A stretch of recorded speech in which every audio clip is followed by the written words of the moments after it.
participate on the caffeine committee. Check out the Insta to see what's new with Mountain Esports today.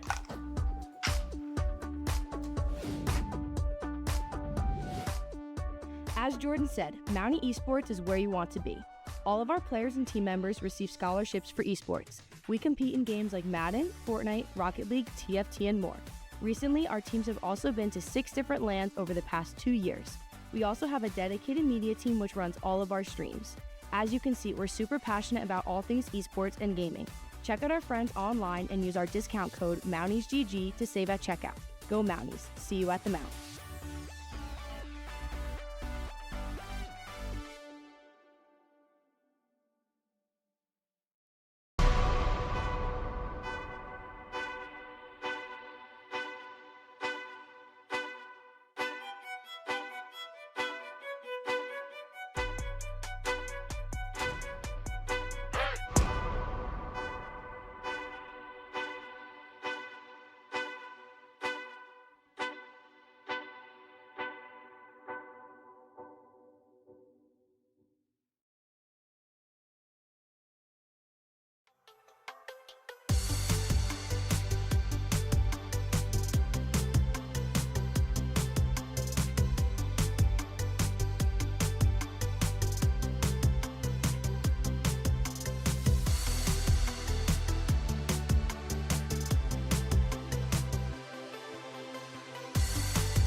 Right here, futures are being built. Ambition isn't a concept, it's a first step towards something bigger. Education that goes beyond academics. That's the Penn West way. Here, student support is common sense, and the path forward is yours to own. But we'll take it on together. To build, to live, to grow. Not someday, not somewhere. Right here, right now. The future isn't distant. It's possible. It's achievable. It's yours. Right here, within reach. Penn West.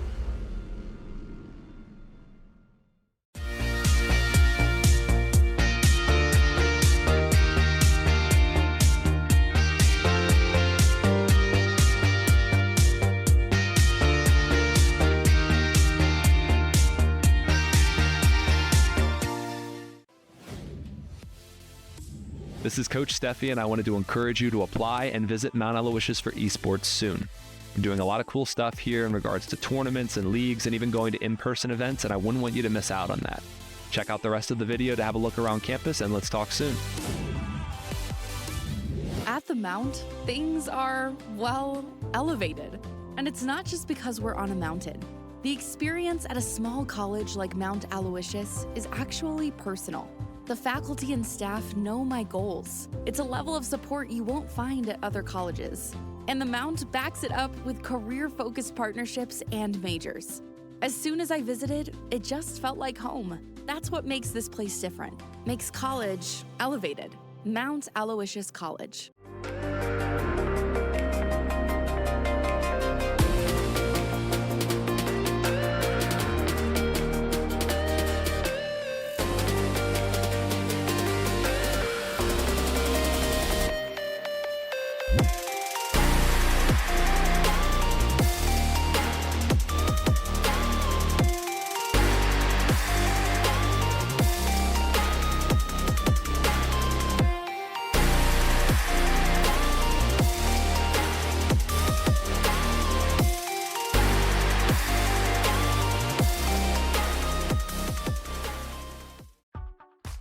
Here at Mountain Esports, we take it to the next level. Our players have the ability to travel, compete, and even participate on the caffeine committee.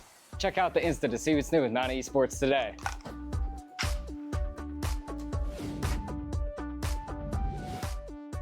As Jordan said, Mountain Esports is where you want to be.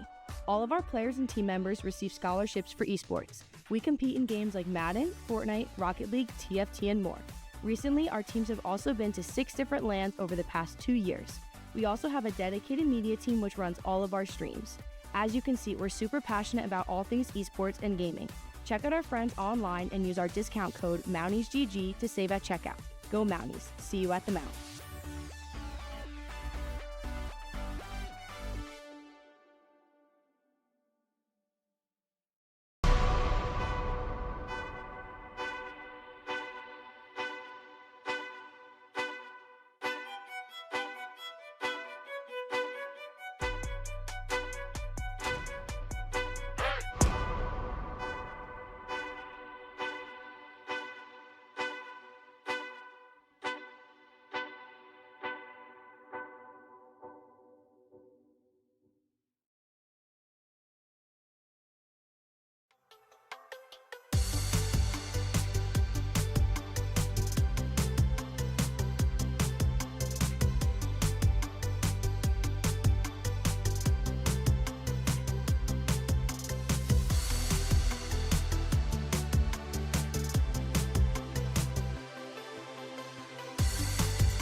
Right here, futures are being built. Ambition isn't a concept, it's a first step towards something bigger. Education that goes beyond academics. That's the Penn West way. Here, student support is common sense, and the path forward is yours to own. But we'll take it on together. To build, to live, to grow. Not someday, not somewhere. Right here, right now. The future isn't distant. It's possible. It's achievable. It's yours. Right here, within reach. Penn West.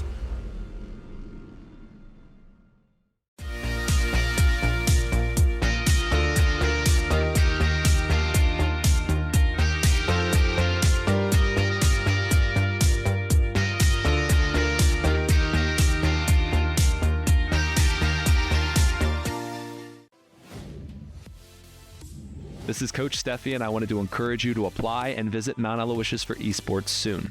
I'm doing a lot of cool stuff here in regards to tournaments and leagues and even going to in-person events, and I wouldn't want you to miss out on that. Check out the rest of the video to have a look around campus, and let's talk soon.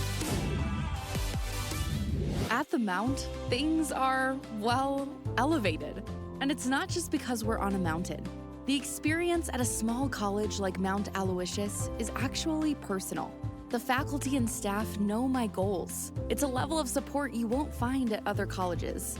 And the Mount backs it up with career-focused partnerships and majors. As soon as I visited, it just felt like home. That's what makes this place different. Makes college elevated. Mount Aloysius College.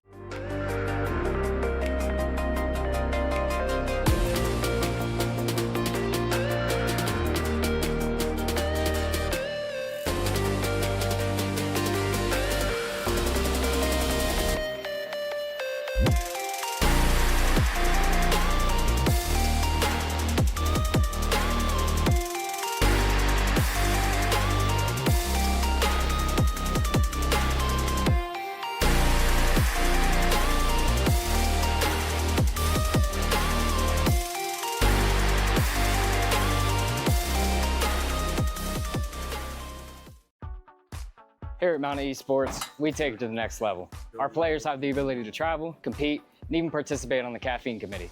Check out the Insta to see what's new with Mountain Esports today.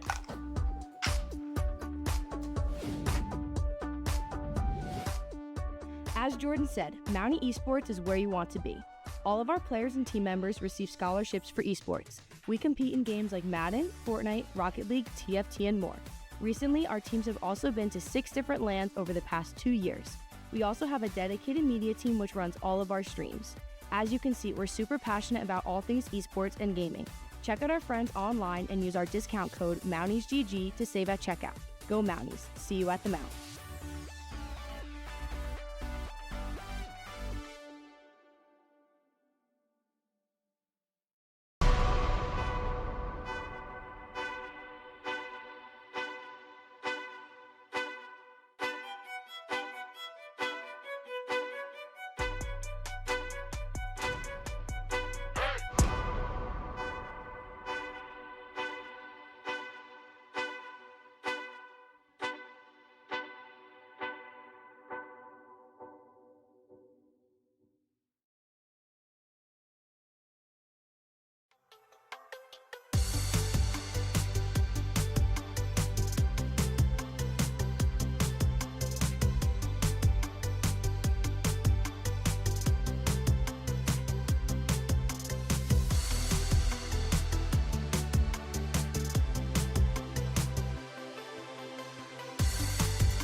Right here, futures are being built.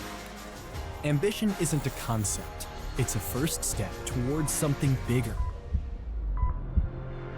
Education that goes beyond academics. That's the Penn West way. Here, student support is common sense, and the path forward is yours to own. But we'll take it on together. To build, to live, to grow. Not someday, not somewhere. Right here, right now. The future isn't distant. It's possible. It's achievable. It's yours.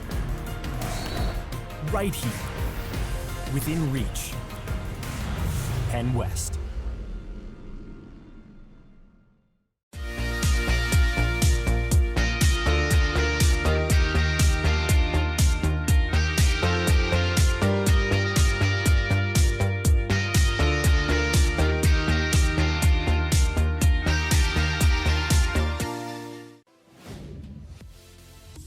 This is Coach Steffi, and I wanted to encourage you to apply and visit Mount Aloysius for esports soon. I'm doing a lot of cool stuff here in regards to tournaments and leagues and even going to in-person events, and I wouldn't want you to miss out on that. Check out the rest of the video to have a look around campus, and let's talk soon. At the Mount, things are, well, elevated. And it's not just because we're on a mountain. The experience at a small college like Mount Aloysius is actually personal. The faculty and staff know my goals. It's a level of support you won't find at other colleges. And the Mount backs it up with career-focused partnerships and majors. As soon as I visited, it just felt like home. That's what makes this place different. Makes college elevated. Mount Aloysius College.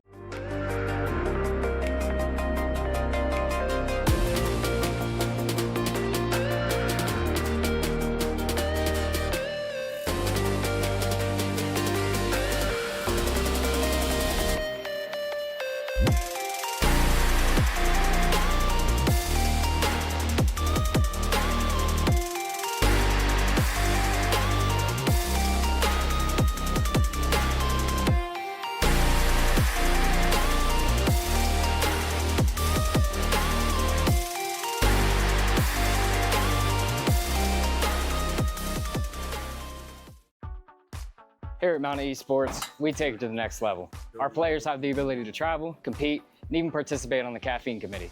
Check out the Insta to see what's new with Mountain Esports today.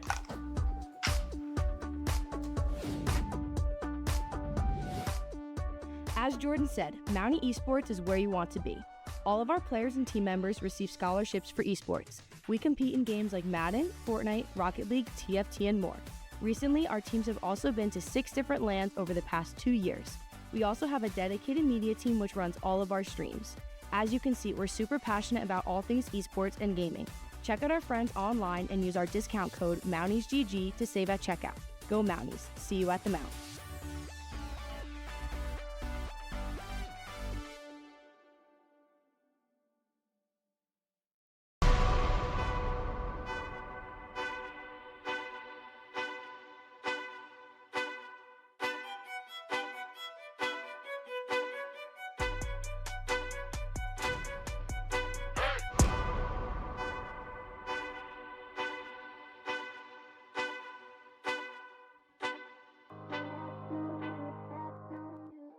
Hello, everyone, and welcome to the PIEA 2026 Spring Conference Finals here, powered by TEC. We're going to be covering most of the games from the lovely Waynesburg University here today, and we've got an exciting best of 7. It looks like these players are wasting no time getting down. They're ready to play, so I won't waste any time either. My name's Hot Sauce, joined by the lovely Ari, and we're ready to bring you the action here in an exciting best of 7.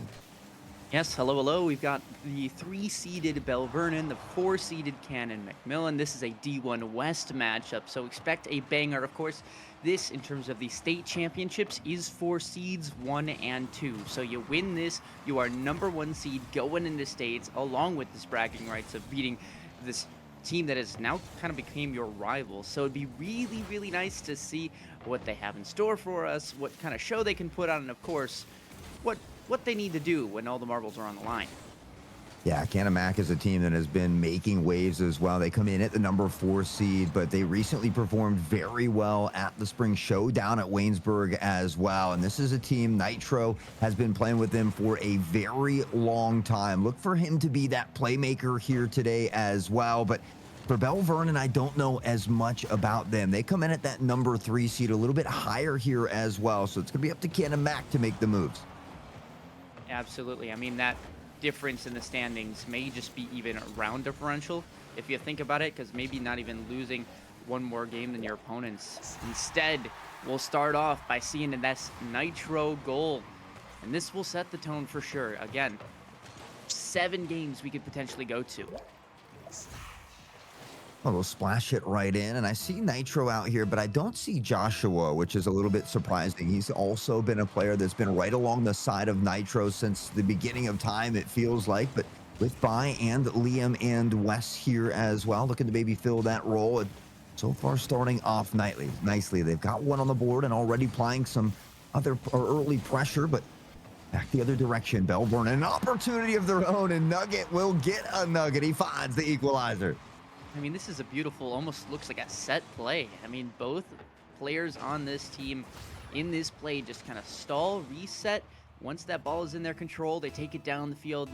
You have the option to go for a bump play, a pass play. They opt for a little bit of both, and man, it just sinks right in. Beautiful equalizer. 3:16, plenty of time for both of these teams to work with. That first game off in that feeler game, just trying to get a better understanding of your opponents. It felt like Canamac was in control early, but it feels like Bell Vernon has kind of begun to shift that momentum in their favor. It's another chip shot a bit high here as well, but this one's going to waterfall on down, and Nugget, what control through the sky. Is that a triple tap? 1, 2, 3. Oh my gosh. Uses a full take of boost as a defender there the whole time. It doesn't even matter. I mean, it's early in the morning. These kids just woke up, and now you've got something to be awake about. Something tells me Nugget may have been awake, but Liam answers back immediately, and it's Canamac this time with an equalizer. We see Nitro coming in off the kickoff. Liam is right there to follow it up. Nugget and his other teammate there just kind of cheating toward that corner for the boost. Nobody's staying near that net, and Canamac able to punish him. Speaking of cheating, wait a minute. Isn't this a 4v3? They got Liam and Wes and Nitro and Bai. I mean, capitalizing on this advantage early, I guess. Fair enough. But all jokes aside, I mean, this truly seems to be an even match. Already we can tell, like, halfway into this first game, one of these teams is not just going to roll over and get 4-0 sweeps. It would be a shame if that were the case. I mean, both teams had to have a big upset to get here. It's not the 1 or 2 seed that we find facing off in our championship match, but in fact, the 3 and the 4 seed. It's a nice shot from Bell Vernon, but Canamac, they step up to the plate. They find the save, but it's relentless pressure here, and they need another. They're not able to find the clear until now. Liam scoops it up, finds the half clear, but the demo comes on the back end from Kirk, and Canamac will continue to travel downfield. Nitro maybe looking for a shot. No, that's going to get sauced away by Nugget. Again, a potential shot, but demoed midair. Nobody's really there to follow up. Instead, a little bit disjointed until these players can truly get set. But here's something from Bell Vernon. You can feel them cooking. Here's the ball downfield, drops down, shooting lane, and beautiful defense by Bai to just kind of stick around there and make sure that net is not empty. The other way almost looks empty, but deceivingly so, as defenders are plentiful.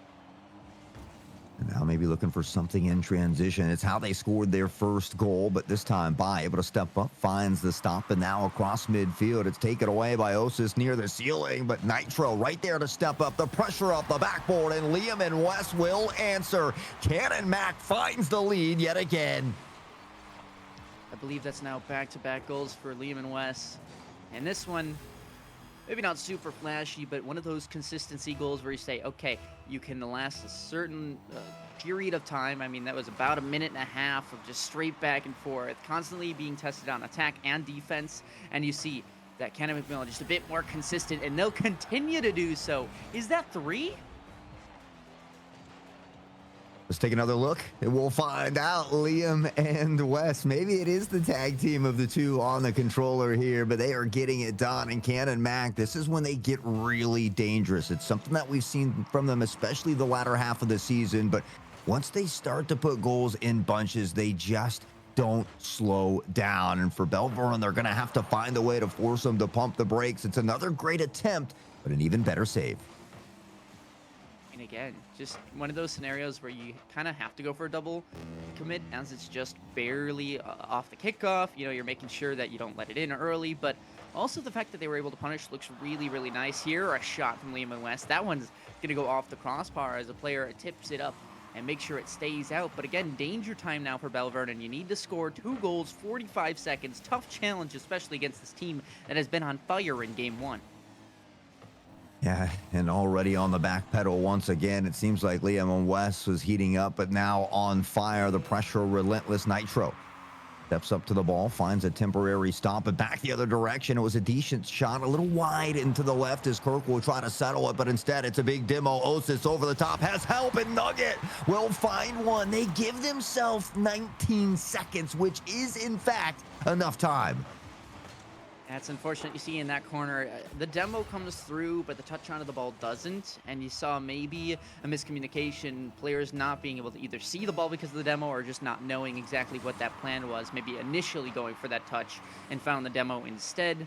All good, though, if it ends well in a very scary way. You saw both players actually go for that squishy save, and that touch will finally come out by sticking this one away, but 5 seconds still left to burn. Nugget, you have a say in this one. Shooting lane, not gonna make itself, but still up in the air, still chances, but that will slowly dwindle.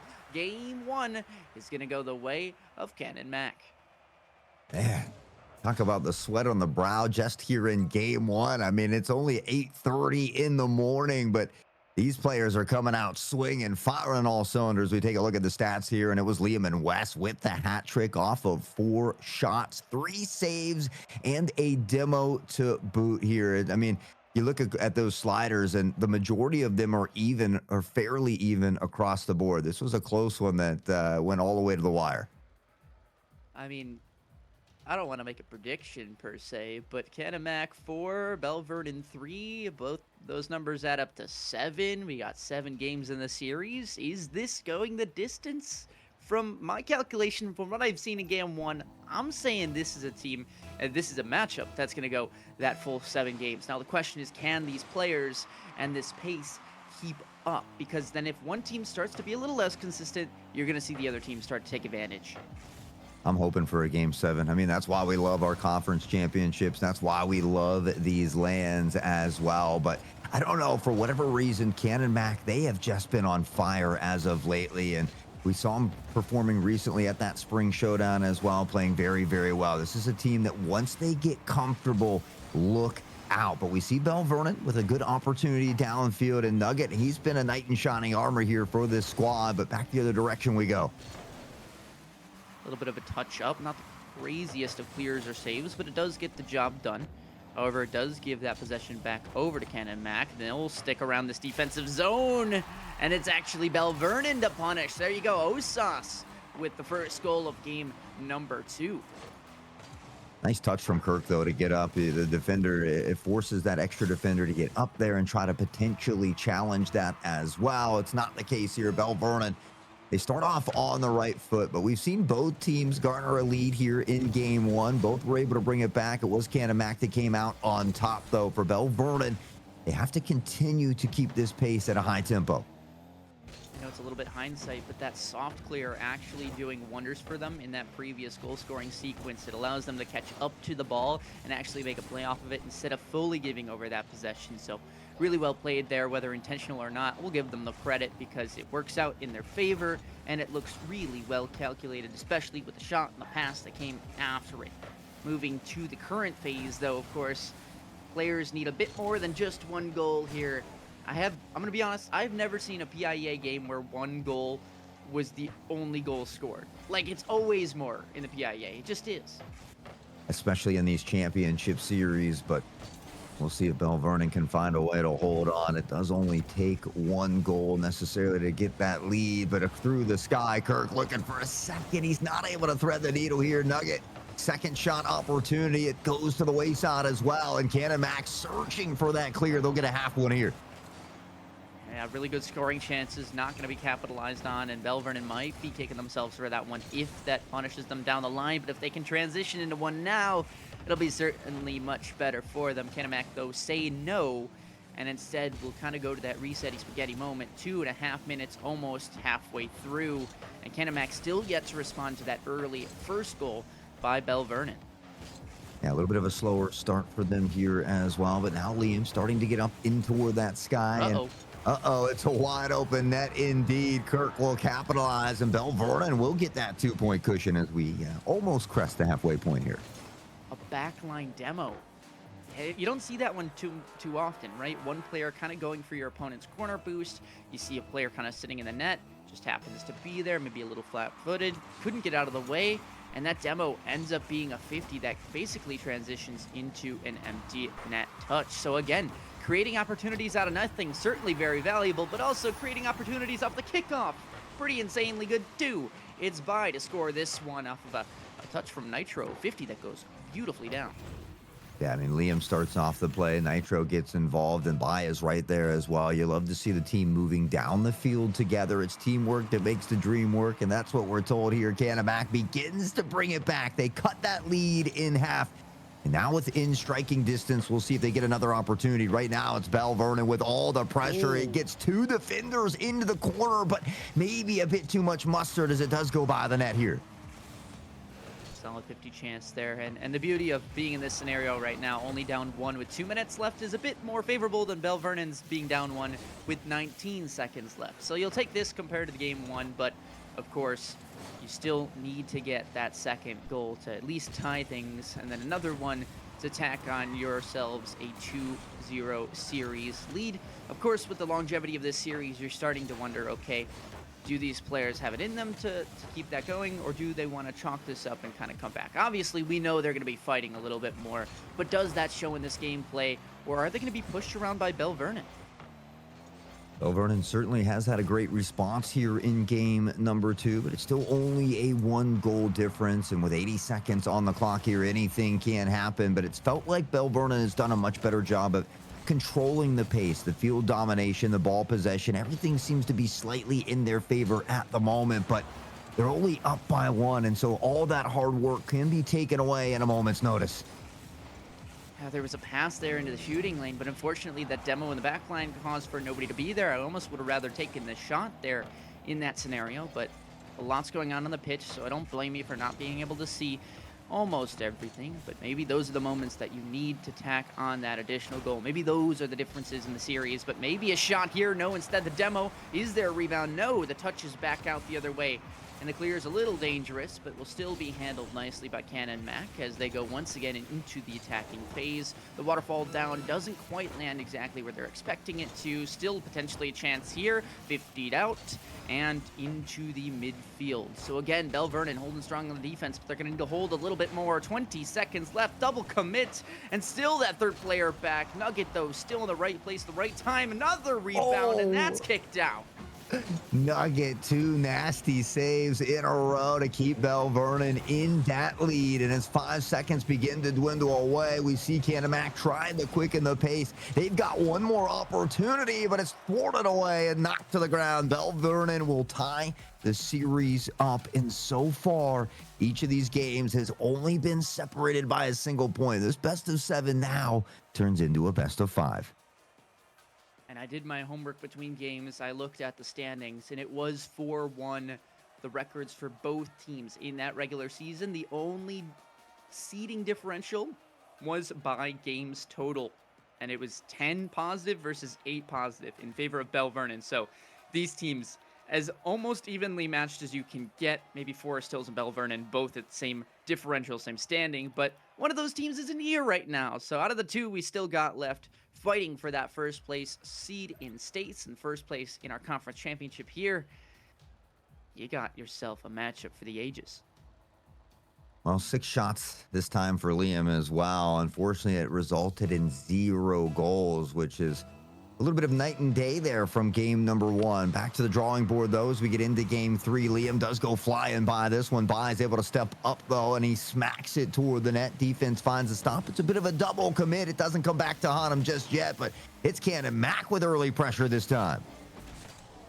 But of course, we've seen the early pressure and then the goal the other way, and that completely hindered and stopped. So keep your eyes peeled still. Don't want to react too early, although I do like this kind of new stance we see out of them. It's been maybe a little bit inefficient on the back lines, which has struggled them getting started on the offense, right? You'll see double commits, you'll see players maybe a little bit unsure, being too close to each other, not having that spacing and allowing to have that additional play option, whether it is that demo, that bump, or even just passing. So keep that in mind as we go forward, as their attack starts, and see how they adjust to it. So far, teams have been able to make those adjustments along the way. It's up to Canamac to find a response this time here in game 3, but Bell Vernon gathering some of that pressure, garnering for some space here as well. The shot on target and Nugget. I mean, this was nothing too crazy, but you take another look here and the defender trying to get back in time. This initial bump touches Nitro into the corner, and by just no boost in the tank here. Another great start for Bell Vernon. A bit of an own goal there. I mean, that shot wasn't entirely on. You saw the flip out, maybe trying to get a bit more of a pop. Just didn't find the right angle on the car, and so instead it actually kind of deflects back up into their own net. Nugget with almost a miraculous play off the kickoff. Would have been insane, but it still goes in. Osas finds the finish, and now we've got a situation where Bell Vernon are up 2-0 really early into this game. Yeah, I mean, that's a tough one, but the silver lining, I guess, here as well is that it does come so early that you've got 3 minutes and 44 seconds to work with, so you don't really have to wear or bear too much of that pressure just yet, but you do want to find a relatively quick response, a goal within this next minute or so to allow yourself ample time to kind of fight back into this one. Canamac, we know they are good when they get the ball rolling. The tough part may be being to get the ball rolling in the first place. Right, first game, kind of domination nation for them, although it was a 1-goal game in the end. You felt that difference. But again, that double commit, like we're seeing now, a little bit more, punishing them, and it leads to a goal here. Bell Vernon being the more consistent team right now, just capitalizing off of those mistakes, but that may be the difference in the series. Yeah, the teamwork looks phenomenal. I mean, you can see this play developing downfield. Nugget off the backboard to the teammate there as well. Otis, who capitalizes by the only defender back, and he's got to decide, you know, do I cover Otis or do I cover Nugget? It's just a tough place to be in, and Bell Vernon able to capitalize. Canamac in a little bit of trouble here in game 3, but 3 minutes, if they can find a way to get one on the board here, they do. It's by off the backboard here with some help from a teammate, and Cannon Mac still in it. I mean, this is disgusting. Ain't no way you get both boost and ball in that scenario, Liam and West. There's just no way that happens. You had no boost in the tank, and you find both that demo and the pass out to your teammate who just sinks it on in. I mean, that's a great play. It's controlled, you have a clear plan, and it's perfectly executed. Again, we see those flashes of brilliance, and this game can go either way. But if one team starts to slip up like we have been seeing as well, now you're in for a rougher time. See if they can navigate those rough waters as the demo will come in to alleviate some of that pressure, and tucked into the corner, Cannon Mac still trying to keep a card to the ball. It'll send it coast to coast from side to side here, and a bit of back and forth, some pong action in game 3 as we see another demo downfield, but not able to capitalize it as in Cannon Mac as Bell Vernon continues this relentless firing squad. It's another double commit that doesn't come back to haunt Cannon Mac, but it's something that they're going to have to address relatively soon, or Bell Vernon's going to be able to capitalize on. No one's got any boost. That's more what I'm worried about. I mean, one player finally gets up a boost, but now there's a passing play coming through. If that shot's on target, that's going in their net, guaranteed. Lehman West, actually beautiful touch there. Unfortunately, maybe the teammates just not trusting in the ability to really get a favorable one, and validly so. That's a really tough position to get some sort of value out of. But now it's Bell Vernon trying their chance at Lady Luck, and well, they've got skill to prove it so far, but an additional goal to tack on would be pretty dang good for them. 3-1, minute and a half left, and they are still singing. They're still happy with this position.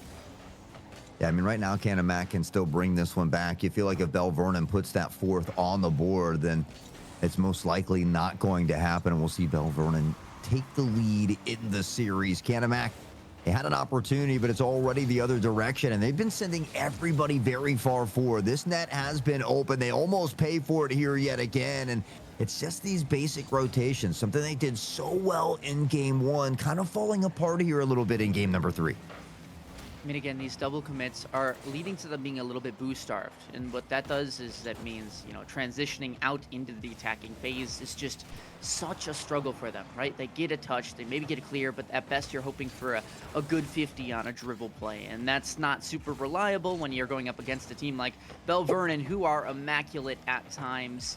But there you go, a nice shot actually just goes off a defender back the other way, and Bell Vernon again with this consistent pressure. They don't need the goals, but they certainly want them, and with 30 seconds left, they're still knocking on the door.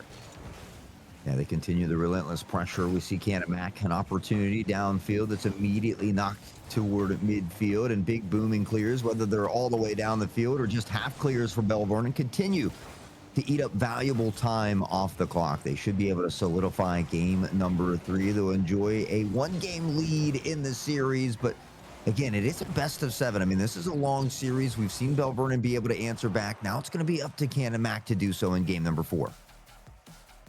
I mean, honestly, if you're Cannon Mac here, right, you want to treat this series mentally as a best of 7 now that you've gone down 1 game and it happens to be the 3rd game. If you're Bell Vernon, you want to think this game is the series is best of 5, because you had 1 game and 1 game, so you can kind of argue, okay, well, it's first to 3 wins the series. Well, that's going to favor them because they have the momentum. They can feel like they're undefeated. They're on the move. For Cannon Mac, you got to say, okay, we have brought ourselves within 1 game in the series. It's not that hard to come back from 1, and then on top of that, we've got plenty of time to work with. We've beat them before as well, so we have that capability to do it again. Now they just need to prove it on the pitch here. Well, they've got a little bit of work to do again. This time, Liam, only held to 0 shots. So from 6 shots in the previous, even though they didn't find a goal, to 3 or 4 shots and a few goals. I think a hat trick in game number 1 has been a little bit silent. Got to get him downfield, a little more involved. Nitro, who's often that shining star through the sky as well. We've seen a little bit silent here in game 3. So need to really use game 4 to reignite that flame here for this squad. And as well, I think it comes down to that trust. Trust in the teammates. Not necessarily that you can, go and create a flashy play, which I'm sure we all have confidence in these players, and they should have confidence in them that they can go and do a double flip reset, you name it, freestyle, or send it to Pulse Clan or whatever. But it's the trust in the teammate that we're not quite seeing as much, right? We're seeing a little bit more on those double commits. We're seeing players maybe unsure if the teammate is going to hit the ball or not, so they're playing for that miss a lot more, and it's slowing them down. They need to have that trust. If you let that goal go in, it's okay. Mistakes happen. But you also need to have that pressure, because if you are being a little bit too slow, Belvernon are going to punish that. And the early aggression from Game 3 didn't capitalize on anything, but at least in Game 4, we've got a good start for Ken and Mac. Yeah, this is refreshing here because Nitro, again, he's a player that often shines, and you know, I was a little bit silent in that previous one. So it's nice to see him come out, get a goal within the first 10 seconds, and maybe look to rekindle that flame that we were talking about. Liam already off the kickoff as well, and it seems like Kanamac is looking to quicken that pace here in Game 4. It's something that worked very well for them in Game 1. It's good to see him getting back to it. Big Max certainly loving to get some value going in this one, but of course early into the game, plenty of time for Belvernon as well to respond. So still various ways that the series can go, this game can go. Nugget will pick up the ball towards midfield here, hinge in over towards the corner, still going to be corralled by Lehman West, and that's a pop-up. Just didn't have any boost in the tank, kind of trying to feign a touch to maybe force out a mistake. That's not going to happen. It's Kirkiana though, sticking with this ball over to Nugget in the corner. Still nothing developing just quite yet. There's that initial touch you're looking for out to that shooting lane, but two players there. Double commit, bumps the teammate, leaves the whole net open for Lehman West. And if you want one player in that spot, it is going to be Lehman West. Well, Kanamac, they come out swinging in the opening moments. They find an early goal, and now things have settled down just a bit. But it is Belvernon that's controlling the space here in front of the net again. They coagulate together here on the sideline, though, and it's a chance for Kanamac. Unfortunately, everybody cheats forward. Belvernon, Nugget specifically, picks the pocket and drops it straight into the back of the net here. Great decision-making, great awareness here on the pitch from Nugget. And another phenomenal play from Belvernon. Moral of the story, make sure you don't cheat. Can't be cheating on those tests. Everybody's still needing to find that value for themselves. And of course, there, I believe it was Nugget that finds the punish onto these Kanamac players. But here you go, whole new sequence, still chances for them to come back into this game. And it's tied up, right? You can treat it like it's 0-0, but you also want to have some momentum. And I think for Kanamac, it is going to be tough, but we know if they can get that ball rolling, they should be okay. Just get a solid chance on that, and, well, if it goes in, that's also pretty good. There you go, bye. We'll tack on another and put themselves back in the lead. Well, it's good to see again, you know, this time from Nitro, the assist comes in by everybody getting involved, and it's something that we saw them struggle a little bit with you know, in game number 3. So kind of back to that Kanamac squad that we're used to. They get to enjoy the lead here momentarily, but you can't be comfortable with just one. I think we've seen that here, you know, throughout these first 4 games. So you got to keep it flowing here. You got to continue to do what's been working. And when you see Kanamac with maybe another opportunity downfield. Yeah, one of those things where you just need to keep applying that pressure. For Kanamac, right, putting those shots on net is really critical to their success, right? That's forcing out that boost from Belvernon. They can't quite get those set plays on attack that they're flourishing with, but here you go. Here's potentially one just a bit too high on that initial touch. You thought maybe that one was going in, but no, instead it's knocked away. Kanamac still trying to hold on to this lead as long as they can, maybe even tack on some more goals, but nobody really set. Instead, it's a sea of blue over in the blue half, and rightfully so, but no Kanamac players to throw a wrench in any of those plans. Instead, this ball still trickling around towards midfield before Nugget finally takes control. Aerial bump play. No! It's pinched off the crossbar, and out looks pretty good mechanically. But man, you just wish that one would go in if you're Belvernon. Yeah, it was a nasty little play from Nugget, but for Kanamac, able to step up and find that stop. An important one for them as they look to maintain this lead. And now an opportunity toward the other direction. Liam tries to settle it down. Again, this pressure from Nugget has been relentless. He'll scoop up the 100 in the corner as well, and he continues to starve Kanamac of that boost. You see him bumping them off the ball there as well. And Belvernon, that aggression has been unmatched in these last couple games. Nugget was looking for a little one over the top there. Now in transition the other direction. The counterattack is coming in, but Kirk reads it well, and he sends it back. Potentially a dribble play coming in here. Nope, yeah, just kind of having to pop that one out into the shooting lane. But again, you're seeing these Bell Vernon players, all three really far forward because they're trying to go all in. They know they need to score a goal, and so it's causing them to be a little bit slower on the transition, but they do have numbers and advantages on these rushes back in offensive ways. The only problem is now that time's starting to dwindle even more. I mean, look at all three of those blue players, all in a singular line, all fighting for that same boost, but they still transition out of it. They still have a chance. They still are not being punished, and, well, that shows how strong of a team they are, to know what their weaknesses are, and to still kind of cater that safety net in case of need.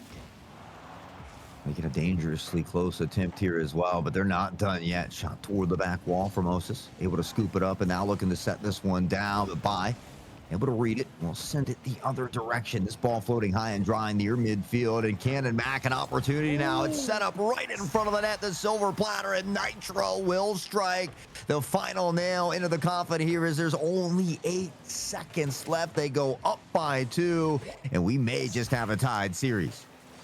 I was going to say that's disgusting if Nitro had the touch there. I think it was a little bit of just a bump combined with a tough 50 on top of just trying to get the ball cleared, and Bell Vernon found themselves on the rougher end of it. So there you go, a tied series at 2-2, and now we're just down to a good old classic BO3. Yeah, I mean, back and forth. You talked about it earlier when we alluded to game 1 score of 3-4 and that potential game 7 that would be on the cards. I mean, this is something that's been great about these championships every single year, is whether it is that 1 and 2 seed or maybe that 3 and 4 seed here that has upset their way to get into the championship. These teams never disappoint, and these students have fought very hard to get here to be to make it into these finals. So certainly very well deserving, and you love to see the fact that we are tied here 2-2. A little startling to me is see 4 shots from Canamac and 2 of them go in.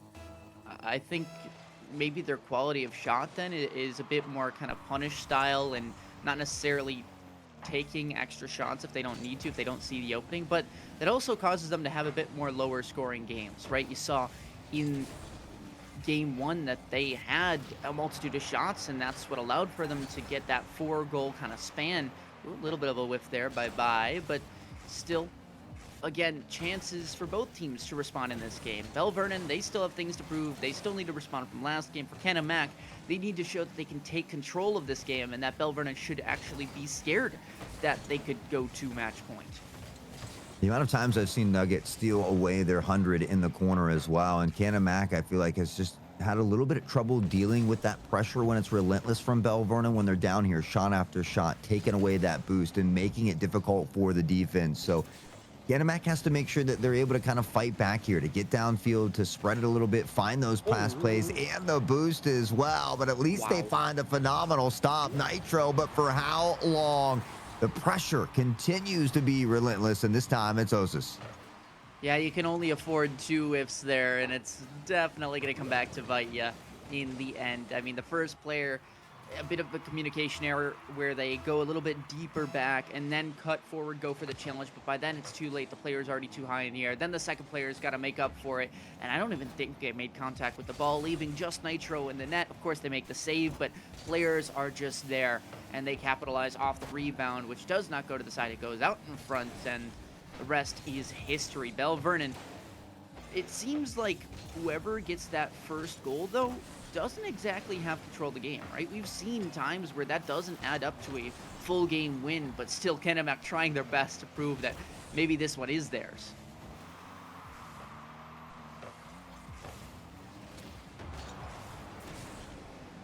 Osas knocking this one over, and that's just on the post. I think they just didn't think that was an empty net, but instead the shot comes through, and there was a will, there was a way. It just doesn't add up in the end. A bit strange, but Nugget still with this one, and it's the bounce shot. A little bit of pong, and there you go. One more goal added on. Honestly, if I'm Cannon Mac, I might be designating someone to just kind of keep an eye on Nugget, to be right on him, constantly bumping him, finding that demo, being that annoyance.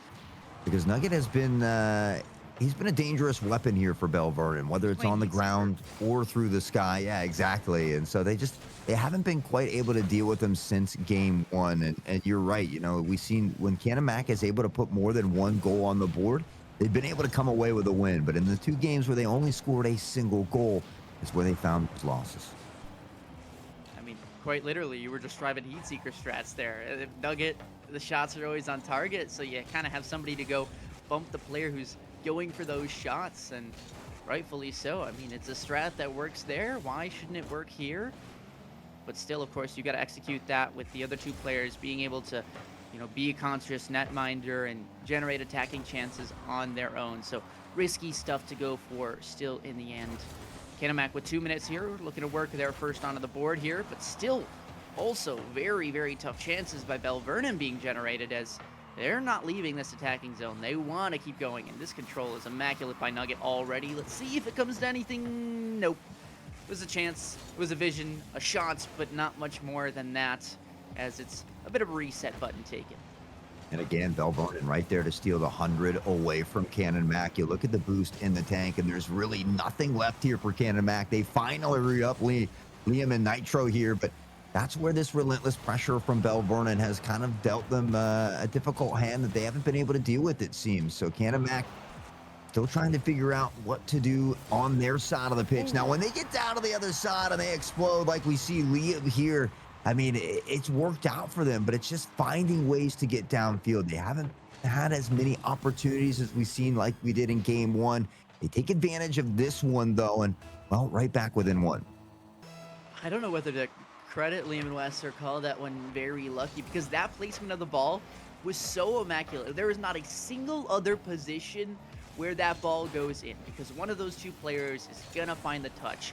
But because of the awkward position it was, just slightly off the net, you don't want to save it, in theory, get a touch on it, because then there is an angle for it to go in your net. And at the same time, you can't stop because maybe it does go off the post and in. So you're super, super curious. I'm going to give the benefit of the doubt to Liam and West. That position, immaculate. And here, again, positioning matters. Oh, no! That is a tough pill to swallow, and one you hope that you could get back, and you hope that it doesn't affect the mental too much, because you still got to deal with this game for 45 more seconds. A demo in front of the net. Kirk circling around like sharks in the water here, and they smell blood. They want game 5. They want to lead in the series. Mac in some real trouble now, battling from the goal line, trying to make a stand, but they still need one, and they've got to find a clear here.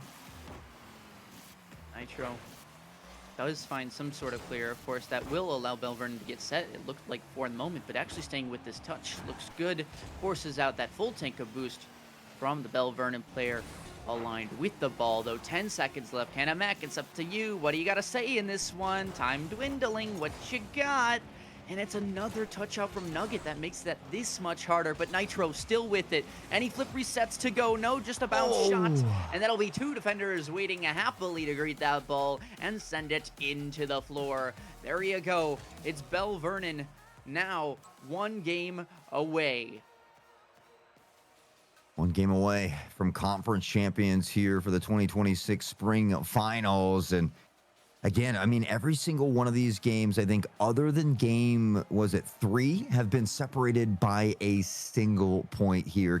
Mac backs against the wall. They've got to get 2 in a row if they want to be crowned champions. But honestly, they just got to focus on this one here and look toward getting to game 7. Yeah, I mean, it has been 1-1. I mean, there was a strand of 2 games that were won by Bell Vernon, but again, very early in that series, to the point where, you know, it's coming back from that kind of wake-up feeler game, winning the next one out of that, and then maybe punishing off of an adjustment that you're making. But yeah, Mac, they've got it all to do right now. And then on top of that, they're going to need to muster an additional 5 minutes in the next game. But start worrying about this one. It all starts with getting that first on the board, because that seems to be the struggle. And I'll say also off of not a kickoff, because we've seen a lot of kickoff goals from them, which get them into these games. I want to see them generate chances by themselves and actually have that set play that's not maybe off a lucky touch. This one, though, just sends its way in. Not sure what happened there in the backlines. Maybe too many players going for boost. Ooh. Nugget on a little bicycle there and not able to find that touch. Nobody's home. We see a defender trying to get back, and he expended all the boost getting there, but it just wasn't enough. And we talk about those troubles of Canamac finding that first one to get on the board. Well, they don't have as many troubles here in game 6, but it looks like Bell Vernon is hungry. Nugget maybe a little bit upset about that one, and now on the back pedal, we'll scoop that 100 up in the corner. I mean, already, even though these are maybe minuscule touches that are happening in midfield, you're seeing Bell Vernon start to miss a few more or not get touches as cleanly as they were. So I think those nerves may be starting to kick in. Maybe they're feeling that, you know, there's one game left in this series for them to take it home to win a championship. And I don't know what their history is with winning championships, but this one, for this roster, would still feel pretty good. You saw maybe a chance there, but instead knocked away. There's 3 Canamac players all in the same corner. One of them's going to touch it. Dangerously close nonetheless. Got me even closer to the edge of my seat here as Liam scoops up the 100 into the corner, but Nugget right there to take it away. And man, it just feels like he is the MVP of this entire series. It takes the whole team, obviously, has been playing very well together, but there's been so many key moments, turning points in these games, in these series that have been brought to you by Nugget. I know this is kind of grasping at straws, but it was almost like shadow offense in a way. You saw them kind of just playing for those rebounds, knowing exactly where that defender is going to make that save come through. There's only one angle where it can go, and just jumping, making that challenge, being aware of the situation that's being put out. And you find yourselves once again now with another goal, giving your team a chance at victory, making this one a little bit closer, but still plenty of time. Of course, tie game. Somebody's going to have a say that sets the tone for the rest of this one, unless it is that golden goal, which we might be due for. We haven't had an overtime yet. Yeah, you know, and I love me some OTs, so I would not be complaining, but Bell Vernon probably has other plans. They have been so aggressive. It's by, though, and a nasty little move. One defender to beat. He says, no problem, and it's Cannon Mac to break it first here yet again. Osis trying to get there in time, but it's just that secondary little finesse from By that allows him to find the back of the net, and Cannon Mac will go back on top by 1. Yeah, most players in that scenario would probably just kind of drop down and let the ball come to them, just take that safe 50. That's kind of the safe play, but instead they take a chance. They go and expend that boost. They go for that earlier challenge, and it allows the ball just to pop over their car just a fraction, but that's all that was needed. Canamac now up 2-1 halfway through this game, and dare I say, with momentum to head further into this one? Maybe? Question mark? We'll leave it up to the players to decide here on the pitch. Osis scoops this one up, and he's got plenty of retail to work with. Looking for the double tap. Can't quite connect, and now Liam the other direction. But again, the pocket is picked. Kirk, bar down. The post comes away with a big one, and Cannon Mac may be thanking the Rocket League gods. Yeah, that's a tough one. I mean, at least your series isn't on the line, right, for that, separated by a crossbar, but it would still be really nice to tie this game up with a shot like that, with something so crispy, a net so open, and it just goes the wrong way. Canamac, though, going to try and make them pay, looking to find a transition into the offensive zone. It is that 50 initially by Nitro, but is anyone here to capitalize? No, not really. Instead, they're kind of playing the corner, playing for this pressure. Bai doesn't have any boost. Nitro doesn't have any boost. Lehman West, I think, was a bit aggro there. Now, in the back lines, needed to make the save, and it's just Kirkiana to say bye, oh bye to your chances of a lead as this game all tied up once again. Just a beautiful double tap. Liam tries to get up, but he can't get over to the side. He can't get reorientated on the way down. It's just a phenomenal play by Kirkiana here. They get that equalizer. 90 seconds on the clock. The demo, and that was headed straight for the net. Bai has to step up, and he does big time. Liam will look to back him up. Now into the sidewall. Nitro, a secondary touch, but Nugget is there as well. And now the other direction, a big demo to slow things down. The secondary touch from Nitro, and it's starting to get real scrappy out there. Absolutely. I feel like Bell Vernon as well, maybe playing a tad slower, right? They're recognizing that they're making these missed touches, and so they're slowing down their own game, saying, okay, if we don't just send ourselves into oblivion, we're going to have a better chance to stick with these plays, make these saves, and then turn it into an offensive play. This one, though, going to be waterfalling off the ceiling. You saw Kirkiana maybe waiting for that mid boost. Of course, that is going to just be a pass back as Nugget finds themselves close to the ball, kind of fakes out the one player, but that's a nice bounce touch, maybe leaving it for somebody on Canamac, but no, that challenge not made too early. Instead, it's over to Osas, 2 players up, a bump in by 1, Nuggets here, and so is everyone in this corner. Potential punish if they can get it clear out, but so many bodies that it's just impossible to get that power on the ball without someone being there. Again, a little bit of that back pass, a little bit of scary action, but still nothing too worrying yet because Canamac have not found that shot, and time dwindling. OT may be on the horizon, but still one final chance for maybe both teams. Yeah, and Liam gets a little bit of an awkward touch, but maybe it was called onto him that way because we see Bai right there for that play. So the pass back does work. And now in regulation, does the ball fall? It does. We get blessed with our first overtime as well. It comes in a late game number 6. Cannon Mac needs a goal to hang on. Bell Vernon, one more to be your 2026 Spring Conference champions. They're ready to lay it all on the line.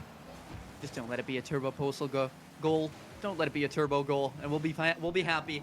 Give me something flashy, give me a nice punish, and maybe an aerial play, maybe a team play? No, instead, it will be just a little bit high, and that crossbar a bit lower for that bar down scenario, but Kirkiana still wanting revenge for their team, wanting one final goal to secure this. Osas off the ceiling once again, but Canamac not giving up. They're sticking with these plays. They want to make sure they're not going home here. Not yet, at least. Game 7 is awaiting them and their chances to secure this conference. But again, as 1 minute almost comes in through overtime, you start to wonder who's going to make that hero play.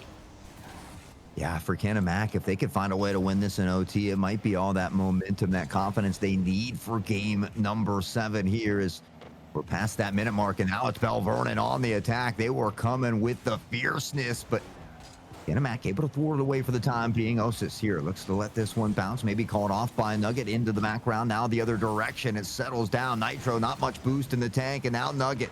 None for him either. Looks to steal away the 100, and it's Kirk who does. There's looking to starve Cannon Mac. The net is open. Nitro, nothing in the tank, but he finds the clear. A little risky from Nugget there to go for that challenge midfield. Actually does miss it, but still that pressure being applied by Canamac. They don't want to let it go. Kirkiana up towards the side wall. Miss there. Potential for a bit more scariness. Instead, this one popped out towards that shooting lane. There is a world, but still no goal yet in store. And Nitro kind of hang around once more, attacking, hoping for the best. But instead, it is just a whole collage of bodies in the corners. Nitro above the net, tries to drop this one down. Liam still no boost in the tank, and the teammate takes the 100 at mid that he was waiting on. Nitro still able to get back. There's been a lot of dangerous moments here from Bell Vernon, and Canamac just able to hang on for the time being, but they need one more. They want to do a little more than hang on. They have to deal with some demos in front of the net. A big booming clear, though, as Nugget looks to settle it down. Hero play maybe gets past the first, drops it over to the second teammate, but that momentum you generated by getting past the first, it's slowed down. I mean, maybe just not aware that that pass is coming through. Again, all 3 players a bit more aggressive now. Seems like they're going for a gamble they maybe don't need to be yet, and that's super close. That one almost off the post. A little bit risky yet again, but that pressure still being applied 3 minutes into OT. Unreal, but it just goes to show you the fight, the determination, the grit from these players as they almost get another. Nitro! He knocks him off the net. It was such a beautiful attempt, and Cannon Mac, they almost find it, but Bell Vernon finds a way to come unscathed, and now the other direction. It looked like they were about to get an attempt, but Cannon Mac, they've really stepped it up in both departments, offense and defense. They want this fight to continue. What is going on? This is pandemonium. Like, literally, you don't know who is in control of this, and rightfully so. It's OT. Anyone has a chance to tip the scales with just one shot. No! Not like this! No! You got to take another look. Liam just puts this beautifully on target, and maybe a little bit of miscommunication between Nugget and Osis. Nugget finds this initial touch off the back wall. Osis can't get out of the way, touches it right into the net. An own goal in OT puts Cannon Mac up 3-3 now. The series is tied. Not only do we get our OT, but we get our game number 7. I'm speechless. Ooh, that one's gotta sting. Oof. Okay, well, the saving grace, okay, is that you have one more chance, right? That's the beauty of it. That doesn't decide the conference championships. That one would hurt even more. But we're not there. That didn't happen. Instead, you still have chances. I mean, you tacked on, what, 10 shots of your Belle Vernon to your opponent's 8. You had the advantage there, which is kind of the metric we've been looking at right now as kind of the deciding factor. Now, granted, Canamac did find themselves getting in the favorable score line in that previous time, but you've got room to work with, right? That's an OT. Look what happened. I mean, they can't even beat you on their own will. You had to do it. So if you have the capability to score these goals in this Game 7, I think it's going to take you a long way. It's one of those things, though, you think about, does it affect the mental of Belle Vernon or Osis, who got that own goal? I mean, you got to be able to just let that slip from your mind. You got to focus on the game at hand, and these young stars have often do a great job of doing just that. We see Belle Vernon already with early pressure, able to thwart that demo away, though, and Canamac the other direction. Nitro will capitalize on a wide open net as he splashes it on in. I don't know why my brain was still in OT mode. I was like, oh my gosh, that's it. Wait, no, the game's over. We're in a different one.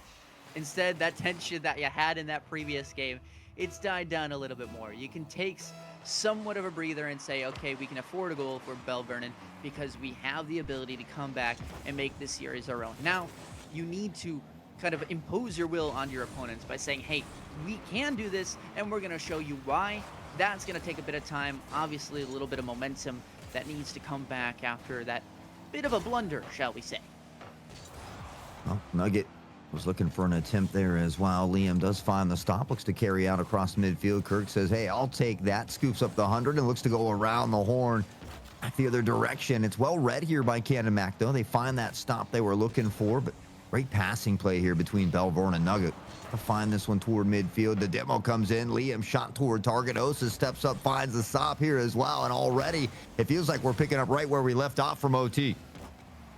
Yeah, I mean, high tension, good movement of the ball, but still not seeing those shots that we want to. I mean, honestly, at this point, I'd rather quantity over quality because it's forcing people to make mistakes when these saves are being required. So, Canamac, obviously, they've got the first one on the board for themselves, but you want to say that you want to prove that you have that momentum, and it just doesn't feel like it yet. It still feels this game is very up in the air.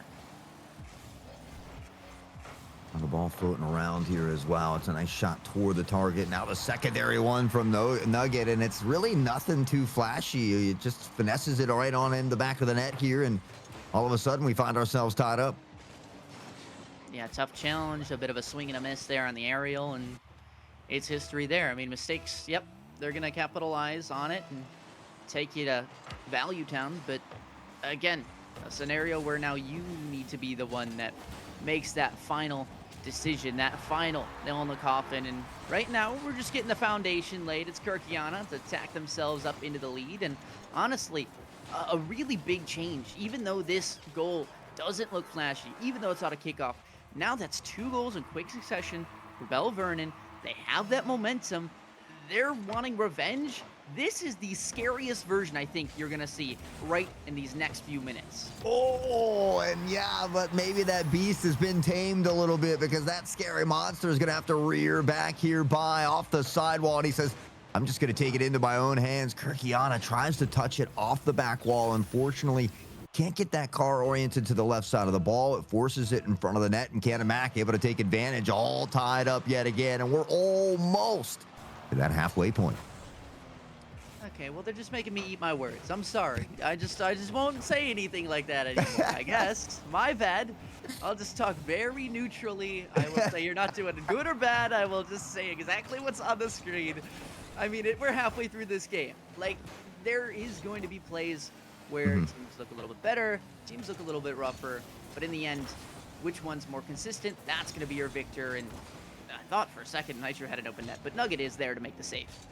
Yeah, of course Nugget is. I mean, Nugget is everywhere at the moment, it seems. And on the ground, through the sky, offense, defense, able to get it done thus far, but it does come down to this final Game 7, and it feels like Cannon Mac has upped that ante a little bit. The pressure seems a little bit more relentless from their side as well. The rotations seem to be a little bit better and on point here, but they've got to put it all together here for these remaining 2 minutes. Good touch there, preventing some sort of attacking play from Belvernon. Instead, this one actually kind of dished out towards the shooting lane. There was, I think, a little bit of a roadrunner chase going into the net there. Both players decided, nah, we don't need the ball. Instead, they're just going to send themselves into the net. And that attack becomes no more. A minute and a half on the clock and potential shot, but that went off target, waiting for that real chance to come through, and it never does. Waiting for these teams to get set in good positions to see that play develop, it's tough because you don't really see it until it just explodes out of nowhere. And that's why the series is so tense, because even though we may not see it happen, the players are 3 moves ahead. They're pre-moving like it's a chess grandmaster. They know what's happening before we do, and they can't wait to showcase that value. Those crazy plays with 1 minute left, and like I said, you never see it coming, but one missed touch, Osas is there to make the punish and take themselves into the lead. This is beautiful from Kirk as well. He's dribbling down the field. He sees Liam in front of the net, and Liam has no boost. Liam's trying to figure out if he wants to stay for the ball or go for the boost. Kirk just slows it down, stalls him out. As soon as Liam pounces forward, he chips it over the head, sets his teammates up perfectly, and Belvernon gets that lead. 50 seconds left on the clock. I would love for an OT in Game 7, but Belvernon's got other plans. Nugget through the sky, Osis on the back end, and it needs a beautiful save from Cannon Mac, but the pressure from Belvernon not done yet. Liam will alleviate it a little bit, but they scoop it up here at midfield. Looking for the reset is Nugget. Off the backboard, he's got help here as well, but not able to capitalize. Yeah, nice pre-jump save, honestly. They're trying to cover as many bases as possible, but that one doesn't happen. Not quite yet. Instead, you still need to make now a play for yourselves. Cannon Mac, they were the ones who won the Game 1 at 4-3. We thought maybe that's how the series would end, but you're going to need to score one more, get to OT. In order for that to happen, is this the end? Can Belvernon secure it out? Waiting for that ball to hit the ground one final time, but here's one final play. It's Nitro sending it over. Liam and West pops it up by, no boost in the tank, needs something to go, and it doesn't roll up off the wall. Instead, that's it. And Belvernon are your conference champions. They close it out in Game 7. Again, only separated by a single goal. In fact, game number 3 was the only game that was separated by more than a single goal. And Cannon Mac puts up one heck of a fight here. They've got to hold their heads high. They put on an absolute cinema, but it is Belvernon that solidifies the dub here. Unfortunately, I had my Big Mac hat here ready and waiting, but we might have to wait a little bit later. Look, this is a talented squad here. They've got another team that we'll see a little bit later on this stream today as well, but Belvernon, the number 3 seed, they get the job done, and they punch that ticket in for that state championship as well as the number 1 seed. I know we're about to kind of leave it, but look at that save stat for Belvernon. 0 saves, and they still come out 3-2 victors. What does that say? What does that mean? I mean, obviously, there were 4 shots on the other side, so that's 2 off target, 2 that went in. But again, we're talking about generating those shot chances being the key factor, and it just never happened. Belvernon, they had a very solid game plan that they stuck to the entire time. They knew if those shots came towards their net, it'd be a little bit tougher to kind of address, but they go for those on-man rushes. They go for plays that are a bit risky, and they pay off almost every time. So thank you, both of you teams, for the banger match that we just saw. I'm excited to see what would happen in states if these two were to kind of clash against each other. You know, I had the Big Mac hat ready, but I'm going to have to hold on to it for a little bit later because, you know, I thought maybe they were going to be able to come away with the upset. We talked about it earlier, though, right? Consistency is key.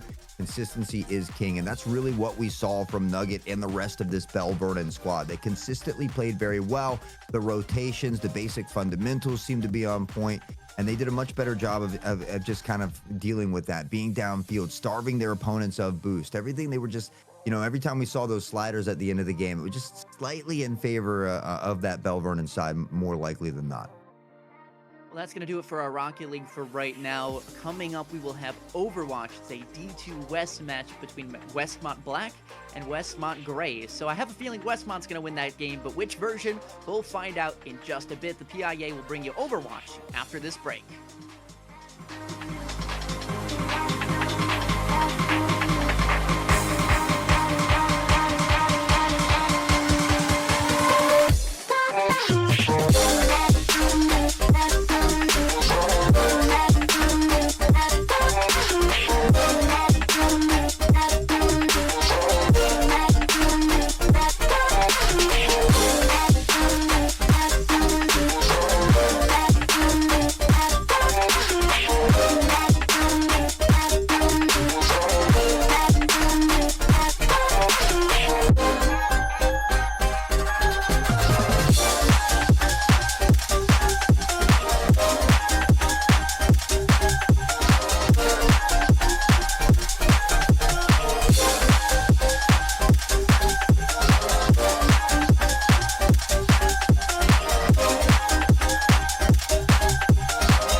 Stars of your PIEA 2026 Spring Conference Champions. Osis, how are you feeling after that big dump all the way in game number 7 as well?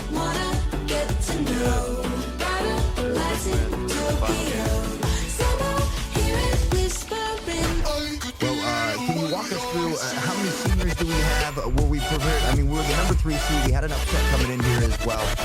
You know, give us maybe your thoughts on the game before we got into it, what the team kind of feelings were, and then if you could touch base on, you know, how many seniors we got, how many returning players we'll have for this year. Yeah, so all 3 of us are seniors, so we won't be returning next year. And I don't really know if we have I don't know really what the next year's lineup's going to look like, but yeah, we felt pretty confident going in, just riding up here and just ready to play and just go out and win. You know? Yep. Have you guys had any championship title wins before? Was this your first one?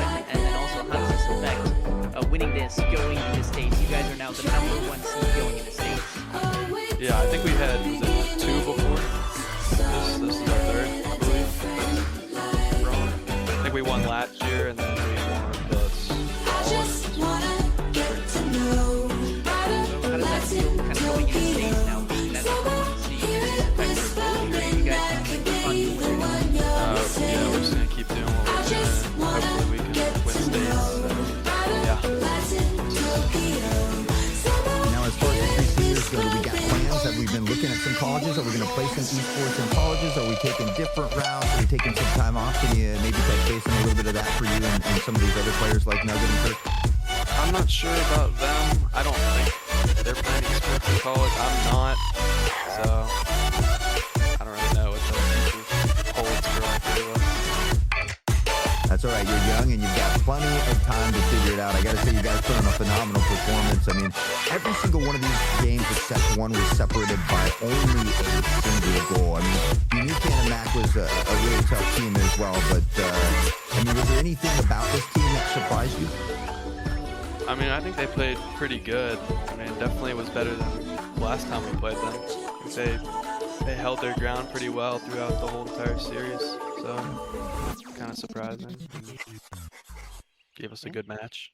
Well, you had some victory laps, you had a few blunders in there, but in the end, you made it, you got the conference win. See, you got the glim in your eye, don't hold back, I wanna see you try, might get my heart racing, but I'm not breaking, go ahead and beat me, go ahead and beat me, don't hold back, I wanna see you try, go ahead and beat me, been around the block a time or two, ain't a damn thing that I can do, and you got me thinking, you might just be the Get them to join the esports team, apparently, because go ahead and beat me. look like next year, but thank you so much for coming out. It's been a pleasure to have you here. All right, thank you.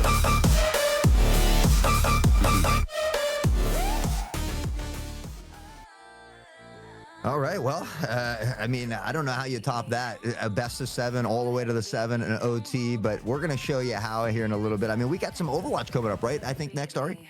Yeah, it was Overwatch D2 West. Westmont Black versus Westmont Gray. Again, I think Westmont's going to win that one. As for Osas, that dude's just chilling. Bro's like, yeah, we're winners. Yeah. What do you want me to Nothing do? new. Nothing new for us. Love it. And we're going to crown some more winners, right? That next matchup. And we've got a whole bunch of series today, even more Rocket League if that's your game. So stick around throughout this stream or go visit some of the other streams. There's other games going on there. As for this one, we'll be right back after the break with Overwatch. So we'll see you in just a bit.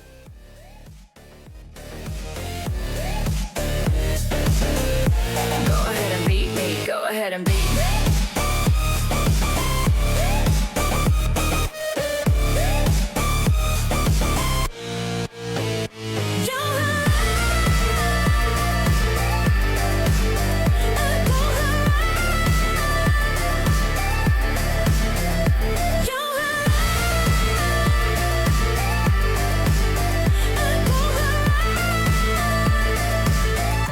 Go ahead and beat me.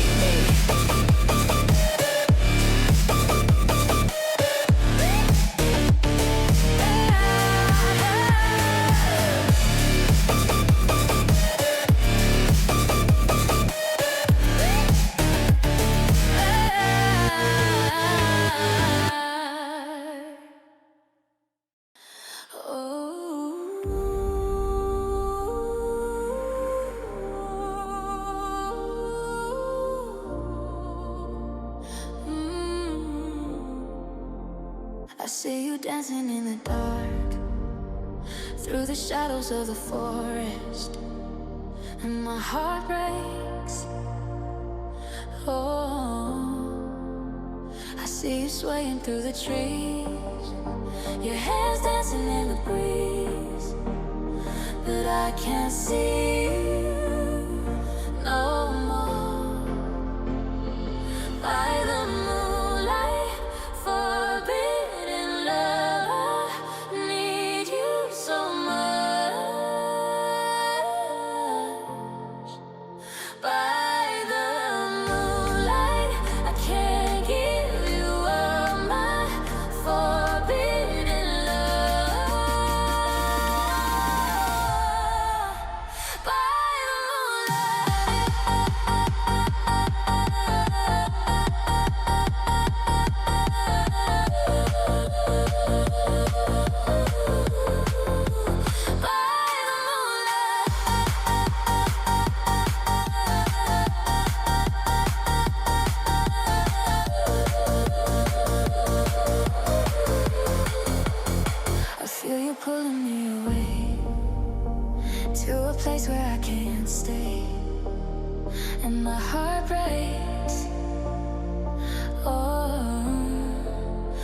haunted by you every night. Your face appears before my eyes, but I can't see you no more. By the moonlight, forbidden love, I need you so much. By the moonlight, I can't give you up my forbidden love. By the moonlight.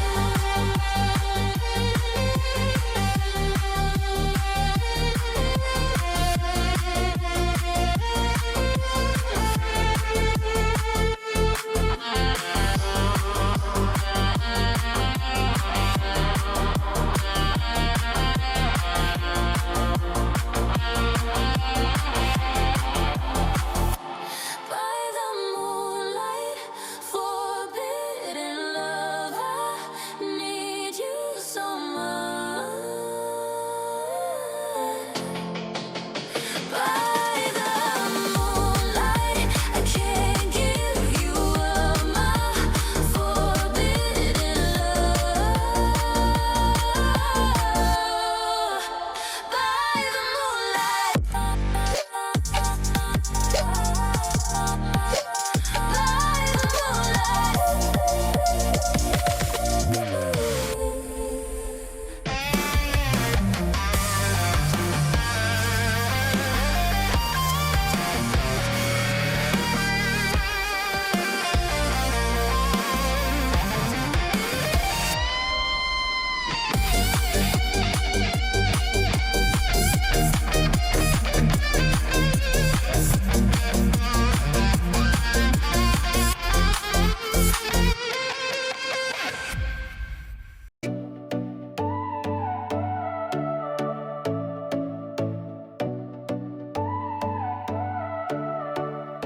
Come over here. I see it in your eyes, I feel it in the air. I know you're going through it, you know I've been there. But life is like a highway, and it ain't always fair. It's how you persevere, chasing the wind. Gotta love it while you can. In the moment, let it in. No holding back, can't pretend. Chasing the wind. Gotta love it while you can. In the moment, let it in. No holding back, can't pretend. Look at you now. You finally did it, finally made your mama proud. Yeah, they doubted, but the fire never drowned. Your haters in the crowd, all eyes on you now. Hello, everyone, and welcome back to the PIEA 2026 Spring Conference Finals. We got a little twist here. We got an exciting show match since it is Westmont Hilltop versus Westmont Hilltop. My name's Hot Sauce, still joined by Ari. How are we feeling about this next matchup? Yeah, I'm excited to see what exactly happens. It's going to be a little bit silly, is my guess. It's going to also be a nice little showcase of players' individuality, a little bit less of that team play. So here's the deal. We got 3 maps that are going to be played. 3 maps total. That's it. No more, no less. The players from both Westmont Black and Gray, the teams that were existing previously, they're going to be jumbled all around. It's going to be players on some teams are going to swap, and it's going to be fun. They're going to be changing throughout the different maps. And the whole point of this is just to showcase the Westmont Hilltop program because they are the victors of this conference championship. They said, hey, why not? Let's have some fun with it. So they're getting the title regardless. Congrats to them already. We may or may not have an interview after. That's to be decided, but that's the deal for the games is we're just going to have some fun, feel it out, and let the players play the game.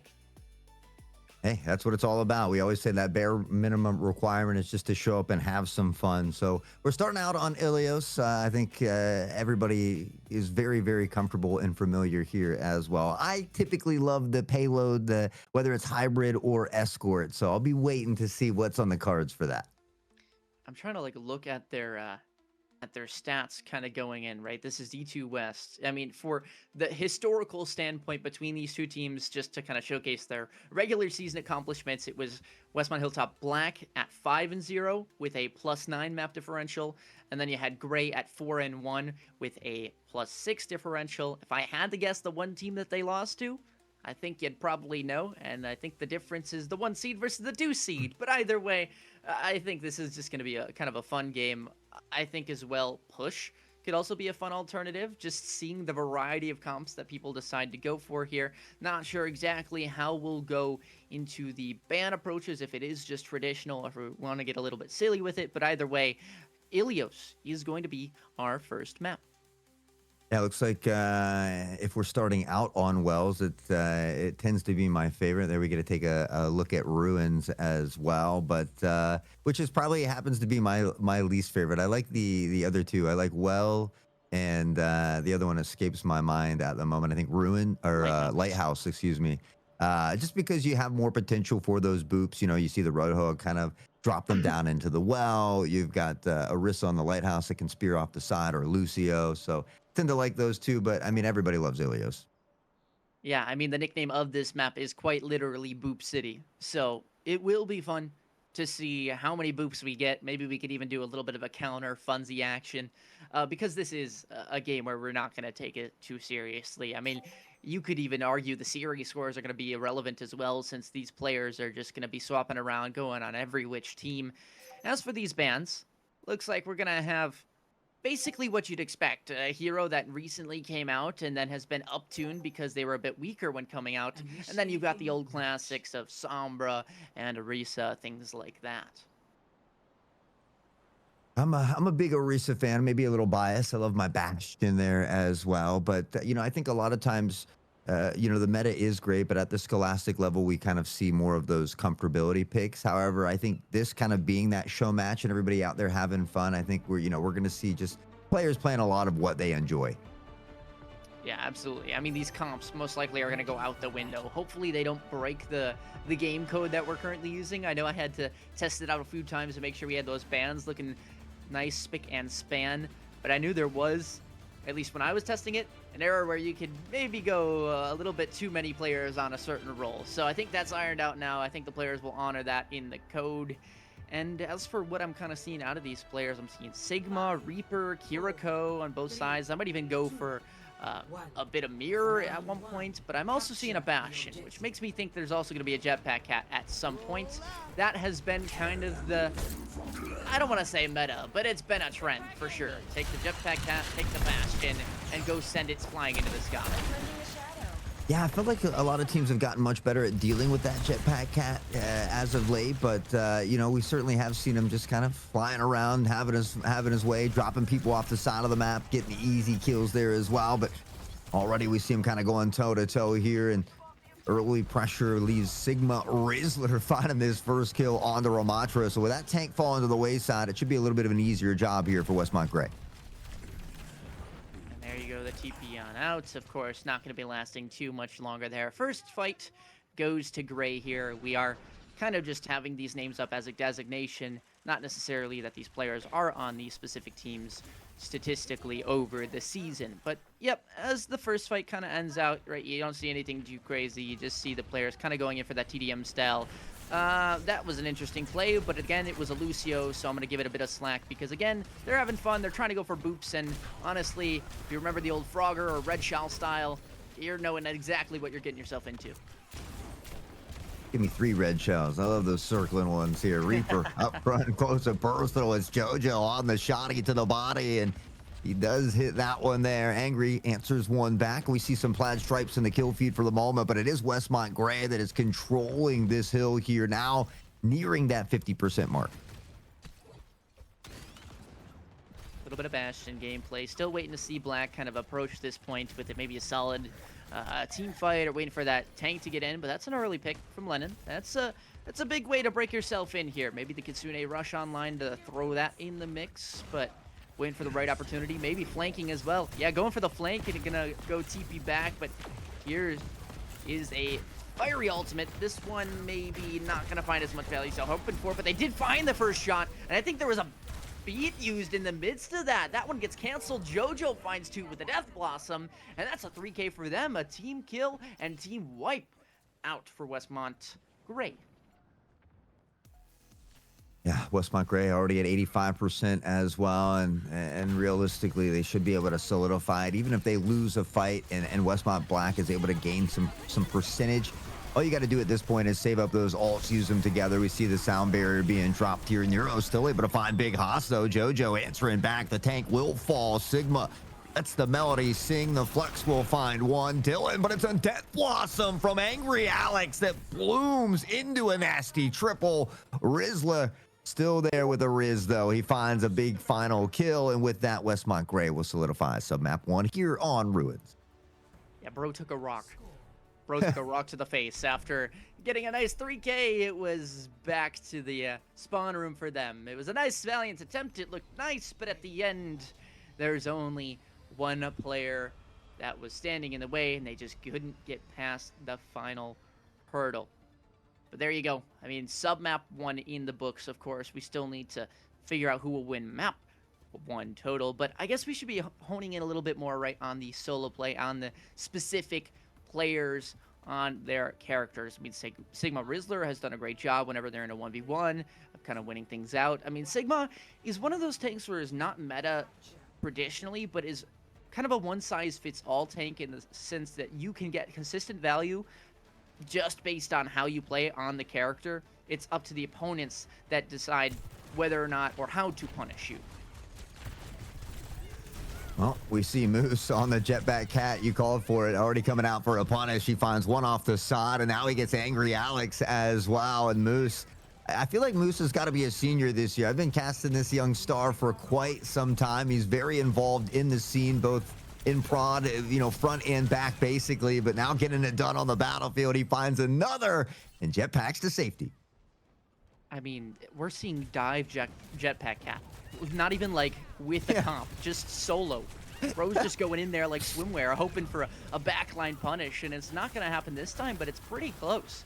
I mean, I haven't seen too much gameplay of this cat because from what I've casted, it's a lot of kind of the same thing, maybe a little bit more traditional. This was before the Jetpack Cat, and then the Bastion was that kind of main play, but now you're seeing a lot of this character and what exactly they can get away with, and at least in this particular fight, Westmont Black have seemingly captured the point, or at least have gotten certainly a lot closer. Yeah, they got close, and they're in contention, but it is Gray that's been able to hold on from JoJo to Big Haas. You talked about the boot capabilities here on Lighthouse. We get to see it come out, and Moose, he's just being a nuisance here on this Jetpack Cat. He's stealing med packs away. He's flying around, supplementing the damage, tossing in the heals. He's the real deal. Moose getting it done on Jetpack Cat. Doo-doo head over from the Bastion onto the May. Yep, that's the name. I didn't make that up. Oh, by the way, that's a crazy funnel. All these players corralled into a very small corridor and then just absolutely swaddled with bullets. Not exactly enjoyable for the Westmont Black side. Of course, they will be feeling the burn as they are down 70% in this sub-map, looking to maybe win one of these fights, at least get a single percentage on the board in this map, but right now, still finding a bit of struggles.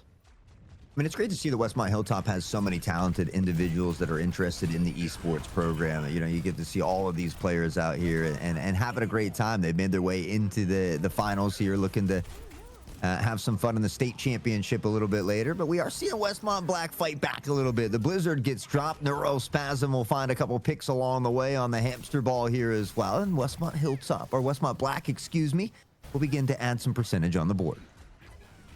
Okay, Lennon, we gotta talk, bro. I love the fact that you saw the Jetpack Cat and saw a critical teammate and was like, nah, I want to go for the kill on the Jetpack Cat instead because that guy is a little bit more annoying. My teammate can get killed by the other healer. All right, now I'm just trying to deal it out. Big rock, though.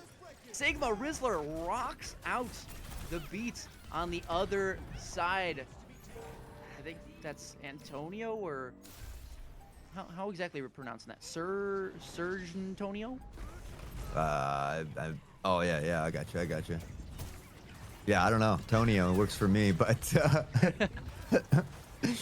yeah, honestly, I don't know what happened to the hamster in that initial fight because they fell off the side of the map. Eventually, Ana went down as well, but We see this one open up with a Rizzler kill. Angry Alex on the Death Blossom again. Good for 2. Neuro picks up 1. Now Rizzler. Dylan, they find 2 back in their direction, but Lennon able to find this kill onto Dylan. Moose is the last standing member here for Gray as well. We see that overtime fuse is lit, and it's a dogfight between Lennon and Moose. Moose comes out on top. Yeah, cat fight, you're right. I missed the opportunity there, but a little cat scratch fever maybe. It's Moose that comes out the victory. He's able to solidify the round as well, and control will go to favor of Westmont Gray. Right there it is. The cute little cat gets it done, and well-deserving the play of the game. Let's see what do we got going on here. Oh, so that's the first boop that we saw, I think, of the map. Not exactly sure how that happened, but either way, also finds a pick on top of it. Some fun gameplay, some fun stuff, right? Obviously, we're not going to be super hyped over everything, but those flashy plays certainly will get their time. I mean, we saw some big rocks from Sigma Rizzler. We're just having a whole bunch of fun here. I think the players are as well. At least maybe one team a bit more than the other. Gray off to a phenomenal start. At least the players on that team, of course. I believe those teams will start to swap up as the series continues. Yeah, gonna switch the teams around a little bit so everybody kind of gets to play each other. Little bragging rights, you know, a little friendly banter amongst the teammates there at LAN. Again, happening at the beautiful Waynesburg University here as far as this stream goes. I know Coach Skywalker down there on site probably taking great care of the students. So if you haven't had a chance to make it one of these LANs, make sure you get down there and check it out. Like I said, Waynesburg is absolutely beautiful, but there's several of these going on right now across Pennsylvania.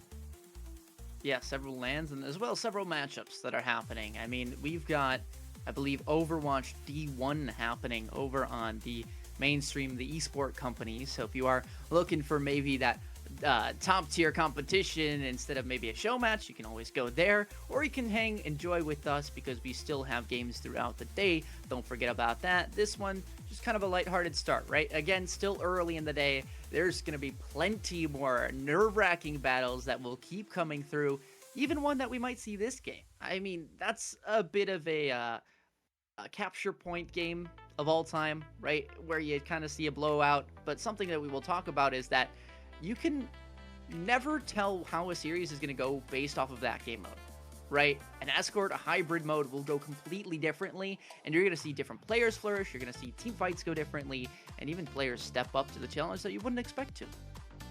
Yeah, especially when the players are changing from map to map as well. So the teams are going to be mixed up a little bit, but yeah, you know, honestly, do we know where we're going next? I don't think we know exactly where we're going next, but I'm hoping for escort or hybrid.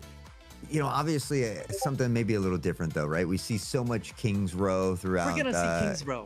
Yeah, maybe, but I'm hoping for maybe something different. You know, I know Circuit Royale has been a little more popular. You know, so maybe we'll get blessed with something. Well, those are the two we're going to see. Circuit Royale and Kings Row. And that's going to be a history. Because here's the thing. It's up to the players, right? I don't think they're really doing vetoes for, you know, map bans, things like that. They're all just like, hey, guys, what map you want to play? What would be fun? And, of course, we all know that answer. It's going to be Kings Row, just for whatever reason. Or, I guess, in theory, if you wanted to go Circuit Royale, which map can we play Jetpack Cap Bastion on? Yep. Any map, every map. What do you mean? Every map. Dorado. Jetpack Cap is on every map. Although I have yet to see it. I've seen so many clips, I've seen so many other matches, but I've yet to cast it. So this may be the first time it does happen. Well, I mean, honestly, this is nice, right? We just had a crazy best of 7 in Rocket League. We had an OT. We had a best of 7 that went down to the wire. So, you know, it's nice to have a little bit of a chance to let those nerves settle as these, you know, this show match kind of unfolds. But yeah, I wouldn't be surprised if we see some flashy action here in this next one. And then, of course, you know, we'll see flashy action for Nailbiter, and then it's like, oh, okay, we're enjoying this one, even though there's still some cool plays. And then the next one, I have a feeling like the next series is just going to be Rocket League, where it's, again, Nailbiter, Game 7, and we're all freaking out all day, every day. But yeah, I'm excited to see how these games go in this series, the series go on the day, and overall, I mean, the action that we're getting out to you guys is something that I think we're proud of, and the players that we are as well showcasing are also something that we are proud of. I mean, it really is just a wonderful time to see all these players thriving in an environment where they are welcomed and having a lot of fun. And it looks like it's Atlas. That's going to be our next map. Well, you know, I'll grumble back here a little bit to myself. But it's what's that? Flashpoint. Yeah, I guess, you know, I'm a little bit of a naysayer, but you know me, I from Control to Flashpoint, they're very similar map modes. I want my payload out there. I'm dying for that, but I'll have to wait a little bit longer. I'm trying to see who switched teams. I think they did Moose for Lennon. Moose and JoJo. Okay, Moose and JoJo, and then it's And Angry as Lennon well. And Angry. So it must have been 2 for 2 was the transaction I think that we got. Because everyone else, I think... Moose, JoJo, and Dylan went from gray to black, and Lennon, Doodoo Head, and Alex went from black to gray. So there we go. Trying to maybe balance out the teams or just, you know, see what these will look like. As for the bans, I think they're in there somewhere. We just may not be looking at it on our side. 2 tank bans you can see. 1 damage, 1 support. I didn't really catch exactly what they were, but I could assume they were great or fun. Yeah, I still see King's Row on the screen up there. You're seeing King's Row? Yeah, on the top left, the third one down, King's Row, GB721 flight. That's at gate B2. Okay. Not delayed, on time. On time! Wonder what the price for that flight would be from Atlas. Oof. I don't have enough money to find out. Yeah. Well, these players, they don't need to worry about it. Instead, they can celebrate right now. They took a trip to Waynesburg, and they better enjoy it because they've got a championship that they've already won. So I think Pizza Party's already on the coach, right? That's what they were promised. Absolutely. Sign me up. I'm on my way. It's only like an hour and a half from here. It's a bit of a decent trek for me, but I'd still show up for the pizza. That's worth it. Absolutely. I'm seeing Winston, Juno, Baptiste, Reaper, and Cassidy on the one side for black, and then Cassidy, Reaper, JQ, Lifeweaver, and then Lucio for gray. Oh, bye, Lucio. Yeah, we saw him for a moment, and the moment's gone. Big Hoss taken out. Doodoo, though, able to find Moose, and Moose previously on that jetpack, trying to play that support role, now onto the tank role here, playing Winston as well, but maybe these teams a little bit more even. We're already seeing some trades back and forth here as JoJo will find Angry Alex. Yeah, absolutely. I think Moose, I wish I could say I know what their main role is, but it feels like we see them on so many different characters all the time. I think it is support as their main role, but I think they do like to enjoy Winston a lot if that tank role is called upon them. As for right now, it looks like Black are in favor, as it looks like those great players will start to fall in the end. So yeah, it was a little bit closer in that fight, I will give it that, but Flashpoint is not going to be forgiving. There will be chances for both teams to not only win a fight, but take a point, and so we may not have that 2-0 sweep from last time. It may not be 3-0 here. Yeah, you know, Moose really can play just about any role. Oh, there's Dylan finding Jetpack Hack, Big Hoss, excuse me, does go down here early. And I had the pleasure of speaking with Moose just the other night. He was telling me that he had made his way into Masters recently. So he's been putting in the grind in, both on and off the scene here as Lennon. On this Junker Queen, we'll find Moose yet again. From Winston to Doomfist, a little trouble on the tank side. JoJo, though, the Death Blossom finds one. Neuro, good for a 2-piece as well. JoJo will pick up the broken pieces. Lennon's, they're good to answer back for 1, but still standing alone. It's going to be a tough job for Junker Queen. Yeah, gonna be tough. Still at least has that over health, but needs to land that dagger, and unfortunately just doesn't land the shots. It's close. It was a valid attempt. Honestly, I was questioning the ult at first, but then seeing how low those two players were, seeing how much damage that shotgun did, I said, you know what, fair enough. Big Hoss, though, has been sent in and has gone down very quickly 3 straight times, so I am a little curious what the game plan is there. Oh my, imagine just getting jump scared by a Doomfist. Say, oh, I'm just going to, what time is it? Let me look at my, oh boy, a Doomfist. Yeah, Doomfist is one of those, I love watching a good Doomfist. It's one of the tanks I wish I could play. I just haven't found a way to master Doomfist myself, but always fun to watch a good Doomfist. JoJo, certainly incredibly talented on the Reaper, has been having a great day. Big Hoss troubles continue at the moment here, has been taken out early, and without that support, could spell trouble. Moose falling early, though, as well, to Doodoo on the Reaper. Maybe a ticket back in for Westmont Gray. I think the thing we're seeing a lot in this game is these overcommits in terms of you're trying to take too much space and then getting punished for walking in. You saw JoJo there try and touch the point and then realize there's 4 players there, no teammates. And again, I mean, that's just your classic overheat. That's something you're going to have happen a lot in the show match. Everybody's trying to clip farm, go for crazy plays, things like that. And, well, it looks a little silly on our side, but for them, if it does work out, I mean, that play is going down in history. Got to make those magical moments. Why not? The show match is the perfect time to do it. Lennon on the Maga finds Moose again, and now it's Dudu back to Dylan. Trades coming out, but it's all red in the kill feed as Westmont Gray seems to be having their way with this one. Up to 40%.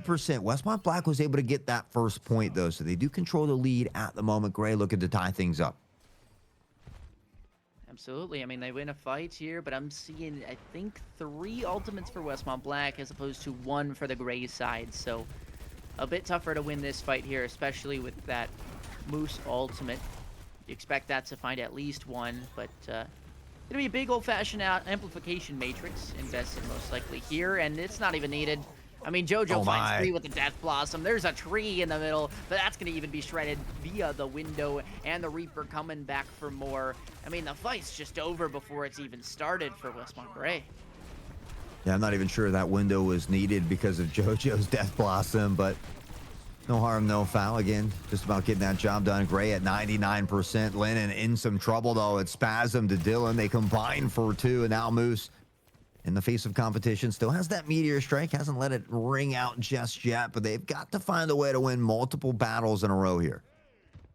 Is that part of the anime, JoJo's Death Blossom? Is that like a thing? I'd be down. That sounds fun. That sounds very chaotic, and honestly, it also kind of defines what exactly we've got going on in this particular matchup. It is chaotic. There's a cage fight. That's going to be Moose going into the trap willingly, but finds the value because he protects the rest of the team. He creates that space, and although one player does fall to the Deadeye, it still is Moose singing out, dealing out the damage, and Neurospasm as well has been nasty on this Juno. It's not too often you see a Juno in the kill feed fragging out 2-3 a fight, but along with JoJo, along with Moose, they are cooking.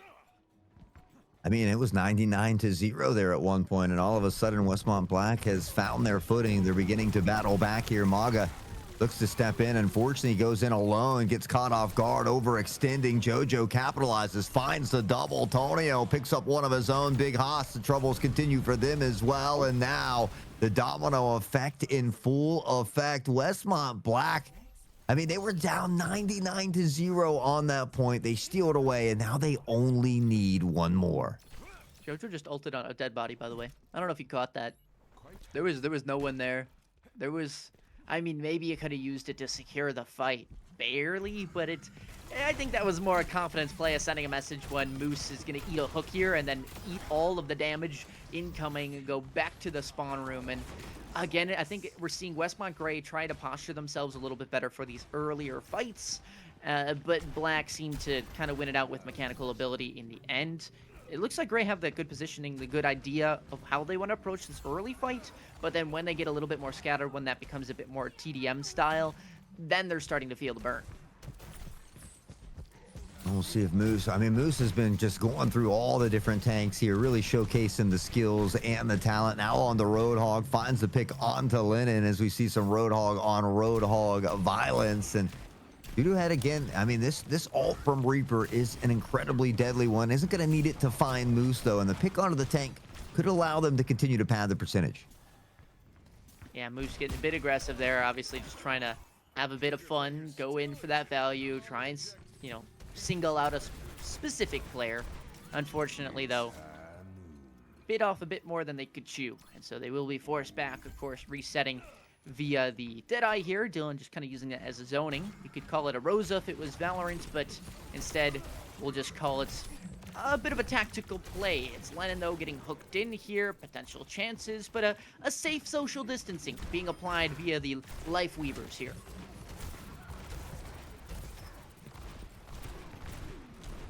Cassidy battles over towards the right side. Hooks being exchanged by both Roadhogs, but in the end it is Moose that wins it out. Death Blossom spinning to win is the meta previously, but not anymore, it seems, as the Tree of Life will pop up in the center of this point. And nice shots by Angry Alex to win that one out. But Westmont Gray actually finding themselves a bit of point control. They find the flip.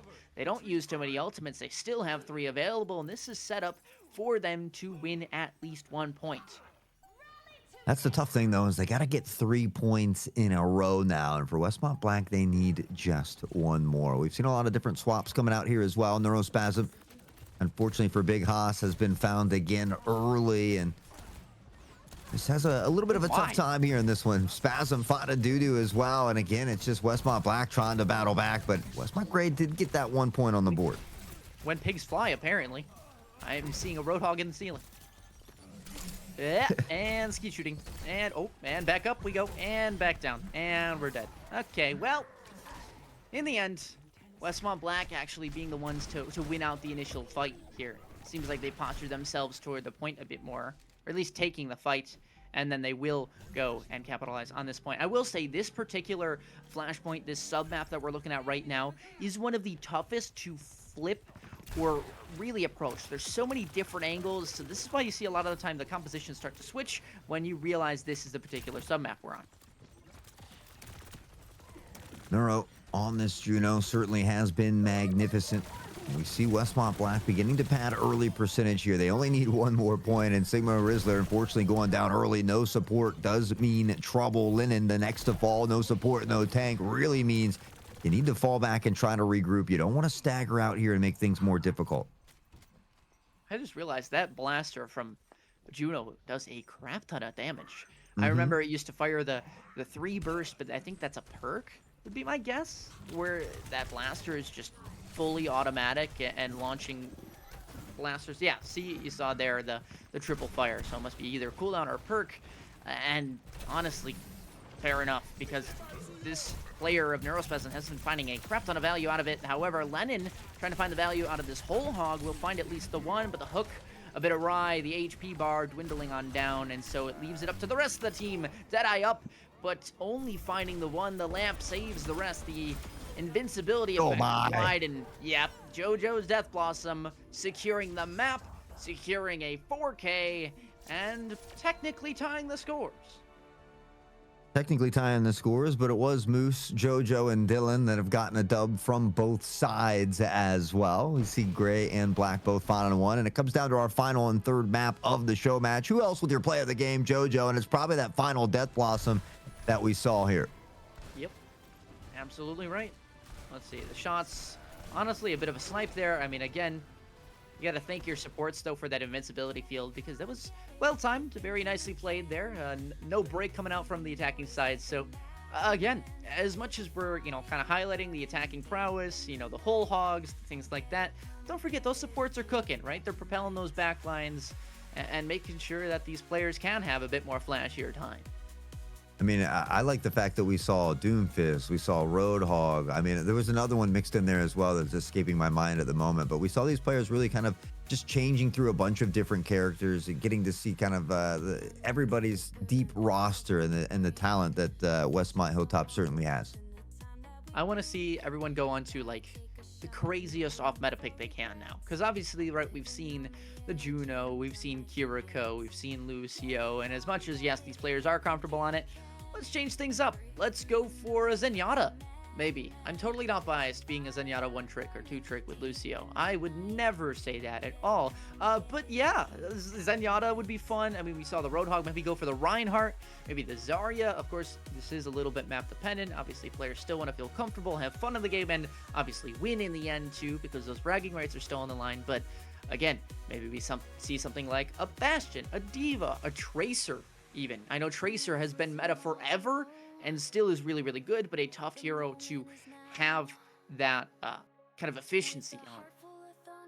Yeah, I'd love to see maybe a Hanzo or a Genji. I'm biased. I love Zenyatta as well. I think Zenyatta and Moira are like the only 2 supports I play. Bastion, I absolutely love. So you got my bias juices flowing on with that comment as well. But yeah, again, I think, right, the key thing here is just having fun. We're seeing them swap players from team to team and just get out there and really have this show match and showcase all the talent that Westmont Hilltop does have here. So just kind of, having a little fun before they get ready for that state championship.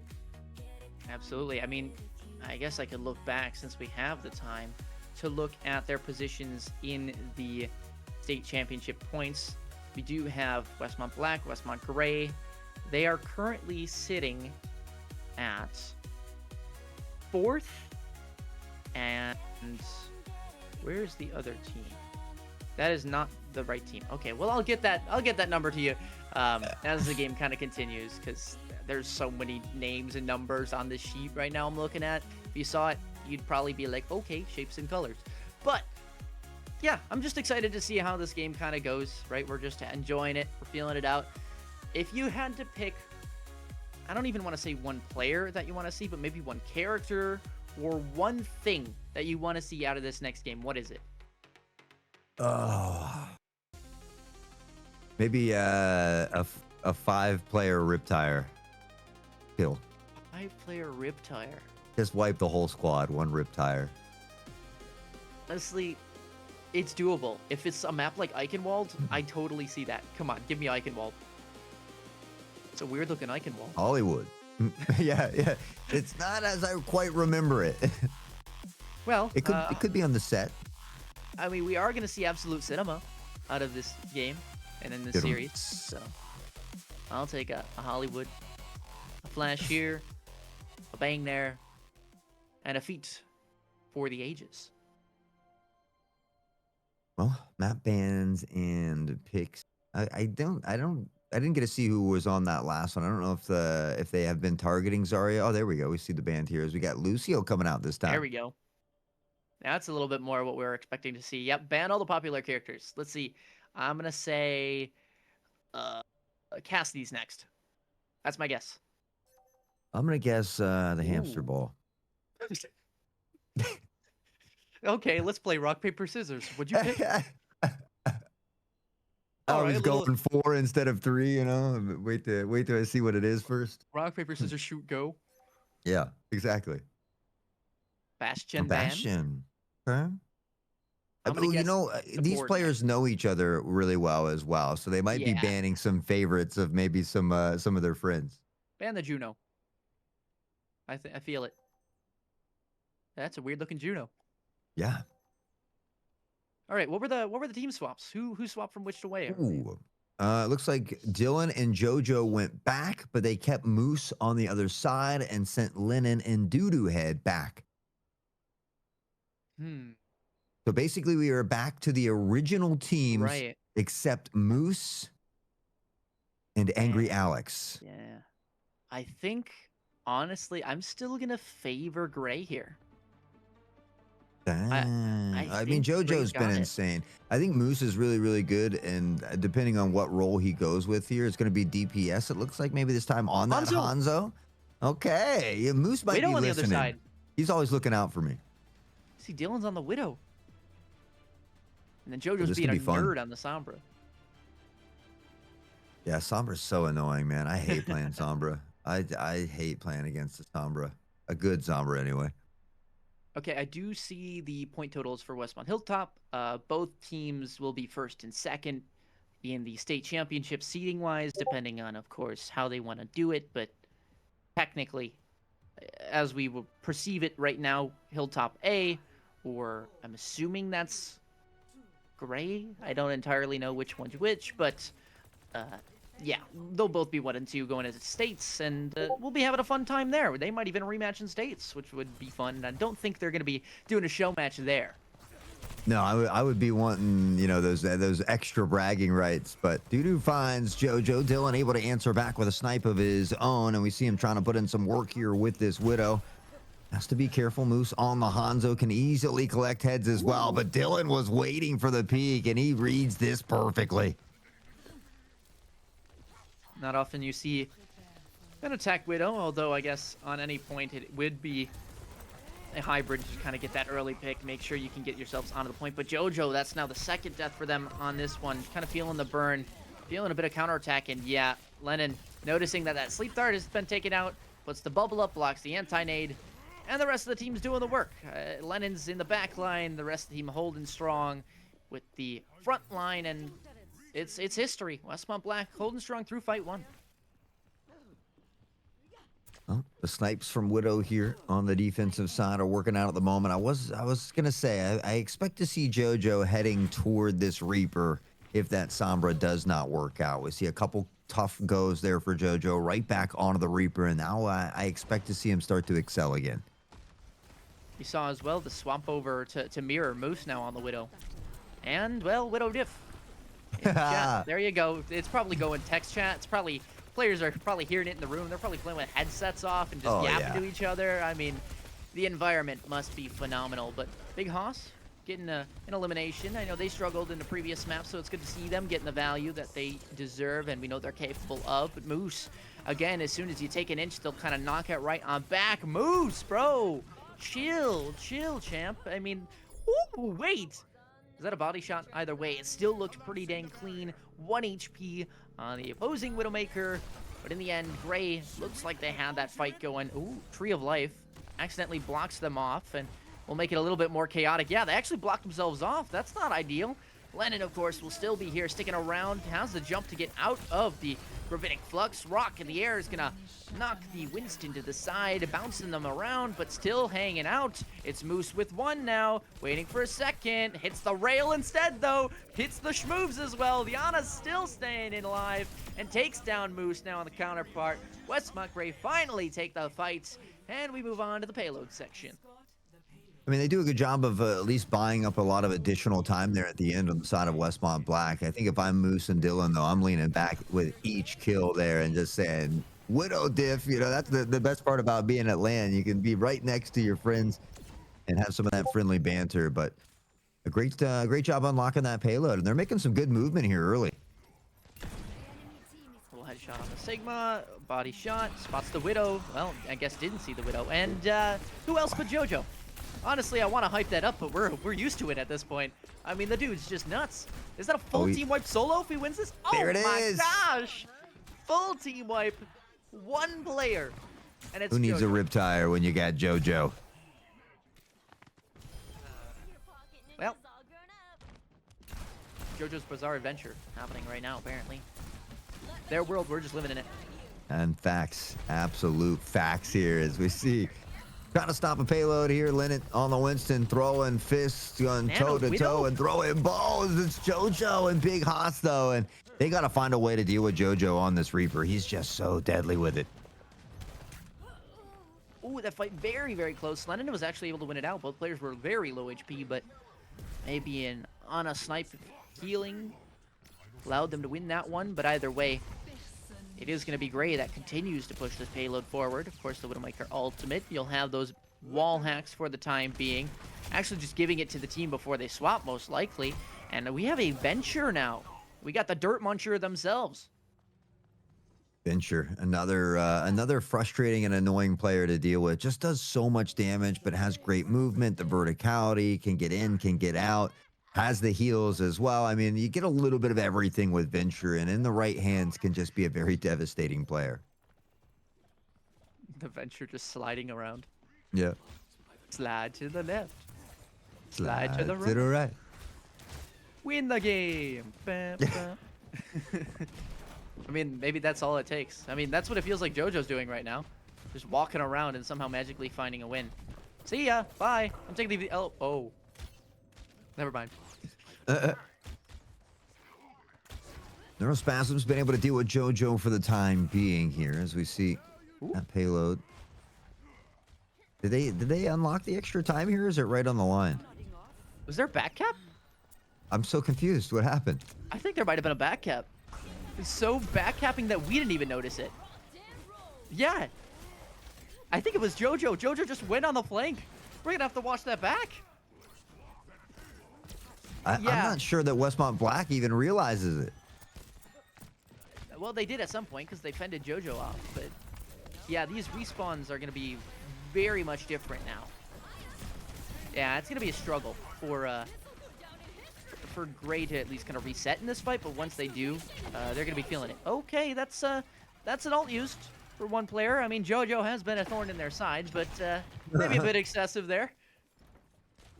You know, I love solo alting people just because, you know, really for me, solo alt for me, yes, just for you. And I'll continue to do that if I know it frustrates you. So, you know, getting the job done and dealing with JoJo, no harm, no foul. Rizzler answers back, and JoJo's coming back with a vengeance, though. He's already found Tonio. He's looking for more Moose. And it's Hanzo and Hanzo this time as they switch back to the mirror. JoJo able to deal with Moose, though, and that's a big pick as well. Gray will look to power forward. Looks like we're having potential for that full cap. Not exactly how much they have time left, but looks like they're on a decent roll here. Would assume maybe 2-3 minutes in the bank. What? You hear a pun? Did I make a pun on accident? No, I can't see it either. So just, you know, 2-3 minutes, like a random guess. I got no idea what time is left. That's what it feels like. Made me giggle. 1.5. See, when I said it, they did have 2 minutes left. Okay, see, I'm cooking. That internal clock. Oh, 60 seconds now. I heard that voice line. Now becomes a bit tougher, obviously. I mean, you try and push forward, but waiting for that take to come through. Lennon's on the Reinhardt. We got one of the wishes.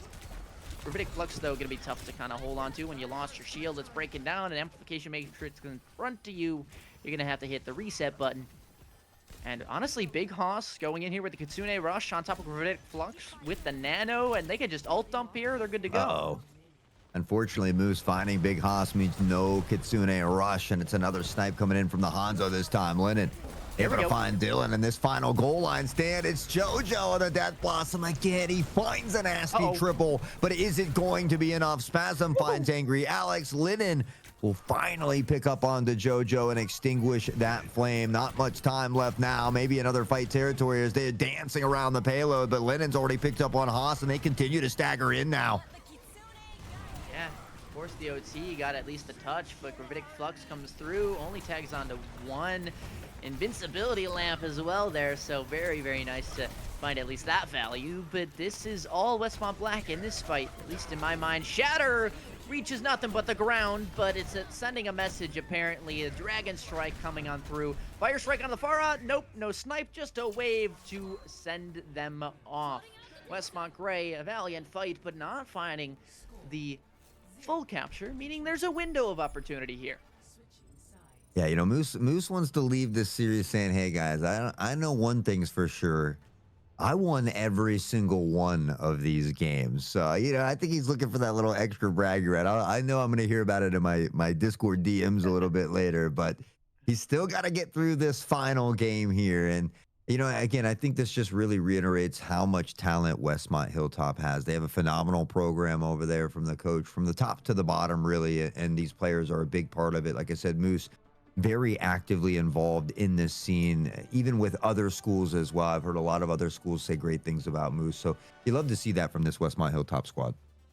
I will say, I do remember seeing Moose's Sombra that I'm seeing right now. And as much as, yes, it did find value, it was good at getting the, you know, the initial pick or whatever, soloing fights out, it wasn't enough to turn the tides a lot. Now, I do see Dylan as well on the Sombra, which makes me think they just said, hey, you want a Sombra mirror? Like they were talking in the LAN facility. They're like, okay, what hero are we going to go on now and duel at each other?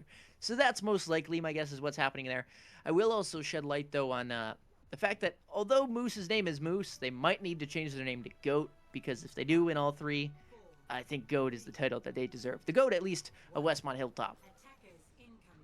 We'll see if he can claim that title here. He's got to finish the job. It's not quite done just yet, but Lennon, and look at the aggression, goes in with the Diva. The rest of the teammates right behind him there as well, and it's an early start. Dylan able to find the pick back, though. They get a support here, and it might just be an opportunity for them to stave off this attack. Both players hacked, but then out of dodge, and that's Sombra battles for you. It's go hack your counterpart, and then go run away. Moose does find the two, though. I believe that was one clip, but Dylan's going to need to make up some ground if they want to match that value. It's the fire into the pure abyss, invisibility, hoping to hit them, and it does. It's Dudu had to find the pick, Lennon as well, and that's a quick cap for Westmont Black. Yeah, an incredibly quick cap. And, you know, I think maybe Moose heard you talking about a Sombra. Says that I've been putting in work. I've been training. He comes in with a 2K. They unlock the payload immediately. And now Westmont Gray might be feeling some of that pressure. Somber Battles 2.0, maybe? Let's see. What do we got? Nope. Just kind of hanging out the high ground. Oh, Jetpack Cat. Okay, how's this going to go? Hacks them, falling on... Oh, my gosh. That's disgusting. Oh, man. Yeah. My blaster does not do that much damage. I need a barf bag. That was nasty. Well, Dylan goes on down. Hi. Bye. Imagine getting emoted on with a high. Like, it just... It doesn't... From your own teammate, too. It doesn't make you angry off the rip, but like the third time, you're like, okay, hi, okay, shut up, please. Yeah, I've heard it. No, I don't want to talk to you no more. Has that big ol' bomb as well ready for the ultimate. Might actually just launch up into the air, send it. Moose, though, in a tough spot. Yep, there you go. Hacks them. No, that's so mean. Haas couldn't get out because they lost their flight ability from the hack, and they go down to the Diva Bomb. Unlucky to see it. On one side, you hate to see it, and the other, you love to. Westmont Gray, though, still feeling the back end as Black keep on pushing. Yeah, you know, and as good as Gray looked on their attacking side, it just hasn't been the same case here on the defending side. Westmont Black, you know, they look even stronger on this attacking side than they did on defense, and already almost to this checkpoint, ready to add some additional time onto the clock. And honestly, Moose has just been a nuisance. He's basically the arch nemesis back here in the back line, just disrupting everything, allowing the rest of the crew to funnel in. Doodoohead finds a double there as well. And, well, Westmont Black may be looking to make this one a little bit of a shorter one. Now they're talking. There we go. Dylan's asking for the May battle.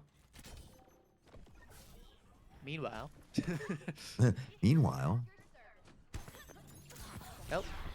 Moose doesn't want to go for the May battle, it appears, just quite yet. Of course, you need to take Moose down in order for that. Right, I was going to say he's going to die, right? Yeah. Doodoo Head goes down early. I mean, should be a fight for red, especially with that Nano Brigitte. Not exactly fun to deal with, and JoJo's got a say in the fight. And when we know JoJo pops off, yep, that's gonna happen. Even though you don't see the kills in the kill feed, it's the elimination damage that comes through and propels their team to a fight win. There's the one, though. Yeah, maybe stepped into the wrong neighborhood there. Doodoo had no team around him, immediately gets taken out, and that'll stagger them out a little bit. It'll buy some additional time, but luckily for Westmont Black, they've got a lot of extra time in the bank. I mean, they've been moving this payload along with relative ease. Yeah, I'd say we probably got to around 2 to 3 minutes by now. It feels about right. I'd say more on the side of 3, though, and Venture launched in their ultimate for right now. Not going to find that immediate value, but does disposition some players. However, Sigma, Rizzler, Dylan both in on the elimination feed, and so that should do it. No way you find that sleep through the defense matrix. It's really great anti-nade as well, and actually takes out Tonio. So going to be feeling the burn there. No swap for Moose, by the way. Not honoring that. And a Big Hoss is now in the back line, feeling a world of hurts. Players falling on down, and Westmont Black might have just been the bump they needed to get this win over the line. Yeah, I mean, it was looking like a phenomenal stand here from Gray, but all of a sudden, out of spawn comes Westmont Black with a vengeance, and Moose picking up these kills in the back line, doing a good job of finding JoJo early, not allowing JoJo to have that success. With that, they should be able to walk it on in. Westmont Black will win this one. Moose, I think, the only player now to have a dub in every single game. And I think that is at least every player getting a win, if I'm not mistaken, or at least pretty dang close. Not entirely sure. But yeah, good to see that everyone's, you know, kind of spreading the wealth, allowing for everyone to pop off. Of course, JoJo with, I think this was 4 kills, yeah, on the board. The 5th, I lied. It was the turret from the ERE. But still, a phenomenal game just to watch, to enjoy, right? As much as it's not maybe the most hype we've ever seen, it certainly is one of those where you can sit back, relax, and be like, wow, yeah, these players are pretty dang good. Yeah, they're exceptional, and that's why they're here. I mean, you know, that's why they're the number 1 and 2 seed as well. And so they've certainly been working very hard to get here, very well deserving of that. They've earned it. And so we look to see more from them in that state championship to come. But I think we're going to be bouncing back throughout the day, right? We got some Rocket League, some Overwatch, back to some Rocket League and some Overwatch the majority of the day, wrapping up with a little Rivals and Valorant to end the day. But nonetheless, I mean, the action's going to be throughout the entirety of the day here. And we've got multiple streams going as well. Yeah, absolutely. We've got Overwatch still cooking on the Esport Company Twitch channel. And then on top of that, for ours, we're going to have Rocket League up next. However, not entirely sure if we're going to have an interview just quite yet for that previous matchup. Of course, there was no crazy series going on, but maybe it would be nice to talk to one of the players. So we're going to find out when you do. We'll update you when we come back. As for right now, if you want to get your hopes up towards the next matchup, that is going to be Westmont Hilltop versus Kenneth McMillan, D2 Rocket League West. So keep your eyes peeled there. Maybe an interview here. We'll let you know in just a bit. We'll see you right then.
생각해 또 나도 몰라 what did I do so wrong 다 비슷하게 살아가는데 꿈은 이뤄지는 게 아니라 꾸는 거라 생각하며 살아왔지 oh, oh, oh.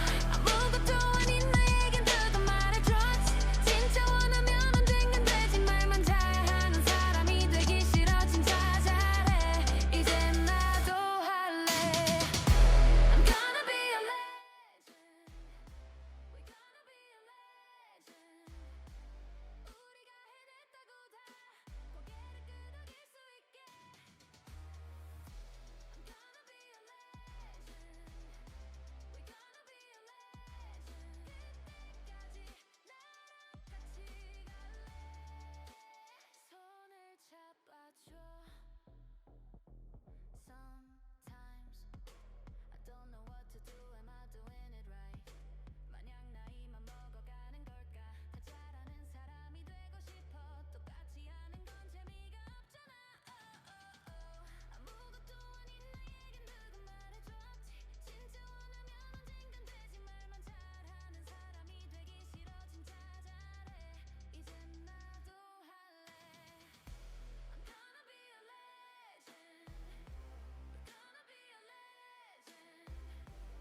우리가 해냈다고 다 고개를 끄덕일 수 있게 Gonna be a legend And we're back at our PIEA 2026 Spring Championship. We're here with the legendary Linen as they've just completed their show match. How are we feeling today, Linen? I'm feeling great. It was a fun little series that we had with our two teams together. Real fun. I gotta ask, was Moose bragging at all? I think he was the only player that got a win on every side there. I know he's gonna be in my DMs later. Was he letting you guys have it? He will be. Yeah, he's he's a guy for sure. Especially with that cat 1v1 on the first map, he'll never let me live that down for sure. Yeah, I mean, that was a banger fight to watch. I mean, Ilios was super fun. And even though, I mean, some of the maps were a little one-sided, you guys definitely showed up and showed out for individual ability. I'm going to ask you a little bit of a team question. Who is your favorite player to play against from that series? And who is your favorite player to play with during that series? Well, I think they'll probably both be X Moose because we've been probably playing together the longest, and we've definitely played together the longest, and that's probably why it would be him. And I always scrim against him as well because we have like college in-houses and stuff that we play for like Wilson and stuff like that. So we also play against each other there, and it's just real fun. Yeah, it's great to see you guys. You guys have been together for a long time, and I believe, are you both seniors now, or no? Are you? So are there any seniors? I guess let me ask that. Or how many returning players do we got coming back? So we have Big Hoss graduating, and we also have Tony Zamboni graduating this year. Oh, not Tony Zamboni. Yeah, I know. It's X-Moose is a junior, and I am a sophomore. So plenty of time to keep that reign going alive here. I mean, what are you expecting? Obviously, this was kind of a little bit more of a fun day for you, but what are the expectations, getting ready and prepped heading for state? For states, we've been playing every day, comp every day. We've gone up around 3 ranks, everybody. So we're really getting ready for it. Hopefully, we're going to shoot for the win. It's going to be real rough with Penn Manor and CB South and all the other teams. They're all real good. So we're really going to have to dig deep and, get there. Well, hey, you guys are going into states as the 1 and 2 seeds, so technically you are favored against them. You guys should have the best of luck there, but in terms of today, is there anybody you want to maybe shout out for your coaches, things like that, or anyone who just generally makes your days special? Yeah, I want to shout out Mr. Marshall. He's been taking us to and from the colleges, lands, and all that. He takes time out of his day to help us out. So, that's who I want to shout out. Well, yeah, I think that's it. Happy Mother's Day, which is tomorrow. So go thank your mom for also supporting you in your dream as well. But yeah, thanks for coming on in today. Congratulations on the show match win a little bit. And yeah, good luck in states. Thank you. All right.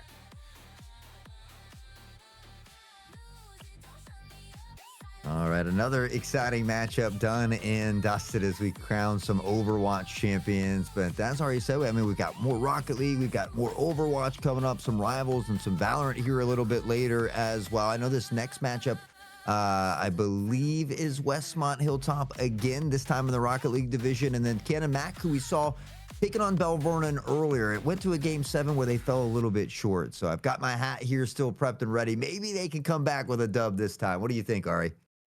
Yes, of course, this is going to be the Academy team for clarity's sake. They will certainly have a chance to avenge what maybe their brothers did not earlier, but certainly some chances. I'm excited to see what's going on, and I like hot in that hat, so as long as we've got some good, entertaining gameplay, I think we're going to see it a little bit more. We'll join you guys in just a bit for more Rocket League right after this break.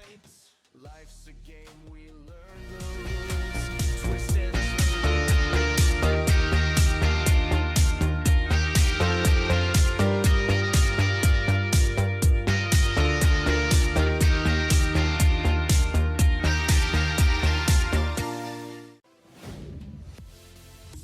This is Coach Steffi, and I wanted to encourage you to apply and visit Mount Aloysius for esports soon. I'm doing a lot of cool stuff here in regards to tournaments and leagues and even going to in-person events, and I wouldn't want you to miss out on that. Check out the rest of the video to have a look around campus, and let's talk soon. At the Mount, things are, well, elevated. And it's not just because we're on a mountain. The experience at a small college like Mount Aloysius is actually personal. The faculty and staff know my goals. It's a level of support you won't find at other colleges. And the Mount backs it up with career-focused partnerships and majors. As soon as I visited, it just felt like home. That's what makes this place different. Makes college elevated. Mount Aloysius College.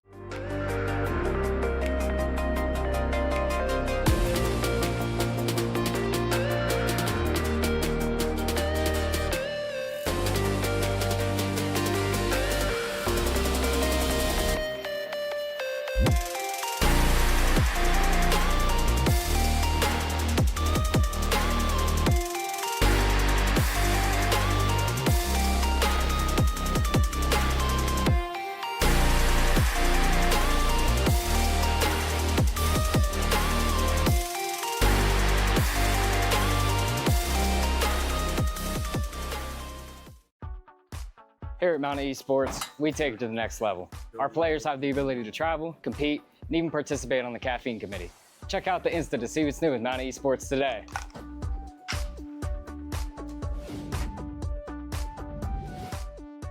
As Jordan said, Mountain Esports is where you want to be. All of our players and team members receive scholarships for esports. We compete in games like Madden, Fortnite, Rocket League, TFT, and more. Recently, our teams have also been to 6 different lands over the past 2 years. We also have a dedicated media team which runs all of our streams. As you can see, we're super passionate about all things esports and gaming. Check out our friends online and use our discount code MountiesGG to save at checkout. Go Mounties. See you at the Mount.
Right here, futures are being built.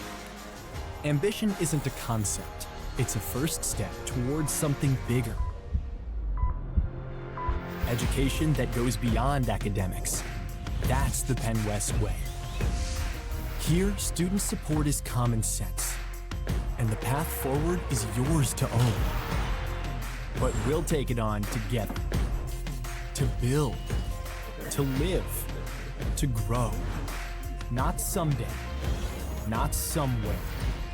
Right here, right now. The future isn't distant. It's possible. It's achievable. It's yours. Right here, within reach. Penn West.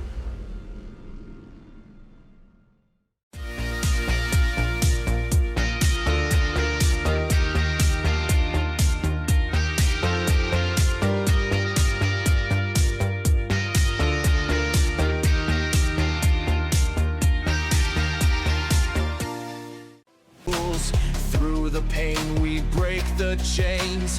Find the win through loss and gains. I've got a heart that's never quitting. In this race, I'm always sprinting. Feel the power, victory sings. Born to conquer, spread my wings.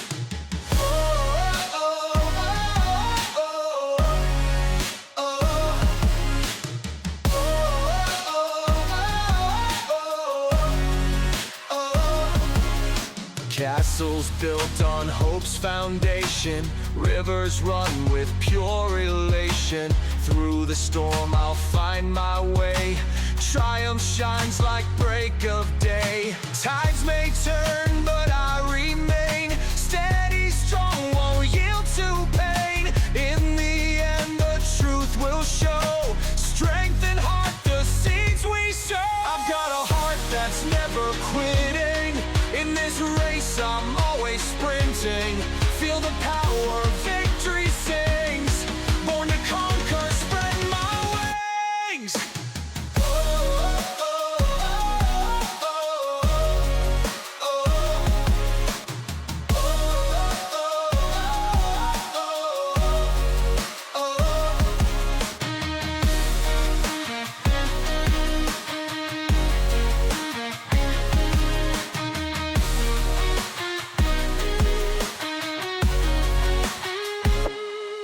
Tides may turn, but I remain steady, strong, won't yield to pain. In the end, the truth will show. Strength and heart, the seeds we sow. I've got a heart that's never quitting. In this race, I'm always sprinting. Feel the power, victory sings. Born to conquer, spread my wings.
you. Ooh, I love you. I do need you. Ooh, I love you, love you. I do need you, need you. I do, I love you. I do need you. I love you, love you. I do need you. Ooh, I love you. I do need you.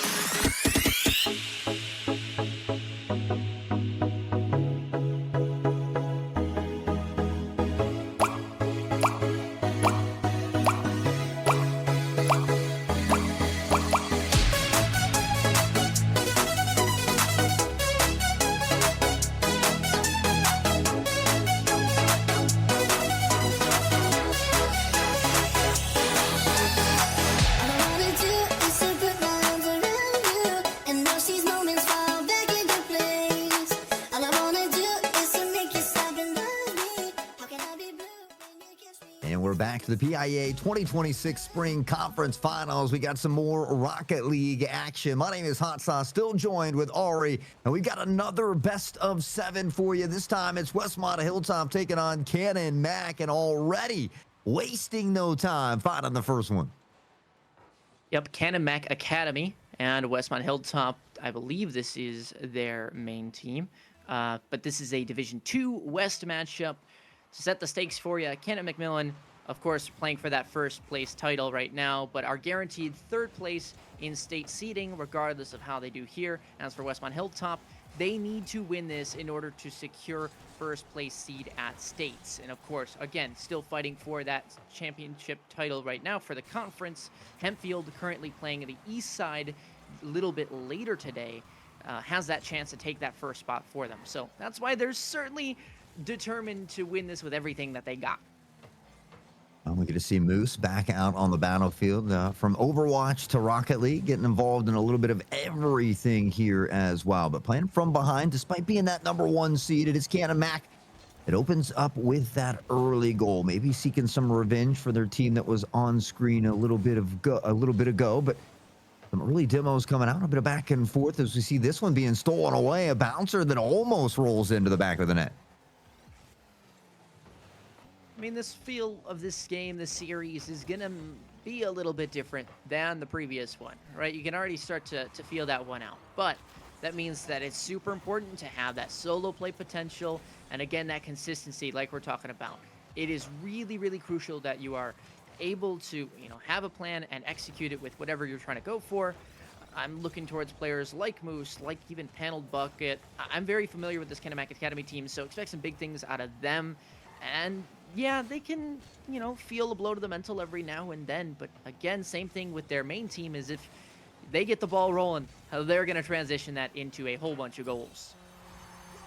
Well, there's one for Westmont Hilltop, though. It comes from 2mm here as we see another look at this one. Just playing it off the sidewall there. Shot comes in. We see everybody starting to kind of transition away from the net for Cannon Mac. And I don't think they expected Westmont Hilltop to be able to snatch this one away.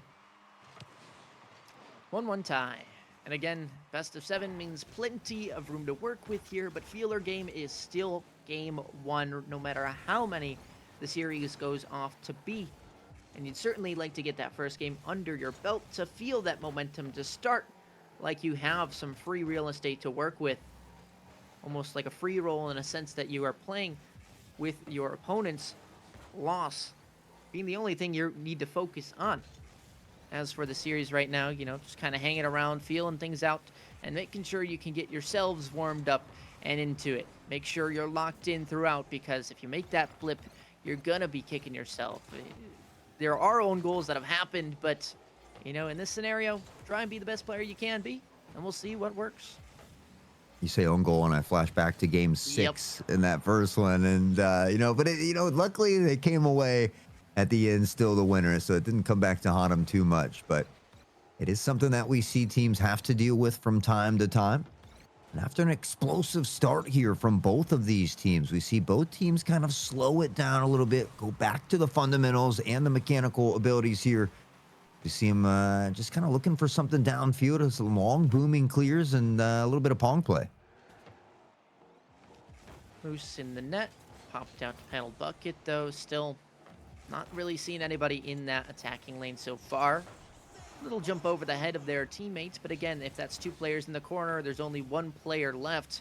and chances are they're not going to be in that shooting lane. It was a save made there. I thought for a second 2mm was on the other side, going to launch into the net for a shot, till I realized the colors were swapped and I forgot. I lost track, and so now Westmont Hilltop need to come back into this one. Obviously, they are still tied, but getting that momentum, getting that attacking prowess is going to have to feel good if you can get it online. Saves being made, though, by both sides means we're still in this knotted up moment. Forward midfield we go. Moose will look to settle this one down. Almost finds that secondary touch, but it gets taken away by Panel Bucket. Not sure exactly what happened from the goalie here. We see him going up to make an attempt to get this one, but just not able to get over to the side in time. Maybe expected it to go more towards center net here, and Canamac back on top. Yeah, Canamac, I think I do want to favor them just in terms of a statistic and prediction standpoint, only because we're a little bit more familiar with their results when it comes down to these bigger moments, or at least I am. I've seen a few more tournaments outside of just the PIEA for them, but for Westmont Hilltop, we know that their organization has so much talent that surely these players can also pull through their experience in other games, so they just need to transition those skills into this game. Moose with a chance, that one just off the side though, and the follow-up not quite on target. It'll be 2mm to send out a pass into that midfield. Who's taking the shot? It is Moose again, but 50'd over to the side. I call that corner purgatory because you just cannot get the ball out. You feel like you're stuck there until eventually some factor is thrown in. Westmont Hilltop fighting from their half. It'll be a pass across midfield from Capital to Moose, and he tries to capitalize, but can't quite thread the needle, and he was looking for the equalizer there. They need it. 3 seconds on the clock. Canamac looking to take game number 1 here in this best of 7, and they'll do just that. There you go. Game 1 in the books. And already, right, we talked about the difference between this series and the previous, but that just means you need to find different ways to create your win condition. I'm thinking in terms of Westmont Hilltop right now. They feel a little bit more comfortable on the ground, even going for those passes, right? You see them getting the ball out into a shooting lane and then taking that shot. I think if they can go for a classic shot off the backboard into a rebound, you're going to make a defender go for a save, miss it, be out of position, and you're lined up perfectly for a shot. That's the play I think they should be going for. Of course, that is just one play in a sea of massive cars and a whole best of 7 series. That's just one way to get things going, but, you know, just throwing things out there, right? Give my 2 cents.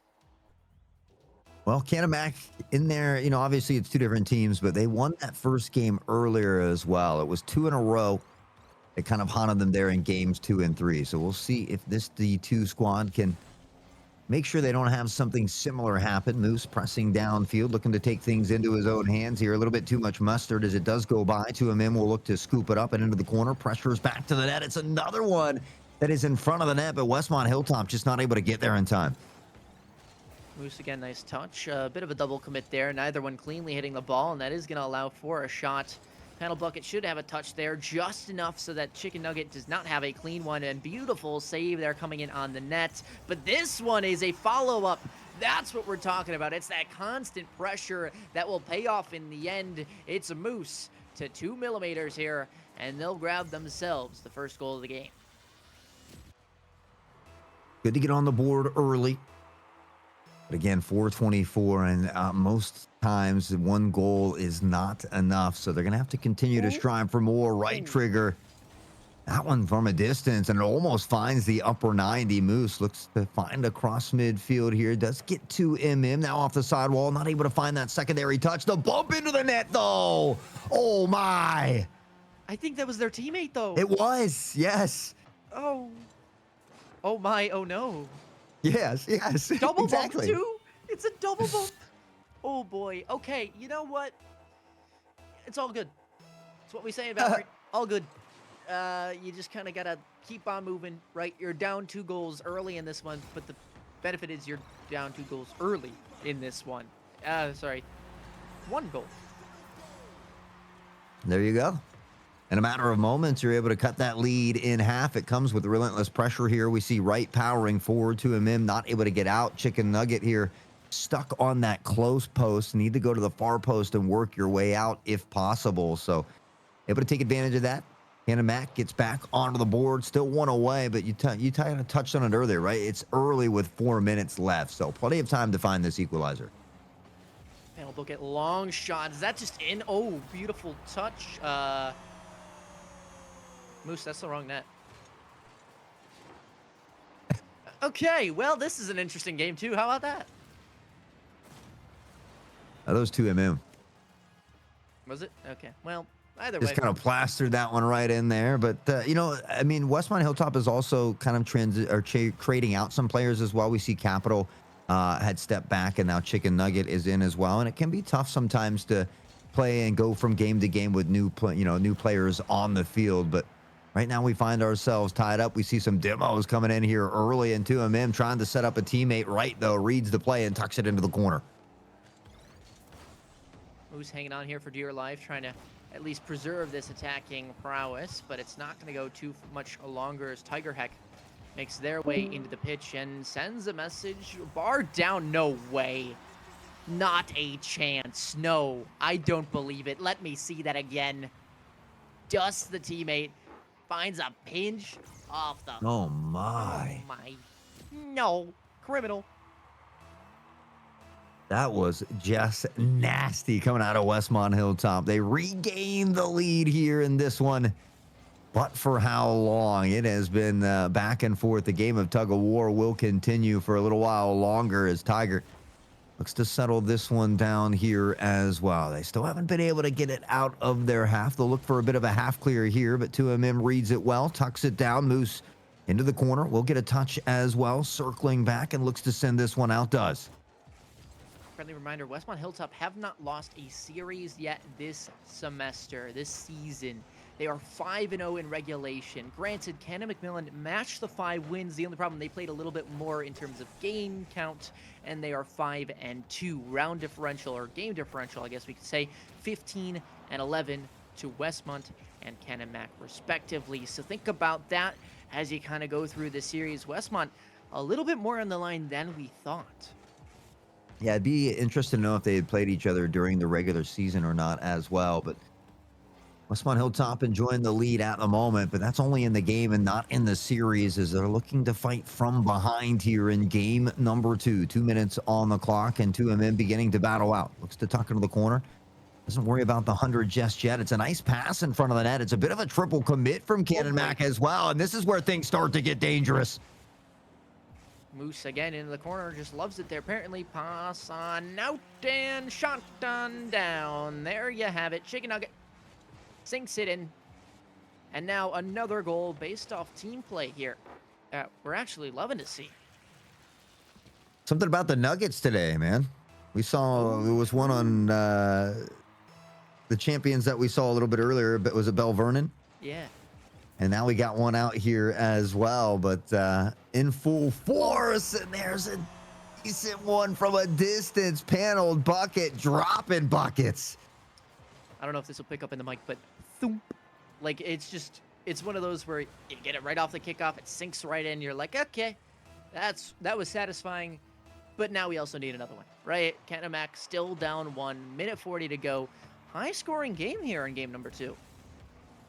Yeah, much higher than what we saw in that first one as well. Still only separated by a point at the moment. It was Cannon Mac that shut down the first one 2-1. And now Westmont Hilltop looking to tie up the series. Moose from midfield, will power forward, tucks into the corner, keeps it around the horn, and the pass is beautiful to him. Reads it perfectly and somehow gets in between the defenders here. Moose again with the pass. Feels like Moose feels comfortable in that second man role, kind of going in after that first person and then trying to find a way to just get it out from the corner, right? Keeping possession, hanging on for dear life, but also it looks like there was a comfiness to trying to take that shot for themselves. Of course, they do want to get them goals on the board. They do have one already out of the pie for their team, but now 1 minute remaining means Cannon Mac need to be the ones doing the singing here. 2 required in order to tie. Let's see, right trigger trying to go for a fake, doesn't work out. And so that will be a reset button hit once again. Cannon Mac backs to the wall. Yeah, I think Moose is just a team player. He's comfortable playing anywhere. I think we saw that in Overwatch from the vast roster that he can play. And now here from first man to second man. really just doing whatever it takes to win these games. And with a 2-point cushion, it's a great place to be in. They don't want to give up any late goals here, though. They want to keep that cushion. And this one coming in from Tiger with 32 seconds, all of a sudden makes this game feasible for Cannon Mac. A little bit of a cushion, but maybe it's a whoopee cushion because it ends up kind of deflating in the end. And now you're starting to wonder, do we exactly have a cushion here, or is it a bit of a nail biter? 30 seconds left, certainly doable at this standpoint. And we are not going to count a team out until that final second hits and the ball on the floor. Although Westmont Hilltop trying to add to that pressure, creating a very, very tough scenario now to come back from. Yeah, I don't know if you can do it now. I mean, 2MM comes down, answers very quickly here as well. And I mean, you're up by 2 with 23 seconds, despite maybe some crazy kickoff goal here. I think you just try to eat up some time off the clock. If you can get it down to, that 8-10 second mark, then realistically at that moment, you should have solidified that win. You can take some of that weight, that pressure off the shoulders. You know that you tie the series up. And then you look for game number 3 here. Westmont Hilltop should be able to do just that. 3 seconds left now in regulation as the ball will bounce around, and we will find ourselves tied up 1-1. Any goals for the road? Anyone? We'll keep it up, but not much more than that. So there you go. Game 2 in the books, and we are back to our best of 5, if you want to call it that. A little bit of a reset there. But, same things kind of apply to what we said before. And actually the same team that we're actually saying it to, right? Cannon Mac was the main team before, now the Academy, same kind of trend where now they need to think about it as, okay, this is a longer series because we've gotten a game on them before and we are still in this one. It's not even close to over. So now they got to take that prowess that they have available and just kind of impose their will. Yeah, I mean, we've seen the back and forth from both of these teams here, but for game 3, you always want to be that team that gets into that driver's seat. And we saw Cannon Mac kind of in that first series earlier today. This is where they had lost 2 in a row, and it came back to haunt them. They weren't kind of able to pull themselves out of that deficit then. So we'll see if this D2 squad can maybe kind of correct those mistakes that we saw a bit earlier. Westmont Hilltop seems to be finding their groove, though. 6 goals in that last one is a lot. I mean, 2MM had 4 of them with a score of 861. And look at the boost consumption as well. I mean, almost a 2,000 boost difference. I'm starting to think that right now, Cannon Mac Academy feel a bit kind of crunched in their own side. Don't feel real comfortable transitioning out into the attacking side. And I think that is due to 2MM constantly providing that pressure. My suggestion that we saw as the adaptation in Series 1 of Rocket League is the same as Series 2. It is get a little bit more physical. If you're having problems with one player, bump them out of the way. Make sure they can't play the game. Yeah, and I love the fact that these 2 squads have a ton of players wanting to play and them giving everybody the ability, the chance to come out and play in these big championship matches. We see Mango Masher now stepping in on the side of Cannon Mac as well. The series tying up 1 apiece, and Wright looking for some possession down the field. It does get taken away here by Moose, settled at midfield, and over the head panel, 1 defender to beat, but it's Chicken Nugget to step up and find the clear. Once again, pass on out to MM. Wow, what control. Just unlucky they didn't get the shot, but the work is done. I mean, that is insane. Who was it with the initial setup? It was Chicken Nugget. They realize the work that 2MM's doing. They get past the one. They stay controlled instead of firing it into the net and having a hard clear come out of that. And then the follow-up comes through in the end. Cinema. Well, we'll see if they can continue that. You got to be able to do that for 5 full minutes if you want to close out games. We've seen Cannon Mac bring it back once already, only down by 1. But it is Westmont Hilltop that seems to be applying more and more pressure as the snowball looks to turn into an avalanche. It's 2MM with another one here, and it doesn't take much time for them to find that second one. The M's stand for more and more because that is 2 total goals for them now in this game, 4 in the previous. That's 6 now on the series, and we're only through 3 games. I'm sure they had one in the first game as well that I'm not even remembering. So they're about to hit the 10-goal mark, and it's not even halfway. Hungry for goals, but can't seem to get full here as they look to eat and eat more. But a big demo will come in to alleviate some of that pressure here from panel. Bucket, chicken nugget, tucked toward mid over the head, though, and he does get by the defenders around the horn. It's a wide open net, right? No boost in the tank, and he can't find the touch needed. You see a lot with Ken and McMillan. They are kind of jumping and tripping over each other's feet, right? There are two pathways where players are going for double commits. I mean, they're trying to take the same line, go for the same boost. And here, I mean, 3 players pinned in the same corner, none of them with any boost, any momentum towards. Panel Bucket sitting on the boost pad open. It'll spawn in, and 2MM says, I'll take the empty net, thanks. Love the freebies. Up by 3, though. This is a tough spot for Cannon Mac because there's still plenty of time for them to bring it back, but they can't allow Westmont to continuously put these goals into the back of the net here. And so they've got to find not only that defense to find a big save, but for that transition, that counterattack to come to fruition. Unfortunately, it's easier said than done because all the way from downtown, it's Moose this time. I was going to make a moose noise to celebrate, but I don't even know what noise a moose would make, so I'm just going to save myself the embarrassment and keep on moving. Oh, dang. I mean, Westmont Hilltop, they can't be stopped right now. It's 2 minutes in. They've got 4 goals, and it almost makes you wonder, how did Cannon Mac win that first game? And that's not in the sense of, like, that's a knock to them. I'm just saying, what did they do in game 1 that worked for them? How can they replicate that success now in here? Or was it just Westmont Hilltop having a tough game 1 and just not being warmed up, and then all of a sudden just kind of waking up and sending this to the stars? I'm kind of looking at Cannon Mac to make this next move a gamble, if you will, just something that'll get them going in the right direction, but it hasn't started yet. No, in fact, it's an own goal here, which means, you know, a little bit more trouble maybe for the mental here. Moose sends it all the way around the horn, and we see Panel trying to pressure and push it out, but unfortunately knocks it into another teammate. And I mean, yes, I think Westmont Hilltop came alive in game 2. I mean, we saw 6 goals from them, but Cannon Mac competed. It was 4 goals from them as well. And the fact that we see them with 0 goals here in game 3 when Westmont Hilltop has 5 does make me worry a little bit. But we've all had those funky games that get thrown in the mix. It's about, you know, how can they overcome this? At least even if they lose game 3, make it competitive. Find a way to get 2 or 3 goals on the board here. Moose popping it out to 2MM. A chance there, just the angle not available. Even a perfect shot just wouldn't have gone on target.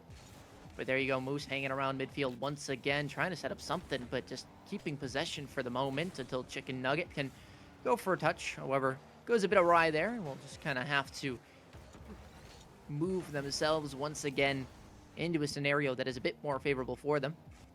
Again, a reset now applied. It'll be 2MM pushing downfield, back the other way. Pong, like you mentioned it, but no 50 in store. Right trigger just gets sent to the stars and back. Pop up here. This is a little dangerous, but no, Moose sends it to the corner. No shooting lane yet. 2MM back, and we'll have to keep on retreating. Ooh, beautiful aerial. I mean, that's one of those things that you just don't see too often in this game. It's the soft touches like that that can really make a difference, especially with those midfield challenges. Yeah, I mean, just maintaining control through the sky alone is hard enough, but keeping that ball close to the car is something on its next level here. Moose trying to continue that attack as they just are eating up so much time off this clock. And for Cannon Mac, you know, you don't really think that the comeback is necessarily going to happen in this game, but you would like to see him put a couple goals on the board. If this closes out at a 5-0 shutout for Westmont Hilltop, you wonder what comes next in game 4. I mean, honestly, I don't mind that they haven't scored any goals. Like, obviously, yeah, do you want them to score goals? Absolutely. And they do find one here. But I'm looking at the fact that they've minimized Westmont Hilltop and their attack on down, right? Instead of getting scored on what it feels like every 30 seconds or finding an own goal, they're actually providing a bit of offensive pressure, and they're putting in the work. They got that goal on the board, and it's something to start with here. 25 seconds does mean that Westmont Hilltop will go up a game in this series, but they're firing shots on target. They're beginning to wake up yet again, and so that does give me hope here for game number 4. We'll see if they're able to reel it back, but Much like we saw in that first series for Cannon Mac earlier against Bell Vernon, it was games 2 and 3 that they dropped that they just weren't quite able to overcome after that.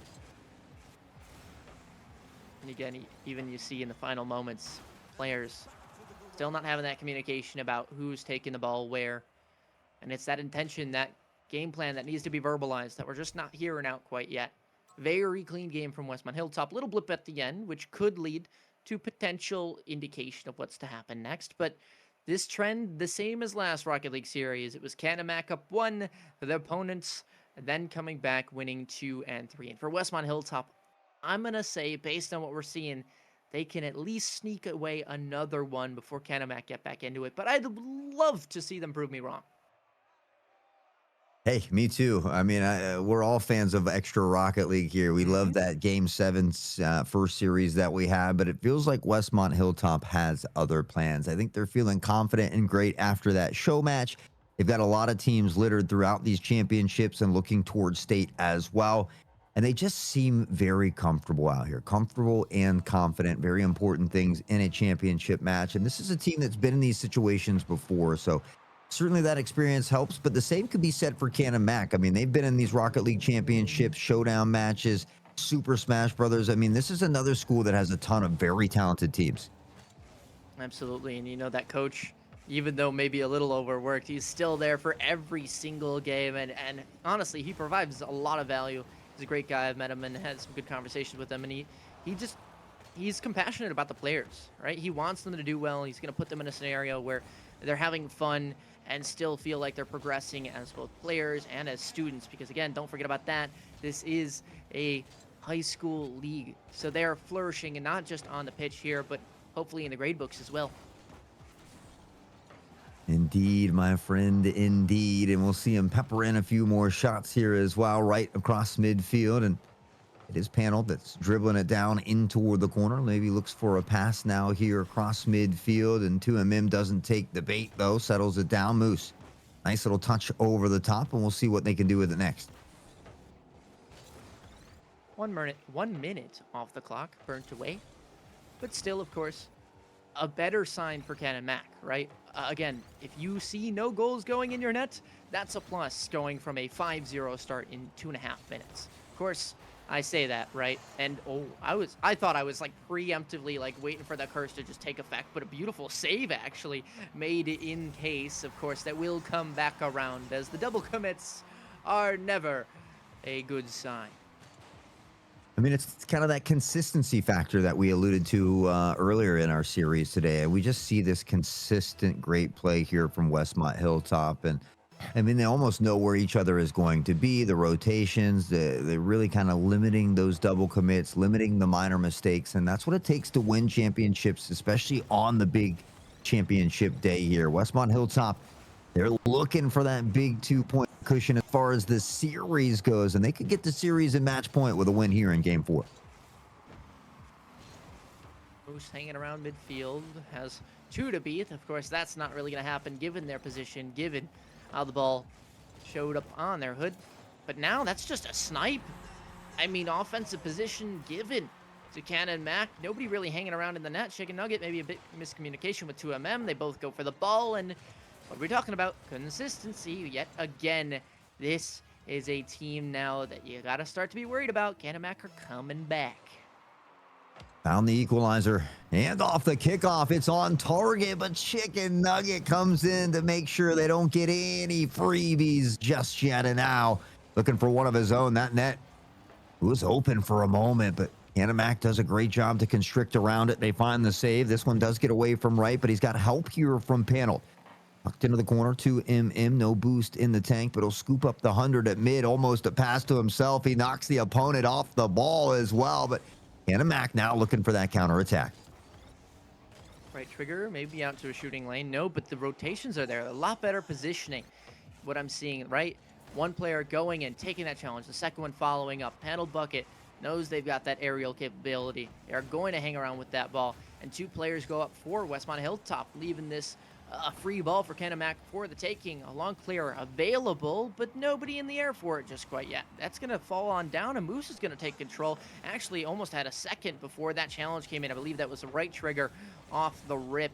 And they go for a shot, maybe a little bit on target, or at least just to get the ball possession in the corner. Either way, panel bucket hanging around. A final touch goes up, but it's into the ceiling instead of into the net, and we will remain tied for the moment. I mean, from a couple high-scoring games back to a very low-scoring game here. And 2MM, though, getting nasty with it. Over the defender. Great aerial control here as well. And just a little bit of razzle-dazzle to top it off. I mean, at first it looks like a little bit of a risky, aerial where you don't exactly have full control. And then they straighten it out. They use the rest of the tank of the boost. They find a flip reset and then pop it over the player. I mean, I want to say that became a blunder to skill, but at the same time, to know you are misaligned in that aerial and to correct it and then make a play out of it, that shows a star player. A lot of star players out here on the pitch. Certainly all of them deserving of being here, but it is Westmont Hilltop looking a little bit hungrier for that title here today. We'll see if the Big Macs can reel it back for another big attack here as Moose goes through the sky off the backboard here into the corner. And again, just doing a good job of eating up time, looking for plays, trying to set up plays, but not doing anything too crazy just yet. Yeah, waiting for Kenemac to really kind of throw that pressure in, and it's not quite happening yet, right? They're kind of pinned in their own zone. 3 players over towards the same half of the field. That is going to be a little scary, especially as that ball goes back towards their net. And, well, I hate to say that I could see that one coming, but with the positions that they were at, nobody was back in net. Nobody was on the other half of the pitch, and the backflip doesn't help in the end. Another goal tacked on, and now 3-1. Bon, we've all been there. Just a little bit too much on that stick. You try to go up, but instead you get a backflip, and it's just one of those things that happen from time to time, right? This is Rocket League. Westmont Hilltop enjoying that 2-point cushion. Only 30 seconds on the clock. Kenemac needs one now, and they get it. Right trigger looks to keep them alive, and in this one here, one away from the equalizer, and they give themselves just enough time to find it. Good space on the aerial, or good speed on the aerial, and then good placement of the shot. It was exactly where it needed to be.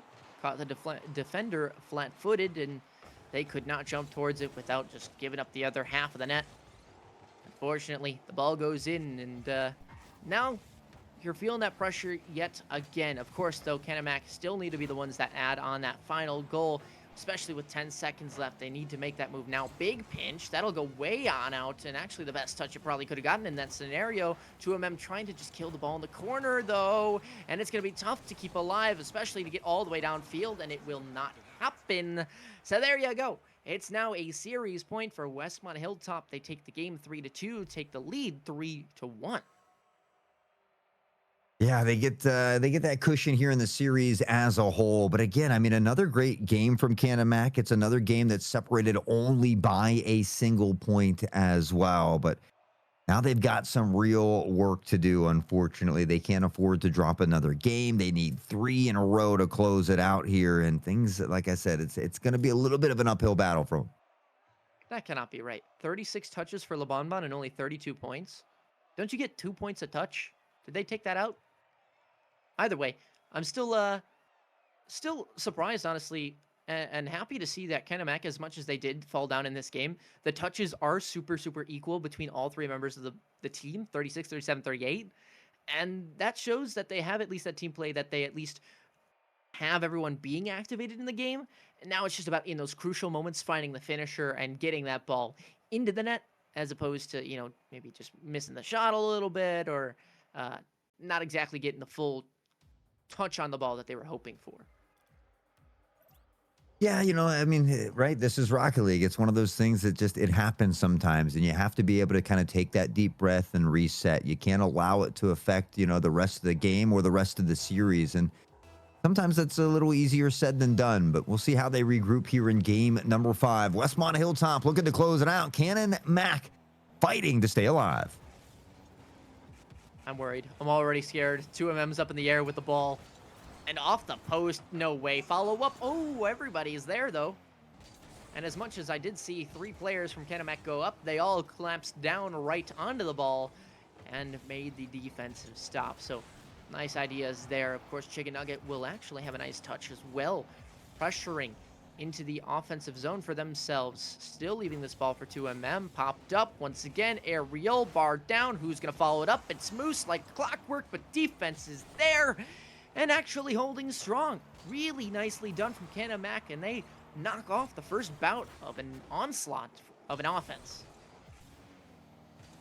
And we'll see if they can continue that pressure here. 2MM looks to carry it across midfield. Will be met by Paneled 50 in neither favor. Ball high and dry near midfield, and Chicken Nugget will look to settle this one down. He does get by one defender, but it gets a little bit scrappy. Called off by the teammate. 2MM through the sky and looking to fly this one into the back.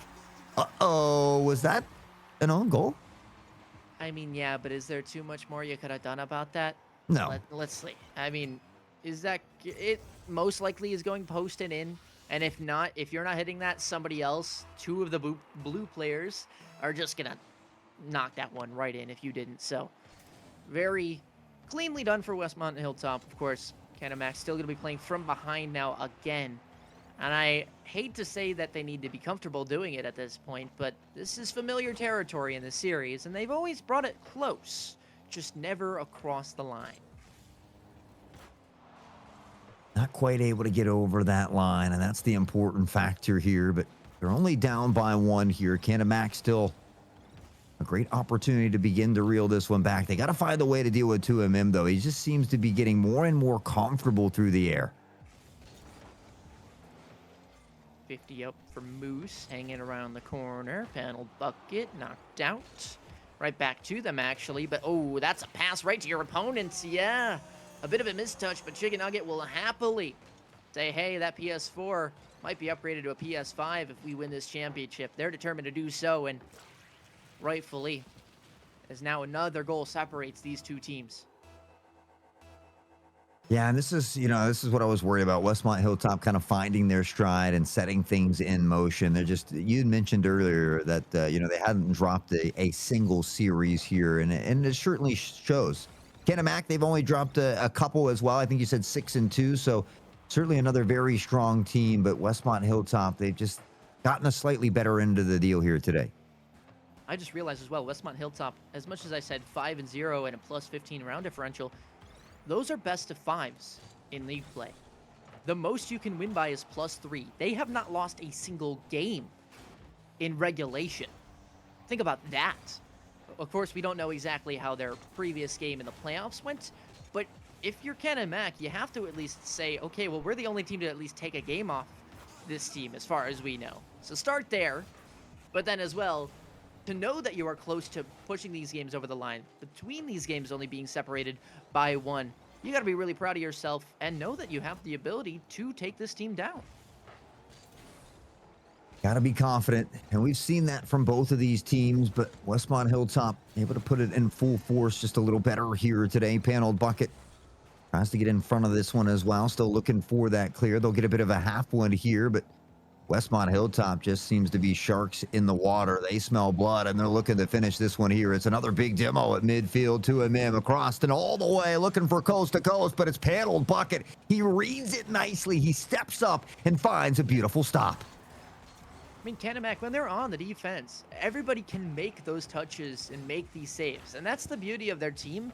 The only problem is taking it into that offense, and that seems to be the struggle because they can't even get on the offense due to how many shots they are constantly facing. I mean, this is now 1 minute.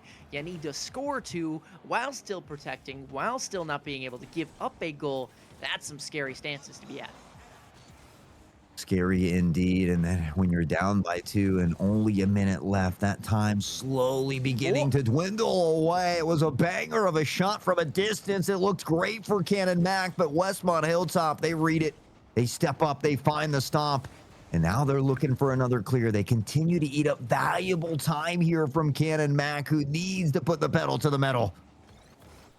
Chicken Nugget seems to be playing somewhat of a goalie position, but also just playing that third man reliably and always being there as old reliable and then going in as needed with those kind of straight away, maybe a clean aerial or just a nice shot. It seems to be really working for them, right? They've got the saves ranked up, they've got shots, assists, everything that they're being asked for, and that goes to show you as well, this Westmont Hilltop side playing as that team. That's what it takes. They are looking to solidify this one here. 10 seconds on the clock, despite something other than maybe a miracle here for Cannon Mac, and that will be the final nail in the coffin. Up by 3 with 4 seconds left. Westmont Hilltop are going to be your PIEA 2026 Spring Conference champions here for D2 West. There was a blip. There was a world where Cannon Mac could come back into it, but Westmont Hilltop, they went for a stumble. They said, okay, let me tie my shoelaces, and they got off to that race. That marathon was only the first mile where they struggled. The rest etched in history in a clean sweep of the final game to do so. A 3-0 shutout and a 4-1 win on the series. Moose, even though they might have had a quieter game in the end, still piecing together well with Chicken Nugget, 2MM. Everyone played their parts. And you saw this team drop only one game, as far as we know, in the entire season. That has got to be nuts. Absolutely nuts. And this is a tough one for me as well, because I absolutely love both of these teams. I've had the pleasure of meeting a lot of these players. So, the Big Macs unfortunately couldn't get it done, but I'll still support my Big Mac hat. Westmont Hilltop, absolutely phenomenal performance from them, though. I mean, Moose getting it done on the Overwatch squad, getting it done here in Rocket League as well. We saw Capital, 2MM, Chicken Nugget, all stepping up and showing out. And, it was those meat and potato games. Obviously, that first game was great for Cannon Mac, but we saw a 6-4, a 5-1. And Westmont Hilltop's ability to score was just, unmatched, I think, in this one. I think there was a joke going around on social media. It was like, oh, I'm 5'4", but when I stand on my money, I'm like 5'7". Moose is going to be like a 5'6", we'll say. But standing on all these titles is going to be like 6 feet tall. Bro's already got 2, has played in more games today, and they've already got past titles. I mean, this is a team and a player as well that you got to highlight season by season, year by year, and still more time with them. Of course, we will have an interview with the winner. Of course, we still do want to thank Cannon Mac for coming out to Waynesburg, for showing up, and even though neither of their teams did win in Rocket League, they are a team that makes this league go round. You don't blow past Cannon Mac. You got to get through them. You always worry about playing them.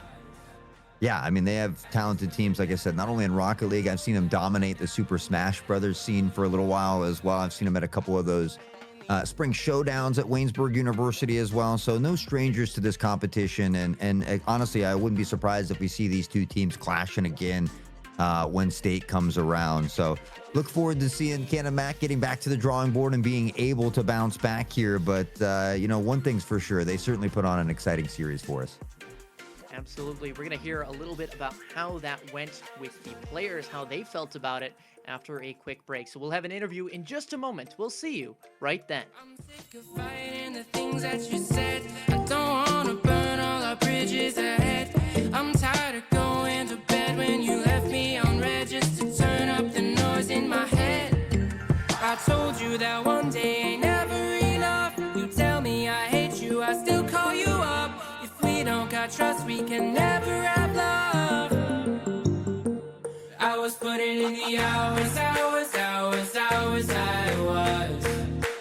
But you were calling me a liar, liar, liar, liar, liar. I've been putting in the hours, I was. And it's coming down to now and never. I was putting in the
stuck inside of these walls within.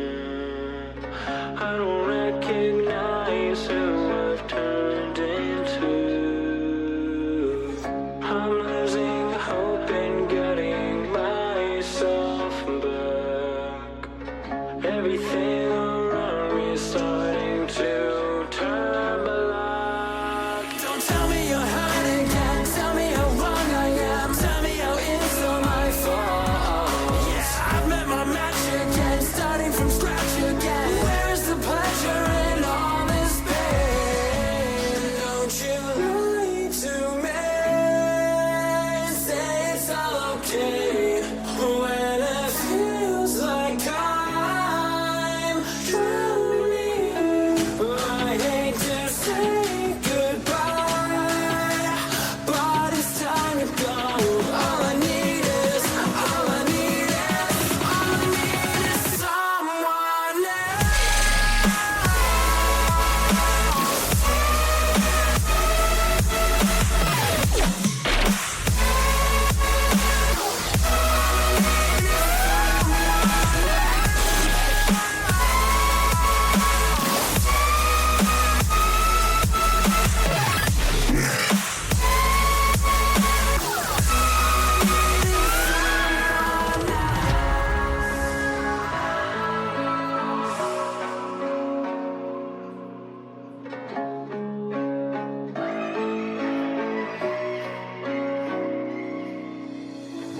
I've never felt more divided than now.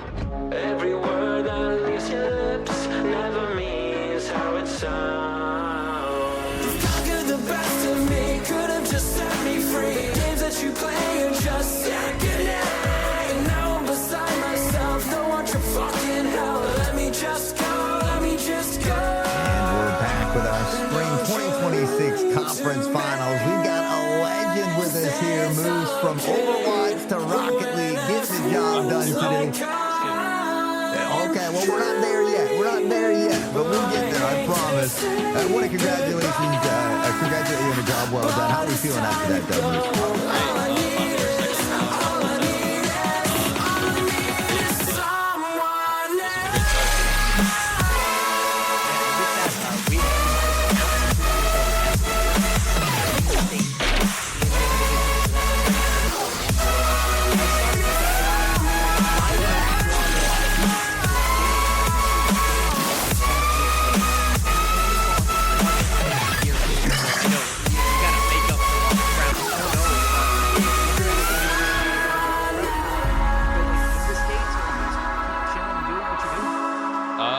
Maybe run a little more games. We haven't 3Q'd yet, actually. Other than these games, we haven't 3Q'd together, but we probably should start for states. I mean, I guess it's been working, right? Canamac, they're another incredibly talented school in more than just Rocket League, but were you expecting the dub here today? Was there anything that surprised you about Canamac? Or, I mean, can you maybe walk us through about thoughts and feelings heading into the matchup today? Oh, they were great. They were great. We had our sub play in first. Didn't work out, so we subbed in our main player. I didn't think we were gonna lose that first one though. No offense, but we won. It was close. Oh yeah. You got there in the end.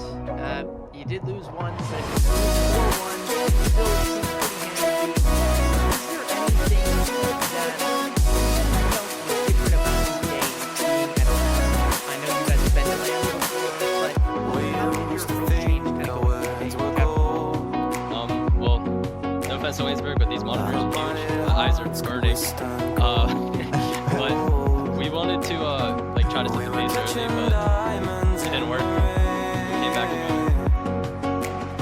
Now, as you get prepped and ready for state, is there any team that you got your eye on?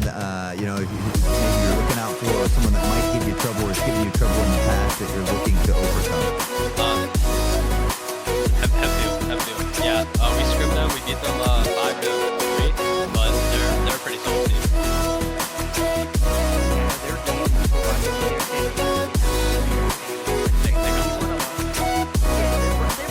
Hey, you gotta watch the game to find out, right? That's what we say. Is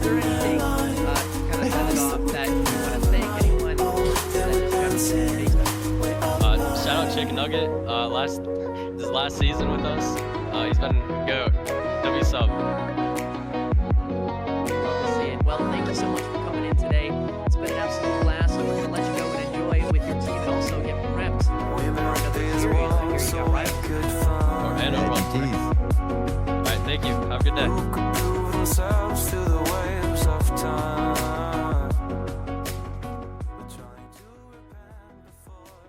Well, all right. Well, Moose is an absolute legend. Always have a great time talking with Moose. I've had the pleasure of meeting him at a couple of lands, but it's good to see him in all smiles, getting his second championship as he talked about, ready for more Overwatch and Rivals later. He's excited to showcase all the talent that he's got there. But again, a great matchup between Cannon Mac and Westmont Hilltop. It was another phenomenal series that just didn't quite go the way of Cannon Mac. We look to see them bounce back in seasons to come, but you know, again, they can be happy and proud with the performance they put on. absolutely.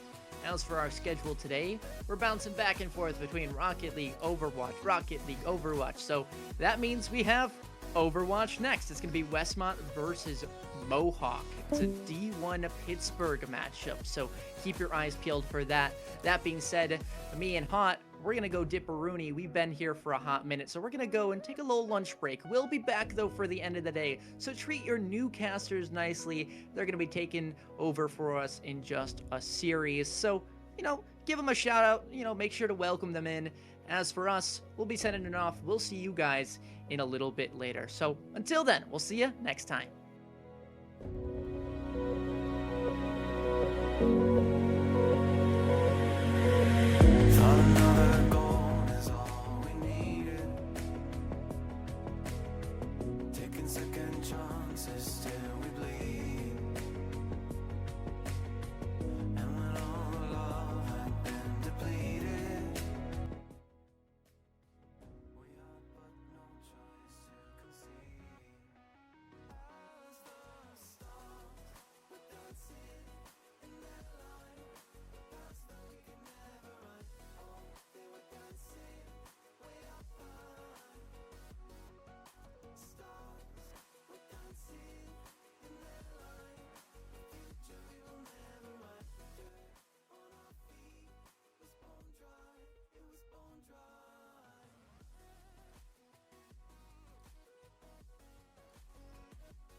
got that gleam in your eye. Don't hold back. I wanna see you try. Might get my heart racing, but I'm not breaking. Go ahead and beat me. Go ahead and beat me. Don't hold back. I wanna see you try. Go ahead and beat me. Been around the block a time or two. Ain't a damn thing that I can do. And you got me thinking you might just be the one. Go ahead and beat me.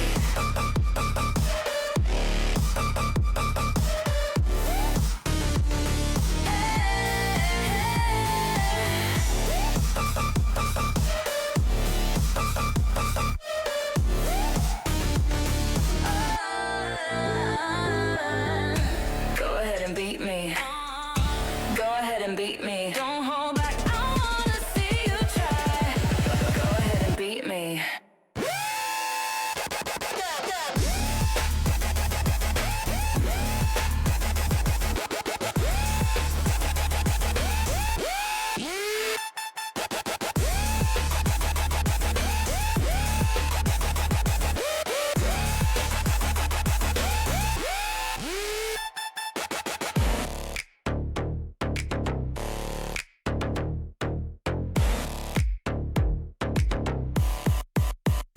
Go ahead and beat me.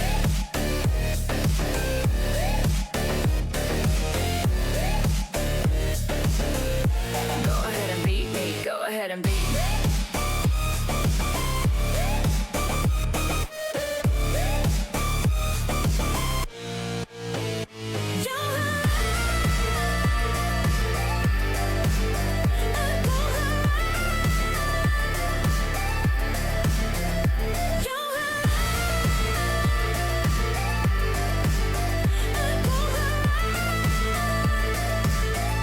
Go ahead and beat me.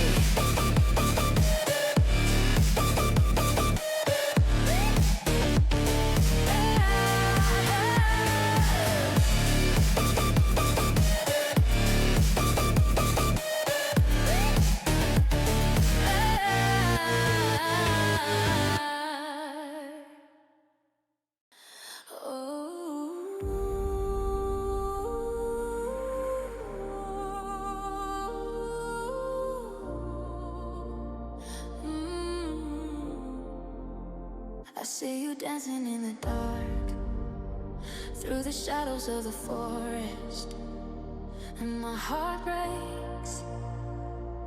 Oh, I see you swaying through the trees, your hands dancing in the breeze, but I can't see you no more. By the moonlight, forbidden love, I need you so much. By the moonlight, I can't give you all my forbidden love. By the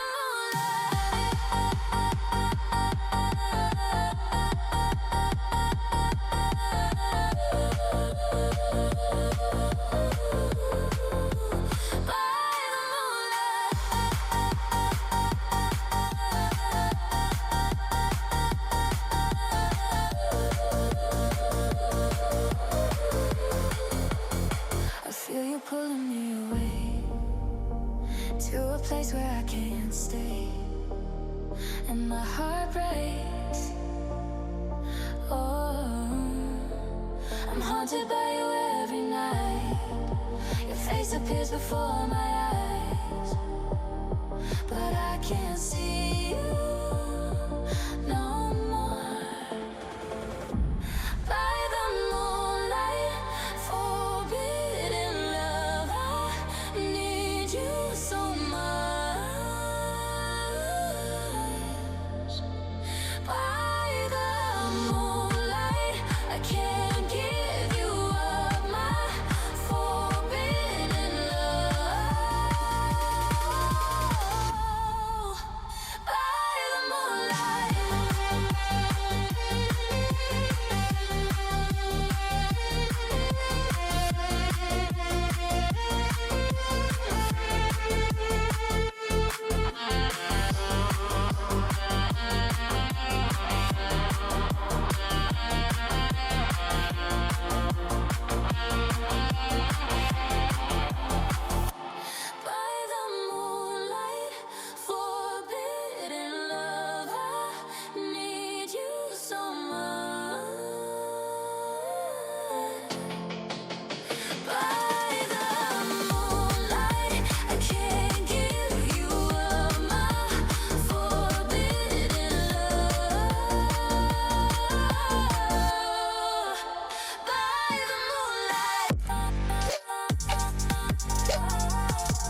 chasing the wind. Gotta love it while you can. In the moment, let it in. No holding back, can't pretend. Chasing the wind. Gotta love it while you can. And continuing on in our amazing playoff bracket today, we're moving on with Overwatch here. Still gonna have West Mountain Hilltop, however, as you can see, kind of just completely wreaking havoc in every single game they touch. And Overwatch seems to be much of the same as we get into our best of 5 for today. West Mountain Hilltop yet again versus Mohawk. Gonna be a good one, ideally in the best of 5. Yeah, of course, Westmont Hilltop coming into this #1 seed. No surprise, of course. I believe undefeated regular season, still looking dominant all the way through. So it is very much going to be on Mohawk to take it to the top team right now. To kick things off, we're going to Ilios as our first map in the series, Control. And then from there, it'll be loser's choice for mode and map in particular. And this is, of course, your standard best of 5. So 3 will do it here as the bans come through. Get things sorted for both these teams. Just to narrow things down a little bit here, it's gonna be the ball ban out first. Yeah, the ball and the Zarya in that same note, right? I believe it was Westman Hilltop who did ban out that Zarya, and then Mohawk responded with that Wrecking Ball. Now they have another ban to come through here, right? And then, of course, with this lineup, right, it's very similar to how our competitive games are in the ban system in the competitive games, where you cannot ban more than 2 per role, and you can't repeat a ban, of course, clearly. So we're going to see that bashing coming in from Mohawk as well. Westmont going to have the last ban, the last say-so in this first portion of Ilios. And we're going to take it out with the Cassidy, right? So you're no Zarya, no Ball, no Bastion, and no Cassidy, meaning ideally they want to avoid Zarya entirely, and they want to avoid that Bastion and Cat, which has been so popular as of late, especially in TEC. Yeah, the Cat Bastion really is that annoying surprise composition or, you know, minor pseudo composition, right? It's only those 2 heroes you kind of need to work around, but really plays into the high chaos playstyles that some of these teams who prefer the Wrecking Ball can tend to operate with here. You're looking for high damage potential, high roll-throughs with the ball, which also is out here for the first map. So, gonna have a more traditional dive set up for both these teams so far, at least. Lennon and Trenting both hovering those D.Va and Winston picks here respectively. D.Va still in a fantastic spot, obviously, as we've seen plenty of already, but looks to be a very common dive composition out from Westmont Hilltop. The other side of things, we're looking at a bit of a greater space making, but high burst damage.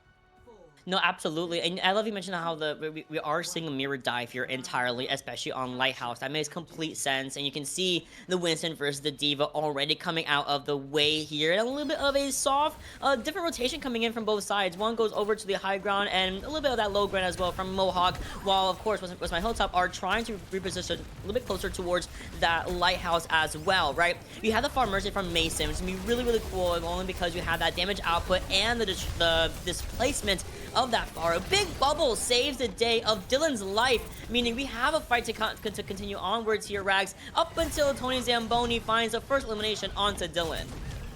Yeah, Dylan falling first here. Mohawk down a lot of their initial ground-based pressure. Losing Arrow as well is a bit of a deficit to come back from. Yes, you had Bucky going for that res, of course, onto Dylan, but it's not enough to keep the rest of the team alive. The second your one healer is looking away from the fight, everyone else gets torn to pieces, and we're kind of seeing the advantage inherent in this D.Va-based composition. D.Va still in such a strong space right now, and Winston, yes, you can find that dive potential, you can find those jump ins and jump outs, but the second that bubble is gone, that is all your defensive utility that your team is relying on completely off the board.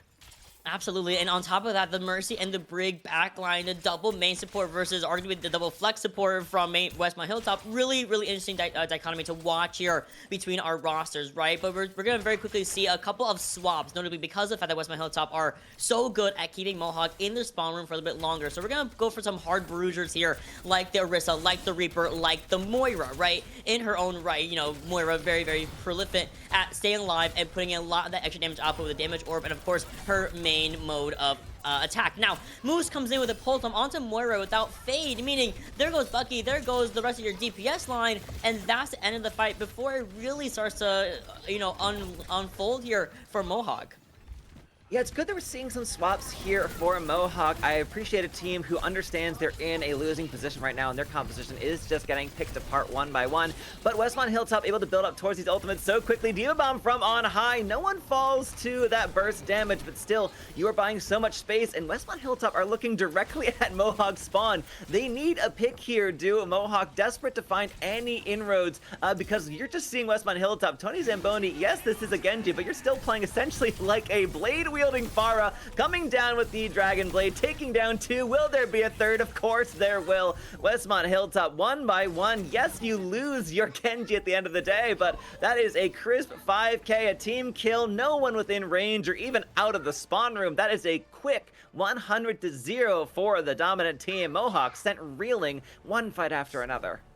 I know, and the worst part is they were really just kept in their spawn room for a very long time. It feels like every single angle was being dominated by 1 or 2 members from Westmont Hilltop's crew, right? You had Lennon that was really basically in the main area, as you should be on tank. Then you had Tony Zamboni, who was just kind of really just dominating the airspace on Genji of all things, right? But you really just dominating the rooftops, using the dash to get out, to get in, things like that, and just kind of continuously poking with the shurikens as well. Moose, of course, playing Tracer, you're wrapping around the field at all times. You're looking for low targets, you're looking for anyone that's vulnerable, and you pick them off as soon as you possibly can. Now, of course, what this does mean, we are seeing a couple of swaps here. Notably, the Roadhog mirror makes complete sense just because of where we are. Now, Lennon says, yeah, I'm not going to stick to that. Actually, I'm going to go back to Diva. But Trenting is like, yeah, no, I want to play Roadhog. I want to pull some people into this well, and I want to get some free picks here off of the first engagement, or first couple of engagements, right? Again, returning is the Moira and the Brigida backline. Let's see if they have a little more space to work with as we now move into the well. Yeah, Mohawk need to make something work, and I appreciate that they're trying some different looks here. I think you can easily find a pick or 2 with this Roadhog, but no, it's Lennon who finds the first blood here. Bucky falling off the edge of the map, and that is a second poop off onto Trenting. Yeah, the trade-off with that Roadhog, you're not mobile whatsoever, and that's going to be a really quick fight win here off the rip for Westmont Hilltop. Really put themselves ahead in positioning. Mason trying to get out alive, but it's not going to be able to do so. The rest of the team falling all the way back. Bucky comes back in, but eats a railgun shot. The second Tony Zamboni is back in this fight, and we're seeing some slight adaptation for Westmont Hilltop. It's not the Genji this time alongside the Tracer, but the Sojourn, which over the course of shooting, over these longer sight lines, provides you so much additional utility and consistent burst damage that Mohawk really can't stand up against. You hook the Diva, yes, but that is the least valuable target to pull up to you. And there's a Tracer on my left, and Moose kind of looks at that very, very sad pulse bomb on the floor, and even then didn't die there, as actually we find the reversal of the fact, right? Mason on that venture, the one to be taken down early, then looking for Bucky with a rail shot. It whips slightly, but Big Hoss is right there to pick up the pieces. And there goes Tony Zamboni. Again, another elimination onto Tony Zamboni, but not the end of the world, especially as it seems like Westmont Hilltop are still holding on strong with 3 of their original 5 members. They're holding on to, or at least building up towards Alien Dog's Kitsune Rush, which would be really good to overpower Mohawk, especially as they all keep converging onto one target. This time, again, it was Mason, and while we're waiting on that, we have Tony Zamboni about to re-engage into this fight here with an overclock. Yeah, I honestly think Trenting needs to make a swap here. I don't think the Hog is honestly paying you the value you'd love to see from it, especially considering you're nowhere near the actual objective where you're hoping to find those environmental picks. So yeah, you're going to have the Roadhog online, but of course, Lennon's Diva can easily eat up so much of that damage. But in the Tracer duel on the low ground, Dylan finding the better of Moose is an opening to work with here for Mohawk. The overclock rolling in a very enclosed space could provide some easy pick potential for Tony Zamboni, but Mason diving in and out of the terrain here is able to find that pickoff. Pulse Bomb goes wide yet again, this time from Dylan, and the whole Hog finally comes through, but you see that D-Matrix taking care of so much of that damage, but this time the rest of the team is there to support Trenting, and it's not going to be a repeat of Lighthouse. There is some point progress, percentage now ticking up for Mohawk. Finally, and I mean, better now than never is what I always say, and they have the benefit of the doubt of having the Tectonic Shock and the Coalescence. Now, Tony Zamboni goes right back over to that Pharah and makes an exploding appearance onto Dylan. Then the Orbiter Ray comes through. It's a bunch of colors on the screen here, Rags, and it looks like we are going to try to use a shot to try to flip it back in the favor of the Mohawk crew, but everyone on the side of Westmont Hilltop, save for Big Hoss, are still on the objective, still raining terror on that entire entire backline, the entire composition of Mohawk. You see the supporters trying to come back as for some last-minute stagger touches, but Arrow gets squished by the D.Va remake. Bucky comes back in, nothing to boot as overtime does tick on down. Trenton wallows on over, but can't quite get there in time for the secondary touch. It's gonna be Westman Hilltop with the first point on the board here. No, that is a pretty clean map win on Ilios. Not quite 200-0. Mohawk finally able to find some footing there at the very end of well, but nowhere near enough to actually hold the gates. They had to spend most of their ult bank just to get that point flip. And of course, by the time Westmont Hilltop come back into this with some swaps of their own, it's all Mohawk can do to just try and weather that storm. And the prime architect of that, Tony Zamboni, whether it's on the Genji or on the Sojourn or then on the Pharah at the very end, didn't even need to rain that justice from above. Plenty of storms coming through from those rockets and concussive blasts alone. And of course, the rest of Mohawk didn't really have any answer to that Pharah. Their composition, entirely ground-based, don't really have any hit scan potential. Of course, you can really hope for some potential Moira shenanigans as to lock on a little bit of that guaranteed damage, but nothing to really consistently put that Pharah in its place. So a pretty quick fight win here for Westmont Hilltop, really showcasing their excessive run they've made all season long. And Mohawk, we've seen some signs of life. It's not as though they're being completely shut out here, but considering most of these 2 rounds were spent just trying to get out of your spawn room doors, we need to see some shakeups for them if they want to stay alive. No, we have to see some swaps coming in here, some sort of, and also just kind of more real compositions. I feel like the comp we had on Lighthouse was a real composition, right? We had the Sojourn, we had it was Reaper with D.Va, things of that nature, right? And then we go over to the Orisa instead, or excuse me, Winston, and then Orisa instead. Even that didn't really work out too much, but I need to see a little more flexibility on the back line, right? We're seeing this double main support that really doesn't really work more often than not. There's a reason why you always want to kind of play a flex and a main support in some way, shape, or form together, and especially with Brigitte, one of the stronger main supports you can play, she has to be able to at least help somebody out and go on off and go with somebody to constantly proc inspire, to constantly get that healing output done, and also have the range to pack people that she needs to keep protecting, like, of course, your DPS, for example, right? So I need to see a little bit more of that compositional awareness from the side of the Mohawks if they want to get even a little bit of a leg up against Westmont Hilltop. And I will say, you did call it out very nicely. They were able to get a flip on Ilios on the well sub point. However, they had to use the majority of their ult banks to do so. No response for the incoming orbital ray. No response to the D.Va bomb as well. The squish, of course, was also really the cherry on top of the whole situation. So truly, it's a little bit of it's a fight. It's gonna be a fight here for Mohawk to try to overtake Westmont Hilltop. But at the very least, they do have the benefit of picking the next map and mode here. Yeah, it was pretty evident, especially by the time we got to well, that Westmont Hilltop didn't really feel too threatened at all by Mohawk. You saw Lennon going for that D.Va bomb directly into the spawn room of Mohawk, freely getting back into mech in full view of those respawning heroes, unconcerned at all with the potential incoming damage. So I think Mohawk have a chance to take Westmont Hilltop by surprise, right? You might be going up against a team right now that isn't really concerned and just would love to roll directly over you with a crisp 3-0. So if you find some answers, if you find some sneaky hero picks that might shake up the composition, shake up your opponent's more consistent strategy, that could easily be an inroad to you for you to at least take a map off here and try and even things up. But as it stands, it is really on Mohawk to find some answers. The D.Va-based compositions that we've been seeing so far are, of course, still dominant for good reason. D.Va has not been touched by the nerf bat in what feels like a century at this point now.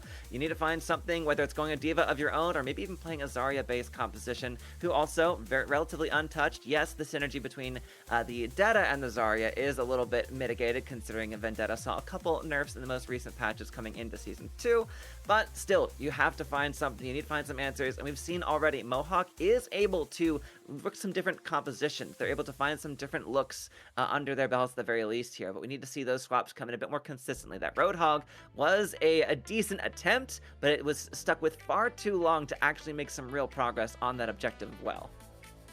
Yeah, I had to agree with you. I also, the rotations need to be a little bit more impactful, right? The Roadhog, the very first fight of well was on Coast.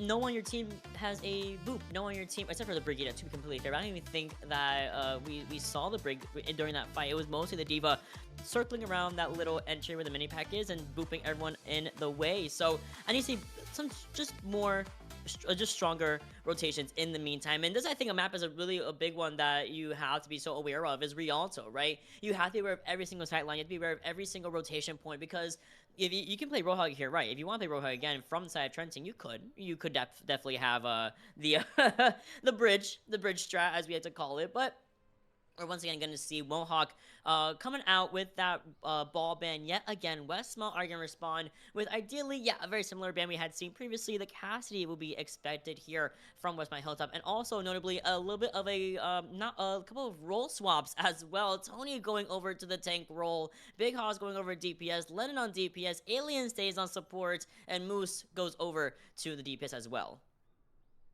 Yeah, so a pretty, strong shakeup here for Westmont Hilltop, looking to play some different looks, at least, I think we can guess at the gate here. The Roadhog ban feels, honestly, I think that is a good call. Honestly, that might be saving Mohawk from themselves here, should that even be the case.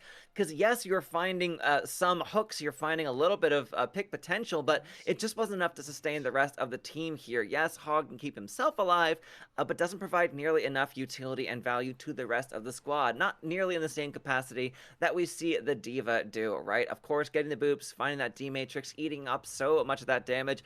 All the Hog can do is stay alive, and while you're trying to stay alive with that take a breather, you're not actually doing any damage, so you're really kind of trading off here at the end of the day, and you need to be putting pressure on Westmont Hilltop, not just trying to stay alive. Absolutely, and you can already see the defenders are defending. Okay, we're gonna go look at the attack real quick here. Trenton's still deciding what tank we want to go to, only because the Roadhog is banned out here. And as you mentioned, I totally agree with you. I think it's a really good precautionary ban. We just don't want to deal with a Roadhog on the attack. On this first point, more specifically, I feel like second and third point, Hog really has a stark fall off in terms of effectiveness on Rialto, but otherwise, we see the Mauga make an appearance from Trenton, always a welcome addition in my book, as well as Mason and Dylan, both repping the May and Bastion. So a little bit of a brawl coming in here, very, very hyper. Kind of brawl ball, I like to call it, a kill ball with the Moira in play as well from Bucky yet again. Arrow on my favorite cat. We have the Jetpack Cat coming in from the backline as well. So very interesting. Ooh, no heads. Not going to get topped off by Big Hoss, but Moose follows up nicely with a kill on the Yachty, and Alien Dog also finds a headshot onto Bucky. No supports for the side of Mohawk. Yeah, Big Hoss not the only sniper on Westmont Hilltop right now. The rest of the team getting those headshots in quick as you please. You find pickoff here, Mason able to even the playing field at least a little bit, and of course the spawns obviously favoring Mohawk here. That is Widowmaker versus Widowmaker at this point. Dylan trying to provide an answer, and the second that Big Hoss is feeling that pressure coming in from the other side, they are now just dueling, gently moving here from left to right, behind a pillar, behind an ice wall, whatever it takes. Finding a pickoff here onto Tony Zamboni is actually a massive opening for Mohawk. Trenting on this Mauga is a clean answer to the Doomfist itself. I appreciate the pick potential here on point A. You could easily boop somebody off into the drink, but Mauga a little hard to displace, and of course can really serve as a strong anchor point. You highlighted it here, Mott. A really solid tank here on the come up in the metagame these days. As long as there's not an Orisa to play into, you can really kind of free fire onto your opposition without too much concern here, as long as everybody doesn't look at you as 5 and start blasting you down. But Big Hoss now, instead of the Widowmaker, going to be on that newest hero in the roster. It's going to be some Sierra. So when you've got such a blatant target as the Mauga, you can freely land so much consistent damage. Oh, we can finally see Sierra, because I think for a while she was banned out, technically an illegal character to be played for about 2 weeks, but it's been more than 2 weeks since her introduction, and also the loss of Bucky means we have to put some more pelts in the metal here for Mohawk, as you don't have that healing output of the Moira. You're actually only relying on just arrows on and Moose is just running around. I don't even think Moose is healing his team. I want to see a little stat check at the end of this, see how much healing Moose has done, because it feels like we're just going for these eliminations and the Captive Sun to find the rest of these kills here for the favor of Westmont Hilltop. And as I mentioned, yeah, Moose is 7-1, not even bothering. He's like, oh, here's a pylon. Do with it as you please. I'm going on off angle.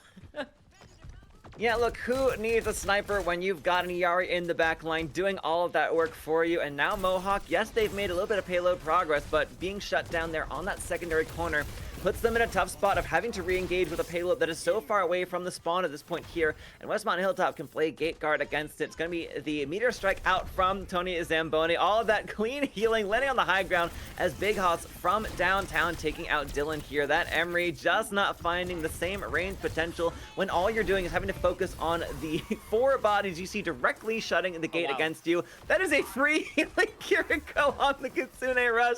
Is anyone else even benefiting from this ultimate? I'm not sure here at anti-nade. Yes, slays through for a hot second, taking down Big Hoss at the end of that fight.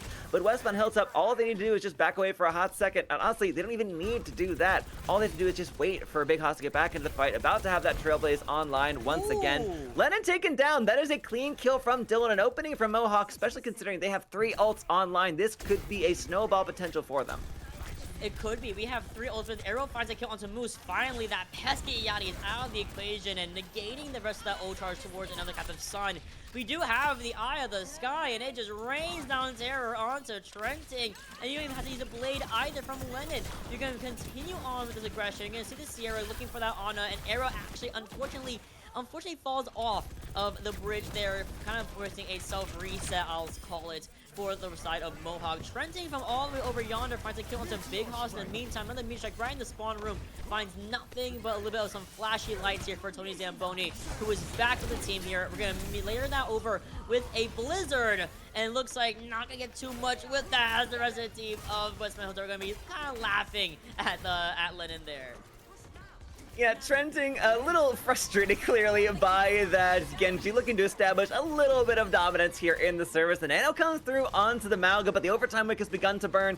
Mohawk need to make some wins and need to take them now. You're already under so much pressure here as Trenting goes so low. Able to find the pickoff here onto Moose alongside Dylan, of course. I think the Mei alongside the Malga is a really good put to land on here. This composition for Mohawk finally coming online at the end stages of point A, and not a moment too soon as you just have Tony Zamboni trying to hold on. But a Doomfist against all this consistent damage output here is just a little bit too much to deal with alone. I don't even know if you're going to get a real contest. No, that's going to be point A captured here, and Mohawk have kept themselves alive here on Rialto. Still some time, still some distance to work with, but point B just becomes all the more difficult. But if you can snowball here, Arrow finding a pickoff onto Big Hoss, that is so much of that consistent damage off the board. Oh yeah, that bump comes through, but gets booped away just the very last second. Gap to sun out from Moose, hoping to clean things up and shut down this offense.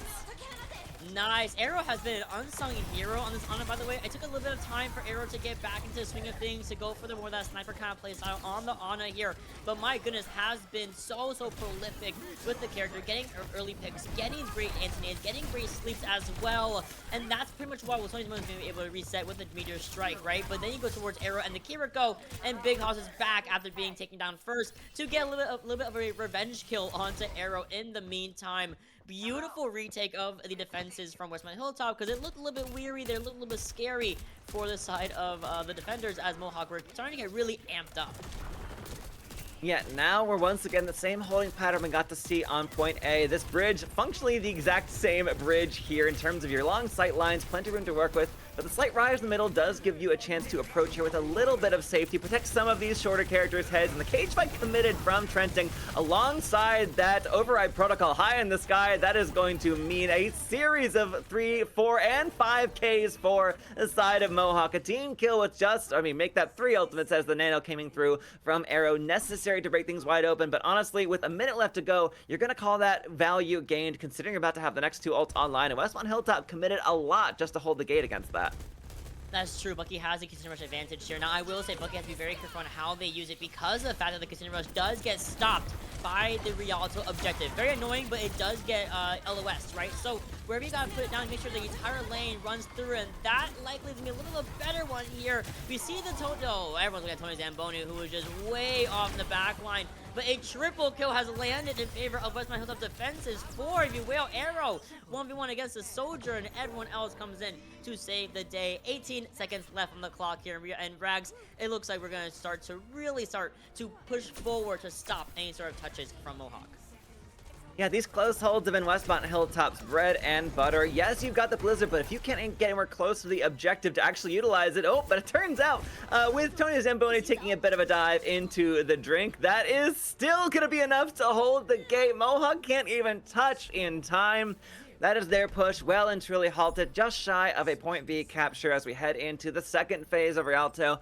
Now all Westmont Hilltop need to do is make a 1.5 points of progress through this map. Now yes, of course, Rialto is a long map. Progress here gained is still a tall order, but they were so adept at holding the gate here against Mohawk's own offense. Now they just need to make that exact same progress here on the offensive side of their own. And I think Mohawk, it is going to be on them once again to provide these answers. I think this Malga-based composition is the best look we've seen from them so far here. It's really able to take it to this Doomfist, who, Tony Zamboni, yes, you're able to find some pop-off moments, but you're really relying on the rest of your team to find those pickoffs here at the end of the game when you're not counting on the environmental kills. And the Malga really allows the rest of Mohawk to sort of orbit around this large body in space here. I think it is this Mei Emery alongside this double flex backline of the Kiri and Ana, really allowing the rest of the roster to flourish.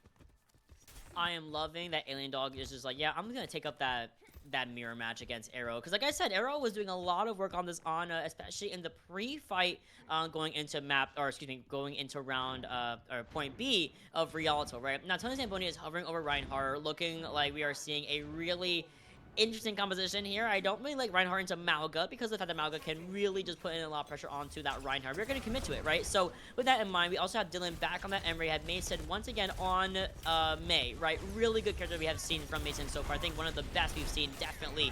In the meantime, my Tony Zamboni is in the high ground.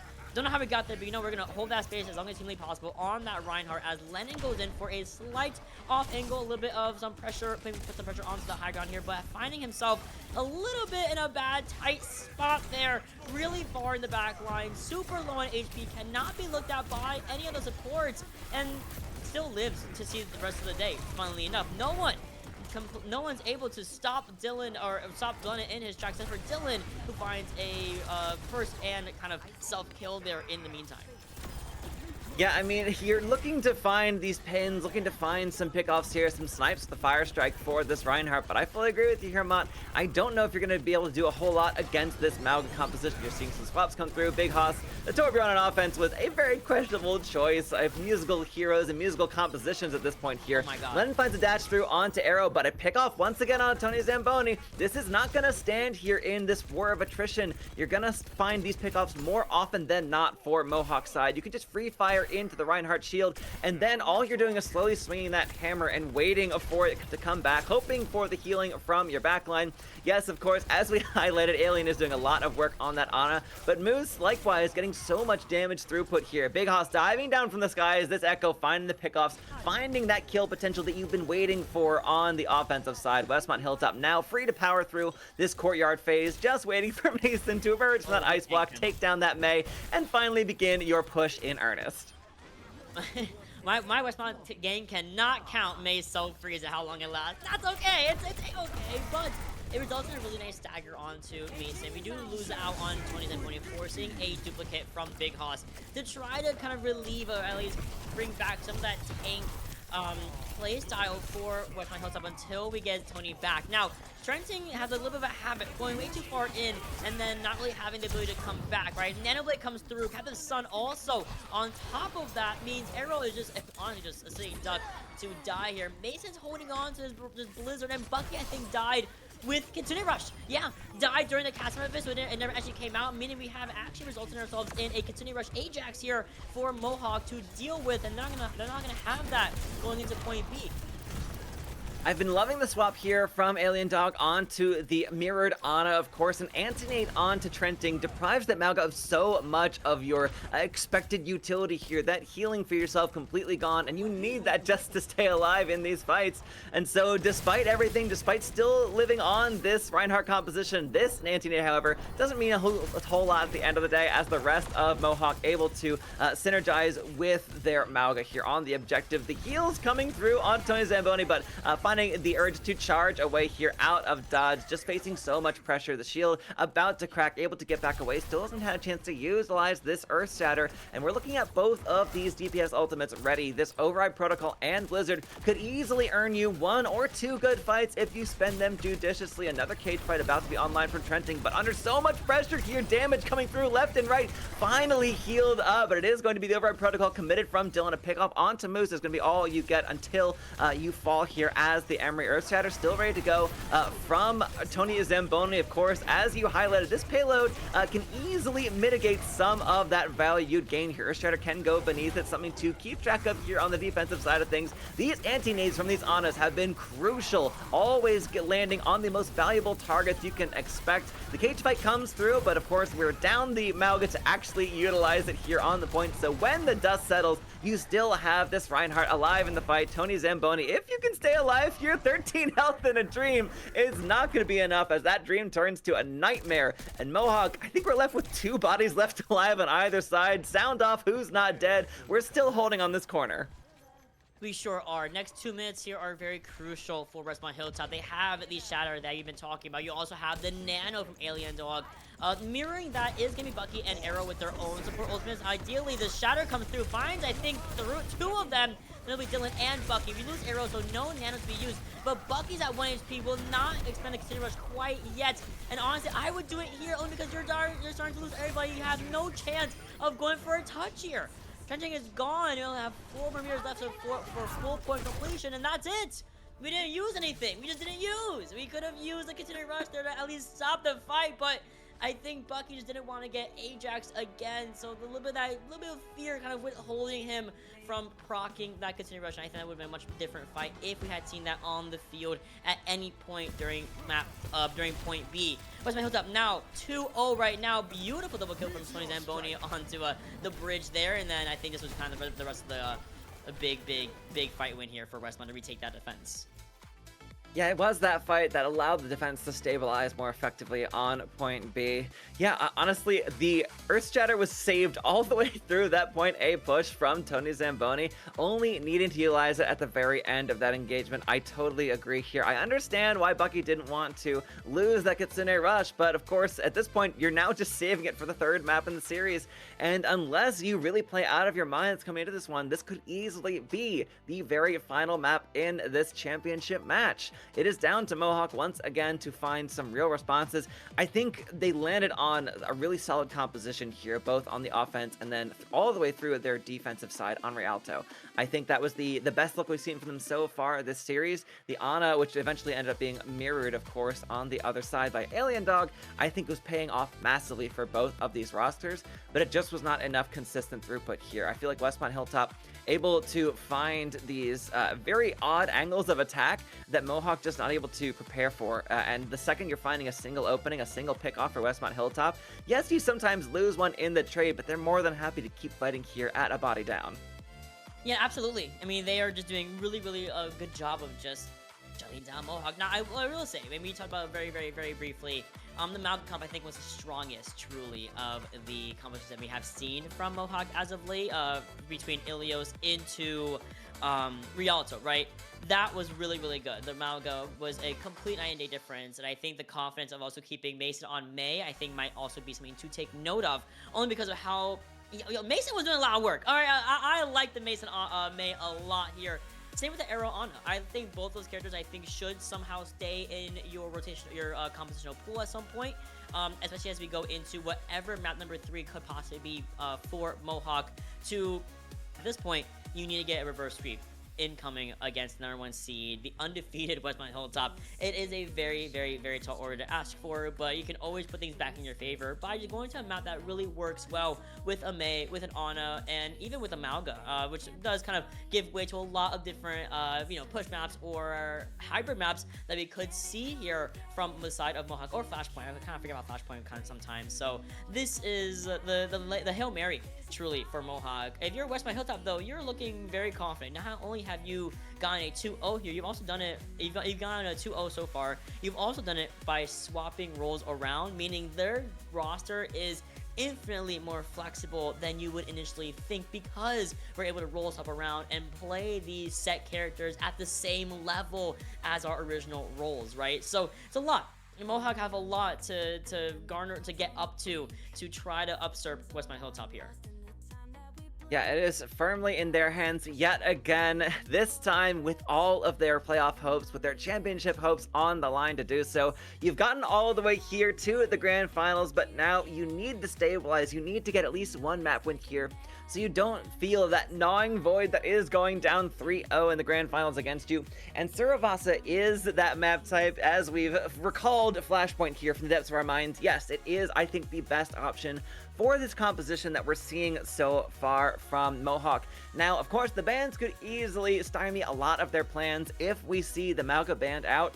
I'm a little worried about what composition they're going to actually settle on here, because that has been their best look so far, and we've seen Westmont Hilltop more than happy to ban out the tank that was the de facto choice from Mohawk on the previous map. They banned out the Roadhog on Rialto. That, of course, was their go-to for the majority of Ilios, at least for Ilios, well, to be sure. So let's see what these bans end up looking like here, as each team, of course, has their choice of two. We've seen favoring the Wrecking Ball ban out here in the first two maps of the series. The Cassidy ban as well pretty consistently comes through, but this time the Tracer ban. Tracer really comes alive on Suravasa. I mean, she's good kind of everywhere. She's that sort of hero that you can run in any sort of composition, but has her better maps, her better map types. Flashpoint, of course, feels like the apex of this hero. So down the counter to the Tracer, down the Tracer herself, and down the Wrecking Ball. I still see some avenues, still see some opening. If Mohawk are able to run this Mauga here, I think they'll still have some confidence coming into this third and now potential final map in the series. Ooh, but we're not going to have that May, which we were talking about so highly of from Mason here. Unfortunate, right? I love seeing that May, but, you know, I'm on Flashpoint, I don't really see her as often. So this is not entirely the biggest loss in the world for Mason. At least I think so. Only because the nature of the map it doesn't really give way to a lot of May big playmaking styles anyway, right? Now, in that same idea, right, we still have the Mauga, we still have the Kiriko and all that jazz. So we could definitely see Trenting and Bucky and Arrow kind of flex back over to what had worked on Rialto. Once again, we're going to see a couple of swaps coming in for the side of Westmont Hilltop. We're going to have Alien Dog and Lennon swap roles real quick. So what was my supports are now my DPS, and what was my DPS are now my support, which is actually very, very interesting and funny to think about. And as you predicted, right, Trenting hovering over that Mauga. We have Mason and Dylan on Bastion and Genji. I don't hate it because I like Mason and Arrow are gonna work together to have that composition work out for them. It just depends on how well is it going to work against Alien Dog and Big Hoss, who is on that Sombra.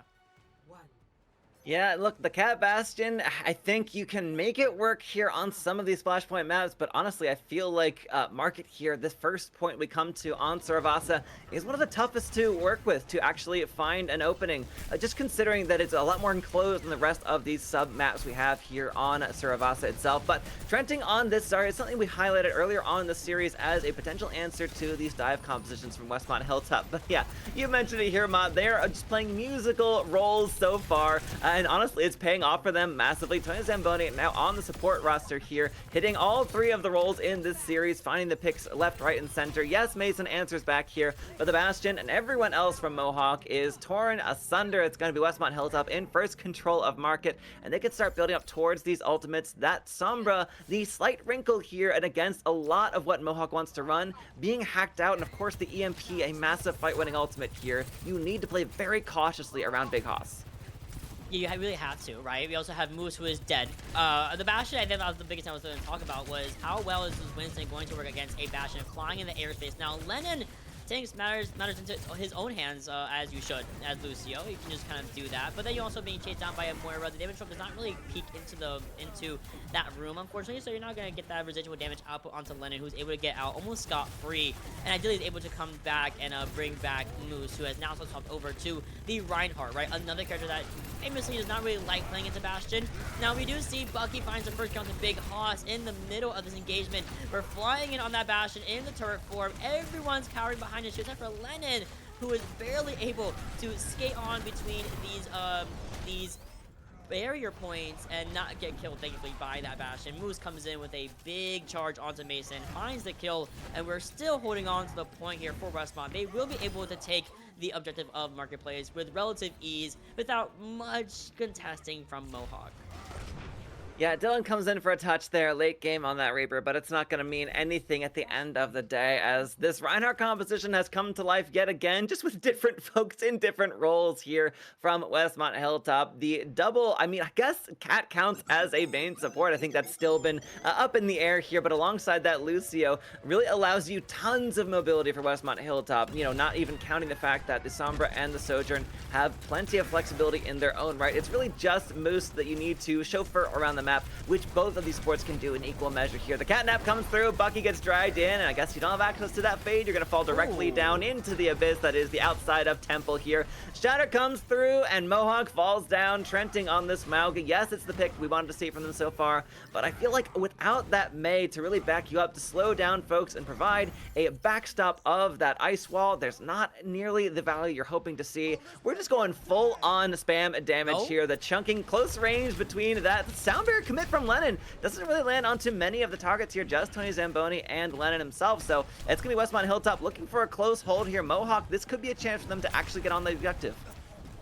Yo, Lennon is a trooper. I mean, within a 1v1 against a Reaper, goes for a sound barrier, decides to just continue onwards, and then goes for a little bit of a soft 1v1 against Mason's Junkrat, while the rest of the team of Westmont Hilltop are basically, again, repeating the success of Ilios by keeping Mohawk in their spawn room. Mason goes over to Widowmaker for an out-of-spawn first pick here. Big ol' shield negates that for a tiny bit, as we have the return of the Arrow Brigida. EMP connects, and that's a virus onto Arrow. Lennon overstepping that boundary, right, of the Widowmaker, and he finds a kill in his favor, or at least against him in that same regard. That does force a slight reset here for Westmont, right? They're still opening up the field with Overclock at some point, so they want to make sure the space is given to Alien Dog to have that success until Alien Dog does kind of just stay in a straight line against Mason, and unfortunately gets completely popped. Oh no! The cage vice canceled by the pin! Oh, that's it. That saves it. Yep, that'll do it here. So the objective, yes, spin to win on the point here from Dylan, but you're the only one left here alive for Mohawk. That is a little bit. The point, you still have to contest and take the point, Dylan. No, Dylan says, got my one, sticks with it there, just finds Lennon, and that is going to be a point taken here for Westmont Hilltop. Mohawk, they're just trying to find the trades at this point here. They need to find some objectives. They need to find a single point to turn this one around. Otherwise, it's going to be a clean sweep on Saravasa and a clean sweep of the series. They still have found, yes, occasional trades, occasional picks here and there. Mason on this Widowmaker is usually an odd pick on Saravasa with the high tempo. You don't actually have the time to get set up here on a Widowmaker, but finding a couple picks here and there. But yeah, see, this is what I'm talking about. The second that Lennon or Tony Zamboni can drop in onto these more stationary members of Mohawk, there's really very little you can do to actually get out of dodge. And speaking of dodge, there's nothing to be done here against this Earth Shatter out from Moose. The first gain of the objective is going to be in Westmont Hilltop's hands. The second you can dislodge Trenting, but we see Dylan back now on the Vendetta for a hot second here at the very least. The Mauga is about to fall here on the point. Both these supports honestly finding the greater source of damage for Westmont Hilltop, and that is going to be Garden's first cap going the way of Westmont. Mohawk looking to find some answers, but they're just playing musical heroes at this point. I'm not over Temple yet. I'm still not over Temple. Can I call that a C9? Can I call that a very, very, very extended C9? That's amazing. Oh, they're asking for a Torb 1v1. Oh, hold on. Everyone pause the game. I'm here for the Torb 1v1. Mason's already on the Torbjorn. We're waiting for Westmont to respond back with a Torbjorn of their own as they are in the spawn room. Big Hoss goes to the reset. Shadow comes down. Mizuki shocked. Absolutely shell-shocked as Mason actually finds one hammer kill onto Tony Zamboni. Will Big Hoss be the one to take up the mantle? Oh, we're here for a treat. This is my grand finals I've been waiting for here. It is Torb v Torb. Violence coming on Saravasa to decide it all here, folks. Big Hoss and Mason, who will win out at the end of the day. If only Mason could stay alive and actually get to the duel here. Currently, Lennon is playing point guard. That is a self-sound barrier. No one else around gets that. That is one Lucio hogging all of that overhead for himself. Lennon falls here, providing the Torb duel here outside the objective. Big Hoss down to a sliver, wins out over Mason, a microcosm of the series as a whole. It is ticking up well and truly. 99, make that 100 as we have, I believe that was a 300% to 0 win for Westmont Hilltop. They will take the map, take the series, and are your grand champions here in this series. Mohawk gave an accounting of themselves, but just couldn't stand up to the champions. I would not want it any other way. We saw Reinhardt, we saw Malga, we saw Windmaker on Sorvasa, we saw a Tor 1v1 near the tail end of that point. I thought they were going to go to the objective, and I thought they were going to Tor 1v1 for the point, personally. Lennon did not let that happen. Lennon was not letting that slide whatsoever, even though Westmont Hilltop proved to be the better Torbjorn in that 1v1 at the end of the day.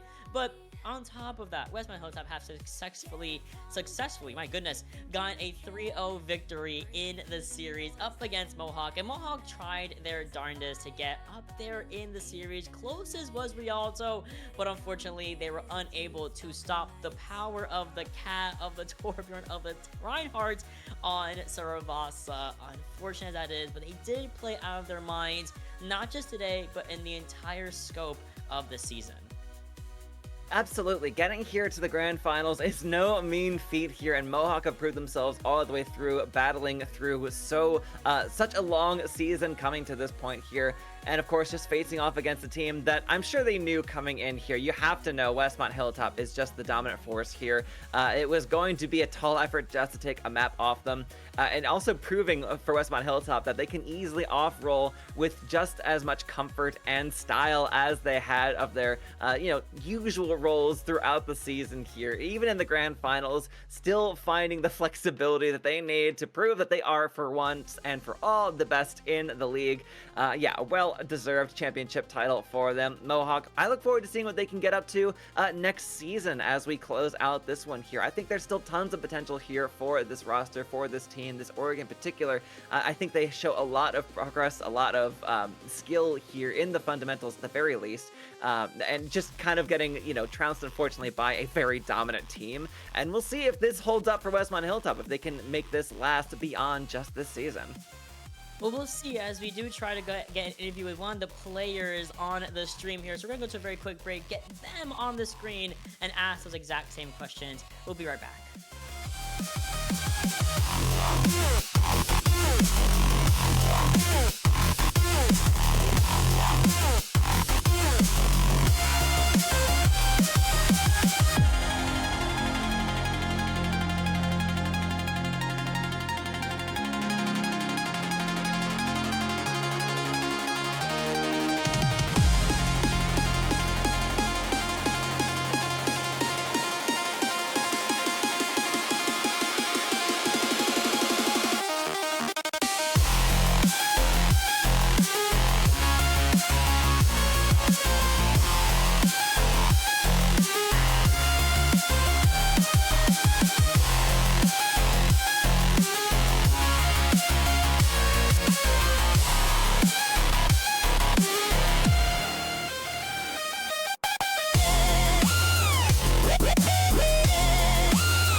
after a very quick little 3-0 series and continuing on in their amazing undefeated streak, we have a interview with Tony Zamboni live from the venue holding the plaque. Hold on. Yes, sir. My man Array said, give me the plaque. I'm done for the day. Tony, the win here was monumental for Westmont. I mean, it has been a very Westmont-filled day. Do you expect this to continue onwards in the rest of the evening? Oh, yes. I have major confidence that we will acquire more plaques. Excellent. Well, I would not be shocked to see it here. I know that this series, you probably felt very comfortable coming into this one here. Did you expect it to be closer than a 3-0? No. I expected 3-0, nothing else. Nothing less. Nothing All less. right, absolutely fair. All right, well, I know that I believe this is your final year here as a senior. So, what do Yes, you think about sadly. the future here for Westmont Hilltop? Do you think they'll be able to still maintain this incredibly high level of success even without you? Yes, obviously I'm a big part of it, but I have a lot of confidence for my teammates. I've been with them for a while, so I know how they're gonna do, and I think their performance is going to stay the same, if not better, next year. And speaking of next year, right? Since you're on the broadcast, is there any advice you might want to give to anyone from your team, right, or anyone that may be incoming? Any advice to continue this amazing win streak even after you're gone? I think the best thing in something like this is just to stay consistent and have a good mentality and work with your team. If you don't work with your team, communicate properly, then you're not going to do well, especially in a game like Overwatch. It is so team based. It doesn't matter how good you are mechanically. If you can't do that, you're not going to do well. I love those words of wisdom. Absolutely. And Tony, again, it's your last year as a senior. You're going off to do bigger and better things. Will you likely be going into the collegiate scene for any of these games for Overwatch or beyond? Sadly, no. I'm going into the police academy, so I will not have any opportunities to play, but it's all right. It's all right. Listen, you're still going on doing amazing things now that you're a senior. So listen, we are wishing you the best of luck in the adult world. So have a good one, Tony. Thank you so much for your time and for some amazing series in the past couple of years. And good luck to the rest of Westmont. Thank you.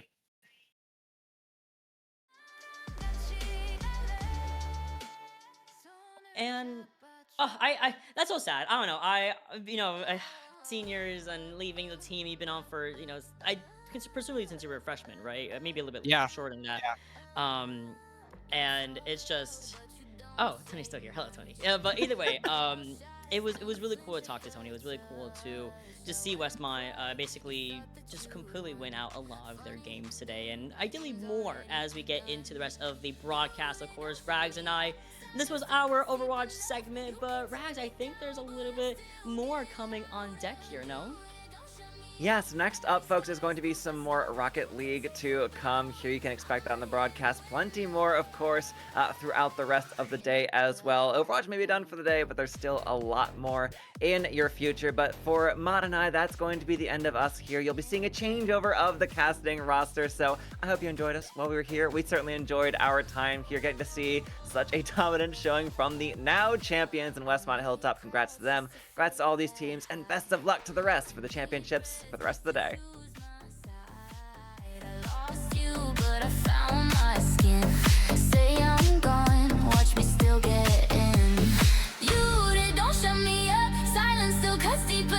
You can turn me down, but I still get louder. You did, don't shut me up.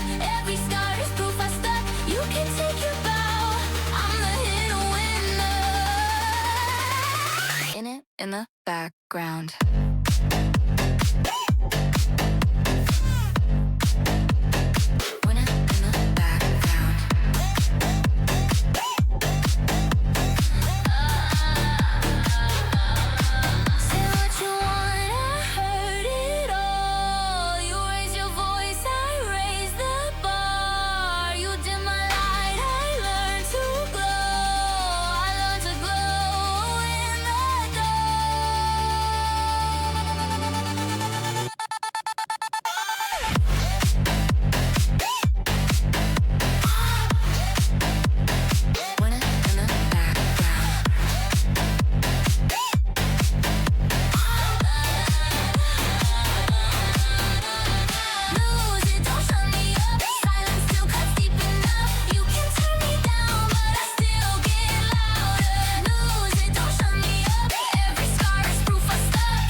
still the final winner.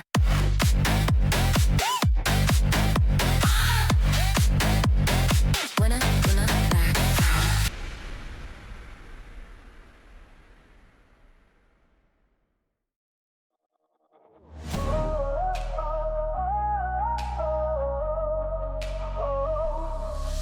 Dreams collide in sleepless nights. Stars explode through blinding lights.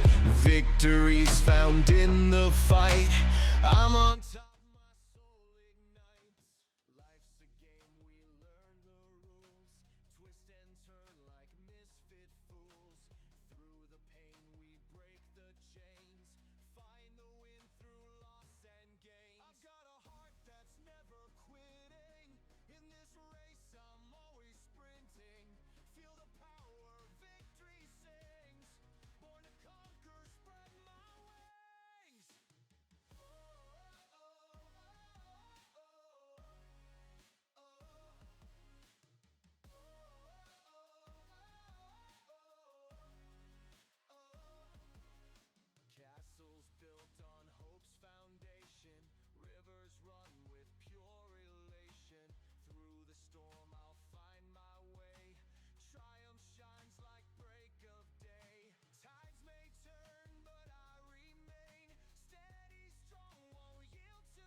Running around like dollars in the wind, bending over backwards just to let you in. I told you that one day ain't never enough. You tell me I hate you, I still call you up. If we don't got trust, we can never have love. I was putting in the hours, I was. But you were calling me a liar, liar, liar, liar, liar. Yeah, I've been putting in the hours, I was. And it's coming down to now and now and now and now and never. I was putting in the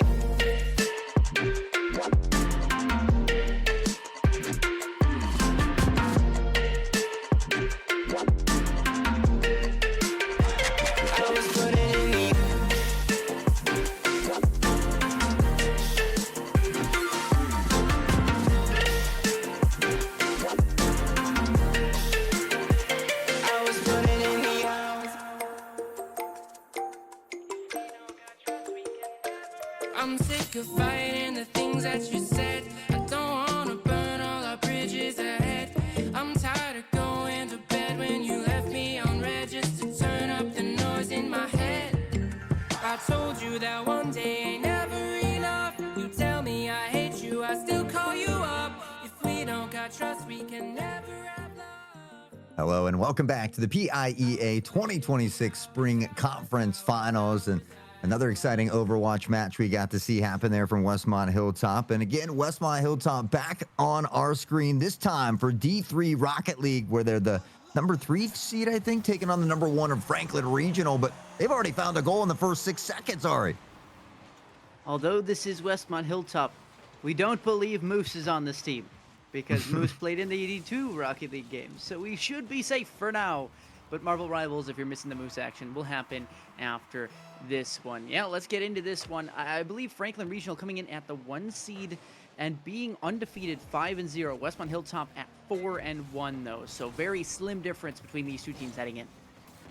Yeah, and I believe Linen is on this roster as well. Big Hoss, Alien Dog Gaming, some of those names we saw earlier on that Overwatch squad. But Whoopty chips this one up over the bar. It is Franklin Regional, despite being undefeated, having to play from behind here in the opening moments of game number 1. But game 1, off in that feeler game, we tend to see a lot of that back and forth, a lot of crazy action as both teams trying to feel each other out.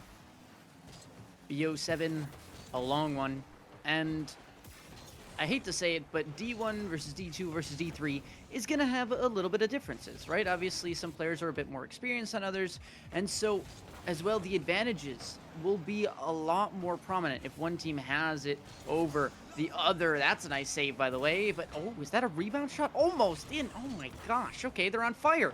But what I was going to say was basically you're going to have some players that are absolutely cooking and they will find a punish, and it's just tougher to make those adjustments the further down the divisions you go. We'll see who is slightly better at it here today. Again, D3 Westmont Hilltop looking to add some more plaques to the trophy case on an already outstanding day for them as you see this one still bouncing around back and forth. Whoop-de. We'll try to find that clear, but it's Westmont Hilltop looking to apply relentless pressure here, bumping on the opponents and the defenders in front of the net as well, but still not able to crack the code here. Couple of minutes in, yep, and only the one on the board so far. But of course, we know that team play is just getting adjusted to. This is going to be what looked like a double tap attempt. It falls on down, so still that pressure there. Is that shot going forward? Yes, it is. And there you have it. One more goal. Tack it on Westmont Hilltop. They're going to keep the goals coming. I mean, that's what they got to do, especially against Franklin Regional, a team that has been incredibly deadly throughout the regular season and obviously on their postseason run as well. But Westmont Hilltop, arguably equally as dangerous at just a slightly worse record at 4-1. But again, they've got something to prove here today, and already in these opening moments in game one, finding 2 goals as we get near this halfway point. And for Franklin Regional, we haven't seen as many opportunities downfield, having to play from their back half. Need to find a way to get something in transition here. Yeah, it definitely feels like Franklin Regional are giving a little bit too much respect to their opponent. Like, obviously, Westmont Hilltop, you do have to respect them to some degree, and you recognize that they are in the championships. They got here, they earned their way here. But you also have to know that, or at least believe, that you are the better team on the pitch. And what that means is, though, even though the opponents might make a touch or make a play every now and again, you also have to go for it yourself, saying, I'm going to win it. Be confident in the touches that you're going for, because you need to put these goals up on the board. You need to make sure that you're not giving them too much space to work with. You need to contest it, and it starts in that midfield, and it'll show up that value towards the nets. All right, now it's been Westmont Hilltop finding the value for Franklin Regional. They're still looking for the secret sauce to find the first one. It was a shot that was on target. Not a ton of mustard, but they still got an opportunity. This one, water falling down beautifully, but Bogan, he comes in with too much mustard. He has to pump the brakes, and the slight hesitation gets him off the mark. Dave has to tuck this one into the corner on the counterattack. He scoops up the 100, will be met for the 50, and this one leaves it tossed to the other side. That's a tough one. You really want to come away with that one. It's unfortunate. You know, you can chalk it up to maybe warming up. But in the end, those are going to be the ones that you want back, or will replay as you kind of practice and VOD review that way. 1 minute on the clock, though. Still plenty of time for them to make the work, but they do want to get that first one earlier as opposed to later. Here's potentially a chance, but no. It's going to be in a rush. Still hanging on. Keeping that possession for their team. That'll be tossed over to Alien Dog, and of course, launched on down the field. They are just trying to burn some time, but a goal for the road would be nice. This one off the backboard. Touch, no, just barely. Missing it. Starry will send that one wide, but maybe a chance here. Popping up again. 3 players from the Franklin Regional side, but they do end up clearing it. Now they just need to transition it into a goal. Yeah, they had a shot on target. Unfortunately, there was 2 defenders in the way, and Westmont Hilltop has been getting it done on both sides of the pitch here today. As we see this one now, just 25 seconds. They'll pepper another shot, and another one. Bar down. Rush will find it here. Westmont Hilltop most likely the final nail in the coffin as far as game one goes. That 3-point cushion, a mighty big one here, and it's got to be feeling good. You got to be feeling confident after taking a game one away against this undefeated squad. Absolutely. I mean, unlike the previous teams we've seen, it's not like a 15-game differential where they're completely undefeated, but they were, you know, still plus 13. So they've only dropped 2 in the regular season. But you got to keep in mind that this, if they were to lose 2, 3, even 4, right, would be all new records to be broken. Westmont Hilltop, though, comfy and sitting in this game one. No goal for the road, it seems, yet, as the ball will kind of just get launched across. There you have it, 0 seconds. And a tone setter for sure. Absolutely, a 3-0 start. You know, we look back, though, on some of these other series that we saw today, and it felt like whoever won that first game didn't have as much success throughout the rest of the series. We'll see if Westmont Hilltop can turn those tides. As you take a look at these stats, 6 shots here from NA Rush alone. Alien and Mr. Asterisk over there with 4 apiece. I'm not sure if that is Big Haas or Lynn. I know they got a couple different players on this roster, but maybe playing under different aliases here today. I'm just going with Starry. I see a bunch of stars. That's what I'm going with.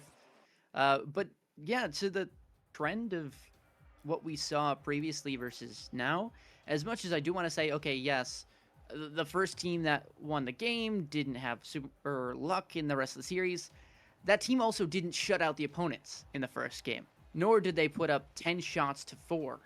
I just feel like this game one was so convincing from Westmont Hilltop that for them to drop game 2 would feel like they almost fell off a cliff of momentum.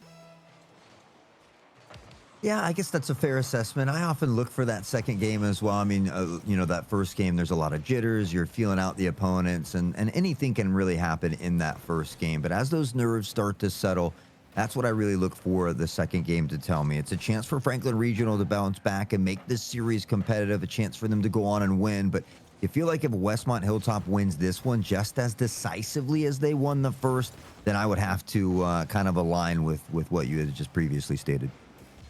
Yeah, I mean, it's one of those things where we say we expect this, right? Take Yeah. our analysis with a grain of salt, because you can obviously you're entitled to your own opinion. Maybe you're seeing some stuff that we don't. Maybe you know these players and know what they're capable of to the point where you know exactly what they're going for, and that piece is just waiting to fit into the puzzle. So again, these are things we don't see on the pitch, right? But we're hoping that these players, these teams will show it to us. But for now, just 1 minute off the clock.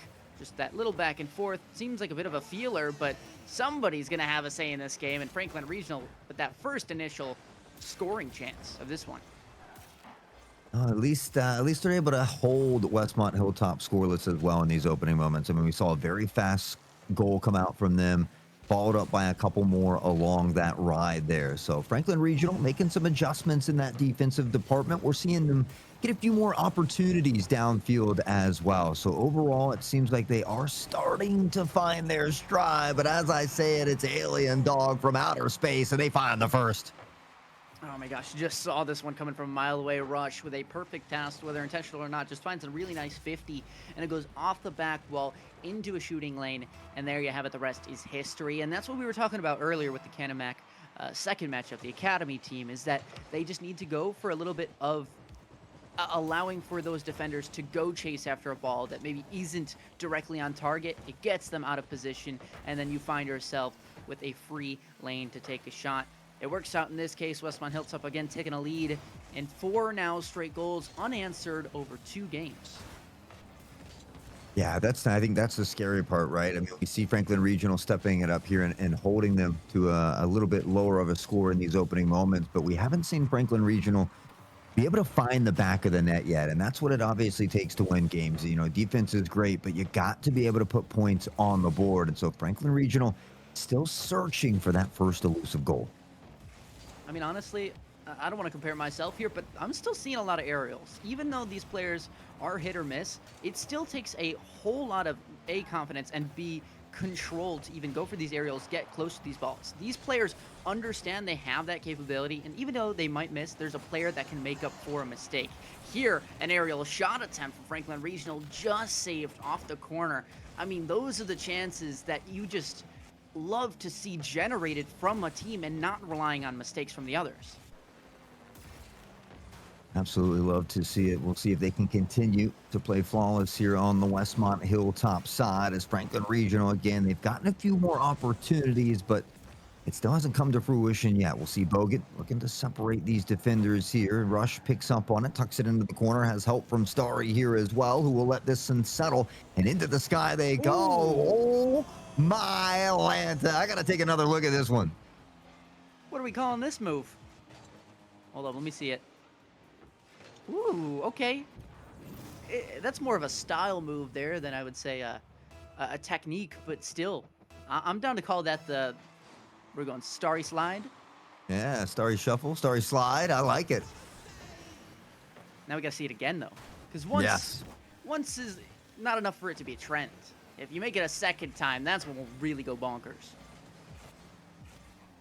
Oh, Bogan. We'll see what he can do from the corner here. He scoops up the 100, but it does get a bit scrappy. Rush tries to power over. Not a ton of boost in the tank, but has help. And a teammate floating behind here is, again, Bogan was going for this one. It gets taken away right in front of the net. It was almost Starry. He says, I was trying for a second one. And now we'll see Whoopty trying to bring it out. big clear here. Is that just in? That's just in. Bang. Not much you can do there. I mean, I think one player is back kind of going forward towards the ball. Unfortunately, it goes behind them, and now they need to, try and recover. Elmer finds the backflip instead of the aerial, although either touch still would have been really tough to make that save. Still could have gone in either way. And so with 1 minute left on the clock, again, we're seeing a very similar position for Franklin Regional. Not exactly in that comfortable spot. Yeah, I mean, for the second time in a row, we see a 3-goal lead, and it took Westmont Hilltop maybe just a little bit longer to get there, but, you know, it's that consistency factor that we talked about earlier, and something that they're displaying very well at the moment. They continue to chip shots toward the net. Franklin Regional having to play from the back foot, and a little bit of a double commit there as well. You wonder if all of this relentless pressure from Westmont Hilltop is affecting Franklin Regional a bit. Bogan launching on that one. It finds itself up in midfield. However, it's the Westmont Hilltop player that finds the shot on net. Starry passing out, not going to find a teammate, but eventually does. It was a double commit on just keeping control of the ball, and neither player turns up with it. Look at this. A team bump that cost them a goal. And again, we see that those mistakes will be capitalized by teams that have that clear game plan. Yeah, maybe just a break apart in team communication a little bit. Someone's got to call, someone's got to stay there. Instead, they both commit. The goalie steps out. It leaves the net wide open. And the fact, like you mentioned, they don't touch the ball at all. This makes it even easier for Westmont Hilltop to capitalize on that opportunity in front of the net. They're up by 4, 10 seconds on the clock. They'll be able to solidify game number 2. It's going to be 2 in a row for Westmont Hilltop. Franklin Regional is going to have to get back to the drawing board because it's been now 10 straight minutes without a single goal. 10 straight minutes, 7 unanswered, and 2 games to nil. It'll be tough to come back from, and this is the strongest start from a team that we've had all series, all day. And what we were kind of saying earlier, right, with that, okay, we expect them to have the same sort of level of confidence, but we also expected Franklin Regional to come back in a bit. So now that the tables are set the way they are, with Westmont Hilltop being super confident on this kind of mountain that they're playing with, it's all up to Franklin Regional now, right? Westmont Hilltop, we know what to expect of them. They're not going to change anything, at least we would expect, because they don't need to, right? If it ain't broke, don't fix it. For Franklin Regional, though, like you said, they need to go back to the drawing board. But honestly, you lose the next game 6-0, fine. I want you to try plays that maybe you haven't tried before, or just different philosophy. Go for bumps. If you get punished for it, it's okay. Because right now, what's happening isn't working. So anything is better, right? You got to try something. Yeah, you know, and as we see Elmer here with only 13 touches and a single shot. So, you know, I'd like to see him say, you know, hey, Elmer, go for the ball. Just get out there, go for it, or designate him to potentially, you know, find that star player on Westmont Hilltop. Look to bump and demo them away, kind of create that frustration, but just get him a little bit more active, a little bit more involved. And I think we could see Franklin Regional start to turn it around. It might be the individual confidence, but I think players like that, you want to put them as that first man, right? You send them in, they go for a big booming clear, they try and follow up the touch, they get a good 50, and that's about as much as you expect from them. They don't need to control where that ball is going because the rest of the team can pick it up, and then they will rotate back and corral the long clear just to do it again. And it sounds really simple when you put it like that, and obviously it's not going to end up that way, but for the most part, that's the theory behind it. And your teammates, being a good team, will come and help you. I mean, it's a team game. Everyone's going to do their part. They will make up for it if you make a mistake, and they will trust that you're there for them if they let the ball get a little bit too close to your net. And I think that's why I love Rocket League, because at its core, it is very simplistic. But to take it to that next level, it's those minute details and mechanics. There's no special moves out here. You know, it's all just the skills in the hands here. And we see that demo coming in, Franklin Regional. Again, it seems like they're doing much better from the defensive side, especially in these opening moments, but they haven't been able to turn it into goals. And here it is again. It's just the pressure time and time again here from Westmont Hilltop. And after they find shot after shot, it's only a matter of time. That is something that Franklin Regional needs to address. So that's the second time that we see teammates kind of not really communicating. I mean, someone was already there playing for the ball. We see Bogan smack him out of the way, can't touch the ball as well. And it leaves that net wide open for Westmont Hilltop. Good challenge by Elmer here. Not going to follow it up. Instead, though, retreats back to the net. Maybe playing that kind of goalie position. We'll let the teammates do the work here. And Bogan, with teammates not exactly around them, will try and just kind of hang around with the ball and finally keep it close to them. But again, a demo comes through. The path's kind of getting crossed. Elmer, yep, stick with this. No, don't leave it. Because again, that's space now you're giving. You're giving up the ball to your opponents, right? You have that ability to go for it. Have that confidence, go for another 50, and then let your team do it. And we'll see if they can correct some of these minor mistakes. It's always, like I said, easier said than done when we're in the booth. As Starry will find another one here. And that's kind of been the theme here for Westmont Hilltop. Whether they score early or a little bit late, once they crack that code, it seems like that dam kind of burst open and the water, the goals just kind of start to flow forth. Yeah, I love how you mentioned that because it's like, from what we're seeing it, yes, it's easy to say it. It's easier said than done. If you put us into this game, we might stack up. We may not. But that's the fun part of it is, you know, everyone's playing the game to have fun at the end of the day. You're trying to, you know, be the best individual player that you can, play with the team, practice playing with the team. And it just seems like right now, Westmont Hilltop a little bit more in control. You hope, of course, that Franklin Regional will at least get a game here at some point, but right now, it's just about trying to work as a team to find the best possible result. Yeah, and for Franklin Regional, you know, I think you just kind of you start to tackle some of those side quests. You know, take winning the game out of it and just start to look for a goal. Once you find a single goal, you can build off of that and then look to complete some of those side quests, win a game, and then look to bring it back for that main quest of winning this series. So one goal at a time could lead to one game at a time. For Franklin Regional, though, they got to work on that team communication just a little bit. We're seeing them start to settle a little bit, and now we're seeing more opportunities downfield as well. Bit of a chaotic center field there for a moment, but oh, there you go. Okay. A little bit of a blunder, kind of goes off the side of the post, a little wonky, doesn't quite have the car oriented right, and there you go. It's Elmer, player we asked, that we called upon to step up in moments that are critical. They found themselves with the only Franklin Regional goal so far, but that means only up from here. Yeah, I mean, this is perfect. I think, honestly, this is best case scenario because Franklin Regional gets on the board. They crack the code, and they do it with the player that we asked to get a little bit more involved. I mean, everything, I think, starting to come full circle for them. Hopefully, the stars can begin to align, and we can say Franklin Regional begin to battle back here. They're only down by 2. Time still, you know, on the clock is enough for them to work back, but they can't afford to give up another goal here to Westmont Hilltop. That, and then also in terms of the series, you can't afford to give up another game because then you're playing for what is effectively an OT on the series, a full reverse sweep. You need to win every single one remaining without giving up a single one, and that is just a tough feat. So trying to get as much value as you can now that you can afford maybe a little mistake later, that's what you're setting your sights on. Of course, that is down the line, right? We talked about those side quests and just kind of getting this first game under the belt first.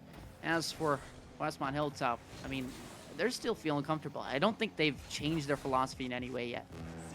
No, you know, it just feels like they're, you know, 3 friends sitting on a couch somewhere at a house just hanging out and playing games for fun. I mean, everything seems comfortable, cool, calm, collected, and, you know, they've come with a game plan and they've been able to execute it near flawlessly. Franklin Regional hasn't really been able to throw too many wrenches in the mix, and so we haven't seen Westmont Hilltop kind of forced out of that comfortable gameplay just yet. Now, we've seen Franklin Regional begin to step it up a little bit, but it comes late in Game 3, and it just makes you wonder a little bit.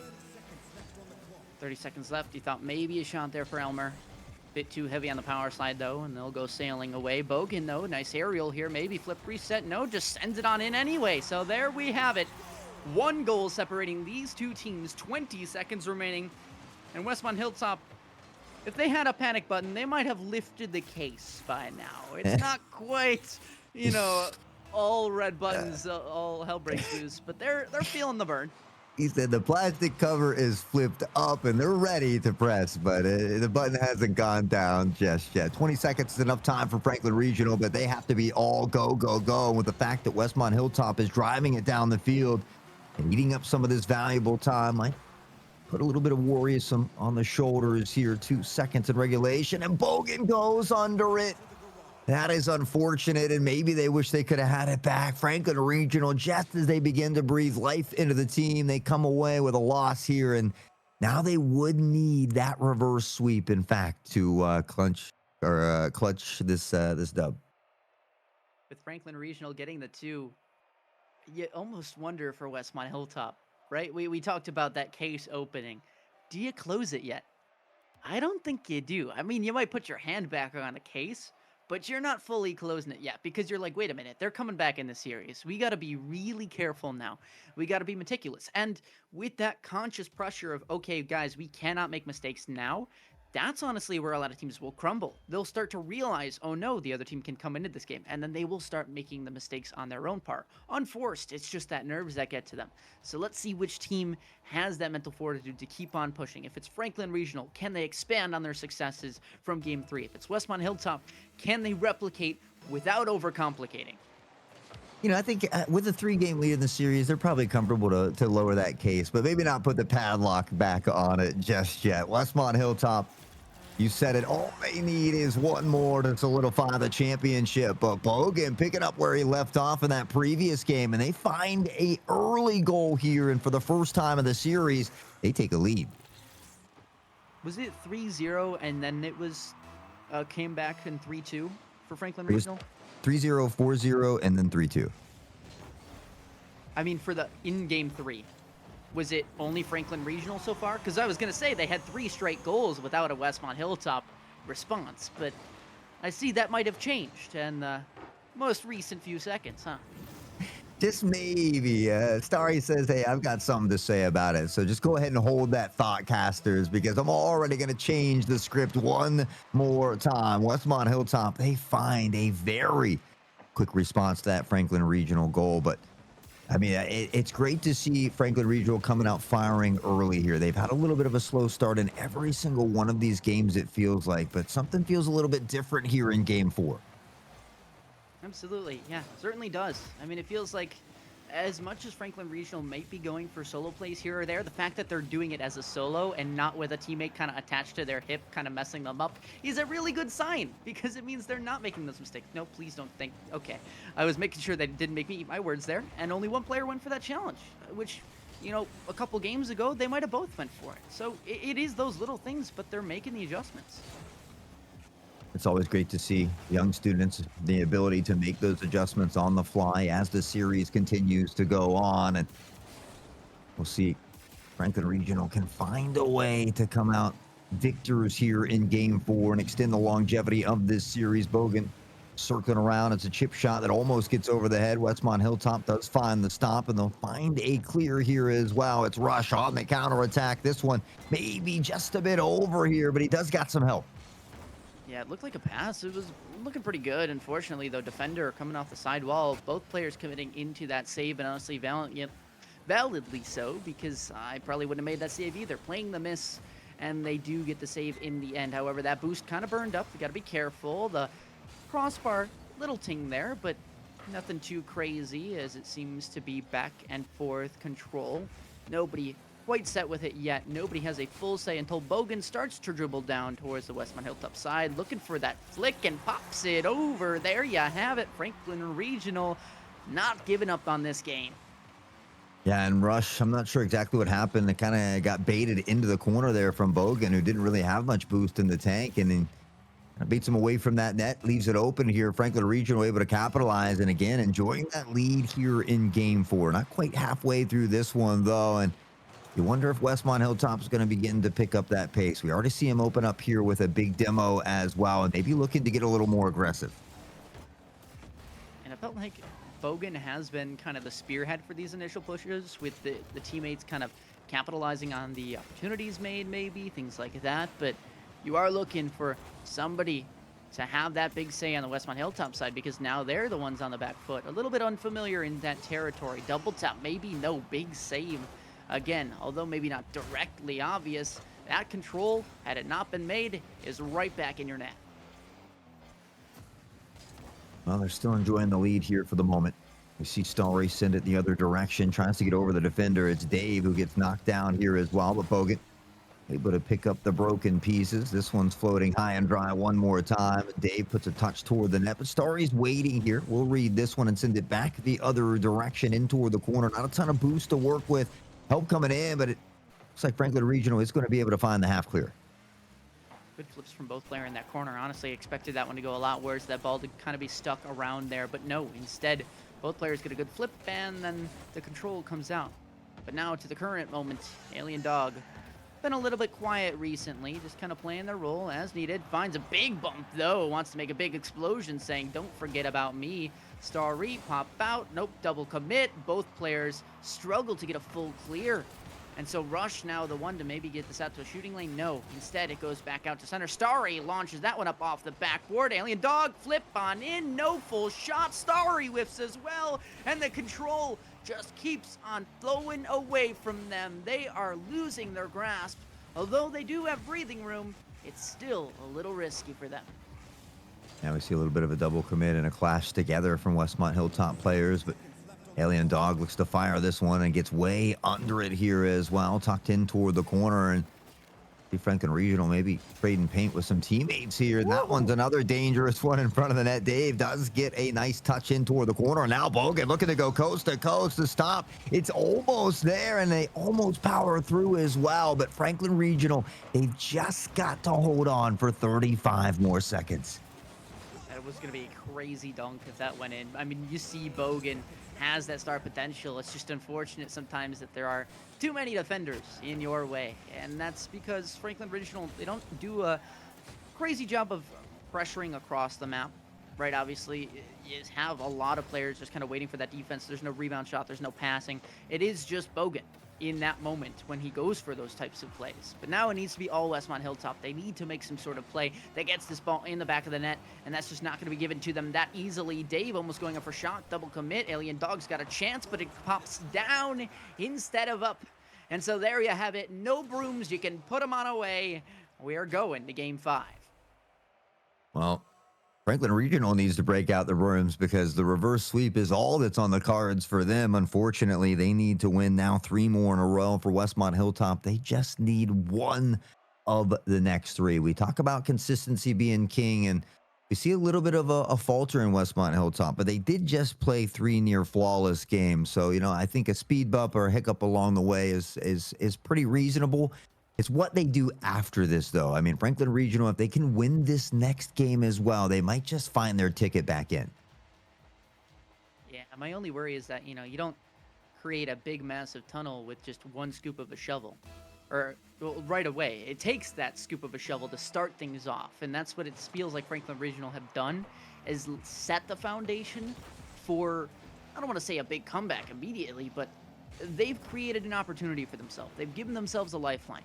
And this, with additional effort being invested in keeping up this control and the ideas that they're executing on, this could very well elongate the series and make it a chance for them to find that reverse sweep in the end. Time will tell. Got to get through game 5 here first, and already we see a couple of shots on target from Westmont Hilltop. Franklin Regional's been able to find the stop thus far. Starry will chip it up into the sky, looking for something off the backboard. There's a touch from Bogan, and this one comes down in dangerous territory because there's a double commit. Bogan's right here to scoop it up, but a long booming clear could lead to an open net. Not the case at the moment. Bar down, and another dangerous one as it's going to be dinging and ringing all across the pitch. That's got to hurt. I mean, those are the ones where you're especially looking for a goal coming off the back of a loss, and it just hurts. It hurts that you don't get that execution fully there. You kind of lose confidence in your abilities, even though you know full well you are capable of beating this opponent that you're against. It's just another blow that they didn't want to deal with, and so they have to come back from yet another. Maybe a chance here, but no. Whoop-de-Dave, the nice soft clear that'll get to possession over to Elmer. Of course, that shot will be saved by Westmont Hilltop. Bogan will look to settle this one down. He's got some help here from Dave as he tries to power forward, left in front of the net, but Westmont Hilltop able to give it a little extra touch and keep it out in front of that goal there as They look for something in transition now. Starry will take the touch into the corner. Alien Dog circling here in the background, waiting for the opportunity. That third man rotation was there, but Alien just under this one. Luckily, it doesn't come back to haunt him because Dave can't find the touch either. Rush will find the demo. The pass in front of the net, but it's a counter demo from Dave. And we see car parts all across the pitch. I mean, that's a beautiful demo from Dave. If that does not come through, if there's no bump at least, that's the shot that's ending up in your net. Like, that line was so clear for Westmont Hilltop. Just taking it away from them is exactly what you need to do in that situation. But now, halfway through into this game, we're remaining scoreless. And now this tension's like, what exactly is going on? Who has control of this situation? And neither team, right, obviously has taken that initiative to score the first goal, but it's like, Franklin Regional, this has to favor them, right? They're off the back of a win. They're the ones coming from behind. This is Westmont Hilltop's game to lose. Yeah, I mean, I have to agree when we see Westmont Hilltop scoring 3 and 4 goals in every single one of their wins thus far, and then they get held to a single goal. Franklin Regional gets the win. And now it's been 3 minutes without a goal from Westmont Hilltop, which is something that we're not used to seeing. But when it is 0-0, it only takes one. Both these teams continue to duke it out around midfield as Bogut will send it back into Westmont Hilltop territory. Starry finds a touch, but Bogan is right there, and Bogan has been all over this field. Saw a little bit of a double commit there, but if they can transition this into offensive pressure, it'll be pretty dang good. Unfortunately, though, both players take the same line yet again, and so we will remain scoreless. Starry, though, looking for something. A flip preset off the sidewall. It's a little bit too close to the corner. No shooting lane yet. However, there's a shot, and it's a floater. It's a beauty. And why not force it in when you can just tappa. Yeah, that's tough too. Bogan unfortunately doesn't find the touch here, and it gives Rush a bit of an opportunity to power forward and take this shot on the target as the remaining 2 defenders are trying to get acclimated and orientated into that goal line there. They're not able to kind of come up with that stop. So Westmont Hilltop will find the lead again. It comes very late in Game 5 when they only need one more. Good attempt from Franklin Regional as the goal line stand will stand tall for Westmont Hilltop. But the pressure, it is growing exponentially here from Franklin Regional. Yeah, does that open the floodgates? Do Westmont Hilltop just start piling in goals, or does that awake Franklin Regional? Do they have a say in the matter? They need to prove to us they are capable because, well, frankly, they need it. They need to get another game to stay alive. It's Bogan off the ceiling looking for a pinch. That's not going to find anything. And so Westmont Hilltop burning those precious seconds with every single touch that is not in the net.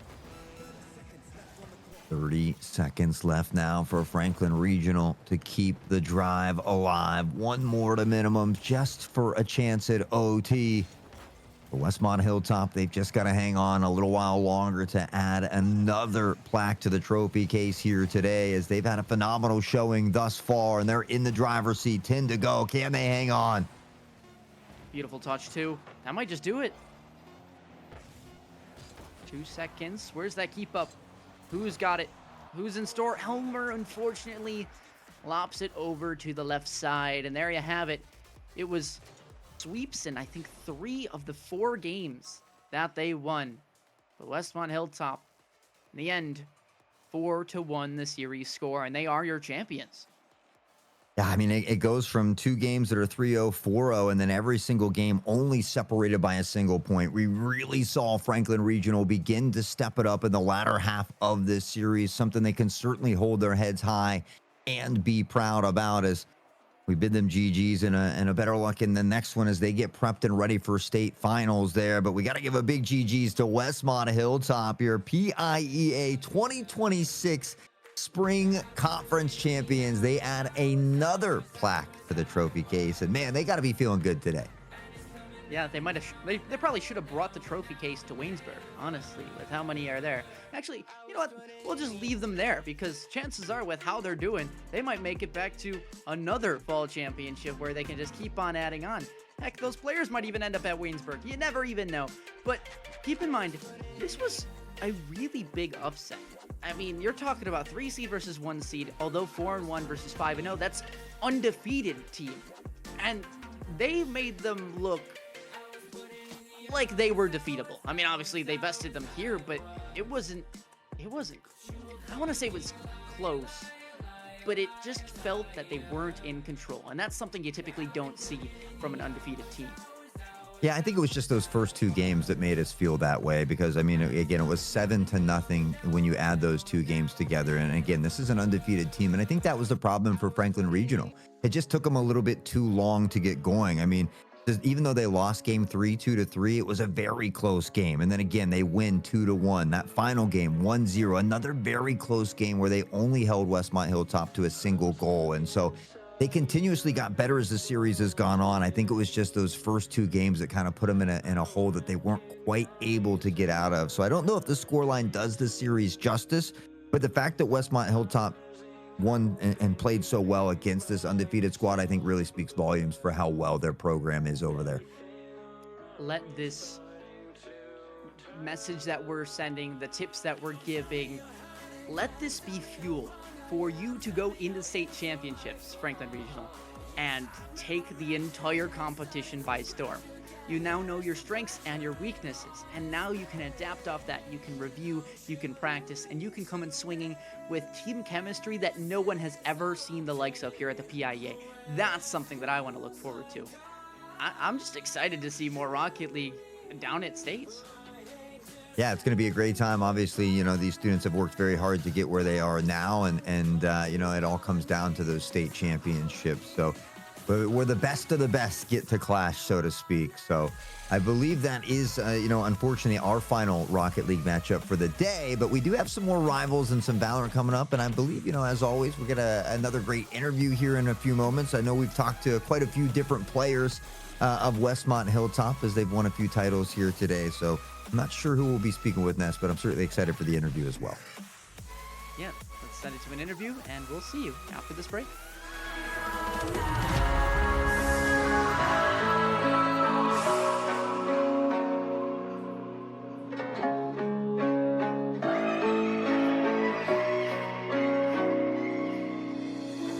I've never felt more divided than now.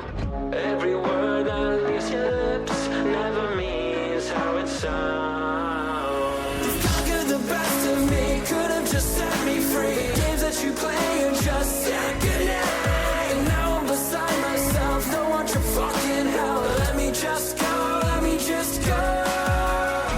And don't you lie to me. Say it's okay when it feels like I'm drowning. I hate to say goodbye, but it's time to go. All I need is someone else.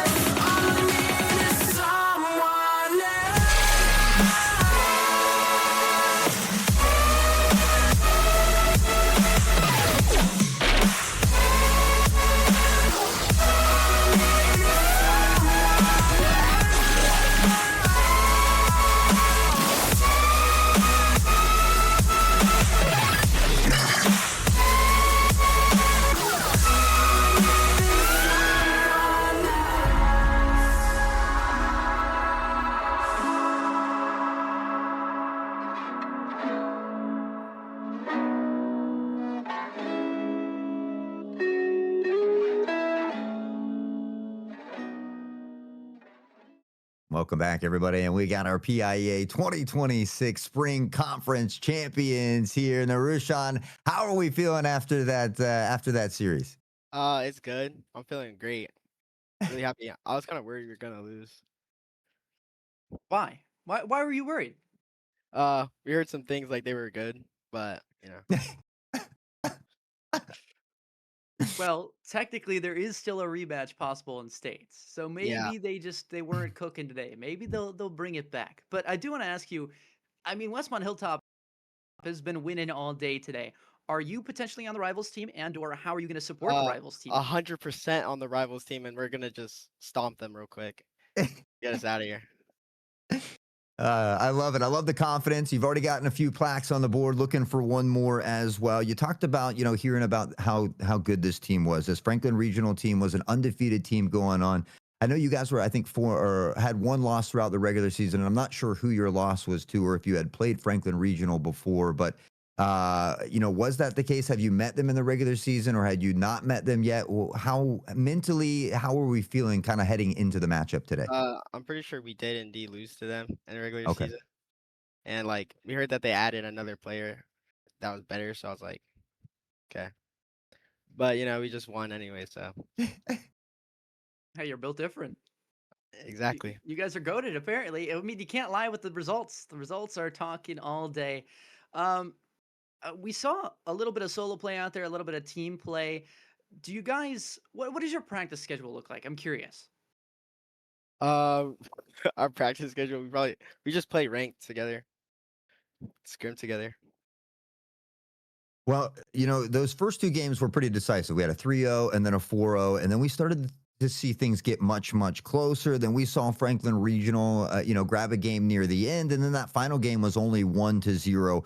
Was there anything about Franklin Regional that kind of surprised you at all, or was there anything that you expected that you didn't see? Was it a little bit easier than you thought? Was it more difficult? Is there anything that you want to kind of touch base on as far as how the series went for you guys?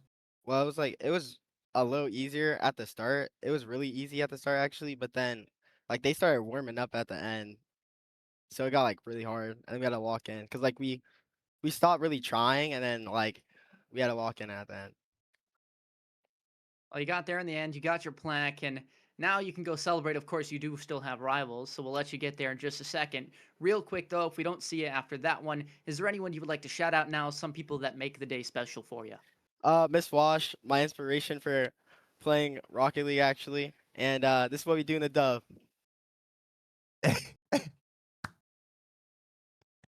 Absolutely love it. All right, well, thank you so much for coming on out, and best of luck in the Rival Series coming up. Thank you.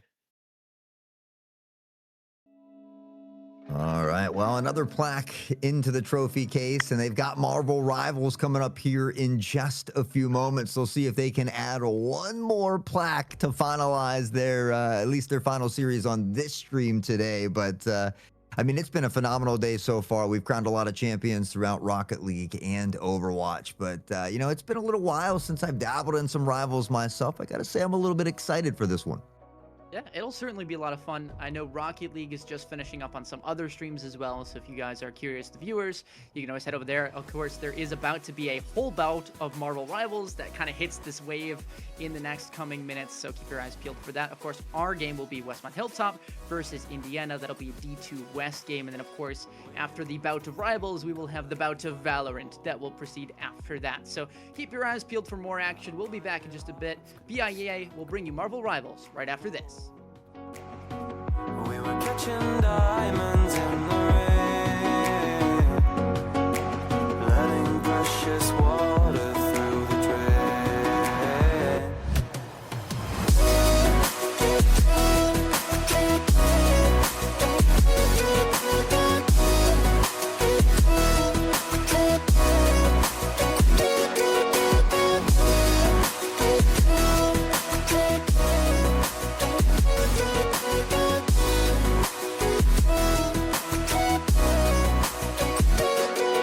Stars were dancing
wanna feel your touch like ice, tracing all my scars. Why is it hurt on the inside?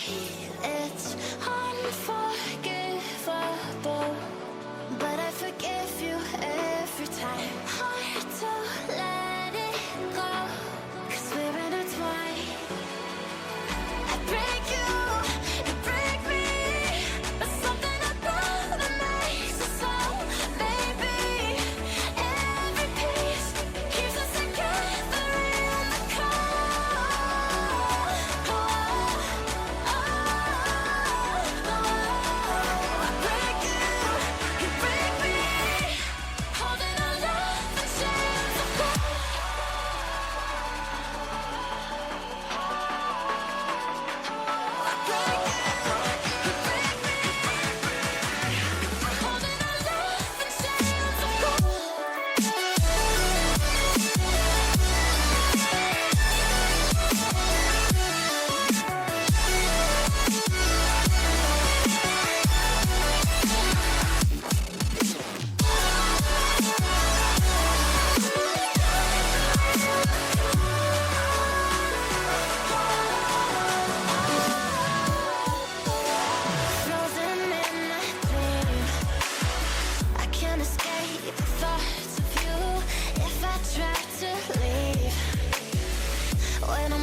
Got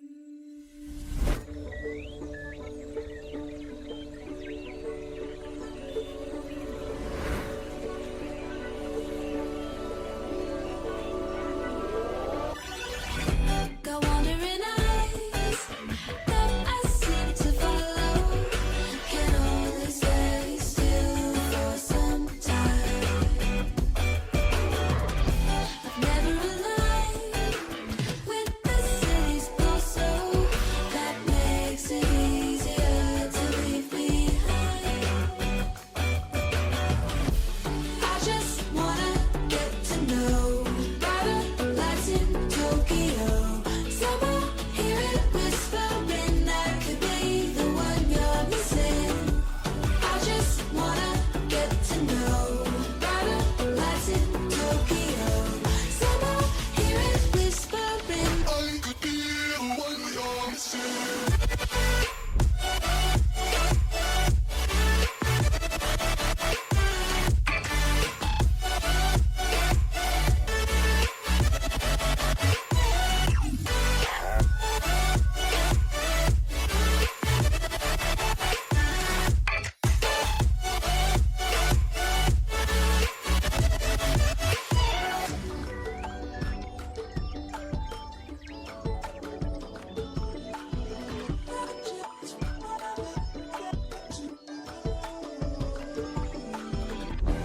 Wondering why I don't know the feeling of walking through these streets like they're mine.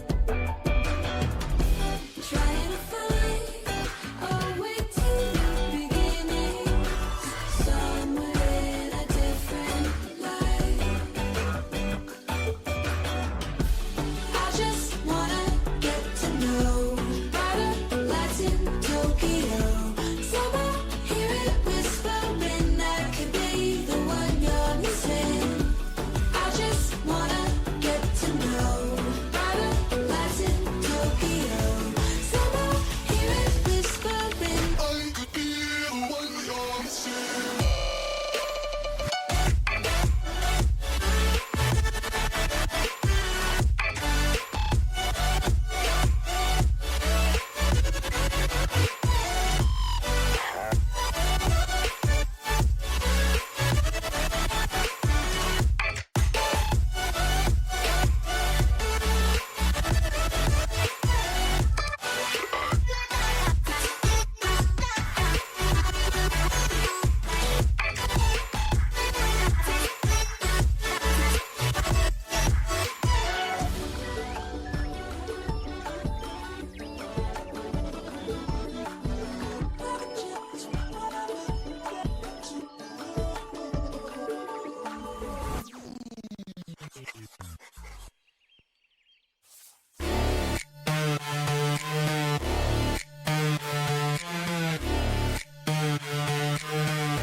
See you got the glint in your eye. Don't hold back. I wanna see you try. Might get my heart racing, but I'm not breaking. Go ahead and beat me. Go ahead and beat me. Don't hold back. I wanna see you try. Go ahead and beat me. Been around the block a time or two. Ain't a damn thing that I can do. And you got me thinking you might just be the one. Go ahead and beat me.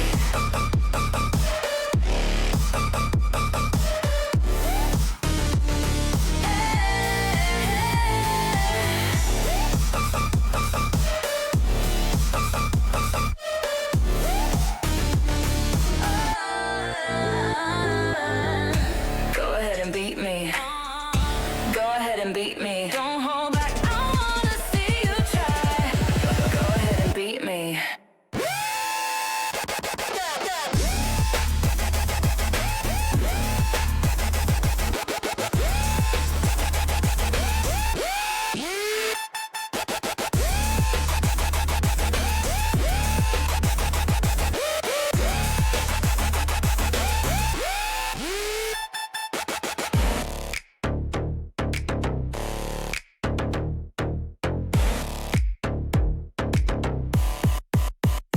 Go ahead and beat me.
dancing in the dark, through the shadows of the forest, and my heart breaks. Oh, I see you swaying through the trees, your hands dancing in the breeze, but I can't see you no more. By the moonlight, forbidden love, I need you so much. By the moonlight, I can't give you up my forbidden love. By the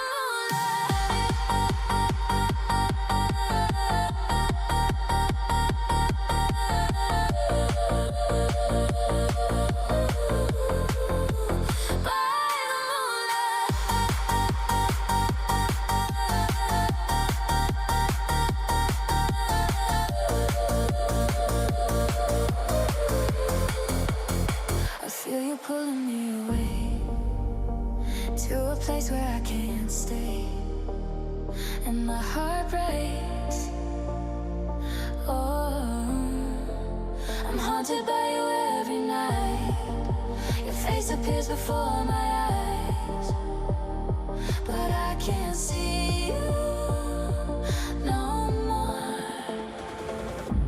By the moonlight, forbidden love, I need you so much. By the moonlight, I can't give you up my forbidden love.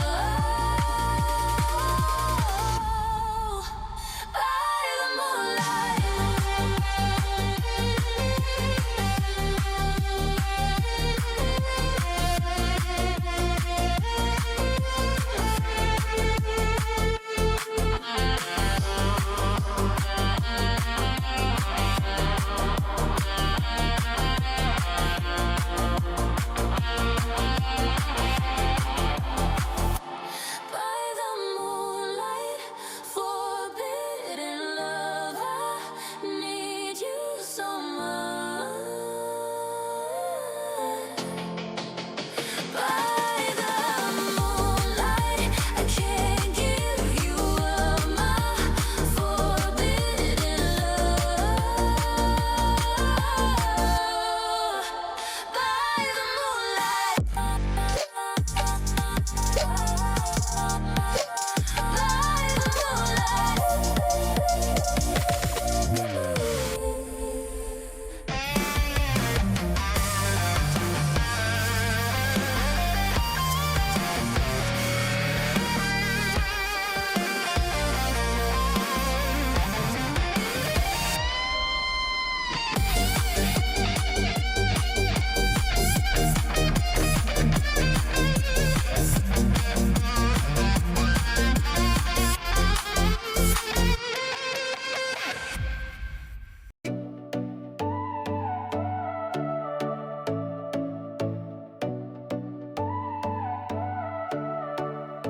come over here.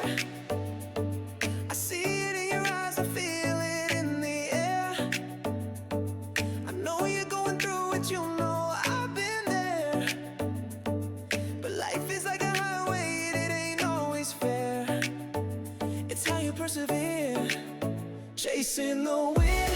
Gotta love it while you can. In the moment, let it in. No holding back, can't pretend. Chasing the wind. Gotta love it while you can. In the moment, let it in. No holding back, can't pretend. Look at you now. You finally did it, finally made your mama proud. Yeah, they doubted, but the fire never drowned. Your head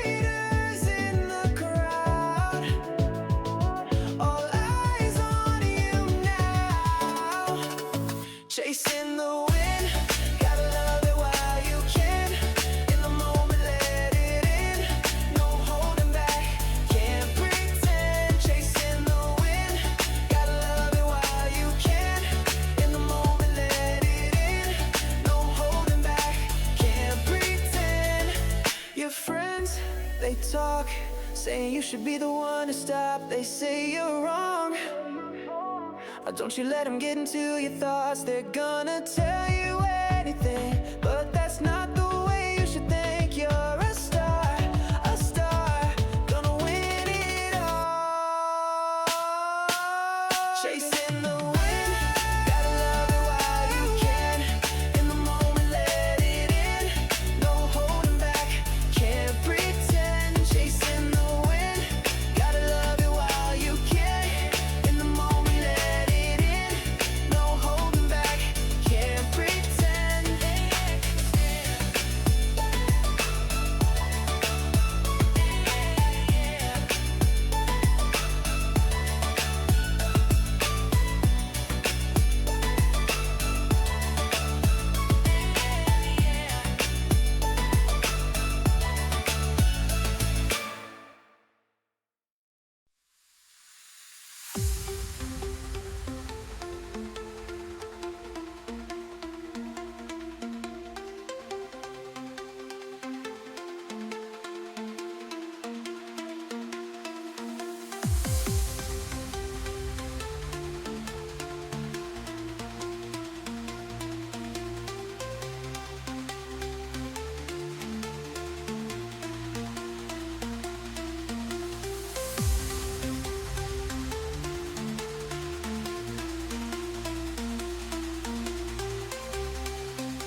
tomorrow. The moment is now. With a heart full of thunder, don't ask why or how.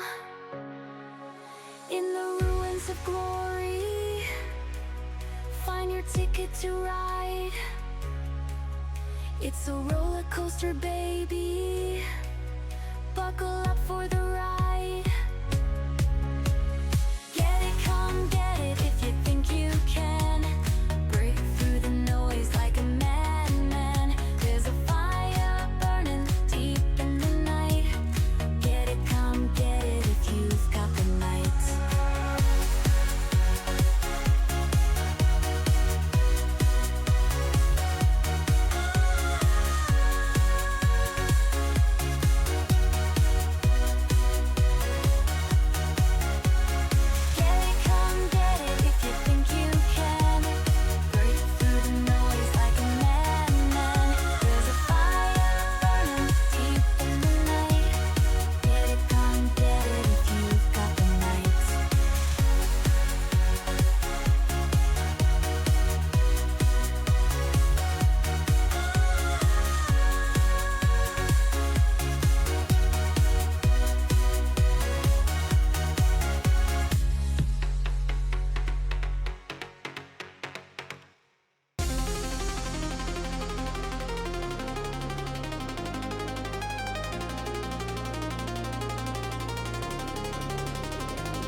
Sometimes I don't know what to do. Am I doing it right?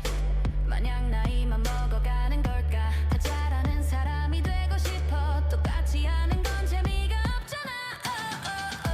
아무것도 아닌 나에겐 누가 말해줬지? 진짜 원하면 언젠간 되지. 말만 잘하는 사람이 되기 싫어. 진짜 잘해. 이젠 나도 할래. I'm gonna be a legend. We're gonna be a legend. 우리가 해냈다고 다 고개를 끄덕일 수 있게. Gonna be a legend. Gonna be a legend. 그때까지 나랑 같이 갈래. 손을 잡아줘.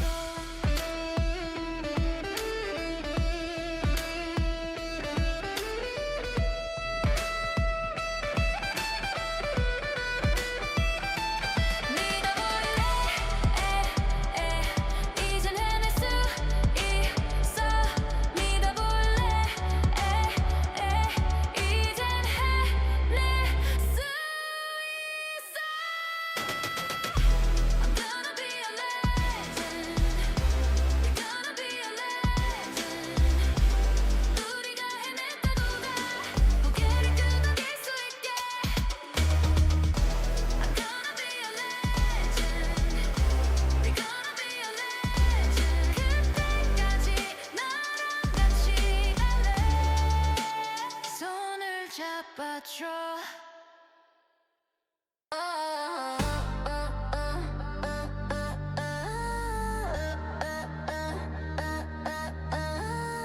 You talk loud, but you don't say much. You call shots, then you flinch at the touch. I went quiet, you thought that you'd won. Funny thing, game's already done. You don't shut me up, silence still cuts deep enough. You can turn me down, but I still get louder. You don't shut me up, every scar is proof I stuck. You can take your bow, I'm the hidden winner. In it for the background.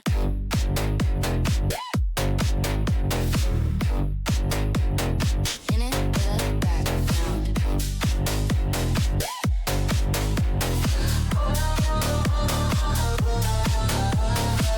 You need crowds just to feel that high.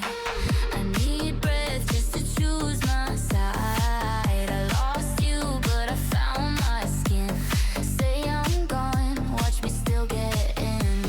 You don't shut me up, silence still cuts deep enough. You can turn me down, but I still get louder. You don't shut me up, every scar is proof I stuck. You can take your bow, I'm the hidden winner. In it, in the background.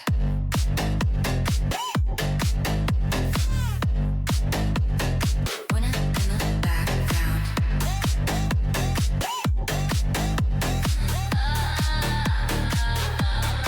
Say what you want, I heard it all. You raise your voice, I raise the bar. You dim my light, I learned to glow. I learned to glow in the dark.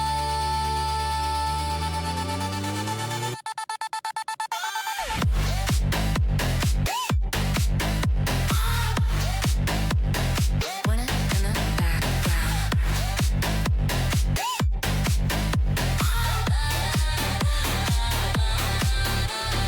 Lose it, don't shut me up. Silence still cuts deep enough. You can turn me down, but I still get louder. Lose it, don't shut me up. Every scar is proof I stuck. You can take your bow, I'm the quiet sinner. Still the final winner.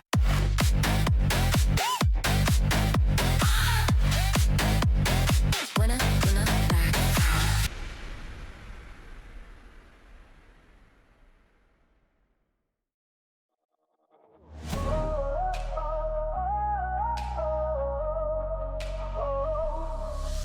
Dreams collide in sleepless nights. Stars explode through blinding lights. Victory's found in the fight. I'm on top, my soul ignites. Life's a game, we learn the rules. Twist and turn like misfit fools. Through the pain, we break the chains. Find the win through loss and gains. I've got a heart that's never quitting. In this race, I'm always sprinting. Feel the power, victory sings. Born to conquer, spread my wings.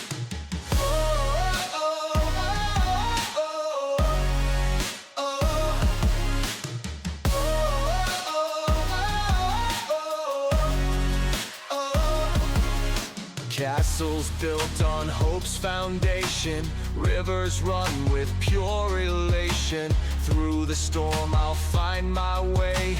Triumph shines like break of day. Tides may turn but I remain. Steady, strong, won't yield to pain. In the end the truth will show. Strength and heart, the seeds we sow. I've got a heart that's never quitting.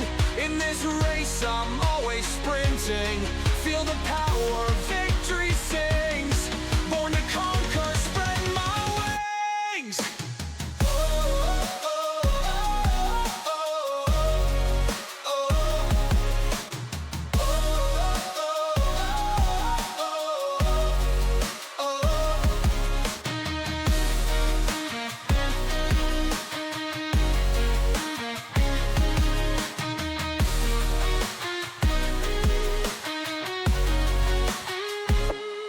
Tides may turn, but I remain. Steady, strong, won't yield to pain. In the end, the truth will show. Strength and heart, the seeds we sow. I've got a heart that's never quitting. In this race, I'm always sprinting. Feel the power, victory sings. Born to conquer, spread my wings.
Hello, everyone, and welcome back again here to the PIEA 2026 Spring Conference Finals. We're covering all the action down there at Waynesburg University here today, and we've got some exciting marble rivals. But before we get into that, I'm still Hot Sauce. Still joined with me in the booth is Ari. How are we feeling about the rivals coming up? Yeah, I mean, excited to see one of these teams. I don't know if you've heard of them. They're called Westmont Hilltop. I think they like, play in like a few other like esports titles. If you were curious, if you missed it, they've been here all day, and they've won like every single game we've had to play so far. It's been insane. But we've got rivals. It's a 1 seed versus. Well, I don't actually have that information of what they scored in the regular season. Hold up, that's a little weird. Okay, 1 seed versus 2 seed. 5-1 versus 4-2.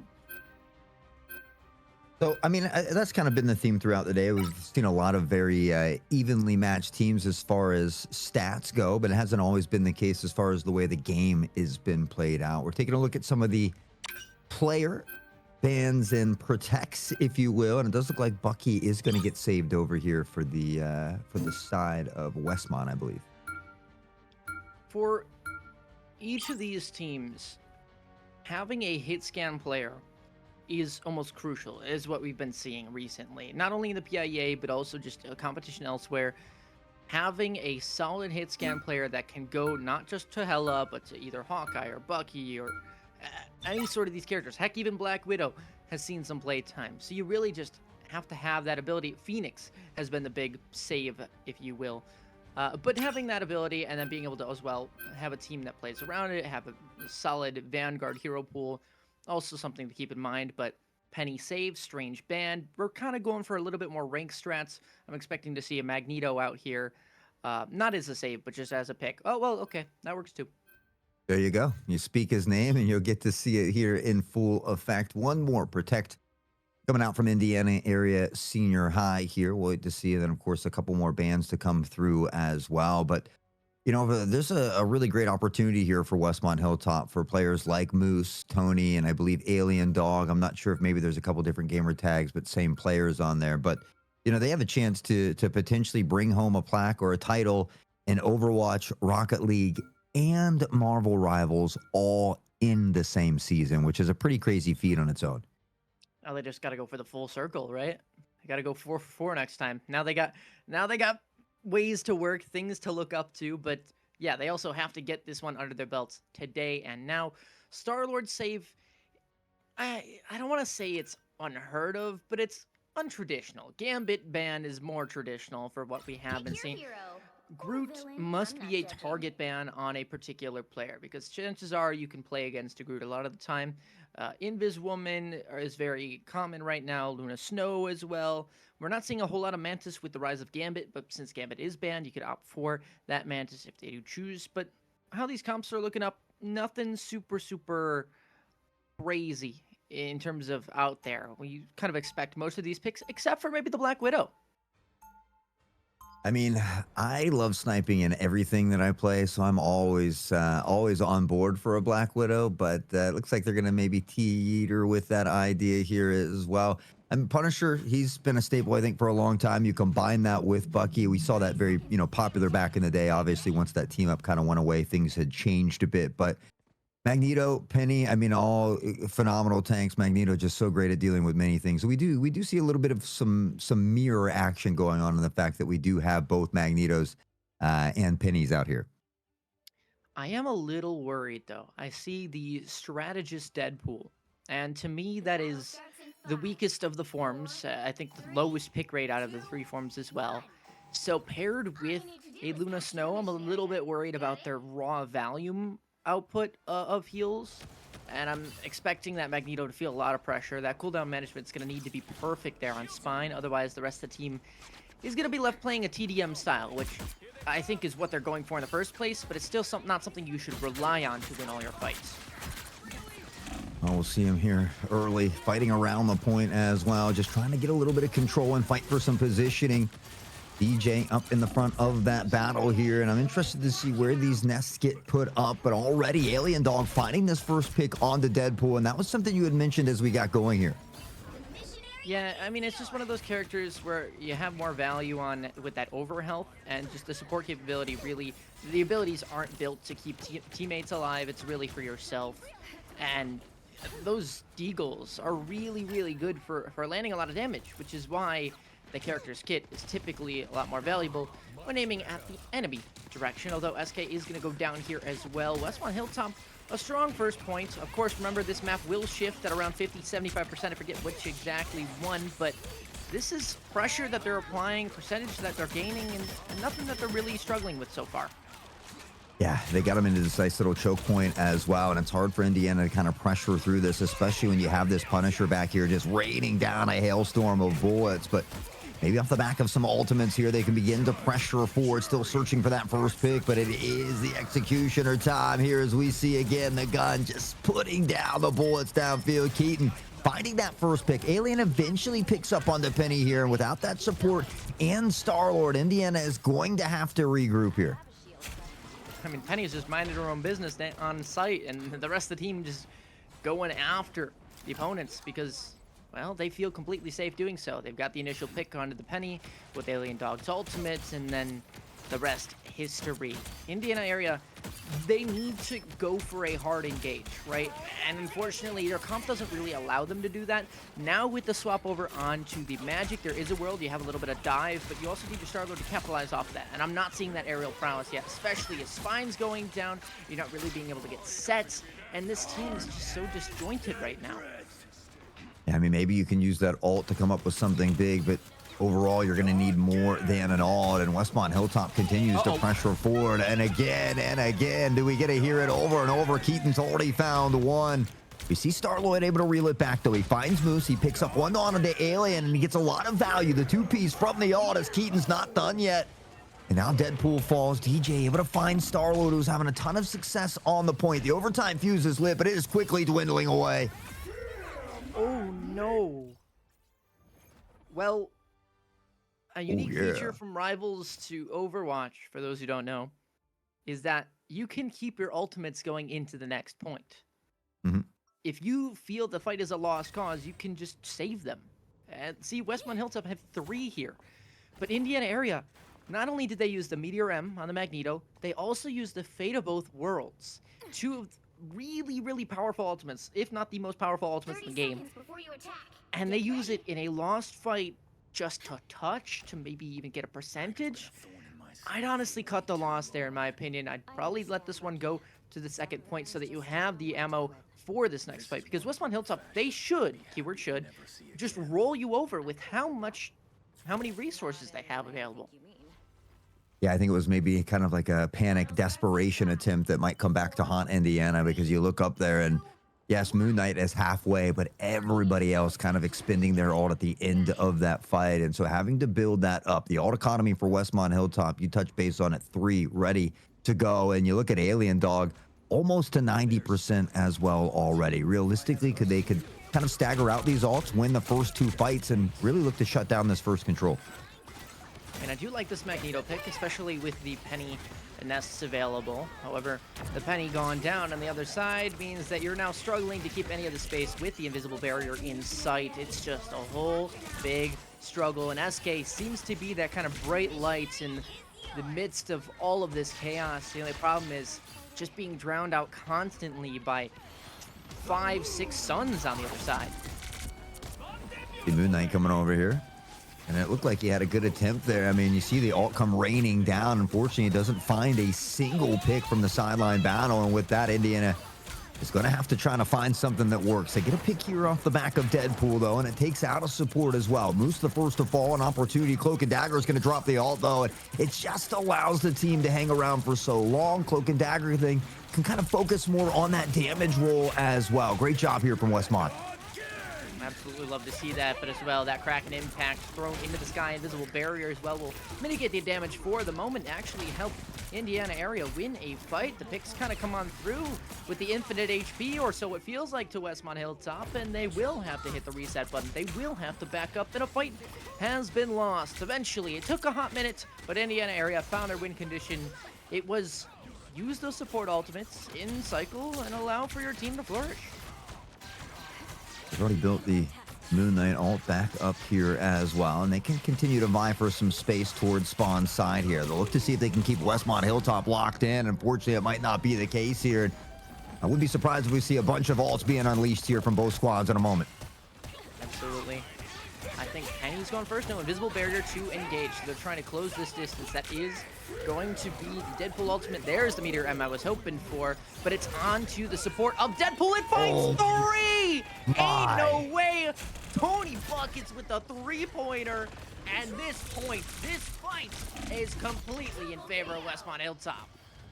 Putting the buckets in Tony Buckets. My man slam dunks it from downtown, finds a beautiful three-piece chicken dinner, and well, I mean, that could be a huge turning point. You talk about momentum shifting, confidence, everything. I mean, it's got to be all high fives and screams, but despite having that early success there, Tony, the first to fall in this next fight. There's a nice choke point with an S kind of postured up here from Stinger, but what can they do with it? We see the pressure now coming onto the point.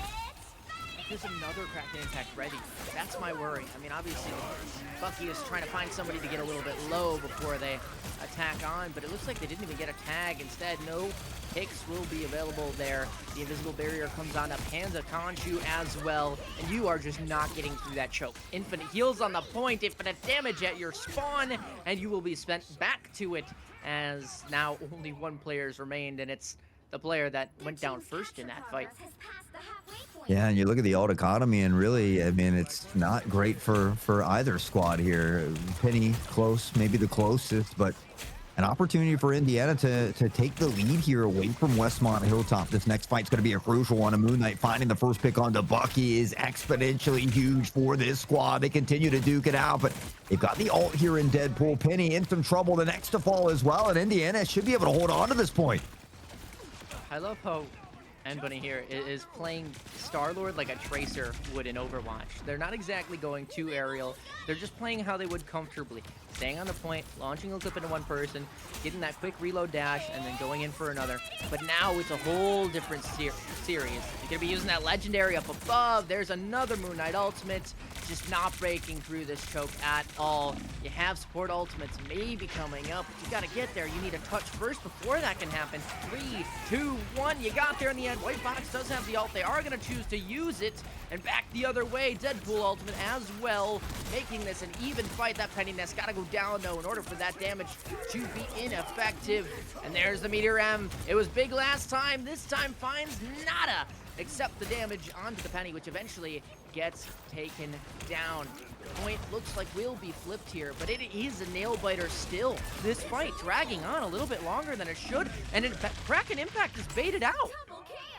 Yeah, I mean, they find the first 2 kills right before it, so just trying to slam down on the final one has helped there. So ends up getting that 3-piece, no harm, no foul. It does get a bit sketchy, but 99-99, and it was Westmont Hilltop that had to steal it away at the end, despite having a great start here. But they close out Frozen Airfield and Super Soldier Factory. They put the first tick on the board here, but it is a best of 5, so you do got to get 3 wins.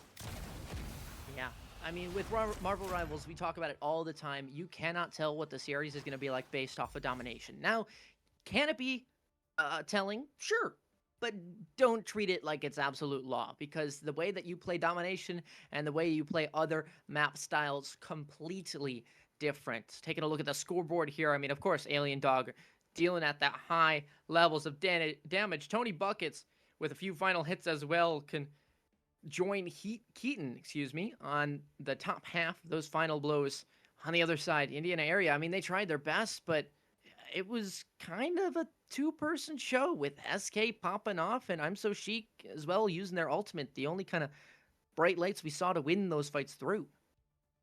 Yeah, you know, I love Cloak and Dagger, and so I am a little biased, but I felt like the support there, I think, was able to utilize some of those ults just a little bit better, kind of help that sustainability on the point when it came down to some of those big, kind of long-lasting fights that we saw there as well. I mean, a lot of the numbers were fairly close between the 2 teams other than that DPS. I mean, Punisher and Bucky were just kind of going ham, if you will, and so...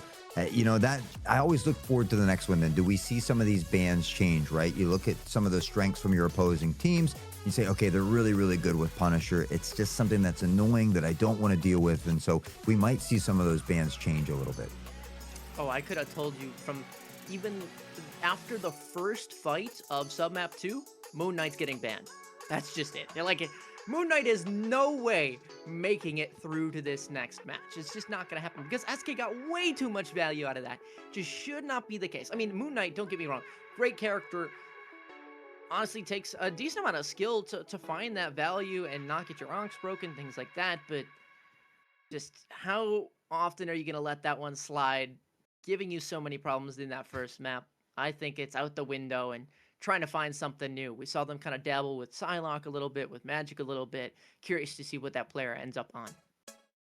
Yeah, and I'm sure these two teams have done some homework as well. I know Moose does it with every game that he plays, and so you talked about maybe that group ban being a targeted ban. I wouldn't be surprised if Westmont does just stick to some of those target bans. They know what this team likes to play, and so I think maybe just trying to play to their strengths and avoid some of those weaknesses. So for Indiana, though, I think that they certainly could turn things around with a couple key bans like that Punisher or that Bucky, but yeah, it's like, you got to kind of pick that poison, because the moment you ban one of those away, then someone else comes in with an even stronger character. And it's just it's tough to find that balance sometimes at the Scholastic level.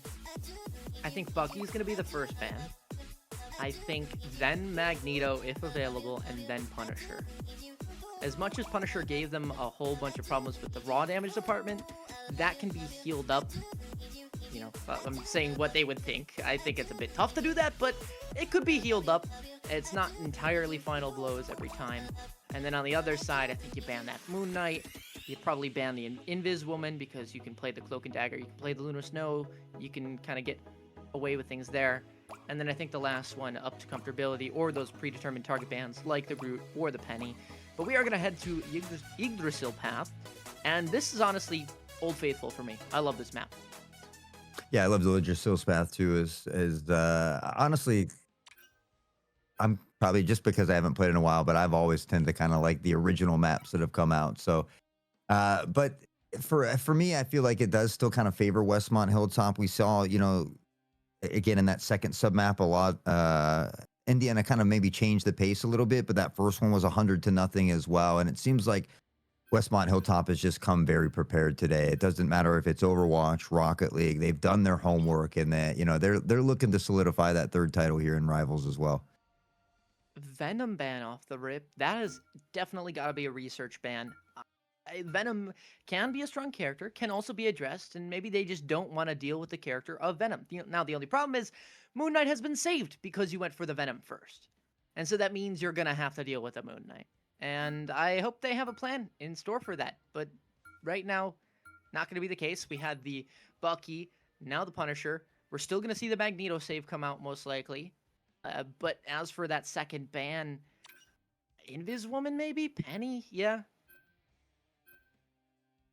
Yeah, again, I just the Bucky Punisher combo was too strong, and as far as Moon Knight goes, I feel like yes, Moon Knight had that quadra kill there. We saw some great moments from Moon Knight, but at the end, it still wasn't enough for Indiana to get the win. So for me, Westmont Hilltop doesn't necessarily have to fear that composition that they were playing against. And again, that first ban tells me that Moose has done his homework. He's looking to lead the squad to victory here. Like I said, he's very passionate about this. I've had the luxury of being able to speak with him behind the scenes many, many times. But we do see a little bit of a Raccoon Protect coming in as well. And so maybe looking to change up those supports just a bit. I was just waiting for that final one. And it's the Phoenix ban. Okay. Honestly, I feel like that's kind of a waste of a ban, but maybe they also feel like they don't want to target a different element of the composition, because if you force them off of a character that you are used to playing against them on, and they go to something that you've never played against, now you're struggling a lot more, so I get that. The Phoenix maybe is just, if the Hela isn't working, you're making less options for them to swap off to. That's certainly something. I think as well you could just see them swap to, Hawkeye, something like that. But again, you really have to be comfortable on this hit scan and this hit scan only now. It's just up to Hela. And if not, you don't really have any options. Yeah, I mean, Hela really, honestly, just kind of has to deal with Star-Lord for the most part. I think that it's, just making sure that Star-Lord doesn't have free reign in the sky or is allowed to float around in the background. And I think everything else should kind of fall into place. You put Alien Dog on this Namor as well. I absolutely love this pick here, especially from the defensive side. I again, maybe biased because I play them, but I like the fact that we see some of these compositions changes coming in, and Doctor Strange as well on both sides. So two things I did not think I would ever see on the same team: a Black Widow and a support Deadpool on attack. I mean, maybe this is, yeah, okay. I figured that was just going to be some sort of swap when I saw them up there. But I was like, that would have been crazy to just kind of commit into the fight for. No dive for either team. I guess you could argue maybe the Moon Knight if you want to choose for an off angle with invisibility, things like that. Or just with the Star-Lord playing an off angle up in the sky. But Strange is something that we didn't get to see last map because it was banned. Now off of the Magneto, easy Tony Buckets. I like the fact that they're comfortable making some changes, trying to find something that's going to work maybe a little bit better for them, and already making some good pressure. But this first little turn here, I think, is one of the harder checkpoints, or choke points rather, to get around. So we'll see how they navigate it. Deadpool, though, doing some hitting some nice shots here. Tony's dangerously low as well and has to be careful. Yeah, that Strange was very, very low as well. So that's why I was kind of humming it on, because it's very detrimental to your team if you lose one of those two tanks, especially on defense. Attack you can maybe get away with, but now we're playing the Moon Knight game, which is just ult the backline and hope for the best. Now, however, that is going to be a resurrect on at least one of the players. Which one? No, it does break. Nope, no it doesn't. I lied. Instead, it's Keaton that comes back instead of Tony Buckets. That's still at least a decent team to make a go for. The only problem is that you lose one of those supports all the way back in spawn. Alien Dog, but that Horn of Proteus should be coming in relatively soon, especially as that pressure comes through. And now these players are grouped up, but no, it's going to be cycling the ults. Keaton had their one ultimate in store, and will actually have a decent job of fending off these players for the time being, but no picks immediately, and ooh, good invulnerability there. Namor will continue to toss in spears, has the ult. Just kind of patiently waiting here as they try to stagger those ults a little bit, but as this team begins to coagulate together around this payload, or this chariot, if you will, like to see that ult eventually come out. Deadpool already popping a second one here as well, and into the mix they go. There's plenty of ults for Indiana to work with as well, and they should be able to continue this pressure forward. Westmont Hilltop is making a nice stand here. Did tag on a few there, but got a little bit too low. That's going to be a stun back the other way as well, and does find at least one pick out of it. Legendary up and above, though. That is aimbot certified and dealt. It'll be the invisible barrier as well, being applied onto the point. Maybe a little overkill there, but in the end, they do end up taking the fight and should have enough space to take the points. Although Alien Dog making good work in the backline. Yes, this is certainly going to be a recontest. Can you get another one out?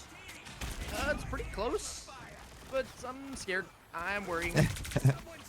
But I'm scared. Namor, I think, maybe was a little bit too. But Raccoon comes in here, looks to try and save the day, and Alien still standing. I mean, what looked like a fight win for Indiana had Alien lurking in the shadows in the background. He finds a two-piece. He hangs around long enough for heals to come in, and all of a sudden, they're still in it. But there's that hand of Conchu. It's only good for one this time. We've seen a lot of value from SK here. That res comes in immediately for Moose. And Alien Dog, again, just the foe that will not go down. Now, please do not C9. Please at least touch and make sure that we have this point not gifted on over. Although this pressure is being dealt on out, you are going to need to go for this hard contest. It's going to be a tank, please. Surely it is Magneto off the rip first, but they are getting forced back. It's Alien Dog in the back line that finds SK. That's the big heavy hitter. Now you kind of have to commit to this fight. Hope for the best. Hope that your supports are stronger than theirs. You could even invest the ultimate. It's a big cloak. It protects the entire team. That is phenomenal. Faker Jester saves the team, helps them win the fight, and now you're grasping at straps if you're Indiana. They have no chance into this except for a miracle. Yeah, you know, it looked like they were about to get that first checkpoint with plenty of time, and it was Alien Dog that kept them alive, and now it leads to this, and there's 1 second on the clock. The overtime fuse is lit. Potential last battle territory from the attacking side of Indiana, and Alien Dog has already found one. Yes, Keaton goes down, but that bring it back, gets him back to the feet. Moose the next to fall, and they're gonna have to do it without a supporter here now. DJ to Alien, they combine for 2, and Westmont should be able to solidify one heck of a stop. I mean, phenomenal. That is beautiful gameplay by Westmont Hilltop. You just can't make that up. Alien Dog doing work in the backline, not being punished, and that's why those squid are super valuable, because now you can't isolate a 1v1 against the Namor because there's 2 other squids shooting at you. You have to kind of peel away, make sure you can regen some of that HP before going in again. And Westmont Hilltop, they just don't get punished. They have what appeared to be a deficit in terms of certain fights with the numbers, but Indiana area, they just keep coming on back. It is miraculous. I mean, neither team is undefeated. We know that they both have suffered at least one defeat and are beatable. But Westmont Hilltop, man, they have just been playing lights out today. And it really doesn't matter the title. Like I said, we've seen it in Overwatch, we've seen it in Rocket League, and now we're witnessing it in Rivals. And each time when we saw it earlier and we had those interviews, I mean, all the players seemed very confident about their Rivals as well. And well, it just goes to show that, if you put in enough hard work, it does pay off. Indiana area will be guaranteed to go to states regardless of how they perform here. Westmont Hilltop, though, if they end up winning this game, there will be a 3-way tie for first place in D2 for states. That is insane. Of course, if they do fall, they will be tied for second with Franklin Regional. Sorry, not second. Tied for third with Franklin Regional. Of course, those are without counting the other Rivals games that are going on today, but that just kind of goes to show you what is also at stake beyond just today. Of course, Westmont Hilltop now only need to reach the first point in order to secure the second map and match point. Yeah, they don't have very far to go at all and plenty of time to get there. You can realistically just save up your ults and look to use them together, but looks like they might not even need it. Tony finding the first. Faker gets the second here on Cloak and Dagger. We see the BRB bringing back one here for Indiana, but that walk back is much further from the defensive side, and Westmont Hilltop continues to just stampede forward. Yeah, they've got all the picks, but no space on the cart just quite yet. Keaton doing some work with those fisticuffs, but it's going to be a hot minute before that cart reaches all the way to the end. There will be one more touch. However, I don't think the Strange TP is available because I believe they used it on the other side. I don't think that transfers over, if I'm correct. It's going to be close to see if they have it. And oh, what the Keaton doing? Yeah, maybe just trying to get up there and buy as much time as possible, but realistically, you fall early, you put your team at a player disadvantage, and it makes things a little bit tougher. But with 2:45 on the clock, even if they do fall here, they'll get a couple extra opportunities. We do see them kind of relinquishing some of this space, not wanting to give up any kills for free, waiting for that teammate to get back in the mix here. There you go, Moose, activating the Deadpool ultimate, wants to go in with this team, kind of stabilize them as they walk forward, go for the hard engage, and there's the slice and dice. That's what you need to be worried about, because that team is going to be following up on top of that. It will be I'm So Chic, though, to activate that Eternal Bond and fend players off for an additional moment before it is matched out the other way. And Bunny, though, I'm looking at you to pop that legendary when you need to, and it's going to be soon. You can't go down with the ult in hand. That would be a very heavy shame. Big ultimate in terms of that Eye of Agamotto, but Tony Bucket's still staying alive past the legendary from the Star-Lord on the other side. This might just be it as kill feed all blue. I think it will stay that way. Westmont Hilltop have locked up map number 2. Yeah, I believe it was Tony who actually stunned Elfish out of his own Eye of Agamotto, and so that ult gets reset halfway through there. It was a big ult coming in, but he finds the stun not just on Doctor Strange, but there was another player in there as well that fell. Westmont Hilltop, another big win, this time on Yggdrasil's path, and well, up 2-0 in what is a best of 5. They would only need one more for that, what I believe would be their third plaque on this stream alone. And of course, for Westmont Hilltop, they were saying in the interview that they want to get in and out quick and easy with this series because they want to go home after that. I believe they have a decent kind of bus ride or car ride after this, but they are not playing in the Valor game after. They are trying to end this one quickly, and I guess rightfully so, right? If you believe you are that better team, if you've got every single accolade to show for this event, why not just kind of show off those plaques as read it and weep? Well, we saw Alien Dog swapping to that third strategist there toward the end, but really getting it done on that Namor, and I think was a big difference maker there. Realistically, Indiana shouldn't have been able to get that first checkpoint. I mean, we saw them get nearly a team wipe, and it was just Namor kind of hanging out in the background, finding that double, buying enough time for the rest of the team to get there, and then finding that initial stand was phenomenal for them. So just one more map to get through for Westmont Hilltop. If you're on the side of Indiana, you're going to need to break out the brooms and look for a reverse sweep yourself. Yeah, it'll be really tough. And of course, then you're thinking, where do you go past that? Like, which map do you choose? Since the team that loses the previous map gets to choose.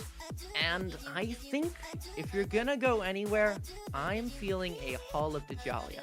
I don't personally like playing this map, but I just feel like in this scenario, with their current skill sets and what they've showed to us how they play comfortably in what situations, I think that's their best bet.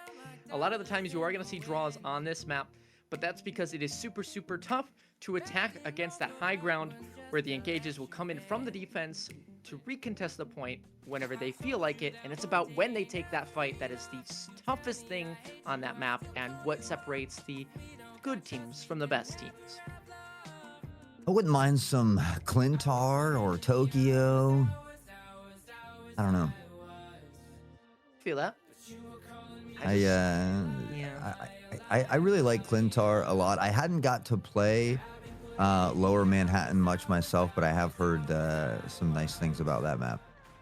I believe, what is the popular one? Is it Central Park? No, is that the other one? At Midtown? Midtown or Central Park? I forget which one is which. But the one where the vampires castle and they kind of jump all through that. When Thing debuted, players have a lot of fun on that map because as soon as you get past that point, it's free reign.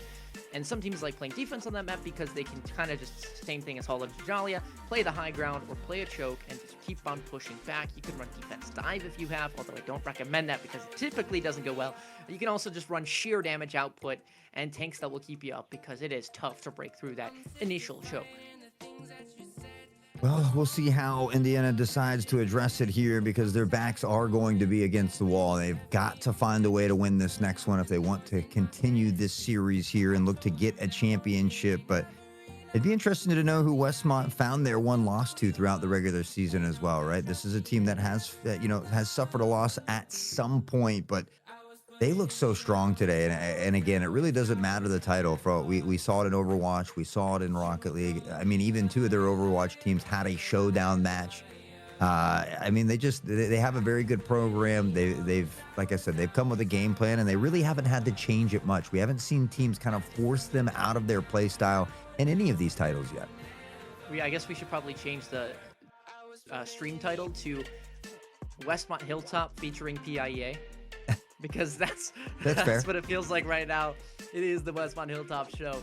For the past, 3 games, 4 series, they've just been dominating, it feels like, every single time. And again, these players have had a long day today because they've most likely been here as long as we have. And then we started around 8 o'clock, so they're definitely feeling the burn. They have one more step to go if they want to get it. See, I was right. Central Park, that's the one I was referring to. And we did end up going here. Yeah, the one with the golden Ratataskar up there. I enjoy this map as well. And there's some interesting things right off the rip. I mean, you can float around the outside to the right there and get behind the competition. So it does set up for some really nice plays. There's a lot of great long sight lines here as well. There's a couple tight-knit winding corridors, especially in that third and final checkpoint before you look to pressure up the steps. So I'm pleased with this map. No complaints on my end, but I'm excited to see if these protects and bans change a little bit here now in this third map. I think we already got our first change. The Namor ban right off the rip instead of that Bucky. And of course, you know what that means. Yeah. Save will be out for Bucky, most likely, unless they feel somebody else is a little bit more valuable. But still, that Venom ban, kind of sticking with the research, feeling that Moon Knight maybe is a doable problem and something that they can address. And I think at this point... Yeah. Ooh, yeah, it is that Punisher save. Yep. Yeah, they love this Punisher. They like to play around it. I mean, we saw how well they did in that first series as well. And for Moon Knight, I mean, it's been a pick for Indiana every time, but Westmont Hilltop has still won every time. So I don't think they really have to sweat that Moon Knight just yet. But certainly...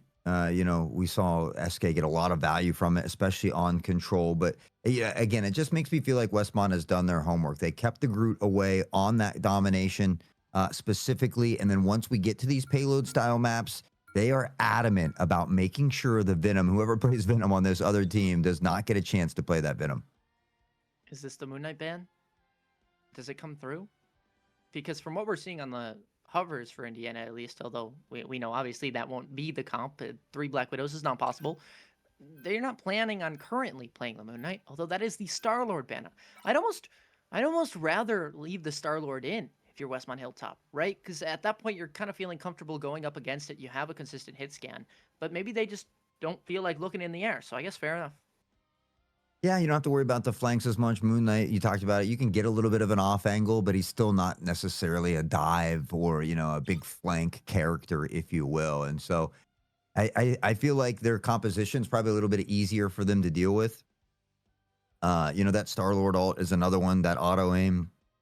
That's what realistically should have got Indiana that first checkpoint when they let Namor kind of hang out in the background. I mean, we saw, I think, a triple coming out from that Star-Lord. So doesn't surprise me. We'll see that protect come in right there at the end, just in case. They've already banned the Star-Lord. They said, hey, don't get rid of our other great DPS. So I think that's a wise decision from Indiana, but I don't necessarily think Westmont Hilltop is afraid of that Moon Knight at all. Well, clearly not. They've left it on the table and it has stayed there. So, it's just comes down to, does it bite them in the back, right? Yeah. I like this final ban, though.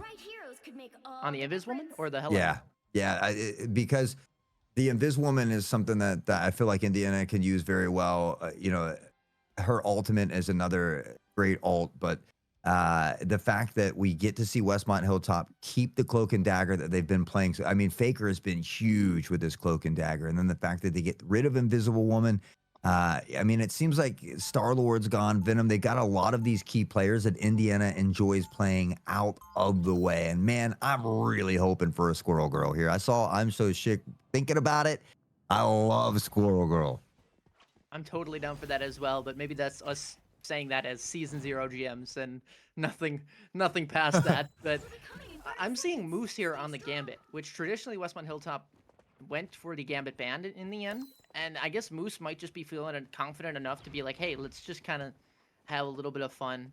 I don't think this is their hard comp that they would typically go for, but maybe I'm wrong. Maybe they're just trying some things new with an adaptation based on the team they're going up against. Either way, Indiana area, they cannot make up their mind right now. I'm seeing Ultron, Luna Snow, Mantis, now Cloak and Dagger, there's an Iron Fist. What's going on here? There's not a lot of damage, especially on attack. How are you going to break through this choke? Yeah, and it's tough to be making those changes seconds before the door drops. It makes you wonder if there's a little bit of indecisiveness or hesitation on the Indiana side, which is something that you need to deal with quickly because you don't want to have to deal with it while you're playing. We see Gambit the first to go down, and Moose, I think you're right, maybe looking to just test out some waters here and have a little fun. If he continues to struggle with this Gambit for too long, though, I wouldn't be surprised if we see a relatively quick swap. Honestly, I was surprised if we didn't see the immediate swap. I figured just some sort of, okay, let me go for one life, and then if it doesn't work, it doesn't work. But instead, the trust is there. The team has a chance to kind of rebound back into this one. The only problem is that the damage being dealt out by Indiana area, that space closed in off of that initial choke is just not come backable from. Westmont Hilltop just going to have no choice but to kind of tuck their tails and run away.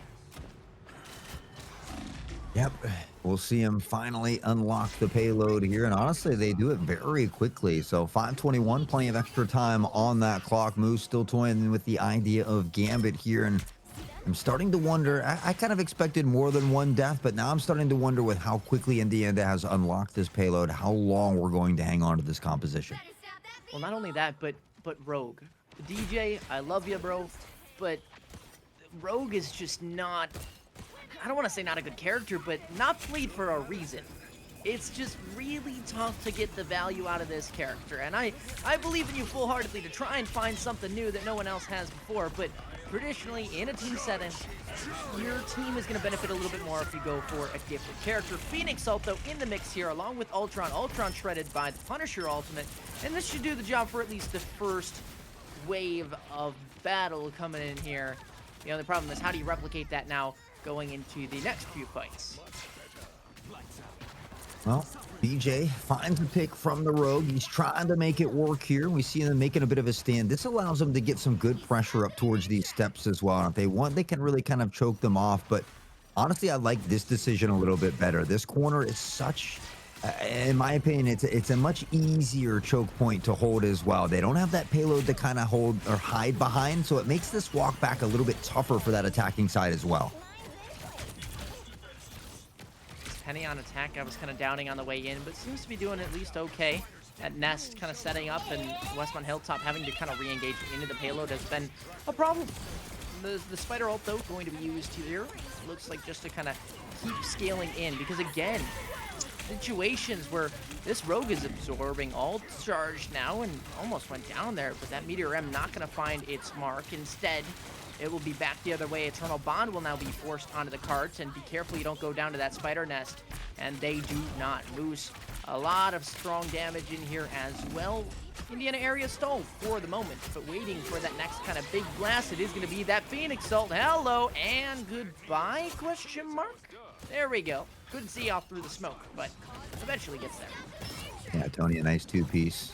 We saw his teammate Alien getting one there as well, and it was great early success here from Indiana, but I mean, they unlocked it. They had 5.5 minutes, already been stalled out for nearly 3 of those minutes here at this corner from Westmont Hilltop. And even though it is a tough choke point to get behind or get past, we haven't seen Indiana really pair together some of these ults. We see the Iron Fist coming out, but it's alone, and he's up front here as well. It comes kind of before the team gets there. He's still able to find the pick on the Rogue, though, and without a tag, it could be an opportunity here for Indiana. Raging Royal flush on out now, it looks like, and that kind of stim enhanced damage on one player is going to be counteracted by the Eye of Agamotto. That does tag onto at least one, and this should do it for this first point on the payload section. Moose did have a say in the fight, at least with one pick, but it is matched up the other way. Strategists both doing their work, and let's see what this Ultron is going to launch forward. 4 seconds left of this high, dealing damage, and eventually it forces these players off of the cart, but still no space being gained. These tanks not going down on the point. Somebody needs to get that pick until finally it is DJ to fall first. The rest should follow behind it, and the space closes in. The point captured. Westmont Hilltop back foot and resetting now. We'll fall back and look to regroup. Still 3:15 on the clock for Indiana, so even though they stall out for a couple minutes, they still give themselves ample amount of time to get to the final destination here. But pushing up these steps, again, it's a long corridor with a lot of open space, and you really got to rely on your tanks or your vanguards to help pave some of that way. Is it safe to say that the Punisher just hasn't been singing out as much this game? Obviously, we saw the big ult earlier, but I'm not seeing that immediate final blow damage. I think that final piece was maybe the tank composition. Rogue, a little bit too little on that damage output, or at least that sustainability. You want to allow your Punisher to flourish, and right now, or at least previously, it wasn't doing the best in order to help them out, but here you go. It's a hard engage from Indiana area. Westmont Hilltop will back up with this research and should be coming through with the ults. There's the Phoenix to launch and at least break the nest, I believe, the Spider Mines. That should do a decent job, but Eternal Bond popped on out. It's going to be a lot of consistent damage and healing both ways. Indiana area actually very handedly in control of this one. 4 ults for Westmont Hilltop, and none of them are going to be used. Surely there's a touch coming through. They don't all go to waste, right? Gambit will pop his ult and get back to the point here in time, but at what cost? We see the Spider Mines coming out now as well, and Stinger looking to lay down the mines in bunches all around the payload here, and it makes it tough to find the touch. We see him trying to get back, but they immediately get demolished here. 0.46 meters to go, and they are somehow teetering around the dance of death. Oh, what an Ultron ult, the living she as well. There's not a chance you are living through that. Westmont Hilltop not exactly having a grasp on this map. I hate to say it, but they're showing some holes. Yeah, but again, you know, is this the normal composition for them? We see the Gambit, we saw the Rogue, which we haven't really seen yet, and I just felt like it was a little bit weaker for them. It didn't work out. I like the fact that they try to stick around for it. I would have liked to see Moose, I think, swap off that Gambit a little sooner. DJ as well. We didn't see that change come in until very late. The fact that we have Alien getting off of DPS and onto the Gambit, again, it's 3 strategists, but it does make me worry just a little bit. Keaton onto the Punisher. That Rogue is still here as well. And I mean, Westmont Hilltop has to be careful. They can't get too comfortable. If they allow Indiana a ticket back in, I mean, it could start to get dangerous. Absolutely. Yeah, I was starting to worrying again when I saw that Rogue, maybe just to swap over the Magneto, but you want to allow for some sort of DPS to flourish here. That's what Westmont Hilltop seems to be kind of cooking through. Regardless of their comp, it seems to be that the duelists will shine when the rest of the team is, you know, doing their part, right? Vanguards don't need to frag out all the time. They just need to sustain sometimes, play this tempo as the double shield currently does work as. Indiana area, though, it feels like they're just dumping damage, and it's working. And I don't think there's a much bigger plan than that. Westmont Hilltop just need to adjust to it. Look at a chance to attack themselves. Gotta work off the back of Magneto, and it is Doctor Strange here as well. So the Rogue will be benched for the time being. It was Indiana that got this payload unlocked relatively quickly here in their opening moments. I think 5:31 was roughly where we were sitting once they unlocked that payload. We'll see if Westmont Hilltop can look to match that pace. Yeah, a little bit tougher here, certainly, to find an approach on in. Ankh finds good damage, but yeah, you can't get over that roof. No one can heal you as well up there either. Don't really have a sight line.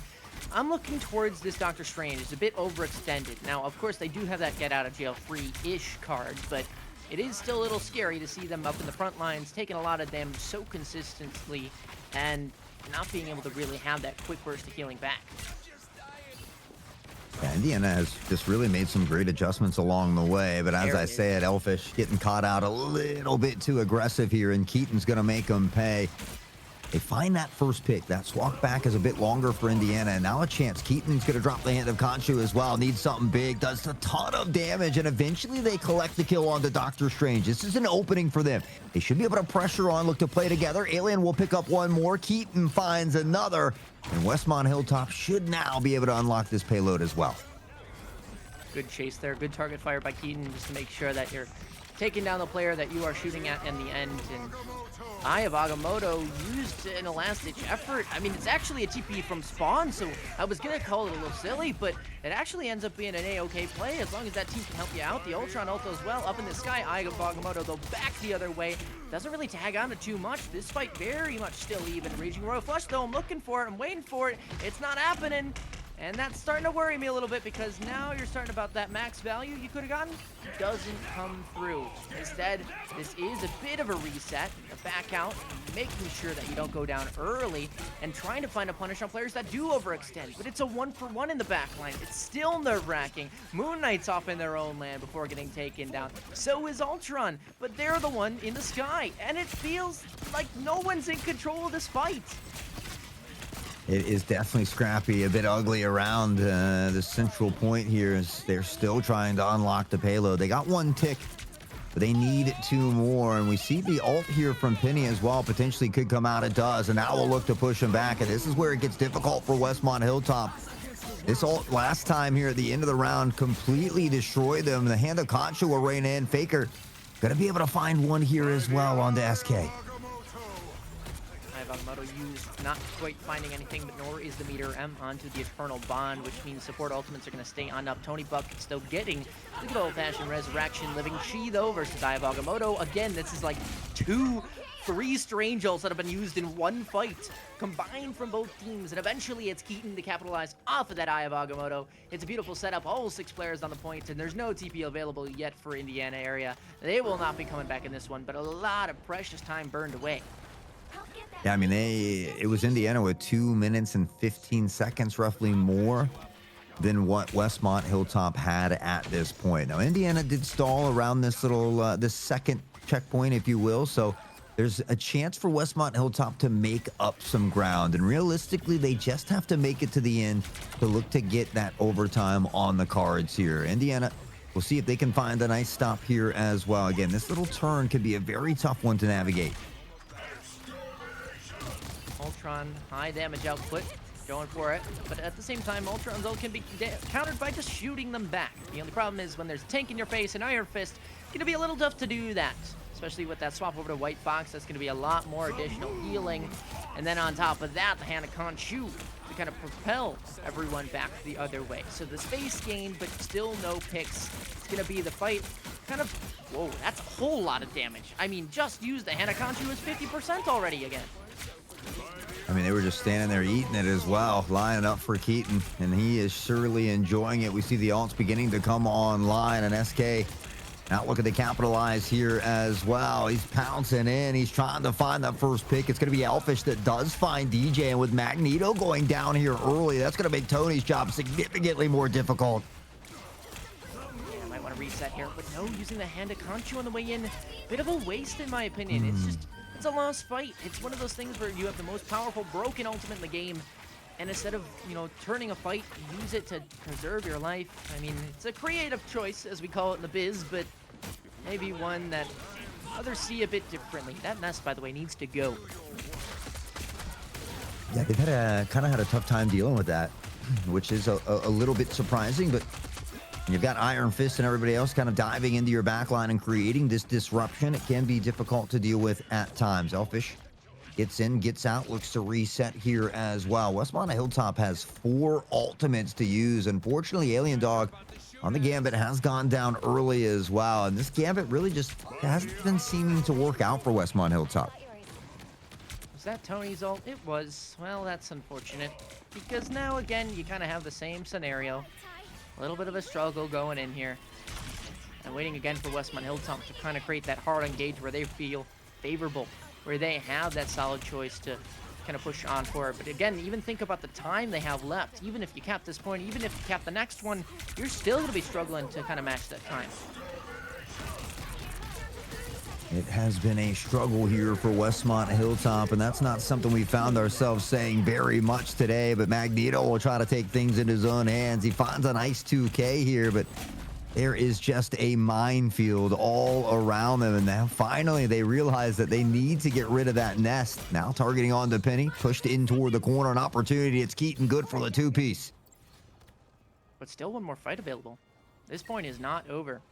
And if you leave this cart for enough time to where that overtime wick drains on down, you're going to be kicking yourself and, well, in the next map.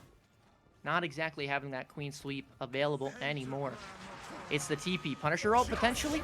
Yep, there we go. Eternal Bond, Eye of Agamotto, big shield. I don't think that got onto anybody.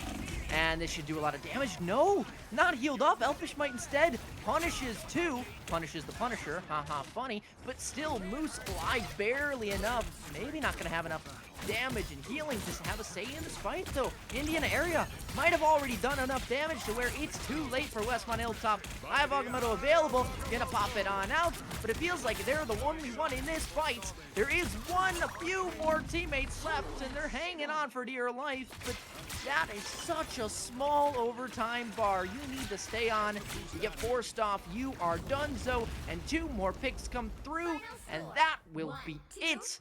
No Raging Royal Flush in the end. Instead, Indiana Area High School, they hang on for dear life. Yeah, I mean, absolutely insane performance from them as well. We talked about it, backs against the wall, do or die at this point, and they're able to come away with it. So they extend this series a little bit longer. Westmont Hilltop, I wouldn't be surprised if we see them back to some of those original compositions that we saw in the first 2 maps. Well, as well, they are the ones that get to choose this map now. And I have a feeling they are going straight back to domination. I also think they're going to be now Team A to where they can save the Bucky right off the rip. And I think they just keep going back to that. Like you mentioned, that same kind of style with the comps. Tony Bucket's been doing pretty dang good, as well as Keaton. I mean, they're putting up consistent numbers. But look on the other side. That damage output, not as crazy. But the teamwork, the fights that they are taking, that's how they're winning these games. Yeah, and I don't know. I love the fact that we are trying some new stuff, but I feel like, it was kind of like that, if it's not broke, don't fix it type deal. And what was working so well for Westmont Hilltop, then we see Moose onto the Gambit, now Alien onto the Gambit when he was primarily in that DPS role. And I kind of would like to see him get back to what was working for him. Obviously, they had a little bit of breathing room to work with. You had some games to give when you're up 2-0 in the series, but now as that gap begins to tighten a little bit, it should be back to business. Did you see Bunny's damage blocked? I didn't. 61,000, which is essentially, effectively, the top 2 damage dealers on the opposing team combined. If your one character can mitigate 2 characters on the other side, that's a win. You're playing a 5v4 for the rest of the teams, and, well, they ended up winning it every single time. That's where the value must have been going. That shield getting its work run through, but did its job. Well, I'm excited for this next one as well. Like you had mentioned, Westmont getting to decide where they go, though, and that could be something that might be that extra oomph to go ahead and get them over the edge. I'm interested to see where we go. You were hinting at maybe some domination or some control. Much like an Overwatch on bias, I like my payload map, so I'm hoping that that is where we go. But it did feel like the domination was a little bit more favored toward Westmont. I mean, we saw 100-0. Now that second one was 100-99. It was much closer. And so, we know that Indiana still has that fight in them. I mean, they are the number 2 seed here, but yeah, I'm interested to see where we're headed next.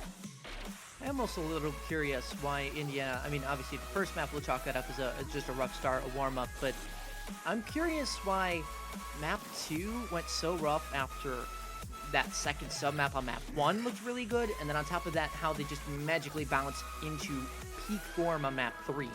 To me, I'm just like, wow, watching this and seeing the adaptation, I mean, surely they must not have changed everything. They must just have felt that confidence and kept on going with it, because the game hasn't changed, the players haven't changed, they're just sticking out and wanting to stay a little bit longer at the LAN facility. I mean, that makes me think that maybe that composition from Westmont had something to do with it, right? We saw them kind of stick to their bread and butter in those first 2 maps. They had great dominating performances. We see them take a little bit of risk in map 3. They gamble with the Gambit. You saw Jeff just kind of playing, maybe stepping out of that comfort zone a little bit, looking to try some new things, but it certainly did not work out in their favor, as you see on the screen, from a 2-0 to a 1-0 to a 1-3. And off to Krakoa we go. But for Westmont Hilltop, luckily for them, they're still at match and series point. It only takes one more of the next 2. For Indiana Area Senior High, they're going to have to look to complete this reverse sweep here if they want to get the dub. That would be 5 things on your screen. It's not going to be the comp, but a little bit different than the 5 Black Widows we normally get on the screen. So I guess maybe a mentality change there. Oh my gosh, they're in their head. They're hovering differently. Well, guess what? The bans are still the same. It's still Venom. It's still Bucky. So we're not getting that. But we are on domination. So what is going to be the adaptation here that propels Indiana Area across the finish line that maybe they are looking to change from when they first played on domination? Well, they protect the cloak and dagger. That certainly seems to be a bread and butter here for Faker as well. They hold on to that. Similar protection bands coming out. I'm interested to see this next band here for Indiana Area Senior, though, because it's been a little bit of back and forth. They are going to go with the Hella. Yeah, I mean, honestly, I don't mind that because you're picking Ultron and then banning Hella. It is a direct counter to the Ultron. So if you were thinking about, okay, we want to play a hard counter, well, now you have to pick a different one. Is that going to be the Phoenix? Is that going to be a Punisher? Is that going to be Hawkeye or Black Widow? Probably the first 2 options, though, if any. I think you have to honestly save one of them here, because if you don't, that risks not having a hit scan to deal with this Ultron, or if they just feel, yep, okay, name more. Basically somebody that can deal with Ultron that they didn't have available last time because of the insta-ban.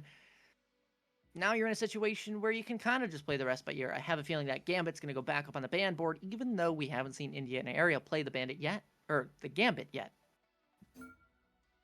Yeah, not playing the Gambit yet. The Namor Protect. I mean, we saw, like you mentioned, the band comes out first last time, and this time they opt to go with Bucky. They're going to protect that Iron Fist, though, and Elfish was phenomenal on the Iron Fist in that last map. So that doesn't surprise me. They've got one final band to work with here as well, and they are going to go with that Phoenix. So you talked about them kind of nullifying that Hella, wanting to allow these characters to kind of maybe have some free roam in the sky. They take away the Phoenix as well. Where does Westmont Hilltop go from there if they want to kind of deal with this? Well, I think it's a waste of a ban, personally. I mean, you already saw the Namor save. You already know they have a hit scan. They're probably not going to play that Phoenix. But, like I mentioned with the Gambit, I think they just tried it. They didn't want it. They didn't work. So now they're like, okay, well, if we can't play it, no one can. And they're going back to what they remember. They changed it up from their initial bans, and they kind of struggled. And now they're going back to traditional, and hopefully it works in their favor. I'm kind of trying to see where Alien Dog is going to go, though. We saw him again. Okay, I was like, we protected him more. We're hovering at Vanguard. I was slightly confused, but maybe it's all a bit of that smoke and mirrors. Elfish, though, back on that Iron Fist as well, and something that Westmont Hilltop is going to have to make sure they keep an eye on. SK on the Scarlet Witch, by the way. I don't know how to feel about that. And not necessarily in a sense of like, oh, good or bad.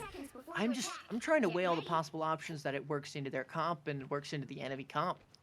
Because again, you're having a lot of spam damage now for Westmont Hilltop. They want to take that spam damage battle.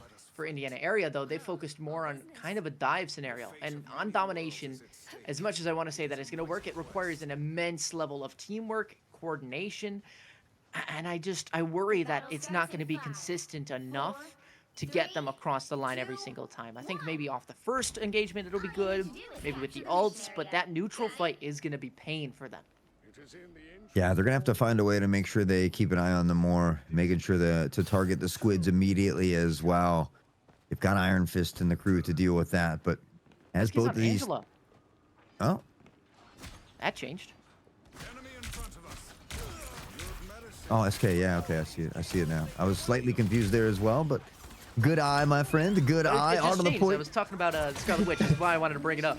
Yeah, no worries. I was kind of excited to see some Scarlet Witch. I used to play her a lot, but that's not going to be the case here today. We see Indiana getting down toward the point early, and the fact that they get this pick onto Tony is huge for Indiana. Doctor Strange out of the way. I mean, just flying into absolute Narnia, apparently, but the rest of the team left the fight, and, well, they're going to have to back on up. That's actually 2 tanks going down. Anything now for value in Indiana area is a big stagger. Of course, that will not happen as the players rightfully retreat and wait for their vanguards to come back. Yeah, I mean, you gotta regroup. You can't continue to stagger forward. I know it stinks kind of allowing that time or that percentage to tick away, but it's just what's necessary. They've got to make sure they fight together, though. They've kind of been getting a little bit sporadic, and they're allowing Iron Fist and the rest of this crew to kind of create a disruption. I mean, we see Doctor Strange kind of consistently looking around, trying to locate him. I mean, you have the Namor. It should do a decent job of fending off those kind of flankers and lurkers around, but right now it just feels like they're struggling to either address those off angles or break through. They can't do both right now, and they're not doing either because they're trying to invest resources into both. And Indiana already nearing that 50% point as well. They've got some ults to work with here. Alien Dogs is going to come online as well. We'll see if they can begin to pressure forward. I mean, on the other side, we see Indiana popping a couple ults here as well. The Eye of Agamotto is going to come out, and they find the first onto Moose. Support goes down, and with that, the domino effect in full effect. I believe your entire team has gone down. I appreciate the ults. I think maybe just mistimed just a tad. The vision was there, unfortunately. Nobody there to help capitalize on it. And so Fake Jester will have to kind of go back to spawn along with their team. I mean, 5 ults for Westmont Hilltop, 4 for Indiana area. What is this approach? And, well, I guess it's a TP. Yeah, I mean, for Westmont Hilltop, they got to be careful. They don't want to expend all these ults and then lose the fight and have nothing in that following round. And I mean, you look at the fact that Indiana has all the percentage here as well. Nothing from Hilltop. They're going to pressure on. They are going to expend a lot of ults, but it's Keaton on a 2K here. Tony will find one on the back end, but Keaton's not done. Make it a triple. And for Indiana, they are going to have to just back off and regroup. I mean, they did use a lot of ults, but it was also matched by a lot of ults. And on top of that, you saw a scenario where Keaton went in early. Moose followed up with the invisible barrier. It was mashed on out, but then the invisible barrier drops because of that Punisher high dealing damage. You just can't live through that, even with that heavy heal on top of you. It's not invisible to bullets, and so you will go down. Indiana area will now need to break in. The only problem being they are kind of on a weird dive. Living Chi, though, will solve that problem as they'll kind of just launch in, land a whole bunch of fists. Eye of Agamotto is used to kind of stall out that Living Chi, but that's not going to happen. And it's Elfish Might to just take it on down. That is a queen sleep of the fight, and bye-bye. Might be a Iron Fist ban in the near future because they just haven't been able to deal with Elfish on this Iron Fist. And another very big decisive round this time for Indiana. We talked about domination and how well Westmont did earlier, but that is not the case here on Krakoa. Well, maybe the Grove will be a little bit better for you. Moon Knight was not banned, correct? I don't believe so. Still available. So I'm a little curious what the deal is there. I mean, obviously Keaton has decided to kind of jump over to that Iron Fist to maybe combat that, to play a bit of peel for the Vanguards. But at the same time, with how much dive is happening, do you go heavier on the damage and play one Vanguard? Or, honestly, I like this. Do you go 2 tanks that can deal high amounts of damage and don't need the shield? That I like. Yeah, I like the fact that we get Alien Dog back on this Punisher. I think it took us a little bit too long to get to this point, but Alien Dog did phenomenal in the opening map there on Punisher as well. And the fact that we saw him not on it for quite some time was a little bit worrisome, but now looking to come correct. We'll see if they can bounce it back. It's still a best of 3 within the domination here as well. Westmont Hilltop needing a dub here. They want to get to that 3rd map. And there's the Iron Fist again. Already the cloak forced out, but Thor gonna be hard healing for that. That will be the shield though. Popped on up and hopefully looking for that value, but no, forced away. So that pesky little flyer around you is no more for the moment. That is a hard engage though by the Strange, and honestly a punishable way, but again, still so worried about this Iron Fist in your backline, and validly so, because it takes down your Thor. Now you're struggling even more. Ultron already has ult again, by the way. Yeah, Indiana, I mean, they've just really turned it alive or turned it on, and I think it comes off the back of Elfish here. He's just been creating a ton of great plays. He gets into that back line. Even if he doesn't find a pick, he's causing the front line to have to turn around. And it's just the disruption, the distraction, combined with all the kills when he gets in there, pops an ult. Indiana doing a better job of managing these ult economies here as well. We'll see Alien pick up a kill, but the BRB able to bring him right back. As that Punisher ult, maybe pop it a little bit early there, especially against the fact that there are no support ults on the other side. But of course, you can't invest everything in, and I think they know that. That's why you're not seeing it immediately out yet, but that is time preciously going the other way. Living Chi, Eye of Agamotto, both comboed up, no kills via the Eternal Bond, but eventually it ends up being the Meteor M to take that Eternal Bond down. Thor from the sky is gonna launch onto your head and not find any picks, because unfortunately Thor has seen a meta and has watched it go by. Yeah, unfortunately, I'm not exactly sure where Thor resides at the moment. It feels a bit awkward, but DJ trying to make it work here. Unfortunately, the struggles are continuing. From Doctor Strange to Iron Fist, it seems like Indiana has found Westmont's Hilltop's number, and I'm a little bit shocked because of how well Westmont played in those first 2 maps, and now the struggles just continue here. Doctor Strange allowing to have his way in toward that back line. We see Keaton now onto the Star-Lord, and they keep making swaps, but they can't find anything that's working.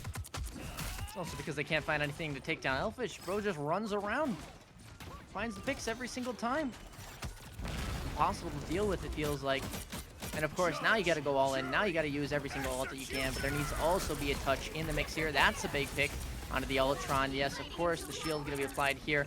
Valuable time not having bullets emptied into the entire rest of your team. But that Iron Fist eventually will fall on down. It'll be the CYA ultimate popped on up, but that won't last for very long either. And of course, Westmont Hilltop will win this fight here, but at what cost? Using pretty much everything. Yeah, and you take a look at the percentage there as well, and it's 99-0 when Westmont finally unlocks it. So the fact that they don't have any alts to work with, and the fact that Indiana just needs to win a single fight, believes me that Indiana should be able to close this out. Should be, but we've seen crazier things happen. Westmont Hilltop, this series might be going to the best of 5.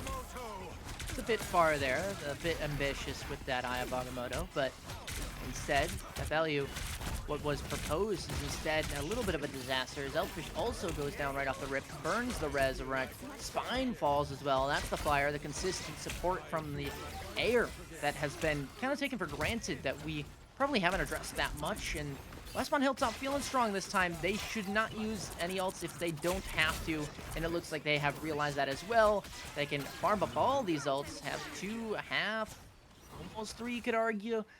And Indiana area is kind of struggling right now. Of course, that is not indicative of how this map has been going. Yeah, I mean, Westmont Hilltop trying to make a final goal line stand, if you will. And even if they do complete it, they still have to get through one more of these sub maps. You can see On Bunny setting up the teleport as well. Push back immediately, though, and it gives them a chance to isolate some of these fights. There's a couple left on the point alone, and now we're going to see some of the ults come out here from the side of Indiana. Can they find value, though, as Book and Dagger looks to lay down the carpet of heals and destruction. Alien's going to find Spine as well, and all of a sudden, Westmont Hilltop is holding on. Absolutely. I mean, they're playing as a unit. They're not disregarding their own plan to deal with Elfish. They're just trying to bunker up, because if those fists cannot land on the same target over and over and over, that damage is kind of minuscule in the grand scheme of things. And so Westmont Hilltop can overheal that. They can manage to win out that fight, and they actually have found themselves the point win. Would you look at that? There is potential for them to take it home here after what felt like a complete blowout in the first and honestly second points. Yeah, I mean, it was 100 or 99 to nothing at one point, and you know, they made those adjustments. They were able to kind of control the alt economy a little bit better. I mean, we see him even bringing 2 over into this map as well. Moose 2% off, Tony 80%. Westmont Hilltop, they, despite looking a bit rough here in this one, they have now put themselves in the driver's seat to close it out. Yeah, they have the ult advantage. I mean, it's 3 basically to 2. And for Indiana area, I mean, yeah, just look at them and say what's going wrong. I feel like Elfish is doing their job. Spine's maybe been getting a little bit more punished this game due to the Alien Dog maybe being a little bit unfiltered, uncovered, unconsidered. And that shotgun, a little bit scary for Elfish, which is why that pressure is not being applied. Now, you wonder if that penny ban affected them a little bit, as we see just the solo Vanguard coming out. See if it works for Indiana. Pressure on toward the point comes quickly here as Keaton tries to get up and close and personal here. Has the ult as well, and you gotta wonder if he's gonna try to sneak off to the side here and get in that back line. Oh boy. Yeah, be careful going right in. It's not a hella ult where you can kind of just dive into the team then pop it. You do need to find that off angle off the rip. That activation time is not super kind to you off the rip. But I do agree with you. I do think that off angle needs to be found and then popped. Of course, though, baiting out that Iron Fist shield is key first. Hanakanchu comes through, sacrificing the life as SK, and that will be resurrected. But Living Chi now needs to be the thing that makes the big difference in this fight, and the invisible barrier right back to combat it. Now finding one with that shotgun Alien Dog onto Bunny. That 61k shield we saw last map instead reverted back to the spawn room. That Punisher ult available though, and honestly could validly be popped here, but wants a shield or at least a support next to them. There it is, popped in response to the Sia, but a bit too aggressive. And there will be the snowball that starts. It's Indiana area that should take this fight number 1 here. After having control of this point the whole time, don't forget. Yeah, I mean, Westmont Hilltop was making a good stand on the point, but they weren't ever able to capitalize on it. They couldn't capture it. And now we see them start to fall to the wayside. Both Vanguards have gone down. It's just supports and DPS left standing here. So again, they need to regroup, but we've seen that 99% come back once already. You really don't want to put yourself in that position if you don't have to, but Westmont Hilltop looks like they're going to be fighting from behind again. Yeah, I mean, honestly, this comp is really annoying. SK punishes you if you're close together. Elfish punishes you if you're spread out. And so you can't deal with one or the other until you've dealt with one or the other. Causing problem after problems. Ultron with the ult, and that is going to apply consistent pressure. Then Bunny finds the one onto Keaton. That is no legendary ultimate available for them. That's sent back to the spawn room. And that percentage going a bit closer to 100 than I think Westmont Hilltop would like. That's going to be a snipe onto the one, though, and needing a bit more. There you go. Magneto saying bye-bye. Some of these players sending them back to the spawn room. This Indiana area might have to take a reset moment. 99%. It's got the reminiscence of the previous map that we just saw, and you called it. We get to hear it here, but it is Alien Dog, I think, on this Punisher that has been a big difference maker. We see Keaton toward the Star-Lord, but they've captured the point. Can they pull back the 99% zero comeback back-to-back twice in a row? You just need to not pop your support ults at the same time. Alien Dog needs one of them to stay alive, win a fight. That should get you to about 80%. Past that, you're going to need to survive using that Eternal Bond or the other one that you didn't. It was the Invisible Barrier. gonna be tough here. And I think you're seeing a group up for the moment. There it is, invisible barrier. There's the Punisher up. Just like clockwork, it should get the job done.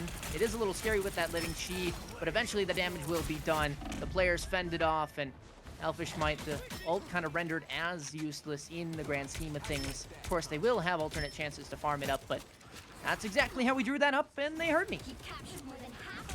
Yeah, they're able to walk away with it here. Now past that 50% mark as well. They've got the ult here on Faker, which just does a great job of keeping the team alive on the point and in that fight here as well. SK, he's got the hand of Conchu. We've seen a couple crazy quadra kills coming out, and he's trying to get into position here as well. He's going to let it rain down onto the point, but it looked like Westmont Hilltop saw that one coming. Colonel Bond, I feel it. It's coming in soon. 3, 2, 1, pop it. Yep, there we go. Launching through, helping this team win out this fight. Had they, or should they win this fight, it would be very close to kind of a gamble touch with a strange TP if it's not been used yet. Of course, Bunny goes down first, so they will have that time to talk to TP to make this doable. Tony Bucket's still very close to an ult to kind of counteract that TP, to go into spawn and try and fight that if they want. Same thing with Thor. Ultron pops the ult early just to fend players off, waiting for that touch. Is it coming through? Who is it? It is that TP that we asked for. Here's the Thor, though, most likely going up in the air, and a few. Eye of Agamotto gets popped, though, and does stun the Thor out of their play. That's going to be 2 immediate picks. No Thor ult in store. 4 players go down. Indiana area, do they have control of this? It's just Tony Buckets, and swing and a miss he will. Indiana area high school will not give up yet. Will go the distance. We'll see. Map number 5. Man, what a beautiful day we've had so far, from Rocket League to Overwatch and now Rivals again. It goes the distance. Indiana, they hold on. That was a dangerous one, though. Westmont Hilltop, they get up to 99 themselves, and they almost complete that back-to-back comeback, but it goes all the way to a map number 5. Luckily for Westmont Hilltop, though, they again get to decide where we go. And again, we might see Elfish on this MVP here on the Iron Fist. I don't expect to see him allowed to play the Iron Fist here in this final map. I mean, is the insta-ban of the Venom worth it this much at this point? I don't think so. I think you can punish the Venom a little bit more. Granted, I think Westmont Hilltop do not run enough crowd control. We're not seeing them play a Luna Snow with that freeze, Mantis with the sleep. None of that's really available right now because of the specific composition that they're playing. Of course, Elfish might, yes, on that MVP. I'm just excited. I almost don't want to like talk about what could be, because we've kind of addressed it all as we saw in live real time. It's almost like we know what's going to happen. It's just how are the engagements going to go. Yeah, I mean, I think both teams have done great jobs at swapping up the bans and protects, at making the adjustments along the way, and I think that's why we find ourselves here in a Game 5. But again, I strongly believe that we see that Iron Fist ban come out, but do we then get to see that Venom in play? I'm wondering just how dangerous this Venom is if, Westmont Hilltop is not really wanting to see it at all. I think they might need to set their, is it pride aside, their research aside, and I'd say just take the L on that front. Say, hey, we're gonna ban Elfish because what we're doing right now, it isn't working to that point. It is not worth it to let it go and then struggle against it. I guess you could argue you were really close during that map, but look how long it took you to adjust, and even then you didn't win it out in the end. So many pieces to this puzzle that at some point you just gotta be like, we are better at this. We will take the battle against them with this. And that's going to be what the vetoes are. Well, I mean, I hate the fact that we have to wait, even though we don't have to wait very much longer, right? It's just moments around the corner. But I mean, this is what it's all boiled down to. I mean, these students have been practicing, have been training, have been competing and playing week in and week out to get to this position. They've made it all the way to their conference championships. They're looking for a little bit better seeding in that state championship as well. But we are headed off to Spider Islands. This is the Convoy map version of this one, right? I just want to double check. Spider Islands, because I know there's a convergence that's like Tokyo 2099, that they're both like spider themed, but I Yeah, forget yeah. which one's Tokyo is the called Spider. convergence one. I think Okay. this is the. Well, yeah, yeah. This We'll one's find also out. technically Tokyo 2099, but Spider Islands is the convoy map. Is that the case? Right. Yeah, the convergence one is Tokyo 2099 Shin Shibuya, Ah, that's right. Okay. which is fun to say, by the way. I think going into that very similar approach, I would worry though for the Ultron. The Ultron's going to be a big factor in this game. You know it's coming. Why do I see Elfish hovering it? That's a little strange. I mean, I never look at the hovers, right? This is all just True. smoke and mirrors every time. I don't think I've ever seen them really hover and then pick what they're hovering. So I don't let that affect me too much. We do see the Iron Fist band come out immediately, as well as that Bucky band. They want to keep the cloak and dagger, and they say, hey, we are making sure to get our Venom. If we can't have our Iron Fist, we want the Venom. So again, Westmont Hilltop, this just further proves to me that they have done their homework. Indiana's come to play. They get rid of Punisher here as well, and they're really trying to limit the tools in the belt here for Westmont. Now you ban the Moon Knight. Okay, the Penny first, then the Moon Knight at the end. Because there's no point in banning the Gambit. They don't play Gambit, at least from what we've seen. Yeah, I don't know if we've banned the Moon Knight either, though. I mean, I would maybe ban the... Man, I don't know. It's right, tough. exactly. Well, Like, maybe the Ultron, honestly. I guess. Yeah, you could go for that. Really? Rocket save. I just feel like no one's going to ban Rocket, you know? Yeah. I agree. I mean, plus you have the Invisible Woman as a backup there. But maybe really just wanting to use that rocket. No way they save Ultron, ban Cloak and Dagger, right? That would be Ooh, wild. They Oh, saved wait, no, they can't. Never mind. I lied. Star-Lord. This is a little bit surprising because although we saw Elfish have some success, some big moments on Star-Lord, it was really only based around the ultimate. And we didn't see him come away with any big wins. I think the fact that Westmont Hilltop is able to get this Iron Fist out of the way immediately is huge. To me, it's what can Indiana do with this Venom?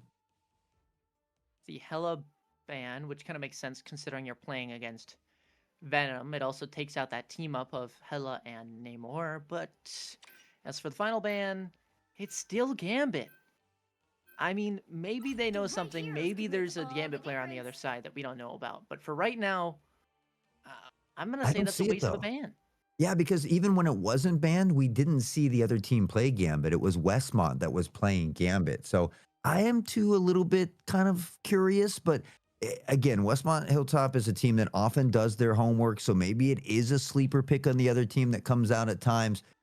What is Elfish going to play here, though? That is the big thing for me. And he's on to the Doctor Strange, which I'm just curious.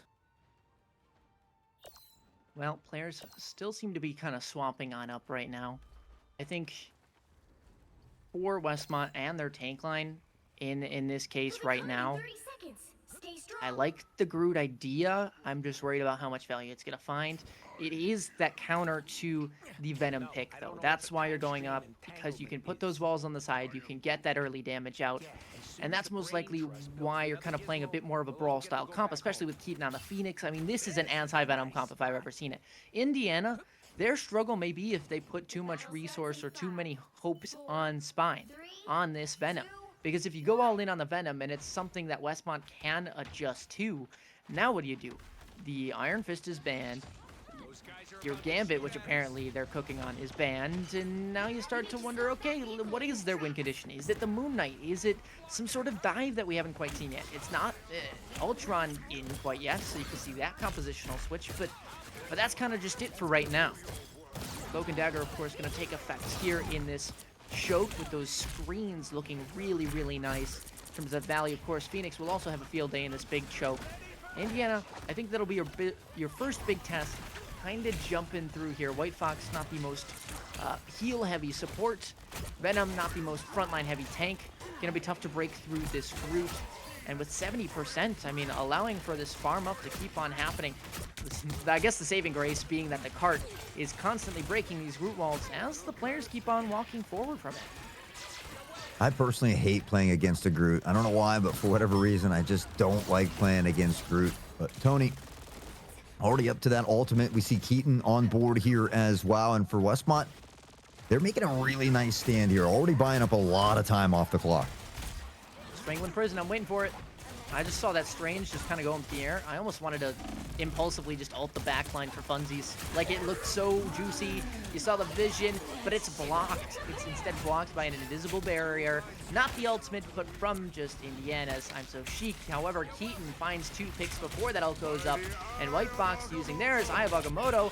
Are these ults too little too late? No, definitely not. Elfish, you take away the Iron Fist, you put him on a Doctor Strange, and it's completely goated. It's absolutely nuts. And this tied right now, even. Yeah, I'm glad I didn't answer that question when you asked, because I was going to say yes, definitely. As the Eye of Agamotto pops and he finds 3, it didn't look like they were going to turn nothing into something, but they certainly do. And Westmont, again, eating up a lot of great time off the clock, but still, this is a great push from Indiana as well. I think no matter what side you're on, I think from both teams, you're happy with this first initial checkpoint. Keaton's been cooking, though, by the way. I mean, this is another few picks that they find early. Eternal Bond squeaks through, the point not captured, yeah. And so now you've got an ult fest where Indiana's kind of dumping things in as a last-ditch effort. Legendary ever. That's going to be countered by the Luna Snow. Fate of Both Worlds, that's in as well. Of course, that will mean no more support ultimates for Westmont, but they hold on to this first point. Is that time a little bit more valid? Oh, just barely catches onto the Luna. That should be the win condition factor. Root's still alive, though, for the moment, and still hanging on for dear life. Of course, that will be something that you can't say too early, because a lot of this damage being applied from both sides out. Still eventually waiting for those bullets to land before eventually Indiana has their mark and their say on this fight. 2 quick picks make that a third, and eventually the rest is a formality. I mean, I will say Westmont's got a lot of extra time off the clock there that they probably shouldn't. We saw Indiana just moments away. It was the Cloak and Dagger ult that bought that additional time, and then Westmont able to stall out for a little while. 3:10 on the clock here for Indiana, and we'll get to see them navigate this second choke point. The ult economy is still slightly in favor of Westmont Hilltop. I guess I want Westmont to step up in the heals department, I guess. Like, I'm kind of grasping at straws to be like, what is that conditional factor? And yes, they are kind of losing in the raw damage game, which against the comp that they're playing against is somewhat of a problem. If you're not going to punish that Venom, make sure you can out-heal it. Oh, wow. Yeah, indeed. Just that's about all you can say, I think, at that point in time. But we see him on the back pedal here a bit now. Spine has that ult here from Venom. SK as well. We're going to see SK pop this immediately, trying to get in here into the mix, but can they find a pick? In some trouble, 100 health remaining, and tries to get out. Does Keaton's going to find that pick there as well. And that could be the opening Westmont needs to kind of slow down this pressure. Absolutely. I mean, I really like this Tony Buckets on group, by the way. Feels really, really clean. DJ, it feels like, is the strongest on a Strange from what we've seen so far. Now we just need to see these ultimates find that big value. I think if you're going to target anybody, target that support line, because that's the ults that you don't have quite yet. Fate of Both Worlds, though, popped on out here, and honestly, you'll take that 1-for-1, especially if Westmont have those ults to kind of address the rest of the fight with. Yeah, I think Alien Dog has done a great job of just holding on the ult, waiting to hear Star-Lord pop that, and just kind of negating it, right? It was Elfish that had a lot of success, and now they've really been limiting it. But DJ, you talked about his Doctor Strange. He finds a nasty 3-piece. Elfish hanging on. There comes the Quadra. Tony Buckets will find the final 2, and Westmont Hilltop. One heck of a stand. That's one of those moments where if you're on land, you are standing up. You're looking at the other team. Absolutely. Get hyped. Get loud. Westmont. It would be scary to get reverse swept in this series. Do not get me wrong. But if they can hold strong and win this third game out, I mean, that is a test that no team has seen yet today. They've had to fight back through adversity every single time. And now is another testament.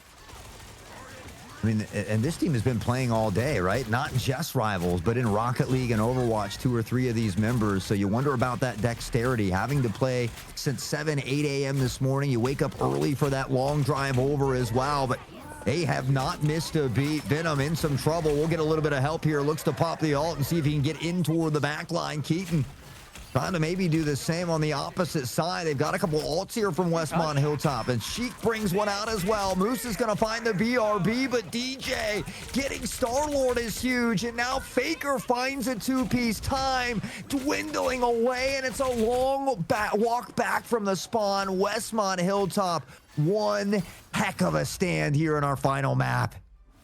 Wow, and had one player held on for a fraction of a second longer, it would have activated that overtime timer. It would have allowed for the Strange TP to come on through, but it doesn't. It is a fraction of a second, and not to mention a fraction of a meter that separates these teams from going on to the next checkpoint. I mean, Westmont gave so much space in that final fight because they were pressured on back. The volume of ults so heavy, but they decided to recontest at that fraction of an inch where it mattered. They survived. They were able to last the fight out, make it a little bit longer, and then attack when they felt they had the advantage. And now a clear goal is set. Make it to the end of that second point, and you are conference champions. Easier said than done? Absolutely. But if anybody can do it, it's the Westmont club that's been here all day long. They are ready for that third plaque. We heard them talk about it in the previous interviews as well. And they were super confident, but you wonder, you know, if we get to talk to him, I think that's one thing I might ask him is confident in those first two games, but I'm sure you began to sweat a little bit here now. It all comes down to this. This is the moment that these students have been working so hard for throughout the regular season. Both teams have deserved and earned the spot to be here, but now a chance for Westmont Hilltop to close it out. They honestly do not have to get too far. A little bit of heals, a little bit of shields out the gate. We've seen that strat where players will like to kind of just get that shield blind and then swap off the rocket. And Moose will not opt for that option. Instead, just going to hang and spawn, kind of farm up that quick ultimate. Because Rocket does gain ult charge very, very quickly. Spino on the Venom, on defense, not the easiest character to play. Of course, can last a very long while in the front line because that kind of overhealth will apply as soon as they get low on HP. They can press a cooldown and will live forever, it feels like. But that's a quick pick. That's going to be the Resurrect burned off early. And now you start to wonder what exactly will get them back in this fight. It's a pick on the Tony Buckets. Elfish will find that first one. The BRB from Moose gets him right back, but it doesn't matter. Elfish has found Keaton here as well, and having all that success there in the first half from Westmont, but they're struggling really to get out of their spawn point here. Yeah, they are. I mean, it's the duality of running both a Groot and a Venom.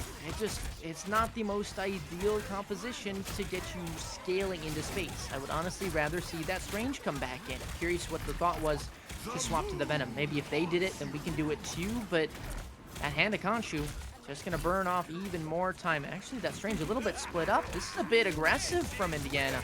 I'm a little worried for them, especially as that Strangling Prison comes through, breaks onto 3. Aya Vagamoto, how about Aya Vagamon? No, that's not happening.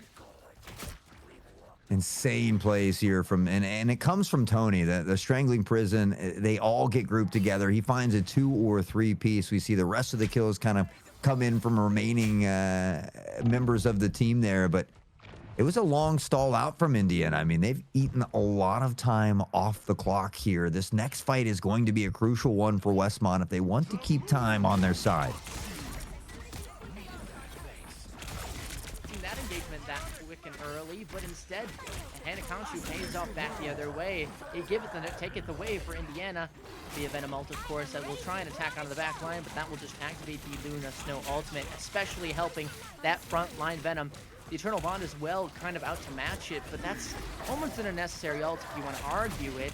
DJ, though, dealing high amounts of damage out, needs to find that final blow, and just can't because that Stia has been popped. Not as easy. And like we said, it giveth it, taketh away now for Westmont's side, as they'll feel the burn of the hands. 3 down from this one, and welcome back to the spawn room. Westmont Hilltop time dwindling away, just 1 minute and 20 on the clock, and things are looking a bit soft. Keaton onto the Moon Knight here as well. They still haven't been able to pressure forward, and you look at Indiana, they are fighting for this space. They get up onto this corner in front of that payload as well. We see DJ trying to get into the back line of the Venom, but I'm kind of with you on this one. I'd like to see that Strange come back out. He was playing so well with Dr. Strange. I mean, maybe it's a next point kind of thing. Maybe they're trying to save the Strange for the TP play in the end, but you can still play the Strange, just not use the TP either way, though. It'll be one of those decisions where you might look at it in hindsight. Very close for Keaton to the death there. The Hannah Conchu should make its mark on history, and it does. Onto Spy, and that's the big HP player you're looking at. That'll be a second pick on out, targeting the backline instead of the front. 1 HP onto that Invisible, and think they teleported out to their other support friend, but both should go down given the circumstances we're in right now. I mean, it's surprising they've stayed alive for this long, but eventually it comes through. Hannah Conchu back the other way, but only a last-ditch effort, allowing for this Venom to get on the point. It almost feels like a stagger play at this point, just to try and stay alive on this first segment as long as he can. But there is that invisible barrier. They are throwing everything in the kitchen sink at this, and it's just gonna be a tough way to bounce back in, especially with that Strangling Prison available. Sia's invested as well. This could be a little bit too much, but Strangling Prison comes through. In the end, it's worth it for both teams. They both invest their ults. They stall the OT. The other finds the cap, and we have the stakes relatively even into the second segment. I mean, man, as it come down to the wire, but the fact it goes from overtime to 2.5 minutes, it's a little extra life. It's a little breathing room now for Westmont. And yeah, it was a little bit of a struggle, but this second checkpoint, I mean, they just got to get near the end, and they don't even have to worry about that third checkpoint. So they've got to keep it moving forward, but they've got the ult of Venom. DJ has been a little bit disruptive in the backline. We're starting to see him have a little more success, and maybe that Doctor Strange won't be coming out. 2 minutes and change, probably. This game will be over. We will have determined a winner, but it's not going to be easy. Oh, no! Oh, no! You're off the map, I'm sorry. I mean, that's one of those boops you just don't expect to see a lot of the time, but at least the res comes through, and the punish onto the Venom available and confirmed. A 1-for-1 there, though, does spell that this stake here in this current fight still very much even. Just about not biting off more than you can chew, and hanging on for dear life, making sure you don't overcommit into something. We're starting to get some of these alts on board. We'll see the Eye of Agamotto from Elfish, and it does find DJ momentarily, but it doesn't find any picks on the back end. Tony does get dangerously low, able to be healed back up, and everybody taking some big damage. They trying to fire back. 4 ults here. Now we're going to see the hand of Conchu come out from Keaton. He's able to find one. Alien will pick up on a second as well, and that might just need a couple picks they need. They've got to find the rest of the squad here and push forward. Absolutely. I mean, that's the Eternal Bond, though, that's going to be back the other way and maybe just smashed out if they feel the need. Very low on HP. Players still hanging around, though, and not forced out yet, which is actually really, really big because now you can use that as a defensive ultimate as opposed to just kind of stalling on out, giving yourself that extra breath of fresh air. But Strangling Prison used against a Cloak Bubble. It looks a little close, but the invisible barrier popped up as well. Eternal Bond, I believe, in the back line against that Venom ultimate. Fate of Both Worlds as well. Going to be close alongside it. But it's a pull on in. It looks like Elfish found a nice big pick here. This might have to be a reset. It's going to be a tough regroup going into this next fight. Yeah, there's only 16 seconds here, and Baker still hasn't been able to use the ultimate. You're wondering when it's coming out, as Keaton is the next to fall, and at some point they need to get it down because they need to hang on. Oh, the overtime fuse is lit, but they get off to the other side. This is a dangerous position. Luckily, the spawn walk isn't too far back, but Hanbury's found Alien. Moose goes down as well, and Westmont's in some real trouble. Oh, but here's the Hannah Conchu. A gift to take it away. What is it going to do this time? It's nothing? Question mark? I mean, surely it finds some value. Gives them maybe that extra stance, but here's the Strange TP. A little bit slow on the placement. The team needs a homie. Moose coming in. There we go. Okay, little trippy there, but we got there in the end. And the Eternal Bond placed out now on the card. Once again, invisible barrier for Indiana should they need it. Westmont gonna be feeling the burn here, needing to farm up a support ultimate as quick as they can. Strangling Prison, maybe their only best bet to do so. It does stall them out, but Tony Bucket still goes down. Invisible barrier now. Eternal Bond, I'm waiting for it. Give me it to me. Yep, there we go. Eye of Agamotto in the back line. So damage still going to be dealt out a lot. I almost wish that that pressure, that Eternal Bond to be laid out more on the cart than it was, but that pressure, I guess, good enough. Faker Jester finding one in the back line. That overtime running really low, but still, they are holding on for dear life. DJ has a say in this, and they want to keep going with the rest of Westmont. Trying to get back here and find an additional pick. The fact that Tony finds Spine and Venom goes down, though, could give Westmont a little bit of an opportunity to get this cart to where it needs to be. They've got a couple ults to work with, including the hand of Khonshu here, but you wonder if they're trying to pair it with Moose. And let this one from Venom rip out. Stinger drops one as well, and this is a final fight to the death. Big, that has to be massive. At least takes down the ult. It creates that additional space. The Luna's no ult, though, that's used early. That is used way too early, especially with as big a fight as happening right now. But yes, Keaton absolutely finding that first pick. That is massive. I have Agamotto, though. It's Elfish. Who else could it be? 2 picks back the other way, but matched once again. Venom ult in tow alongside it. Spine, though, makes the kill feed all red, leaving just one player, hand of Khonshu, and no way have they done it. Indiana, all the way back from nil, have come back reverse swept and are now your conference champions. They say, Westmont, you have had enough plaques for today. Let us get ours. And they do. Indiana, they break out the reverse sweep. They complete it here as well. Elfish, your MVP, and well deserved. From the Iron Fist to the Doctor Strange, he gets it done in dominating fashion. And what a phenomenal day of titles we've had. I mean, absurd.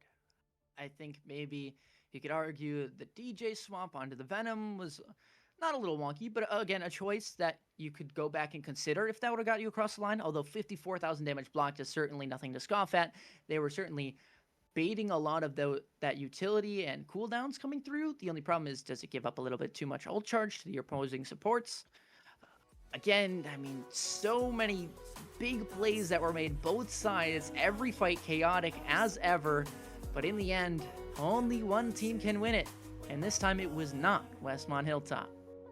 Well, they got a few plaques to take home, and they get second place here as well. I mean, honestly, they should be incredibly proud with how well they've played across multiple different titles, which is not an easy thing to do. Just because you can shoot well in one game doesn't mean you can flip the car around in Rocket League. And so these players, they've displayed a lot of great talent and great sportsmanship here today. Westmont Hilltop should certainly hold their heads very, very high on a job well done and for putting on a cinema for all of us involved. But as we know, there could be only one winner. We got to give firm handshakes and a big GG's to Indiana as they pull off that upset from the #2 seed.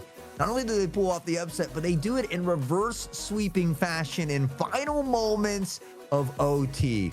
Chef's kiss. Yeah, it's honestly immaculate what they did accomplish. And instead of hearing how much it means in terms of the stakes, we should probably hear what it means to the players. So we're going to jump to a quick break. When we come back, we'll have an interview with a member of the winning team. We'll see you in just a second.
run dry.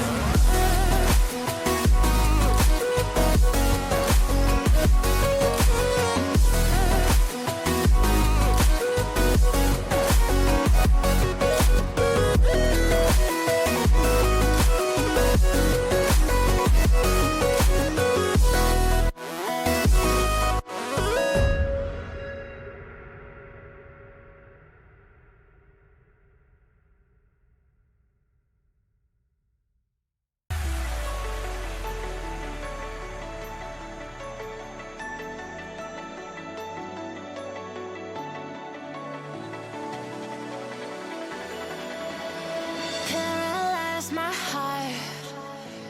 Don't wanna feel your touch like ice, tracing all my scars.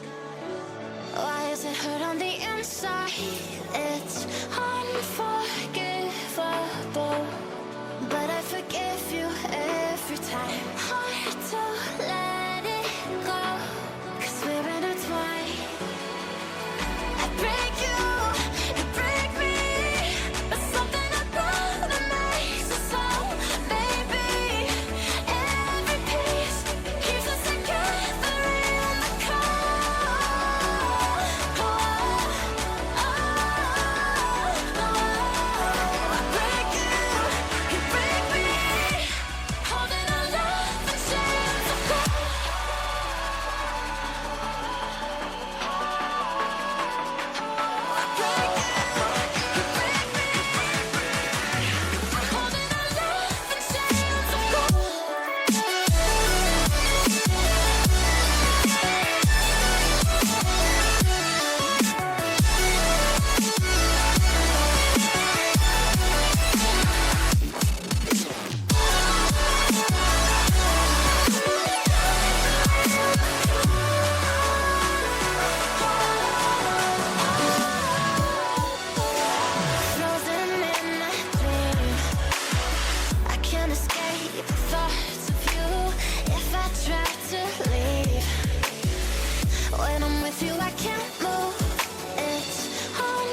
Hello, everyone, and welcome back. We got one final series for you on the day. It's the PIEA 2026 Spring Conference Finals, powered by the Esport Company. My name is Hot Sauce, still joined by Ari, and well, we're into D2 Valorant, a best of three. The number 1 seed of Forest Hills taking on the number 3 seed of Greater Altoona. And we were talking a little bit before we got going here. They've been playing their entire season with 4 players.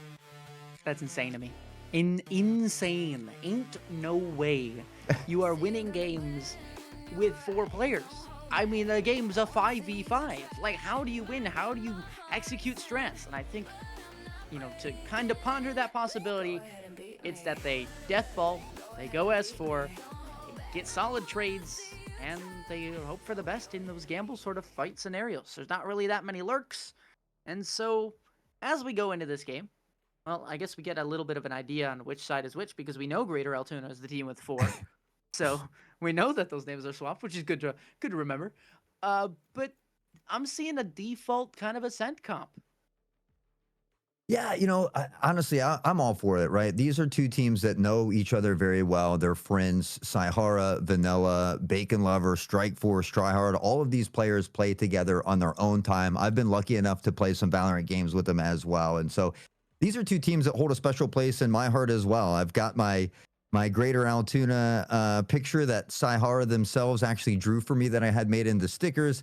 I've been lucky enough to visit Forest Hills and their great school as well. And I was texting Grove before we got going here today. Forest Hills actually didn't make it to the LAN. They all stayed back because Robotics, or Noah, has his Eagle Scout today. He's officially becoming an Eagle Scout. He completed that. It's like their 4th or 5th one through the program. I know Bacon Lover, and I believe there was one other one. Bacon Lover and his brother are both in that program as well. So Forest Hill's doing a lot of great things both on the field and off. They have a phenomenal coach in Grove there as well. So it's great to see these 2 great teams, friends on both sides, getting a chance to go head-to-head. It's unfortunate that Greater Altoona only has 4, but this is a team that has always had that fight in them, and that's something that you certainly can respect.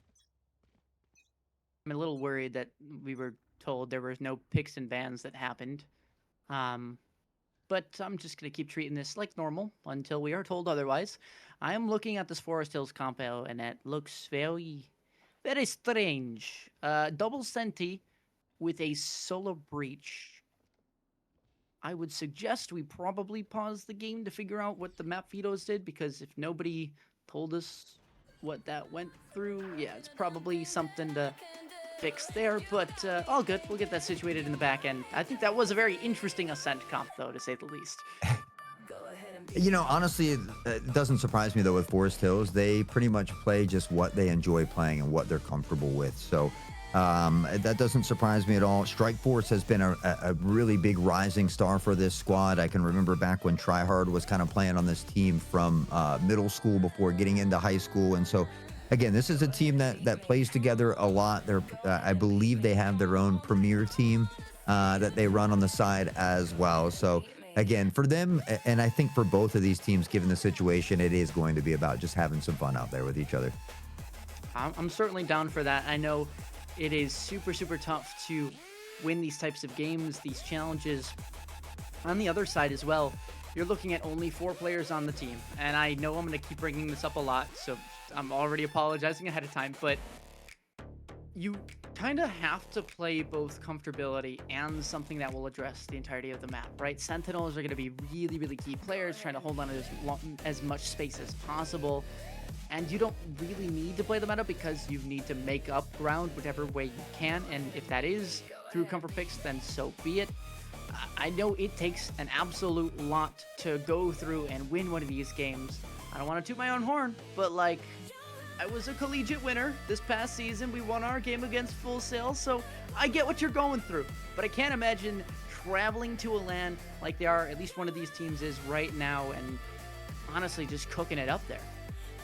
Yeah, I mean, Greater Altoona, their Division 1 team back when they had it a few years was, I think, 3-time champions back to back to back, a minimum of 2. So they're no strangers here as well. Like I said, Saihara was on that squad, Vanilla as well. So these two have been playing together for a while. So, I mean, the fact that they've been playing with 4 all season and they have 2 dubs on the season already, I think does speak volumes for how well they play together.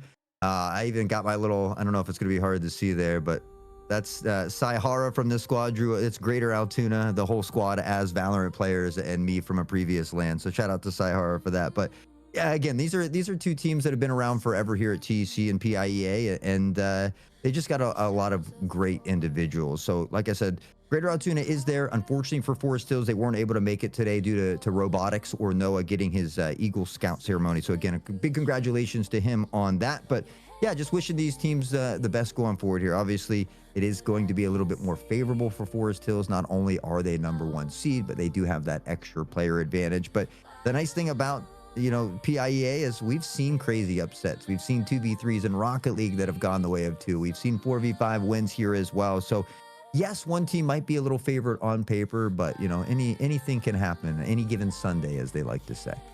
I have seen a 3v5 here almost go to the 3. I mean, it was like double OT both maps. So you gotta be careful. Do not underestimate your opponents. And remember, this is still a core that has won championships before. So if they can do it with 5, there's a good chance that they can do it with 4, although it will be significantly tougher. They have that championship caliber among them, not just as solos, but as a team, as a school and foundation.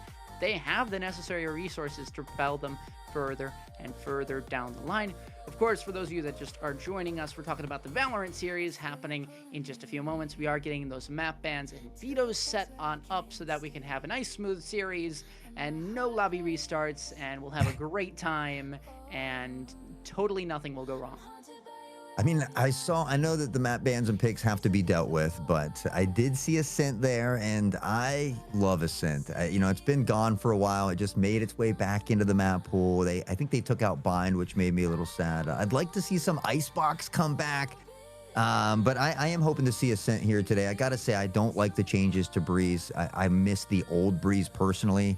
I know it had some flaws as well, but for me, the new Breeze just isn't it. Okay, hear me out. Okay, so New Breeze, we went down 0-7. We came back, won 13-7, won 13 rounds in a row. And do you want to know what we did? Nothing. We did absolutely nothing. You want to know the meta for Breeze attack? Wait for them to take the space because they need the space, punish them for doing so, and then go into a site hit, A or B, depending on what you feel like. On defense, what is it? Insert mid, try not to die when they re-clear you, and then absorb a hit in the site and find a retake. That's literally what it is. And, you know, we talked about earlier how Rocket League is just, you know, simple fundamental game plan, execute that, you win. Same thing with Valorant. But like, the Breeze is Breeze. As long as you land your shots in the end, you're going to be fine. You can throw a game plan out the window. Yeah, I mean, you're not wrong. Breeze is Breeze, but yeah, it's not the fact that it's a difficult map or anything for me. I don't like the changes. I miss having that hall up top. You just want to lurk through it, didn't you? Well, the door now from, you know, the front of A spawn toward mid, it seems somewhat pointless to me. There's just, I understand that they're trying to make the changes. The map before that I liked was still a little bit, it needed adjustments, right? It was maybe a little one-sided. I just don't like the adjustments they made. But hey, to each his own. Maybe there are some people out there that do like it as I go on my Breeze tangent. At least we see, you know, Viper coming back there on that map a lot. I know she was very popular on that map for a while and still is. So you get to see maybe a little bit of change up in the agent selections a little bit. But that's probably my least favorite currently in the map pool. Well, we're also seeing a rise in Harbor recently. A lot of pro teams have been adopting Harbor into their meta because that wall is super, super good for kind of piecing apart if you want to go for a retake with it, or if you want to go for hard execute, you don't need to burn those circle smokes. And then on top of that, Harbor's own smoke lasts a whopping 20 seconds and has a built-in shield. Disgusting. Ain't no way you're supposed to get away with that. Which means, by the way, the cooldown for that smoke after dissipating is only 10 seconds. use a 20-second smoke, let it up for 10 seconds, put another one down. Crazy. And honestly, I love the change to his ult as well. I remember the first time I got back on, and I think I was playing on Pearl or something, but I heard his ult rip off, and I'm like, okay, just, keep running. No, it hit me, and I'm like, wait, what is this? What is going on? And so I love the change to Harbor there. I know there's been a little bit of mixed feelings or mixed reviews on it, but I like the changes to Harbor. I think he is in a better spot. I'm not sure if he's exactly where he needs to be comfortable on all maps, but we certainly see him being more viable on a lot more maps. I don't think they're going to do anything to his kit. I think they'll probably leave it as it is. And then when that pick rate gets up to a certain percent, I think honestly Harbor is going to be almost... It's one of those characters where you only use him on certain maps, but he will be there every single time that map is played. And eventually Riot will say, okay, now it's time for us to reduce that smoke cooldown or something of that sort. It's probably going to be the smoke cooldown that goes up or the length that shortens. That will be the first change. And then on top of it, maybe the maps just start to go whichever way they like, because at that point Harbor could either be playable on a map or players will just move away because Neon is popular again or something like that. Popular again, but not for now. Those recent nerfs to Neon may be seeing her taking a seat on the bench for a little while, which I gotta say I'm not sad about personally, but I know there are a lot of Neon mains out there that weren't too pleased with some of those changes. Not my problem. I'm not a Neon thank main. you. Exactly. I'm not a duelist main. Okay, to be fair, the shotgun changes. Moving while moving, the shotgun accuracy is significantly worse than it used to be. But my strategy of playing Omen, TPing into a smoke that nobody can see me in, and then shooting them in the face is still viable. So shotguns will still be a pain if you do not clear your corners. So it does appear that we're going to be starting out on Pearl to kick things off. So hopefully we get to see Ancient at some point. I'm not exactly sure of the map pool just yet, but when we do get word, we will be sure to let you know. Saihara, Vanilla, and Glitch got Meister as well on the side of Greater Altoona. And for Forest Hills, we've got Strike Force, Bacon Lover, Not Try Hard, Robotics Master, the new Eagle Scout himself, and Mini Booper. So they've got the full five, which certainly is going to benefit them a little bit more. I know Strike Force and crew like to break out the Odins in the Ares at times as well. So something I'm going to be keeping my eye on. But also I was considering, we mentioned it before with the Ascent comp. It seems like they kind of just run this comp on everything because this is their most comfortable agent. But I'm seeing the Solo Breach, which means not a lot of info, which means a lot of teams are just going to be deathballing, which is very valid. On the other side, you have a Sage, which means you can't exactly have that information across the map. Forest Hills should be able to kind of lurk around and do as they please, but is that part of their strategy, or is that something they will implement? That's for the attack side to yield. Right now, they're on defense. Yeah, and I mean, honestly, if I'm Forest Hills, I'm 5-manning it or 5-playering it, whatever you want to call it, everywhere I go, right? I mean, you've got the numbers already in your favor. And so, I guess they're starting out on defense, so I shouldn't get ahead of myself. So that's something I would do on offense. But on defense, typically you've got a nice split across the map. There's a lot of mid control to be had here as well. So I feel like a lot of times we've kind of got 2 tucked toward A, 1 toward Art. You've got 1 on B. And that's kind of a standard setup that we see Forest Hills kind of using here as well. I think Forest Hills, given their comp, would love to either take an early fight or a retake. I mean, you see the jiggle positioning from back in Dugout. That smoke's going to come up, Robotics most likely going to run away, and then the team kind of regrouping, playing for that retake, unless they feel the need to fight it early, given what they have seen. Bacon Lover with the stun prep, by the way, really nice because you can capitalize off of anybody running through. The only problem is that Jet.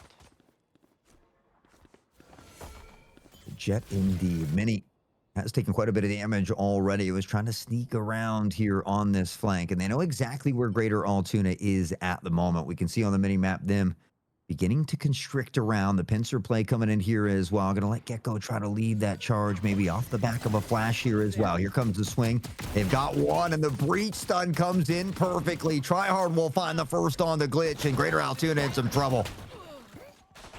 Those pistols, though, singing out. Greater Altoona, decent on the trades. The only problem is there's only so many players that they have there. especially with that first pick that went the way untraded for Forest Hills.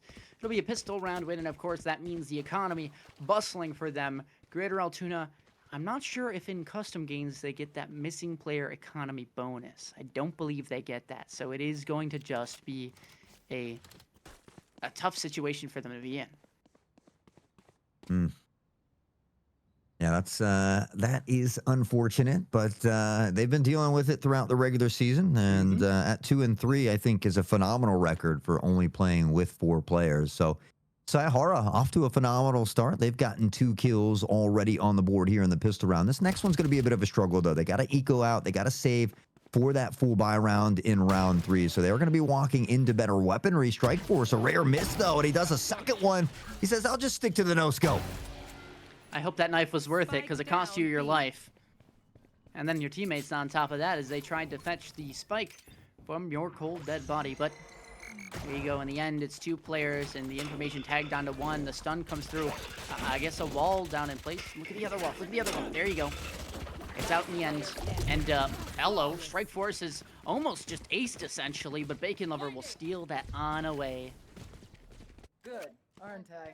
2 rounds in a row to be expected. We mentioned it, but here comes that important full buy round for Greater Altoona, and a chance for them to try and work their way back in. But something that has haunted a lot of these Scholastic teams is their ability to save together and to buy together. And those economic issues are something that you have to kind of nip in the bud as early as possible. Yeah, I mean, Saihara opting for the Spectre, maybe that's just a comfort pick, but Glitch popping that full shield in that anti-eco round, that should have been their eco round, it cost them a lot here. Now they're only down to that Spectre, and maybe that is, of course, their comfort pick as well, but in a round where everyone's got maybe a one-shot capability on the rest of your team, you kind of want to match that firepower. Smoke's up. Smokes will drop early this time as the knife rains down, and I think Forest Hills has a decent idea that Greater Altoona is going to want to stay together. I like the fact that they leave Jet on this lurk, though, and potentially could find a 2-piece toward mid. This is a loud lurk in the mid. They know these players are coming. No, Vanilla. Oh, no. Not looking the right direction. I mean, free camp POV of this would go crazy. Oh, hello. There we go. Back to back, they touch shoulders like 2 ships in the night, and it gets a bit sketchy, but Vanilla will find the timing. And it was weird because he heard the footsteps over there as well. Mini gonna be able to answer back. Vanilla comes close, can't quite solidify the kill. Meister will pick up where he left off. And the beauty of Forest Hills is honestly they can take as many fights as they want as a solo as long as they know they are getting the jump on one player. Obviously, if you go down, it's never a good idea, but a 1-for-1 trade will always favor Forest Hills because they will have infinitely more players to work with. That will be a Marshall into your shoulder, we'll say. But that wall also up in place along with this Phoenix run it back could cause a few more problems. Hello, head spotted. Fire spam in time running low. Jumps in with the right clicks body. Barrel stuffing the 1. Finds a second. And Robotics to clean up the round. That's a bonus conversion without the use of the ultimate. Strike, bring in the force. And honestly, it makes me so happy. It's almost like proud dad moments for me because I remember playing with Strike 3-4 years ago, starting out in iron and bronze and working his way up. This is a player that has put in a lot of time in the off season as well. And it's just the improvement over the last couple of seasons from Strike Force has been exponential. You love to see it paying off for this squad. And Forest Hills, this is a team that has so many trophies at their school. Like I said, I had the pleasure of visiting it from Rocket League to Overwatch, Valorant, and now looking to add 1 more here. A nice 3-0 start in this best of 3. And that buy management, like you were talking about earlier, I mean, this is a weird buy from Greater Altoona. You see a Stinger, I think it was a Phantom, maybe a Sheriff even in there, not entirely sure, but not exactly the craziest of buys, nor the most even.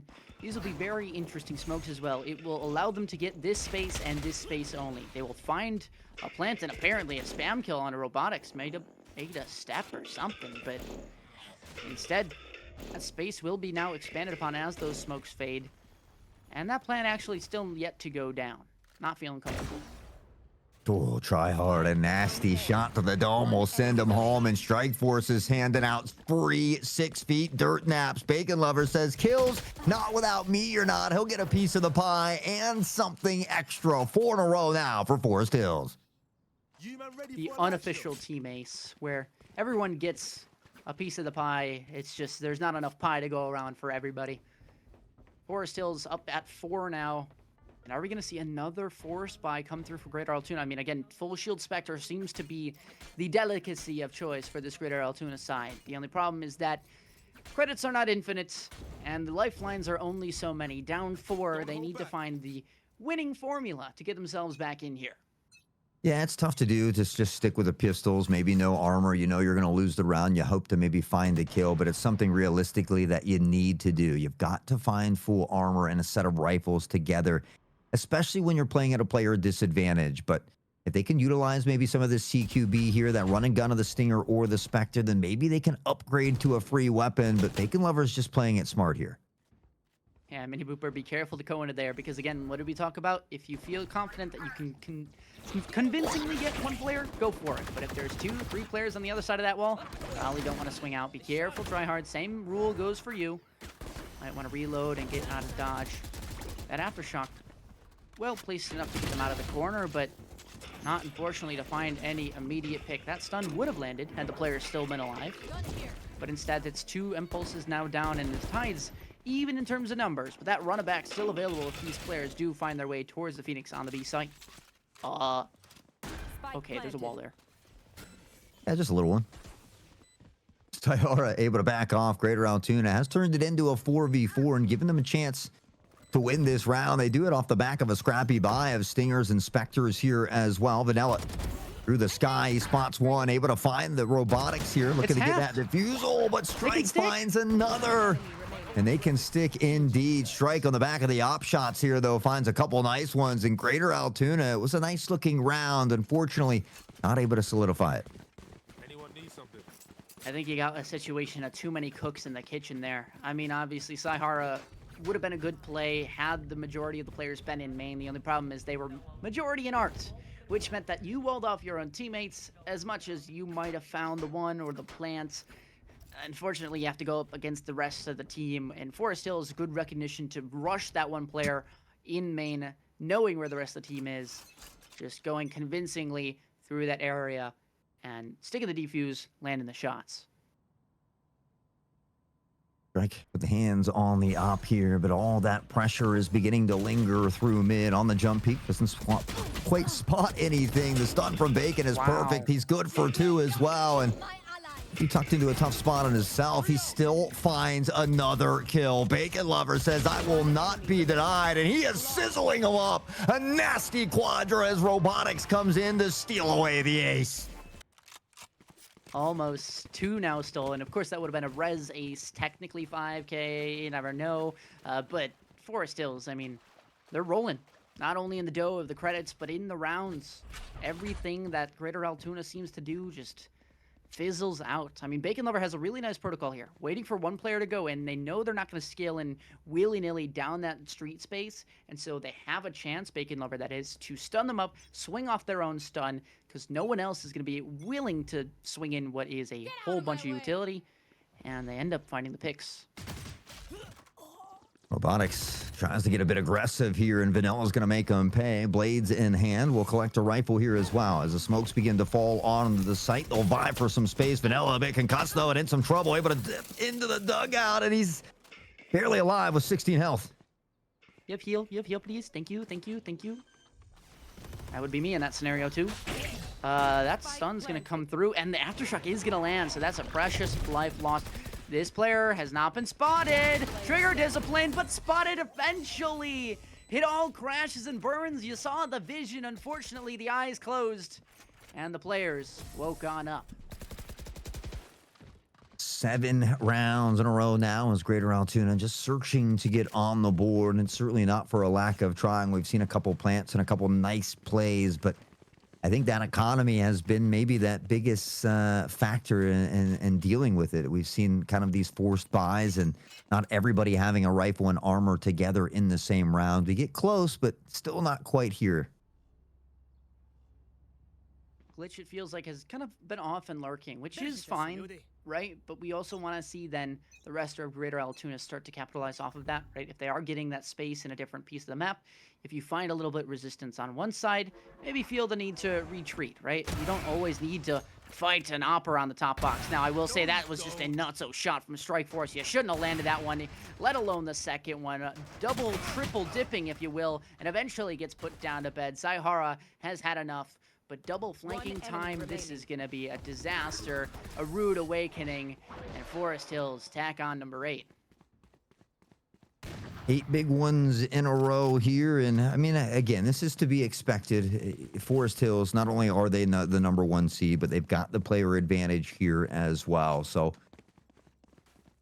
going with a double op setup, things might get a little bit tougher here for Greater Altoona. Okay, triple. I mean, this is something that potentially you could take advantage of as well, but it's also something that could be very tough to deal with, not just physically, but mentally. I mean, they do have those flashes to peek around the corners. I mean, you could flash around B long, force them off the op line. The only problem is we haven't quite seen that team play develop yet. Those flashes have been used kind of selfishly, which not to their fault, right? That's just the situation you find yourself in.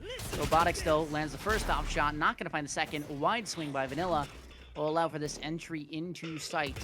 Honestly, a decent chance going in here to this. But now, they'll need to find one more, and Vanilla does. However, that equalized double flank again. But Vanilla with 3, looking for more, looking for 4. And it's on this Phoenix, opping in mid. Spike planted. Strikeforce slowly creeping around. It's going to be up to him if they want to keep that goose egg on the side of Greater Altoona. Meister, he peeks just a pixel, and well, Strikeforce able to take the arm clean off with a one-hitter quitter. It's all you need. Time ticking away, though, and for Jet, they just have to be patient here. Wait for that audio cue. Try to bait it out. Honestly, if Phoenix wanted it, he could have ran it back earlier. Now there's not quite enough time, and he does spot it on the jump over. But again, this is just a great play here from Vanilla. Molly. Ooh, perfectly timed smoke as well, though. That's it. There's no more time. Opping for the save, even though technically they could have got another 4 ops next round. But you know what? I'll give it to you anyway. Vanilla with the nice shots has allowed this round to go their way. No scope? Nope. Quick scope. Instead, finds the kill. But again, Forest Hills, as much as they may not be min-maxing every single round, they've still won the majority, so no panic just quite yet. Yeah, you know, I think Strikeforce was just locked in there, right? He did have that maul. He could have flushed him out of the corner, but was just so focused and wanting to clutch that round. Sitting at 15-2, having a phenomenal performance so far on the day. We'll see Greater Altoona, the GOATs, with rifles back in hand. They've got 1 round on the board. We'll see if they can build off the back of it. Uh-oh. I smell disaster. Oh, not this again. Almost the deja vu. Ooh. I'm scared. Okay. Okay. You know, things get a little bit dicey, and Strikeforce, unfortunately, struggles a little bit with those shots. But hey, we're all human. We all miss from time to time. At least you got teammates to get your back, and it's not try hard, maybe trying a little too hard as he finds a nasty 2K. Meister, the trade comes back through. It's a 3v2. Well-timed peek from Bacon Lover. Unfortunately, though, just keep the spot out. Oh, that mix ult's beautiful. None of these players can hear, and the swing off of it is there. I mean, it's effectively a triple peek, if you want to call it that. One with the ult, one from the flank, one from the pillar. And it becomes a 9-1 game. You knock them down a peg, they'll put it right back in place.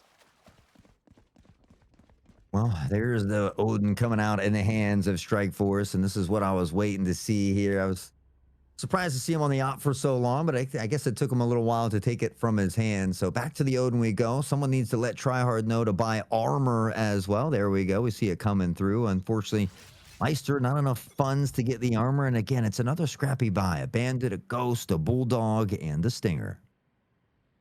Not only scrappy, but disjointed, right? All levels of different tier of economy.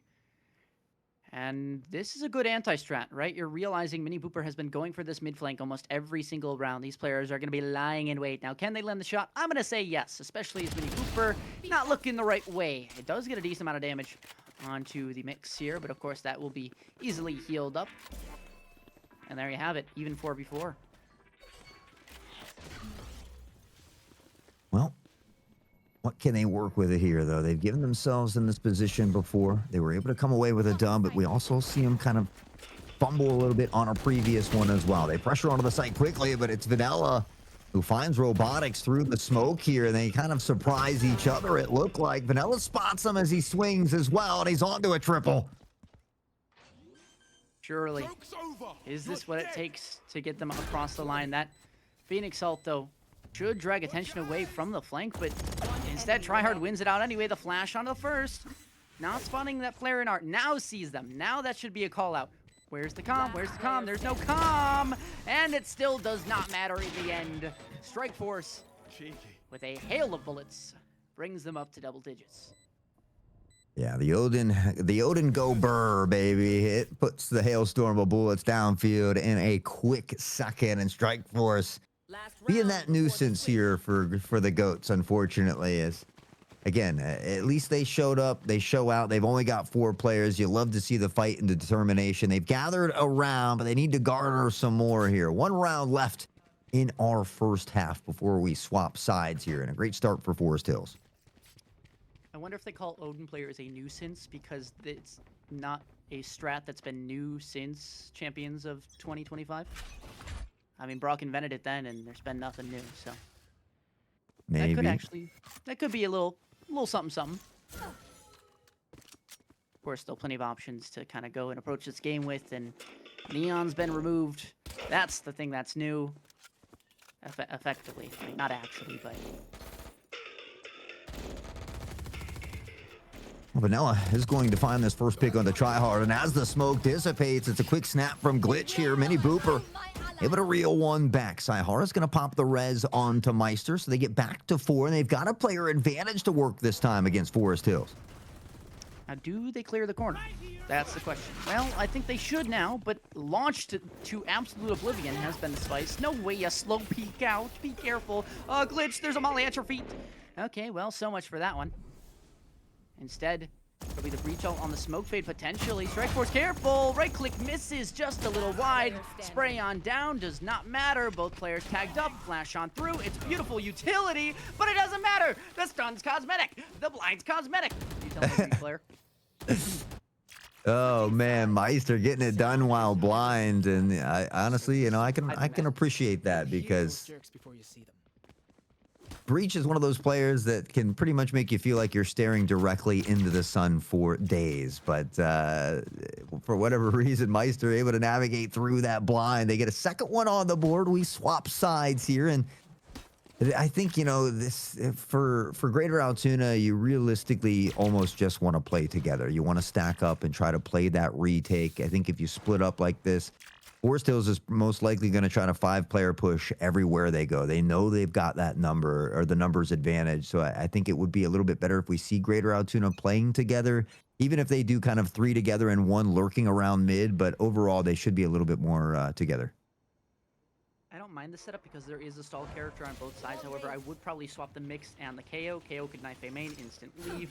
As for the Mix being able to smoke both sides or stall with the impulses, the mid-player push, that would be maybe a setup that they could go for, but that's all in the past now. Instead, they got to win the fight happening here and now on the B site. The heal dispersed over towards their teammate, their friendly Jets, and of course that will actually lead to them getting a few kills. That heal showing value in the end. Of course, the running on and pistol is a little bit more effective than the rifles, so there is certainly a valuable chance for both of these teams here, although Forest Hills very low on HP. Meister able to take advantage of that here as Strike is the next to fall, and we see him tucked in toward the smoke. They're going to look to play together, but Meister's on a tear. He's found the triple. Vanilla finds another, and Greater Altoona puts a 3rd on the board. It's 2 in a row as well, and maybe they found their footing a little bit. I meant to mention it the round before, but congrats to Glitch for getting on the board. Got there in the final round of the first half, so good to see everybody's, you know, stepping up when they're called upon, winning those key fights. As for Forest Hills, they're going to have a little bit of dirt to kind of put back into their hole, as looks like somebody took a shovel and kind of threw it all over the place. See if they can fill that void here. Luckily for them, they've kind of built themselves a little bit of a mountain to work with anyway. You talk about breathing room. I mean, they got a 7-round gap here to deal with, so don't really have to feel that pressure on the way to the shoulders just yet. Saihara ready for this long B presence, but looks like the Stampede's coming through mid. Glitch is good for one. Tryhard finds the trade and should be able to upgrade the rifle or the Spectre here. You see only a frenzy on Saihara, by the way. No shield, did not force with the rest of the team, did not capitalize on the eco. Oh, did spot one player, and that'll be a big come on to the rest. Oh my. Is it going to be farming for Vanilla? Looks away and does find the two. Saihara still flanking, gets spotted, but doesn't matter. Still finds the one, and now the player kind of trying to wrap around the corner, and now gets double teamed. Spots one player on one side, another in a different angle. And in the end, Greater Altoona, no matter the buy, come out on top after a pistol win. And this is why the GOATs are the GOATs indeed. It doesn't matter how many players they got. It doesn't matter what the outcome might look like. They will continue to grit their teeth and fight with determination here as they put now 3 in a row on the board. And you start to have a little bit of hope here. I want to say one more. I gotta see the bonus conversion, because this is a round where, yes, they can force up the rifles, but this is also Forest Hills' first chance to use all of their rifles. Now, they are quite split up, honestly. They're not using that 5-man numbers advantage, but they are trying to throw a fake through, would be my guess, trying to break this wall, drag everybody off this A site, and that should be heard, especially now as Bacon Lover actually almost might have saw a toe run the other way. That is a clear A site if I have ever seen one. Yeah, great. I don't know who the play caller is here for Forest Hills, if it's Strike Force in that IGL seat, but absolute phenomenal master plan here as well. You got Bacon shifting in toward mid. He's going to catch Vanilla in that run with knife out. And if you don't have the intel, it's tough to be caught with your knife out, something that you kind of got to think about. Me, I want to see maybe back up a little bit more to capitalize off of that wall. There we go. Does listen to me, but either way, those two players that were over on the B site selling a fake, they get taken down, even 3v3, but the time running a little bit lower. Still plenty of util. They need to make their way through. It's a 1v1 there. Clean glitch will fall to Mini Booper.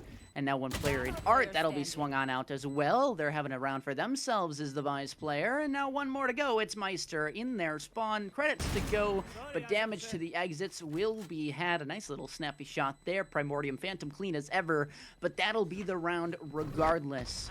One more round that honestly, Greater Altoona really can't afford.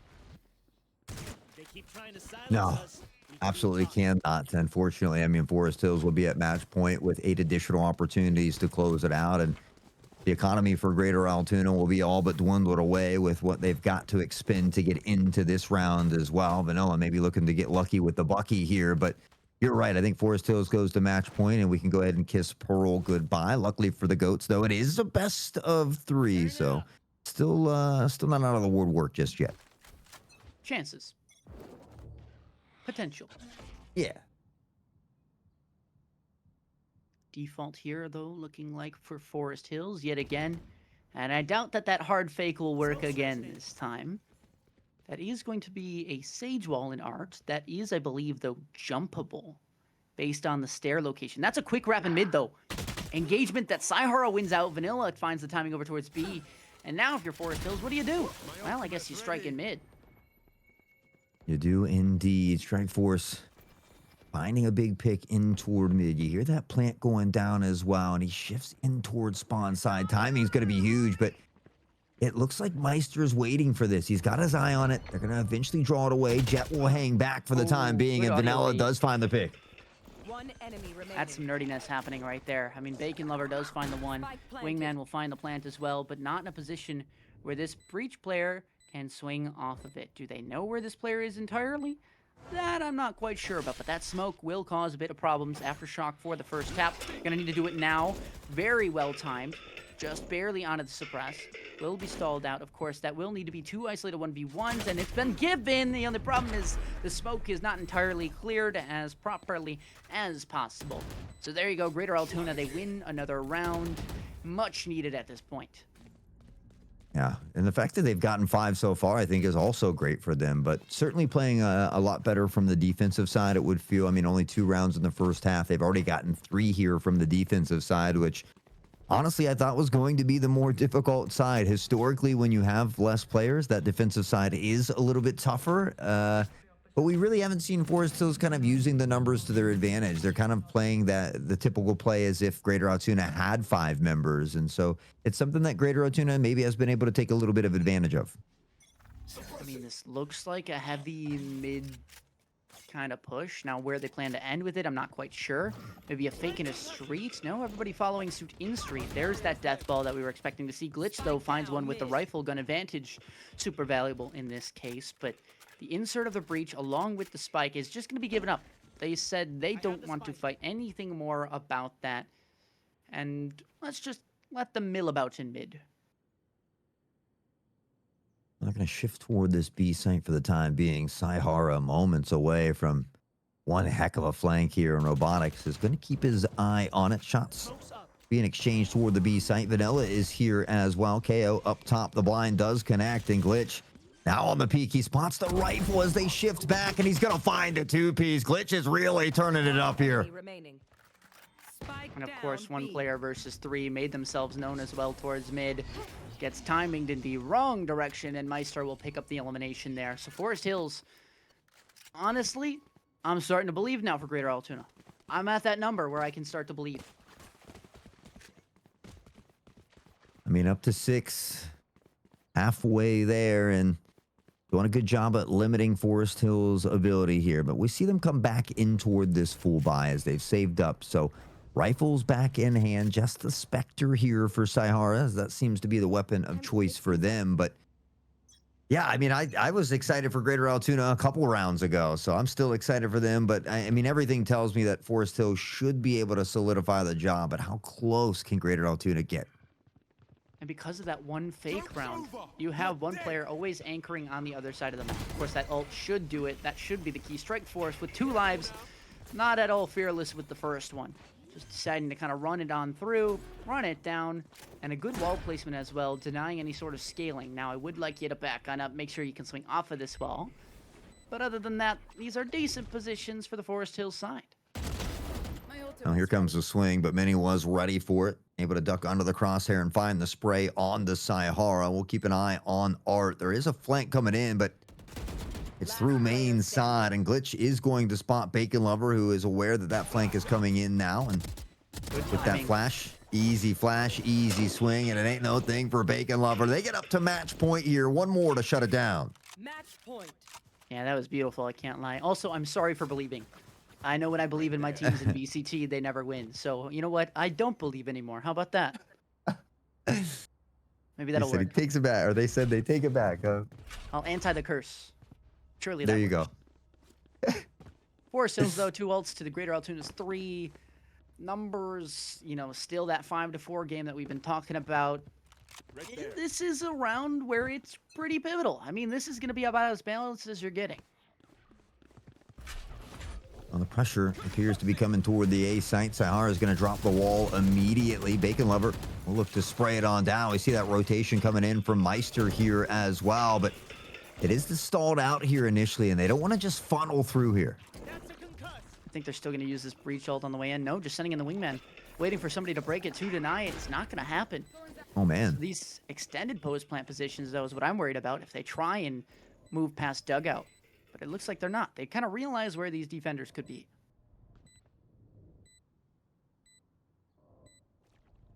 Not too often we get to hear the ambient sounds of Pearl, but the beautiful chaos about to explode. Tryhard finding Glitch immediately here as well. Smoke comes in, the pressure from Jet, and it's Vanilla on the shorty, but Minnie's got Robotics back.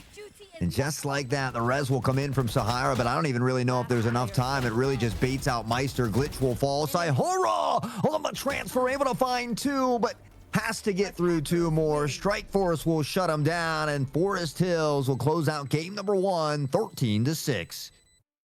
Honestly, that was a really, really good setup.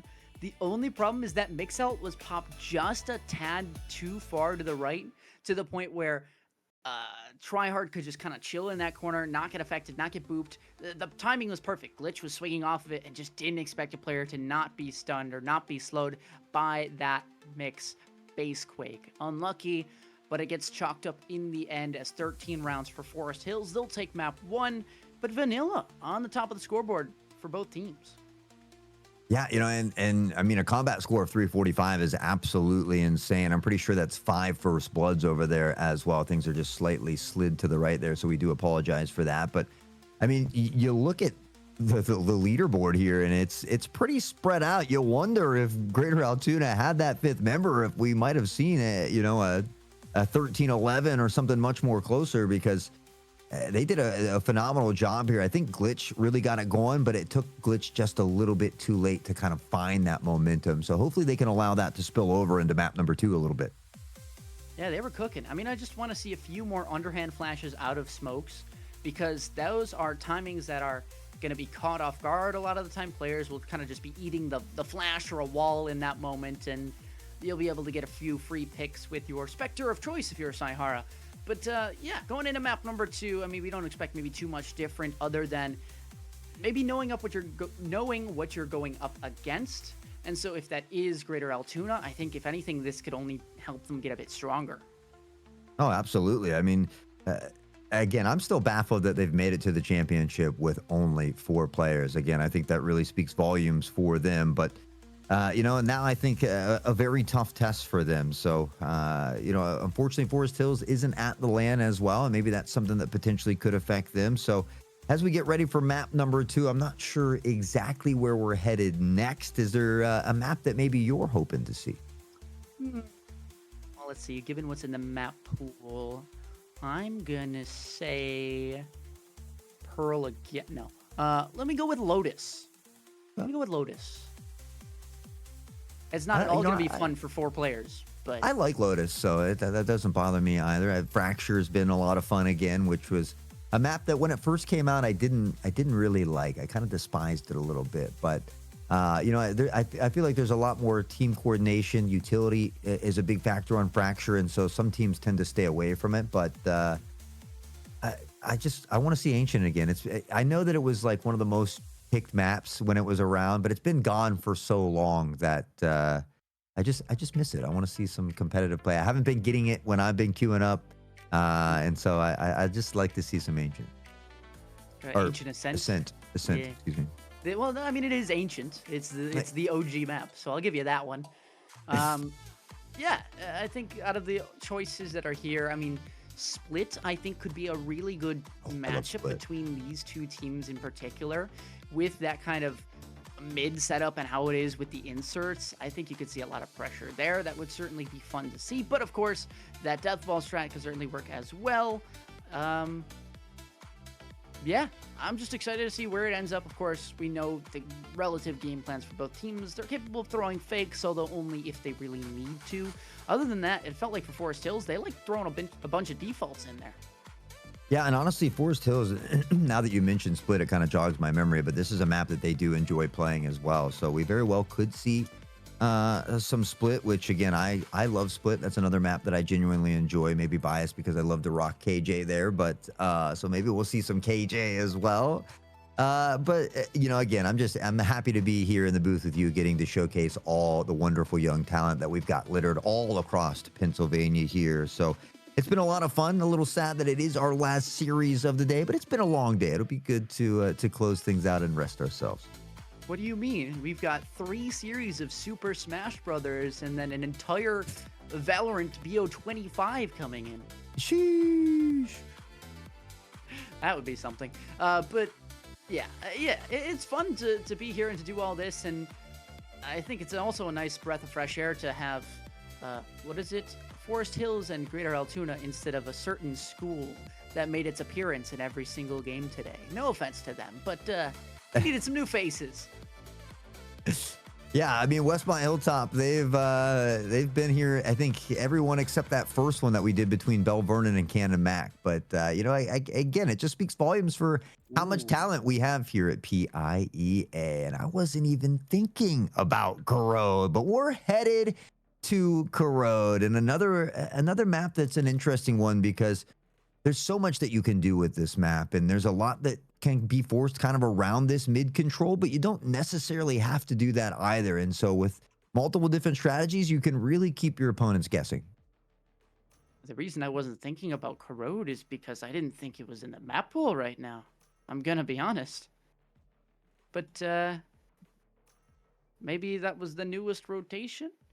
Well, I don't think TEC follows the competitive map pool, and so I think they stick with True. what was in the pool for regular season. So even though the recent changes has come in, maybe that's why we wouldn't also see Ascent. I didn't really think about that until you had just mentioned it, but yeah, that does make a little bit more sense now. Well, Ascent had just recently came back in the map pool. I didn't think Corrode had gone in, but there is, I think, a second one that went in. I know Bind got removed. And Corrode got removed, right? Well, Corrode was already out, so they might have put Corrode back in. Oh, I was just playing it in my matches in the previous season, so I thought it was in. Oh. That might have been 2 seasons ago then. I don't know. I'm By the way, we're not playing. discombobulated too. That's We're not fine, you playing. know? Yeah, that's right. That's exactly right. And even still, right, we're talking about a map pool. If both teams agreed to play this map pool anyway, good enough for me. They're on the same page. They both agreed to it. Let's run it. Yeah, again, Corrode, I actually enjoy Corrode. Kind of coming from Counter-Strike days, it reminds me of some Counter-Strike maps a little bit. I mean, it's just mid-central.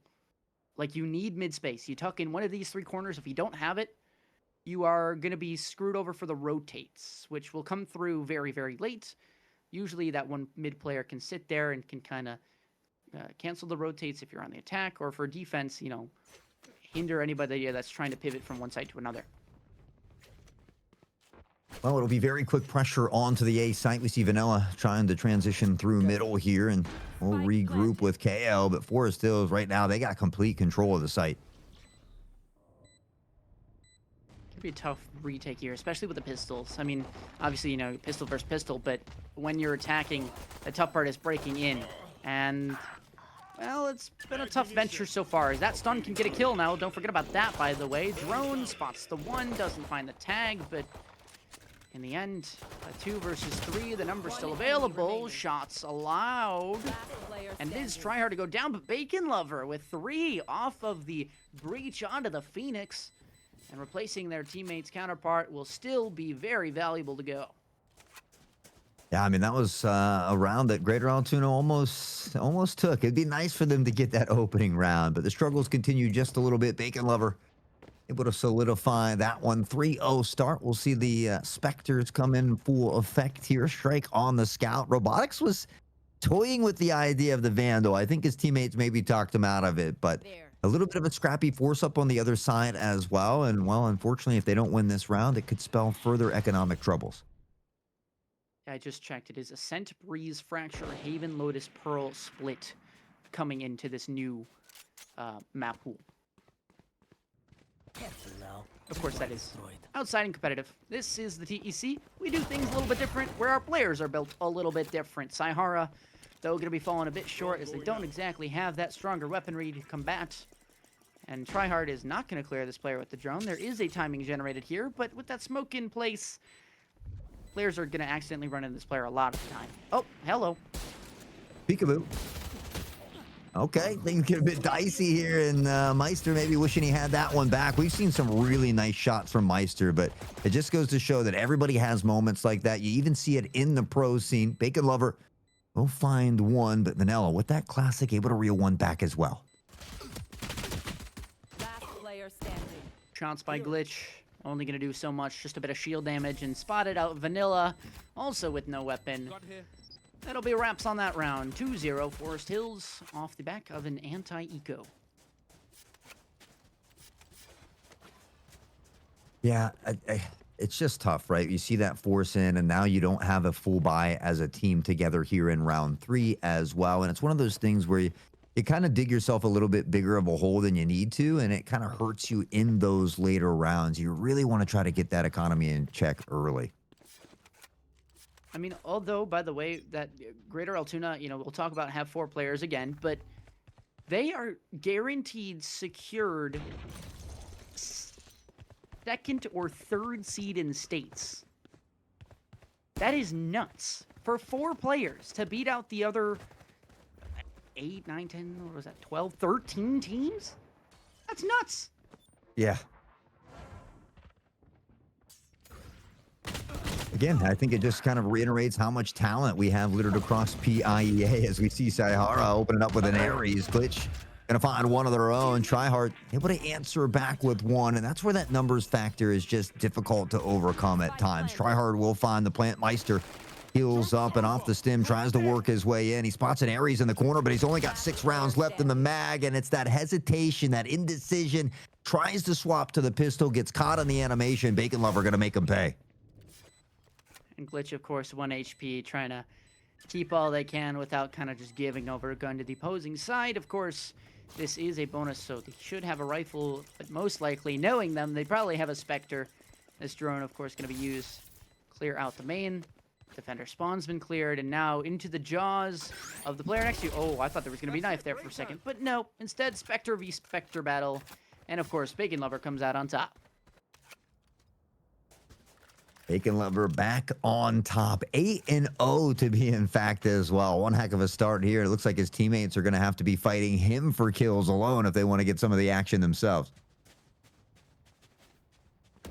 What is this buy looking like right now? We got a Bulldog, Spectre, Ares, Spectre. Okay, so kind of a mid-force buy. Not exactly an eco. It would be a strength in numbers for them.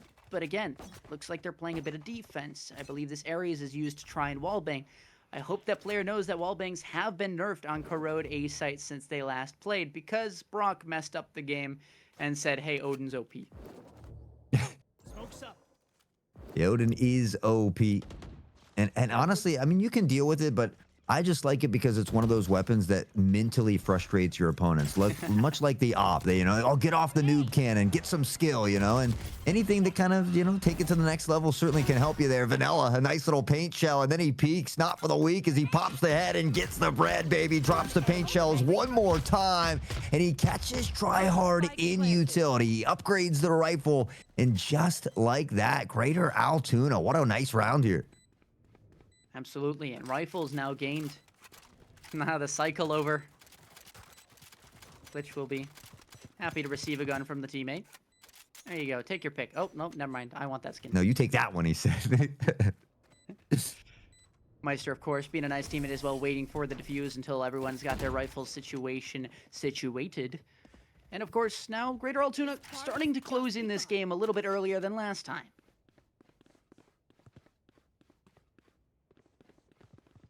Yeah, I think that's a great thing for them, right? Because it took them a while to get going in that first half, and we saw it very late in the first half, and it kind of spilled over into the second half for them. So realistically, you want to see them get 4 or 5 rounds on this CT side if possible, and Vanilla certainly has given them a good start to do that. They'll find a full buy round, and it's a little bit of an iffy one for Forest Hills, so a chance for Greater Altoona to begin to work back into it. Hearing some of this noise B main, the Cypher full leaving on A. This is going to be that fake setup like we've seen again. Drone, special delivery, everything used out right now. And Spray landing in this corner. Eventually it does land on a Bacon Lover. Of course, that will be a trade. But again, what we talk about Forest Hills, they love their trades. It will always favor them. Meanwhile, look at the other side. Trips being broken, although a little bit of a stun does apply, it will still be the spike down and applied. The only saving grace might be that cam. Pro tip, please do not activate that cam until you are ready for the retake. Nope, never mind. It's used, and the cam broken. That information now outdated. Outdated indeed, but we'll see if they can still find a way to make it work here. The numbers advantage favoring Forest Hills. The plant already down, and Glitch looking to clear out the corner here. Strike has found one with the Bucky. The peek comes from mid, and Tryhard, perfect timing here as well. Forest Hills, right back to Forest Hills things. Meister, of course, clean with the shots. Unfortunately, too many targets maybe to deal with here. Of course, that rotate will be players kind of doing ring around the rosy. Meister should escape with 1 HP. Of course, there will be that heal applied as well, but stuck in the corner. Heal spotted. And there's the pre-fire. Tryhard also lands it when the player swings on out, and Forest Hills continue now to grow their lead. 9-2 for the Bacon Lover over here. Tryhard with 5 as well. But on the other side of things, I mean, Vanilla and Meister, everybody certainly picked it up from that previous map as well. We see Greater Altoona, again, just coming very, very close. You wonder what might have been here had they had that 5th player aboard, but Again, the fact that they've played the whole season this way and continue to fight through the playoffs and now into the championships, it's kind of nice to see. Smoke's up. And of course, that PTSD of potential fake now keeps these players anchored in mid a little bit longer. Shotgun, hello and goodbye. That'll be an Earl Pep popped as well to kind of gain the position of multiple more players, but nobody's looking at an A-Link. Mini Booper still doesn't know. He's kind of lost in the sauce, and valiantly so. As it appears, now just one player left, 3 HP for Tryhard.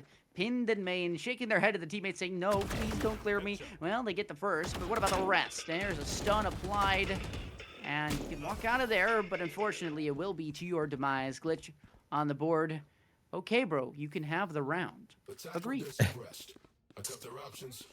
I mean, honestly, I'm curious to see how the map picks exactly played out. If they were agreed upon, or if Forest Hills or someone picked Pearl and then who picked Kuro, whatever it might be, because it seems like Greater Altoona is a little more comfortable on Corrode. And again, already they've cut that lead in half here. They're starting to put some rounds on the board, and it feels like they're starting to figure out Forest Hills a little bit on this map. I think it's the Cypher.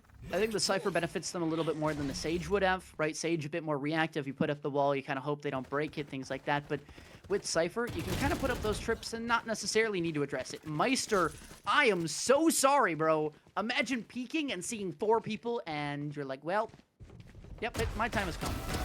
Oh, the shots better land. Yes, they do. Vanilla finds 2. Getting nasty with the judge. He'll be the jury and the verdict as he lays down the law here from Vanilla. And Greater Altoona has a lot of fight left in him here through mid. Saihara, a bit of a jump peek though, and unfortunately it doesn't go their way. Glitch finds one back as Robotics will find the trade, and now the bomb down in an awkward spot. The Ferrari swing, and it ain't no thing for the Eagle Scout of Robotics. By the way, I love how you mentioned the verdict along with the judge, because I happen to have a shotgun-only account that is named the verdict particularly for that reason. So I'm glad that you get that. I appreciate that. By the way, though, of course. Looks like we've got already a pocket operator activated in this round for Robotics. Feeling the snazziness of last round, deciding to go big gun French with it. And the tour de force will be equipped. The tour de force. Can he find anything, though? That's the big question. Meister was teasing the idea with making a little peek here, and we'll see an early rotation coming out from the Goats. They know that Forest Hills is trying to stick together here, and onto the B site they fumble. Vanilla finds one with the paint shells and sends the runner back on back. Of course, that will be a timing peek. It just missed out of Saihara, but that player spotted rotating over to the B site should be the call to rotate to A. However, everybody's a little bit too committed over to this B site, and, well, it's working okay for them. The final player spotted, and ain't no way the judge finds a one-tap from that range. I use the judge, and even still, mine doesn't do that. All right, fair enough. Forest Hills up to 6. And what's crazy is, even though it is 6-2, and you kind of expect that from a 5v4, you feel like in Corrode here, it very well could be, a 4-4, 4-5. I mean, it could be much closer than it is right now. A couple of these rounds have only come down to a single player. I mean, even that first round where it came down to Bacon Lovers. So Corrode has been a much closer series, even though the scoreline might not represent that. Vanilla certainly doing a great job. You know how everyone jokes about the 9-3 curse? It's actually statistically backed that 3 rounds at minimum is the amount of rounds you really need in order to have that kind of confidence and momentum boost to afford the certain amount of losses in the next half and actually make that comeback. So I'm saying Greater Altoona need at least 1 in this particular map. Oh boy. Oh boy, indeed. Tryhard powers on through and finds his friend Saihara on the other side. A frenemy maybe today here for the time being, as Meister on the Guardian drops down and finds this shot onto Bacon Lover. We see Tryhard looking for a little bit of intel. Robotics is there to find Vanilla, and now in a 4v1, Forest Hills looking to get to 7. And the only problem with playing all the judges is that if you don't end up finding players going to your site, you are retaking with judges. And I wish you the best of luck with a long-range shotgun. It doesn't exist here. Yeah, playing rotation simulator with the Bucky or the Judge or the Shorty for that matter is just never a fun or ideal situation to be in. So certainly don't envy them, but Forest Hills, they're getting the job done here. They came with a plan in mind, and they're looking to add another trophy to the case. If I were on this team, if I were playing, kind of a hard comm strat, I would probably say the Chamber Trip goes A main, the Vice Wall goes B main, and that way you have your spawns. You're never ever going to get flanked, and you can do whatever you want across the rest of the map. Of course, that's just a little precaution. That's if you are running this comp. That's just my initial thought, looking at it from a kind of creative standpoint, from a theory standpoint.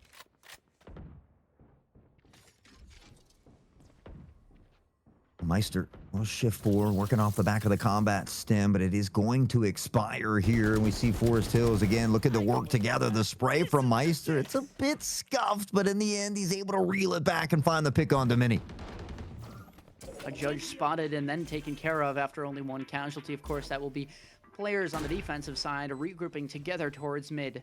Bacon Lover does miss the timing for now, but I have a feeling this flash is going to be popped by Glitch. I can feel the inkling, the want to kind of throw it around the corner. But no, instead going to let the teammate go for the clear. And now that noise has been made. Bacon Lover will be aware of at least the one. And the KO Flash should signal the second one, although they don't technically know who fired the initial shots off the rip. It'll be a little bit scary to see how they kind of approach into this, because all they really got is the dry swing through smoke with hope of an impulse, maybe a lurch smoke on out. But here's the flash going on in. Watch your eyes. Oh, it's still coming. Give me a second. Nope. I think it went. But nobody was blinded. Nobody saw it, and that's the round. Over for Forest Hills yet again. Grab a rifle. No. He said, I'm not moving from this corner. I don't know where they're at. Fair enough. I'm trying to keep my life, but yeah, realistically, probably should have tried to grab that upgrade. And now we see Forest Hills beginning to run away with it. This was what started off a very close map number 2, 3-2. And realistically, it should have been in favor of Greater Altoona, although it was slightly in favor of Forest Hills after that pistol round. But it seems like Forest Hills is just right back to their ways. They've got the weaponry in hand now, the Odins, the Ops, and it's just been tough for Greater Altoona to deal with. And now they're being diligent about clearing their corners, something that they struggled to do in the previous map, which led to them losing a few more rounds than they are now, because those shotguns have been thrown on out, right? Everyone's kind of like, oh yeah, maybe we shouldn't just let that corner shoot us in the face.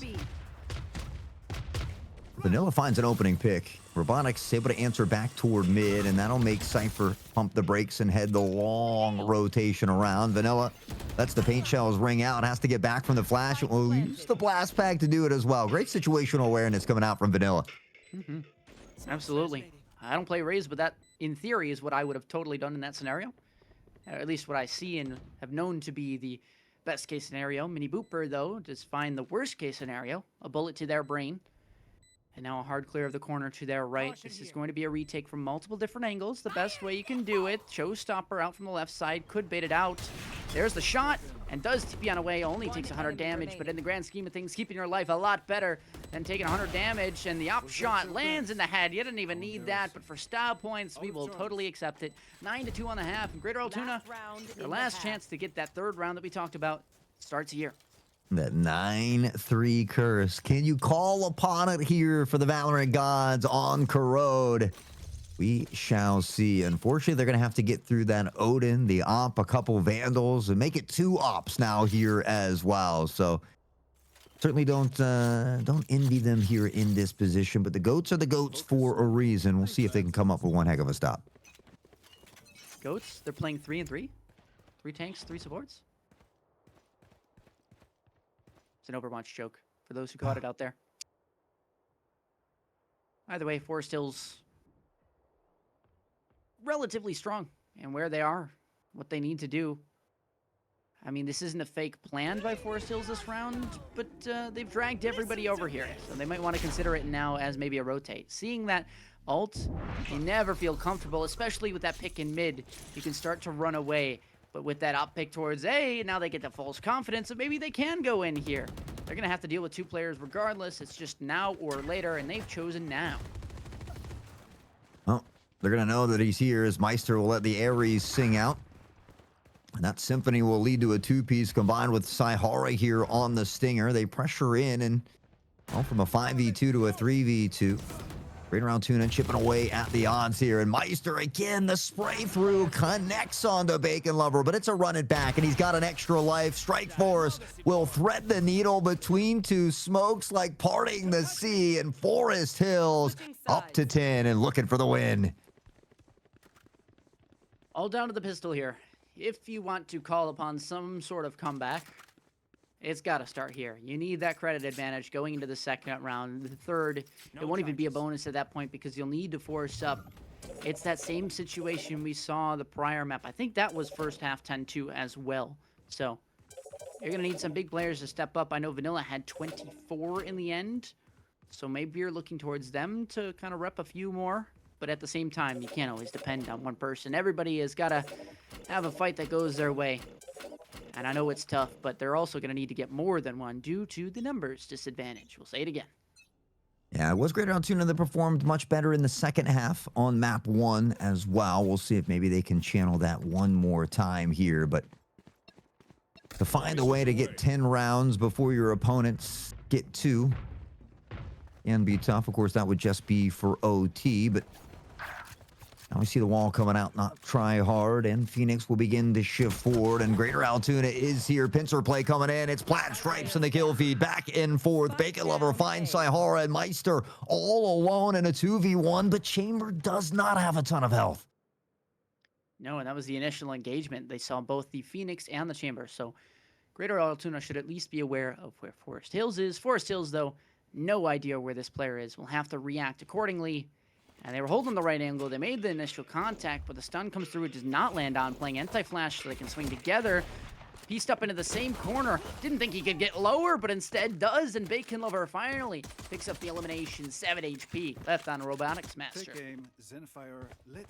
2 rounds away from Forest Hills, adding another trophy to the trophy case. And at this point, if you visit the school, they're going to have to add another trophy case for all of the trophies. This is a very winning team here, and, well, Forest Hills looking to add 1 more. 2 more rounds again is what we said. Greater Altoona, this economy, it's just been a bit scuffed, as you can see, you know, kind of these labored buys. Half the team in, half the team saving, and it's just, it's kind of like we talked about earlier, digging yourself a little bit of a deeper hole. Bit of a donation there. Spectre kind of tossed over to the other side, and now you have a Marshall inserted, by the way. It's going to be even tougher to find that value, especially with that Stinger Force buy. But, oh boy, yeah, I wouldn't ADS with a Spectre if I were you, but now you know, you've learned, and that's all we can ask for now. Double flank coming through, though, the best possible approach to what this round has left. Of course, these players will start to realize, as there is no initial reaction to the spike going down off the rip. There's one player spotted in. That'll be no trigger discipline, just the elimination secured. Looks to find the first one to make it a 2v2. Vanilla's there to find the answer back, and Glitch will get 1 more as well. So despite Forest Hills winning that opening pistol round, it was Greater Altoona that's able to reel it back off the back of their own scrappy buy here. Again, they perform much better in the second half on map number 1, on Pearl, rather. So we'll see if they can kind of do something similar here, but it's a start. It lives! It lives! What is it? The chances for Greater Altoona to keep on staying in this map. Of course, we did mention earlier with Robotics being that, what was it, Eagle Scout? Yes. Training? They are not in facility, so if they were to win, we would not have an interview there. Just giving you guys a heads up so you can kind of mentally prepare yourselves if that is the case. Well, just a couple rounds to go, and we see both teams drastically slowing it down here now in this one. Tryhard going to send out that utility. Unfortunately, he steps into the crosshair of Vanilla, who's going to punish him. Nice shot by Vanilla once again. I mean, this player has been the one that has consistently been this spearhead. Glitch, perfectly timed flash. Unfortunately, doesn't go for the underhand. Goes the far way around, and Mini Booper, whether intentionally or not, has launched an ADS headshot, point blank range into their head. Timing on the raise bots, and of course, who wouldn't be mad at that? But Vanilla, 1 player remaining, a Marshall available, 2 flashes, don't forget about that. and choosing to double up with their teammate. Being loud, though. You're the first player. The second one further behind. Maybe not noted yet. Oh, good timing, and lands the ace! He didn't see it coming, but in the end, the value is there, and Vanilla can rest on their laurels at least for a round. The ace of spades, my man, looking like the angel of death out here. He is just dishing out the bodies. Some people put fries in the bag. Vanilla puts bodies in the bag. 21 and 12 off the ace. Can that be the single spark to reignite the spectral fire here for the GOATs? Or will Forest Hills find a way to snuff out the flame? Well, I think the fire's been lit. Now the question is the GOAT sent to be a sacrifice, maybe? Never know. Plenty of rounds still to go here. Of course, Bacon Lover will want to have a say in this first early engagement, and unfortunately that will be said for them. Determined by a bullet to the brain. Showstopper in the mix, and that does not land, nor does the bullets going at them. Bit of a weird entry, but it ends up in a neutral favor. In the end, of course, that quick flank doubled up all 9 players in this lobby here, and firing. But 3 players quickly reduced to 2, make that 1, Sayahara the only one remaining. And as that dissipates, so do the chances of Greater Altoona winning in regulation. Now they'll need to win it in OT 8 straight in order to stay alive. Yeah, I mean, this is very reminiscent of Map 1, and even though the GOATs had a much better start here in Map 2, it just kind of fizzled out. Greater or Forest Hills found their stride. They had those full buys, the Ops and the Odins, and it was just a little bit too much for the GOATs to deal with being in that player disadvantage. They struggled to get the economy in check, and it has been a little bit of a factor in the game here today, but they've gotten 4 solid rounds on the board. We'll see if they can find maybe a few more consolation prizes on the way out, but Forest Hills should be able to solidify this championship. Keyword should. You just never know. It's the PIEA. We've had 3v5s almost B1. We've had 4v5s B1. And this could be no exception. Early mix ult, though. It's going to force these players back. Maybe just feeling the pressure. No, wants to swing off of it, but that stall should be a symbol. Maybe not to swing in. Nope, doesn't matter. They're going to go for it anyway. They want to take the fight because they have the rounds to spare. Strike Force with 2 headshots. Make that a third. 1 player to go. Could even jumping right-click them around the corner if they wanted to, but it'll be Bacon Lover to clean it up. No ace reversed back. Instead, Forest Hills will win this score 13-4. Great job by Forest Hills, and they're at another trophy to the trophy case as they are your PIEA 2026 Spring Conference champions here for D2 West. But again, Vanilla up on top, 3 first bloods, and a combat score of 434. 250, 300, that's insane on its own. 434 from Vanilla, an absolute masterclass, and every single one of these individuals out there today should hold their heads very, very high for putting on a cinema for everybody involved. Of course, Greater Altoona, with that 2nd place finish in the league, will bring themselves all the way up to 3rd seed. Absolutely phenomenal standing from them, especially with 4 players. Lower Moreland, though, with the 1st place here, will also be 1st seed on the way to states. Lovely to see that going, which means a potential rematch for these 2 teams. One that I don't think Greater Altoona will take very lightly. I think they'll be bringing a few more strats to the game. Well, yeah, I would have to agree, but for Forest Hills, they get to be sitting happy for the time being. For Robotics, not only does he get crowned an Eagle Scout today, but he gets crowned a champion here in our conference finals. So Forest Hills has to be ecstatic and feeling great. I know Grove certainly is very proud. He's done a phenomenal job as a coach and a teacher over there for as long as I've been here, and I'm sure he's been here even longer, but just a great job all the way around. Yeah, every player stepping up when they needed to. I mean, big rounds, even from players you might see on the bottom of the leaderboard, they really did have that impact. I mean, designed plays that were developed on the fly. I'm thinking about the mix ult and the KO ult on Pearl that just barely missed, but it would have been perfect. I mean, honestly, all those things that you're looking towards that really do make the PIEA what it currently is. And I just got to say thank you guys, the viewers, for coming out as well. Thanks for the PIEA for letting this competition happen, for organizing these teams so that we get to watch what exactly this competition looks like. Yeah, I mean, from all the competitors to the teachers, the students, the parents, everybody stopping by and showing out in chat or in person at the LAN event themselves. You know, sometimes that's the most important thing. And I know it means the world to the students as it does for a lot of us here, because without you guys, none of this would be possible. So again, we're just, happy to get to come along and showcase all the wonderful talent that we have here scattered across Pennsylvania. I know it's been a long day. It's been a sweet day as well, but as much as I was wanting some rest, I think now that it's coming to a close, I always feel a little bit of that sadness. Yeah, absolutely. I mean, we had Rocket League, Overwatch, Rivals, and Valorant. I think we did every single title that is available except Smash. Yeah. I don't know about you, Haunt. I don't really work with Smash. I don't know too much about that. I'm not educated enough. All right, but out of the 5, we got 4 accomplished today on this stream. I'm sure the other streamers are still going for a few more moments as well, so make sure to tune in there, even though the games have stopped here. We've been your yappers today, Ari and Hot, but we gotta give a big shout out to the person doing the beep boop bop behind the scenes. It's Echo_20. Echo. So make sure to give them a thank you as well. They've been absolutely great. Hot, any final words for today? No, just again, a big thank you. And Ari, it's always a pleasure to work with you in the booth. So just thanks.